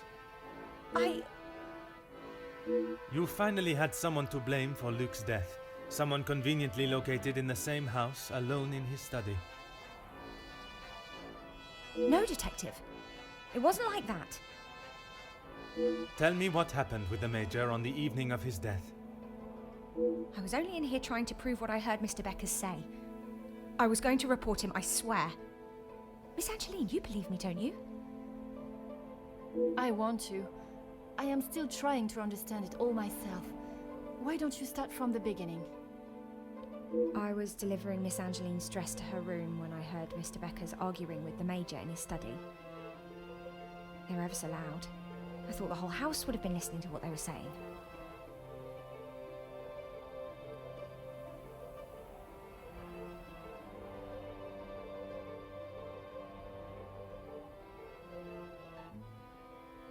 Mr. Beckers was talking about the factory strikes and how it was the Major's fault. He told him that if he didn't own up to his crimes, he would go to the newspapers. I cannot imagine the Major would have taken kindly to Monsieur Becker's threat.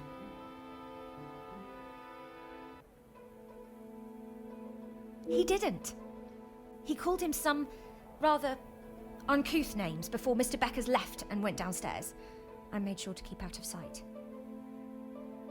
After the altercation between the Major and Master Gideon, you went to speak with him outside, and I thought I could look around his study without anyone knowing. I had to know for sure. If it was true, he deserved to be held accountable.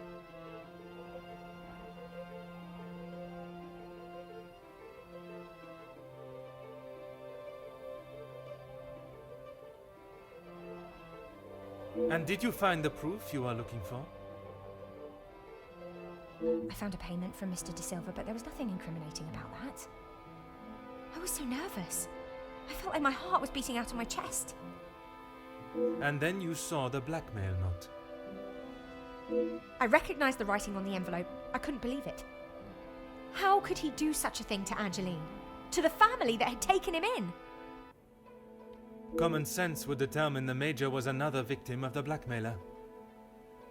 If I'd have used common sense, I wouldn't have been snooping around alone in his study in the first place. I heard the footsteps in the hall, and before I could move, the Major was standing in front of me, demanding to know why I was going through his belongings without permission. I tried to come up with an excuse, but nothing came out, and when he saw the letter in my hand, it was like Dr. Jekyll turning into Mr. Hyde. I tried to move around him towards the door, but he hurled something towards me, and it crashed against the wall. That would explain the damage to the wall. I froze. I have never been so scared in all my life. I thought he was going to kill me there and then. And you thought you would beat him to it? Oh, Detective, you make it sound as though I had it all planned. He lunged forward and grabbed me by the arm. I tried to push him away, but he was too strong. His grip just got tighter and tighter. If only you had seen the look in his eyes, I dared not even scream. I saw the sheath on his belt. I didn't know what else to do. I didn't want to hurt him, but he wouldn't let go of me. So you took your opportunity to put an end to it all. I just wanted to get him off me. I didn't want to hurt him. I reached for it and I jabbed it at him. His grip instantly loosened and I ran straight out the door and didn't look back. You did not even look to see what state you had left him in? She had just been attacked, Detective. Oui, please. Continuez. I ran down to the pantry looking for Rahana. She took one look at me and knew something was wrong. I explained to her what had happened and she went to find Archie. She said he would know what to do. We went back to the study and he was still lying there, motionless. Archie said that no one would believe me. That if someone like me killed someone like him, I would be sent straight to the gallows. He left the letter so you would find it. He said that if people knew what the Major was really like, then they wouldn't care what happened to him.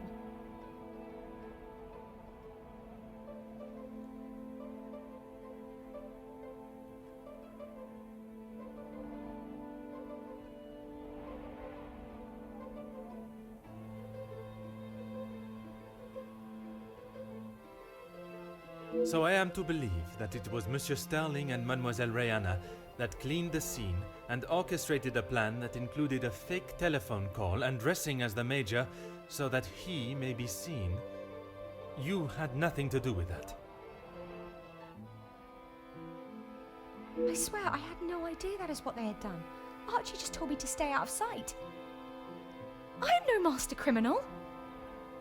Then Monsieur Sterling and Mademoiselle Rihanna will be charged for obstruction of justice and impeding my investigation. Please, Detective, they were only trying to help me. If they wished to help you, they should have brought all of this to my attention immediately instead of committing more illegal acts. Surely you haven't forgotten what happened with Florette. She was only accused of stealing a bracelet.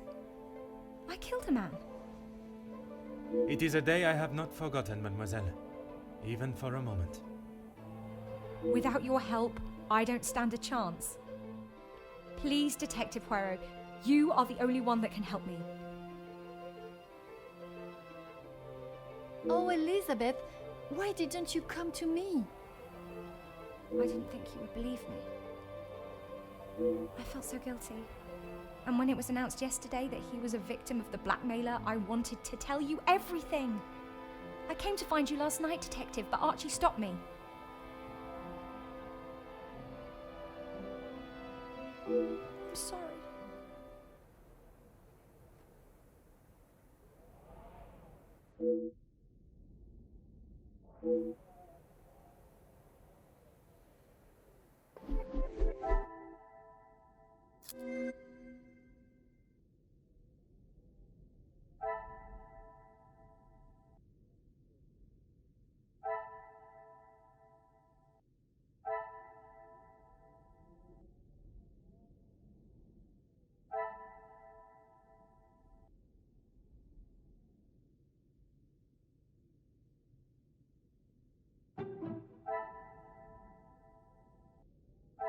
The pieces of the puzzle are finally coming together.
Oh, yes, Detective.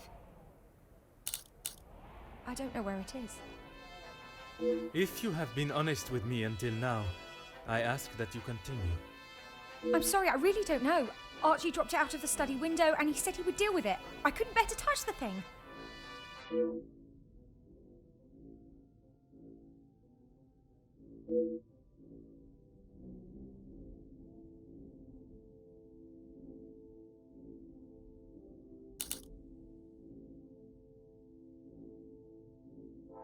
Please, I was only protecting myself. I didn't want to hurt him. He just wouldn't let me go.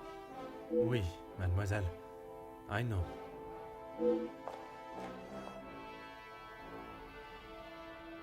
Mademoiselle tells quite the harrowing story.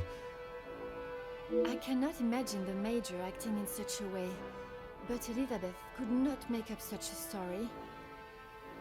After learning what I have about the Major's character this weekend, I would not question the lengths he would go to in order to keep his secret hidden. I know that you share a close bond with Mademoiselle Elizabeth, but you cannot allow your personal feelings to taint your belief of what took place. She has committed a terrible crime, but she will live with that for the rest of her life. She is not a cold-blooded killer. If what she says of the Major's attack is true, she acted in self-defense, and in the law's eyes, a crime has not been committed. I will do everything I can to make sure her story is heard and a fair trial is conducted.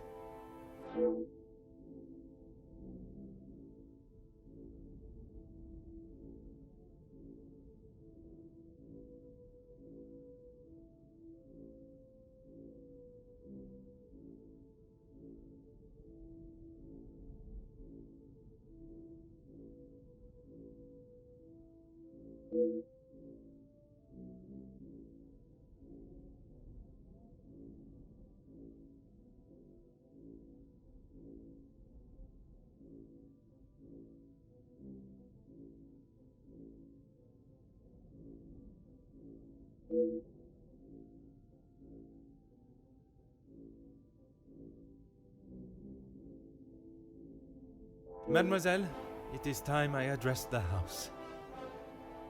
Are you sure? What will you say? What if they do not listen? I can assure you, they will. Elizabeth was right, though. She's just a servant. What if they... Mademoiselle, when Detective Poirot speaks, they will listen. Would you ask the guests to convene in the library? Of course. And what of the staff? I have told Monsieur Starling to remain in the staff quarters with the others. When the authorities arrive, they shall be dealt with. You have been of great help to me throughout my investigation, and now that it is over, I have one final request. You only need to ask. While I am speaking with the guests in the library, would you watch over Mademoiselle Elizabeth in my room? You don't think she will try and escape, do you? In her position, I do not know what she might try. But I trust with you there, any potential ideas of such a thing will be squashed.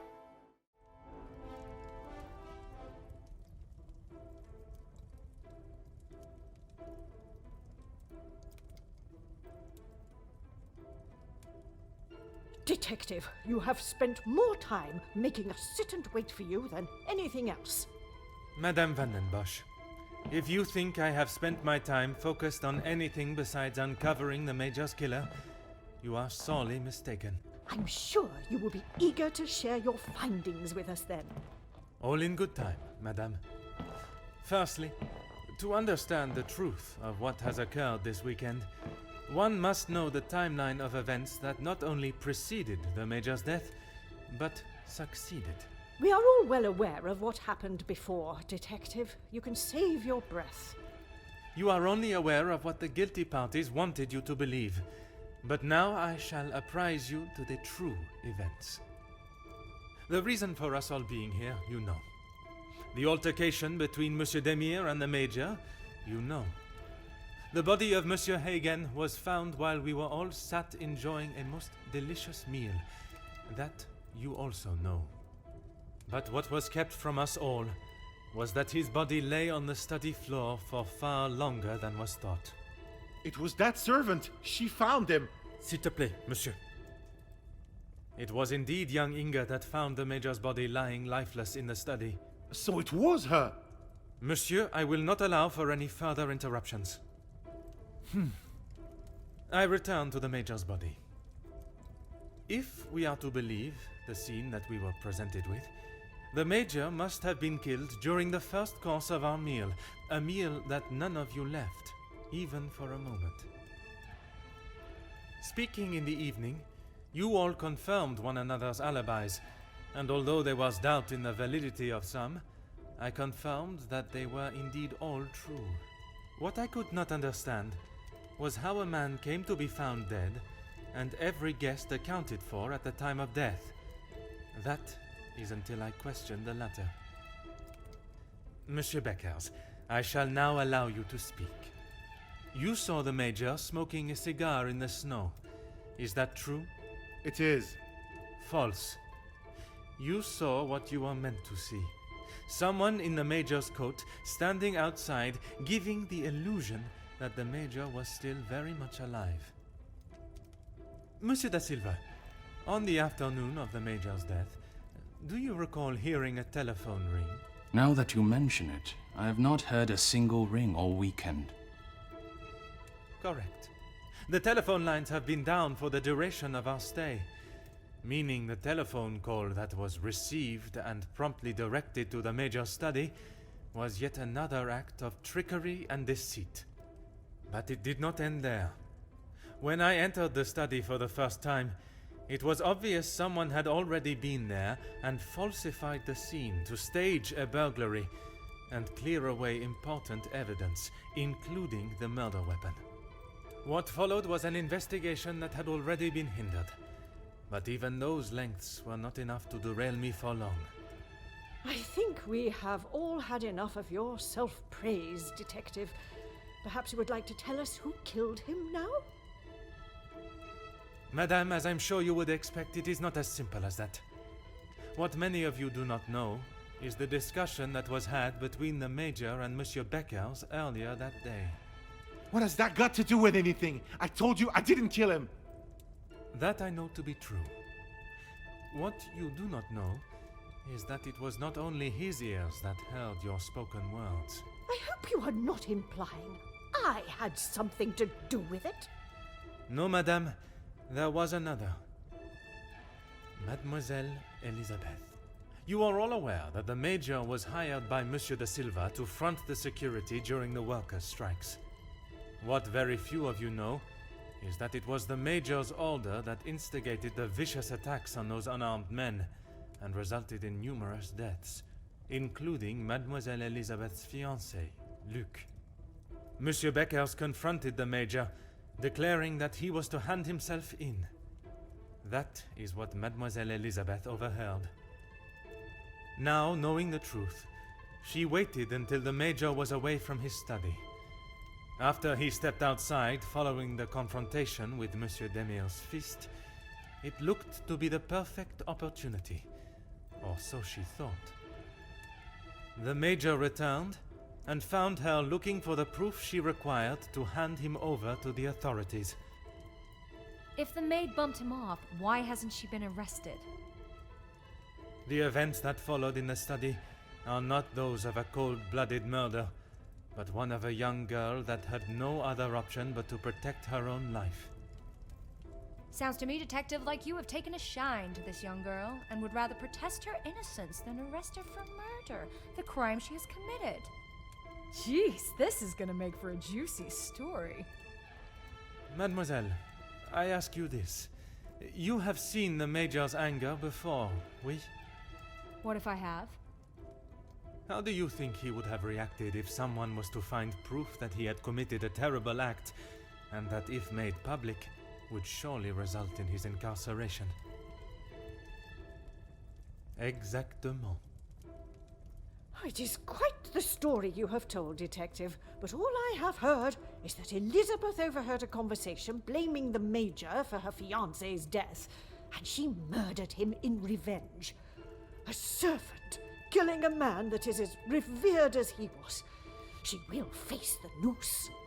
I am not denying that a man has lost his life, but it is not the crime of murder that you all believe. While the Major did not deserve to die in such a way, it was his actions towards Mademoiselle Elizabeth that drove her to defend herself in any way she could. Mademoiselle Elizabeth will be punished, but we will let the law decide the severity of her punishment. She has played you like a fiddle, Detective, acting the innocent victim. She will be arrested and hanged for her crime, like every other cold-blooded killer. Hear, hear. Give her what she deserves. The girl has got to pay for what she's done.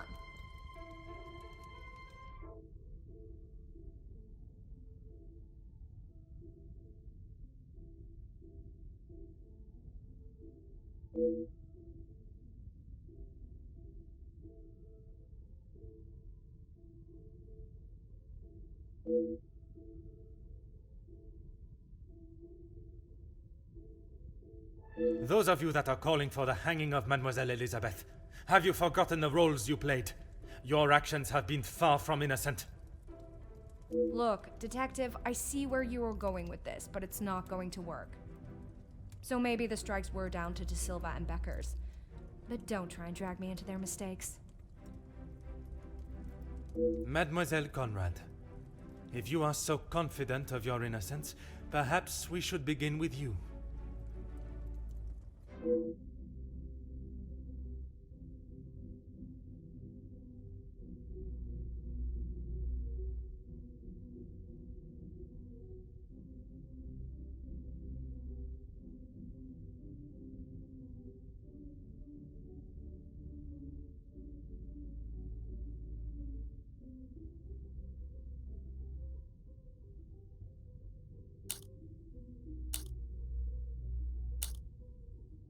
You don't need to imply it's only me that does. Ask any of my journalists, they'll say the same. Even if in the process people are hurt? You knew the situation surrounding the strikes, and only sought to swell the anger in people and create further chaos. Mademoiselle, you so often have something to say. Now is not the time for silence. You really are delusional. Maybe you should just keep your theories and claims to yourself.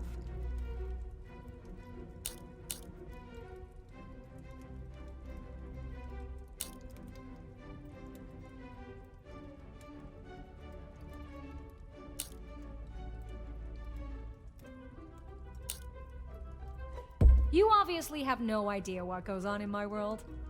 I would say stick to honest police work, but it seems that it's not in your field either.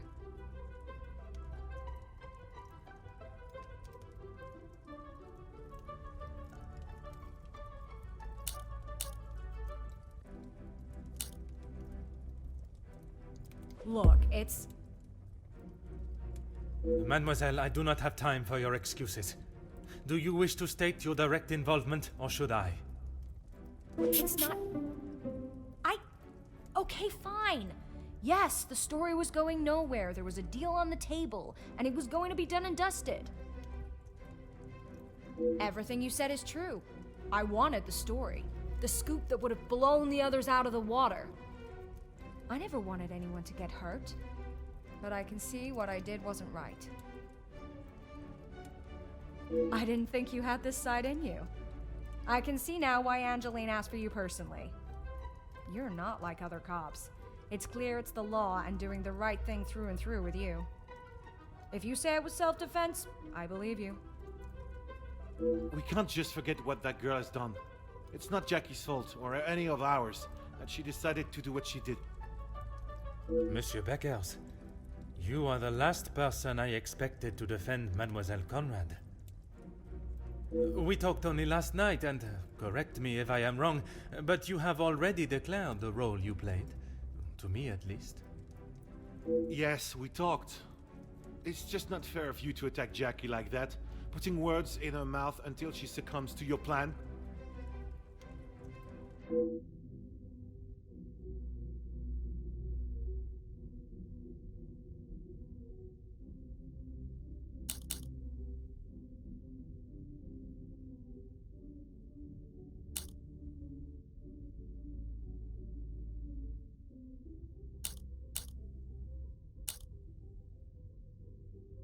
This is ridiculous. It was a peaceful strike. We only wanted what was deserved. Surely you do not think I sought to worsen the situation? Monsieur Beckers, you have taken the words from my mouth. Jackie was documenting everything to do with the strikes. She wanted our story to be heard and wanted to know how I was handling the negotiations. And they were handled by yourself? Naturally. If I cannot handle simple negotiations, I am not fit to be in the position I am in.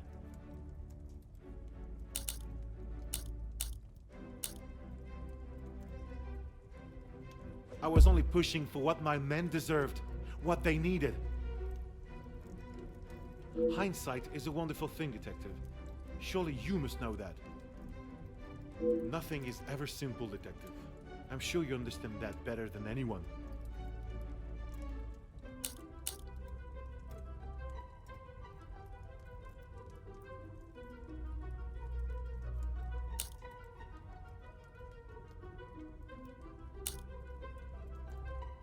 You're right, Detective.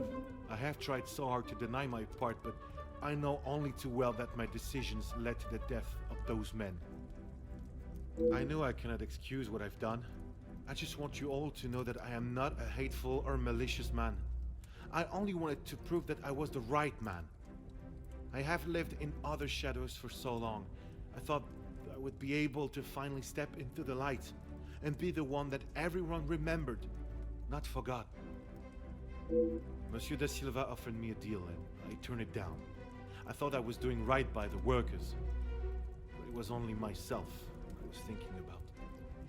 What more proof do you need? He said it himself. I made a generous offer to reach a resolution, and he turned his nose up at it. It was not that simple, though. Oui, an offer was made, but Monsieur Beckers and the workers would never have been forced into that position had their working conditions been satisfactory to begin with. This is outrageous! Do you plan on blaming everyone for doing their jobs? I suppose it makes you feel better about yourself, doesn't it?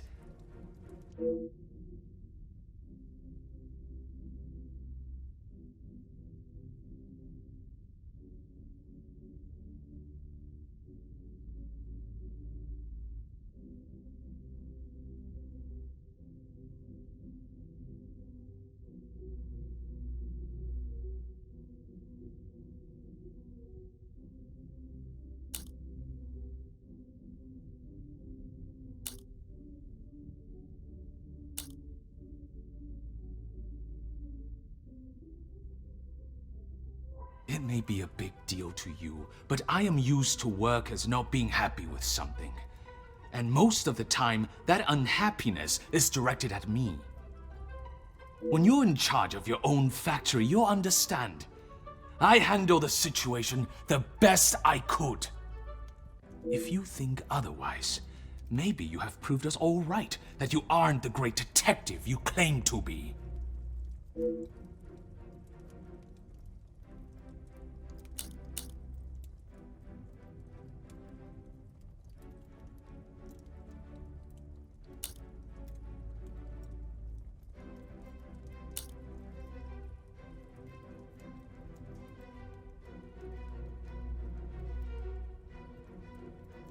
You said it. Anonymous. I don't know them, and it doesn't sound like they know me. When you have something people want, money, they will do anything, including constructing lies to get their hands on it. Monsieur da Silva, you seem to have forgotten our previous conversations. I recall them just fine, thank you. A police officer trying to manipulate facts to fit his own agenda. Shocking.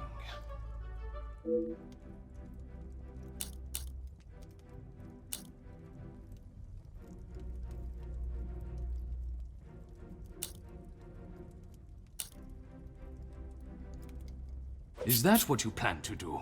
Accuse us all of something until we feel enough guilt that we agree to allow the girl to walk free? The events that led to the Major's murder are not as simple as you have tried to convince yourself. I have uncovered what initiated both the murder of your workers and of the Major. It is you that refuses to accept the truth. Apparently anyone can become a detective now. I really don't know how you gained your title. Through order and... Order? Monsieur da Silva, you have stood steadfast. Detective, you would do well not to anger my friends. It was not my intention. I only want those responsible to be held accountable for their actions. The Major's death does not fall on one person alone. Does your position on Mademoiselle Elizabeth's guilt remain the same? Even after all your attempts, Detective, Felix was still murdered. Self-defense or not, she chose to hide what she had done because she knew what she had done was wrong. And she will be punished for it. It was not choice to hide anything, madame. If in her position, I ask, what would you have done?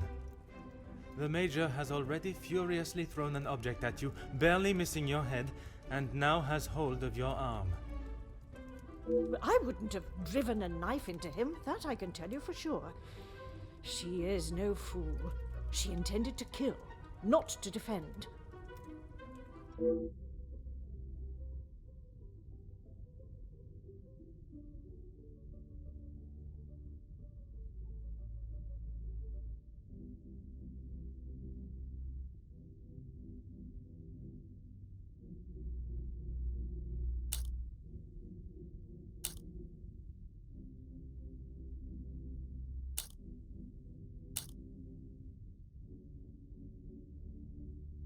Quite presumptuous of you to assume violence is in his nature.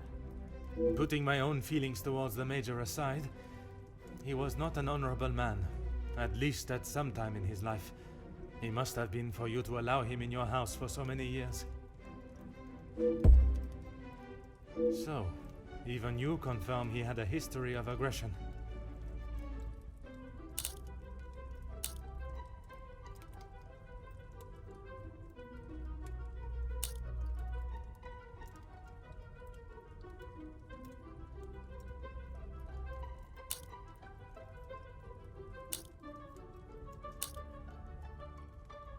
I'm sure that is none of my business.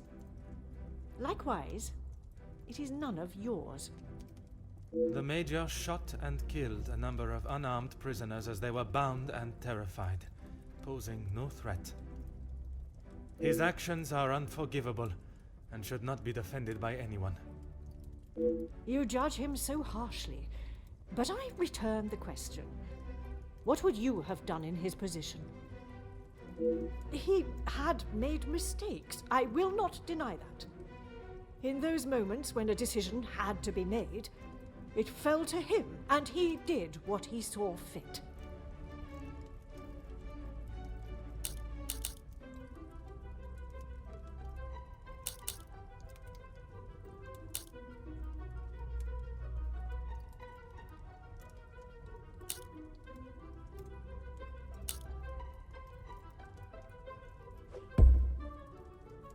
S'il te plaît, madame.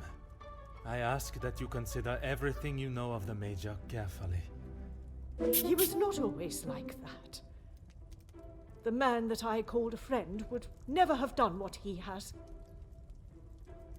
I cannot allow another innocent person to be punished for his vicious and barbarous behavior. You have seen the Major act in a similar manner as I described before, haven't you? What was the outcome then? You have convinced me that I am wrong, in both my opinion on Elizabeth's punishment and in the friendships I keep. Is that not enough for you? Not when a potential crime has been committed, and I fear an innocent party may have been punished for it. He was just a boy. I told him to stop, but he was like a wild animal. The confrontation with Mademoiselle Elizabeth was not the first time he has come close to killing another.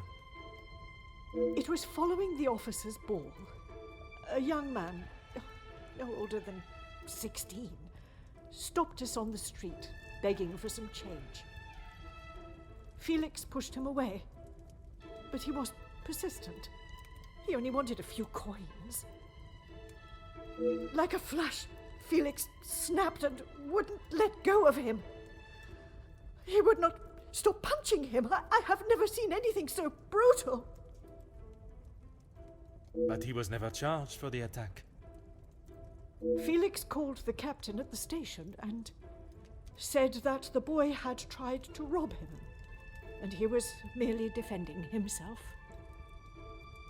The boy was thrown behind bars without a second thought. It was a full week before the bruises on Felix's knuckles finally faded. And even after witnessing such a brutal assault, you still support him. You still believe that he had not attacked Elizabeth. The days following, he showed no signs of remorse, no apology to him or to me. I blamed it on the amount he had had to drink. But when you began talking about him finding Elizabeth in his study, I somehow knew it had happened again. Had you been open about the Major's temper, this could all have been avoided. When you tell the courts the truth, Mademoiselle Elizabeth's self-defense plea cannot be ignored. Just when I thought I could not see a more spineless move. Excuse me? You allowed a bully and thug to remain in your house and endanger your family. I'm sorry, Margot, but I am struggling to understand why you have involved yourself in this affair. I'm surprised you can hear me way up there on that high horse of yours. How dare you speak to me in that way? Who I decide to keep in my house is my decision and no one else's. I can see that. Murderers, thieves, and extortionists are all acceptable, it seems. Countess, I have talked at length of the Major's death, but not the reason for my invitation in the first place. When I last gathered you all together, I spoke of a blackmail ring that was rife in the area, and then of the letter that the Major had received. Mademoiselle Angeline requested my help personally after she received such a letter threatening her family name. She felt I was the only one that could uncover the truth. And uncover the truth I have. Get on with it, detective. Who dared try and extort my family and then have the gall to allow me to welcome them into my home? If it was not for the honesty of a young servant, I would perhaps still be looking for the For goodness sake, it was me. Margot, how could you? While it looked as though the Countess was helping the young women at the shelter, she was in fact only finding them positions of employment in wealthy homes to gather information on them and learn secrets that she would ultimately be able to use against them. Monsieur da Silva fell victim to her network of moles and was in turn blackmailed. It was quite the prosperous setup you had, knowing that they would not be prepared to lose their social standing if a secret was to find its way from where it had been hidden for so long. That cannot be true, Margot. How could you do such a cruel thing? That is rich, coming from you. You are one of my oldest friends. High and mighty, Madame Van den Bosch. You think you can do what you wish when you wish it and there will be no repercussions. You are as bad as all of them. If I do not get a straight answer out of you, I will march you to the police station myself. I'm surprised it took the Major this long to start living with you. He must have been on the edge for some time. How dare you speak to me like that? In my own home. A home you share with the father of your daughter for so many years, and she still remains none the wiser. You have no right. Maman! Angeline? Have you heard what she has admitted to? She is merely trying to make herself... Is what she says true? Felix, he was my father? That is the secret that the letter was talking about, isn't it? You told me that we had nothing to hide. Detective Poirot, were you aware of this? Oui, mademoiselle.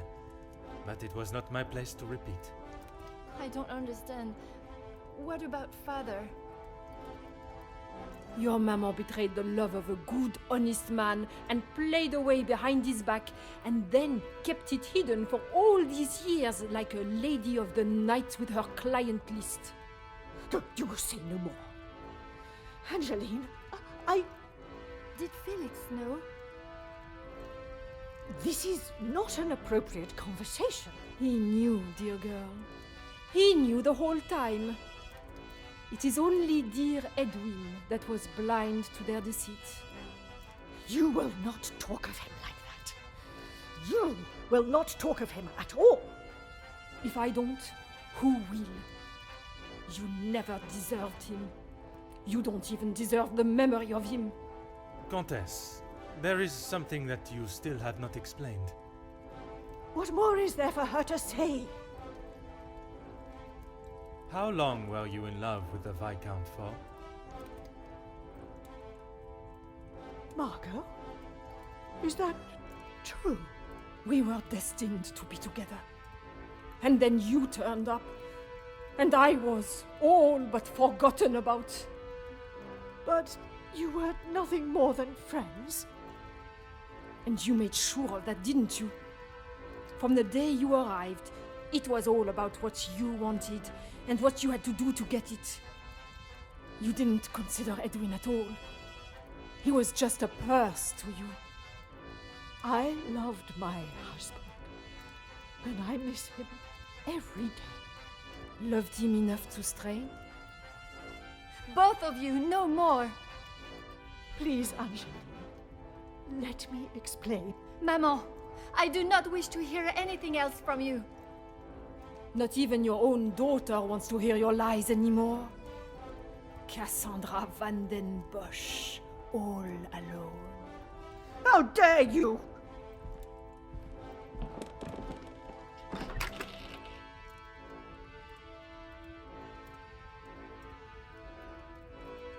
While I feel a sense of satisfaction and pride in solving both cases, there is still a part of me that is reluctant to revel in triumph. I am content with the unmasking of Comtesse de Vos as the blackmailer, and knowing that she will pay for her crimes. But it is the justice for Mademoiselle Elizabeth that worries me.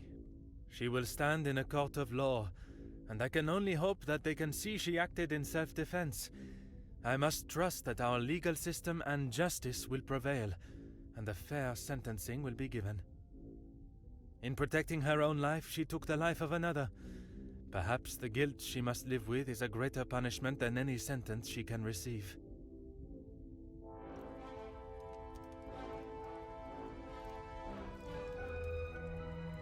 Comtesse de Vos was taken from Nemozinet House in cuffs and placed under arrest.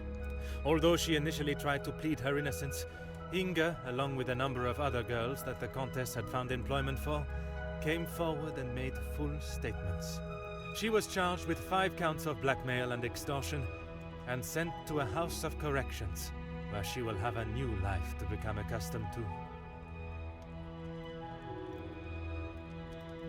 Monsieur Sterling and Mademoiselle Rihanna were also reprimanded for their participation. While they may not be facing time in prison, tampering with a crime scene and obstruction of a police investigation are certainly not something that houses and new employers will look positively on.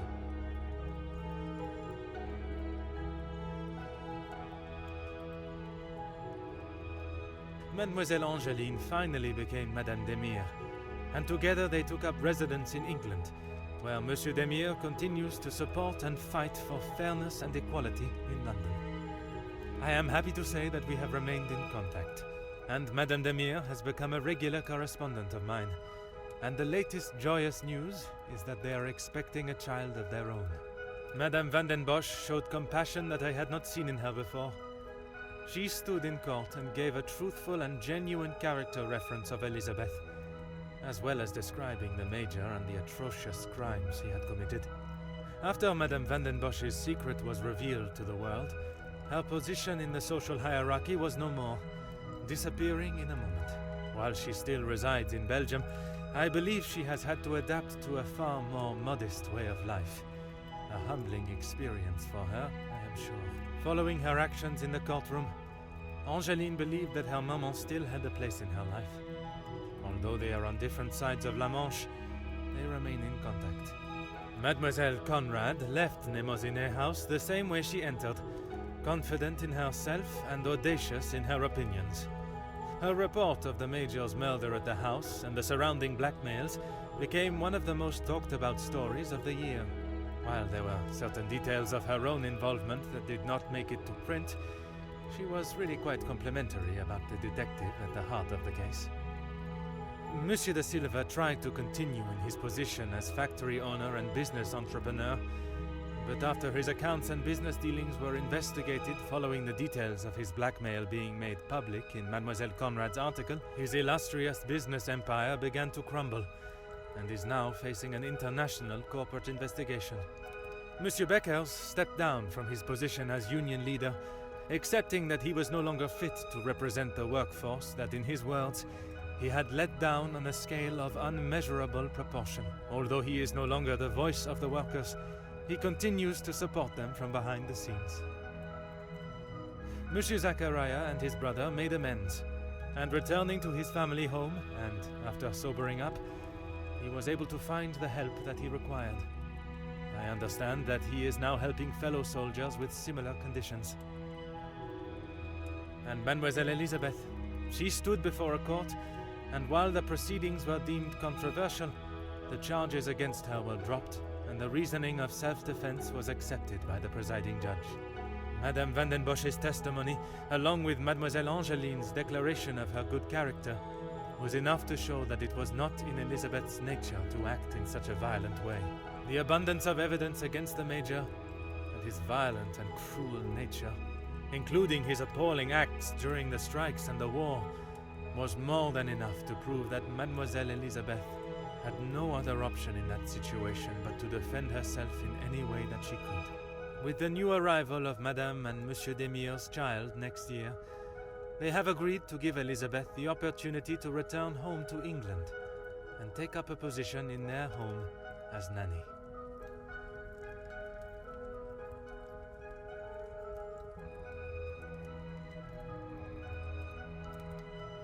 The death of Elizabeth's beloved Luc has been at the center of everything. Had those in positions to help not acted with only themselves in mind, perhaps he would still be alive today, and the Major would have paid the price for his own crimes in the eyes of the law, not at the blade of a knife. The blood of Major Felix Egan will remain on Elizabeth's hands, a stain that wherever she is and whatever she may do, she will never be able to wash clean. However, it will remain as a reminder to not only her, but all of us, of what we as human beings are capable of to protect ourselves. We all have something that may be considered shameful or sinful, and it is how we deal with it that shows our true character. Those involved in the riots, the workers' deaths, and the Major's killing believed themselves to be untouchable. Whether it was from their social standing or their confidence in themselves, they learned that everyone is accountable for their actions. There is no exemption because of the suit you wear or the money in your bank account. There is no price to a man's life. It cannot be bought or traded or discarded. No man is better than another, including Detective Hercule Poirot.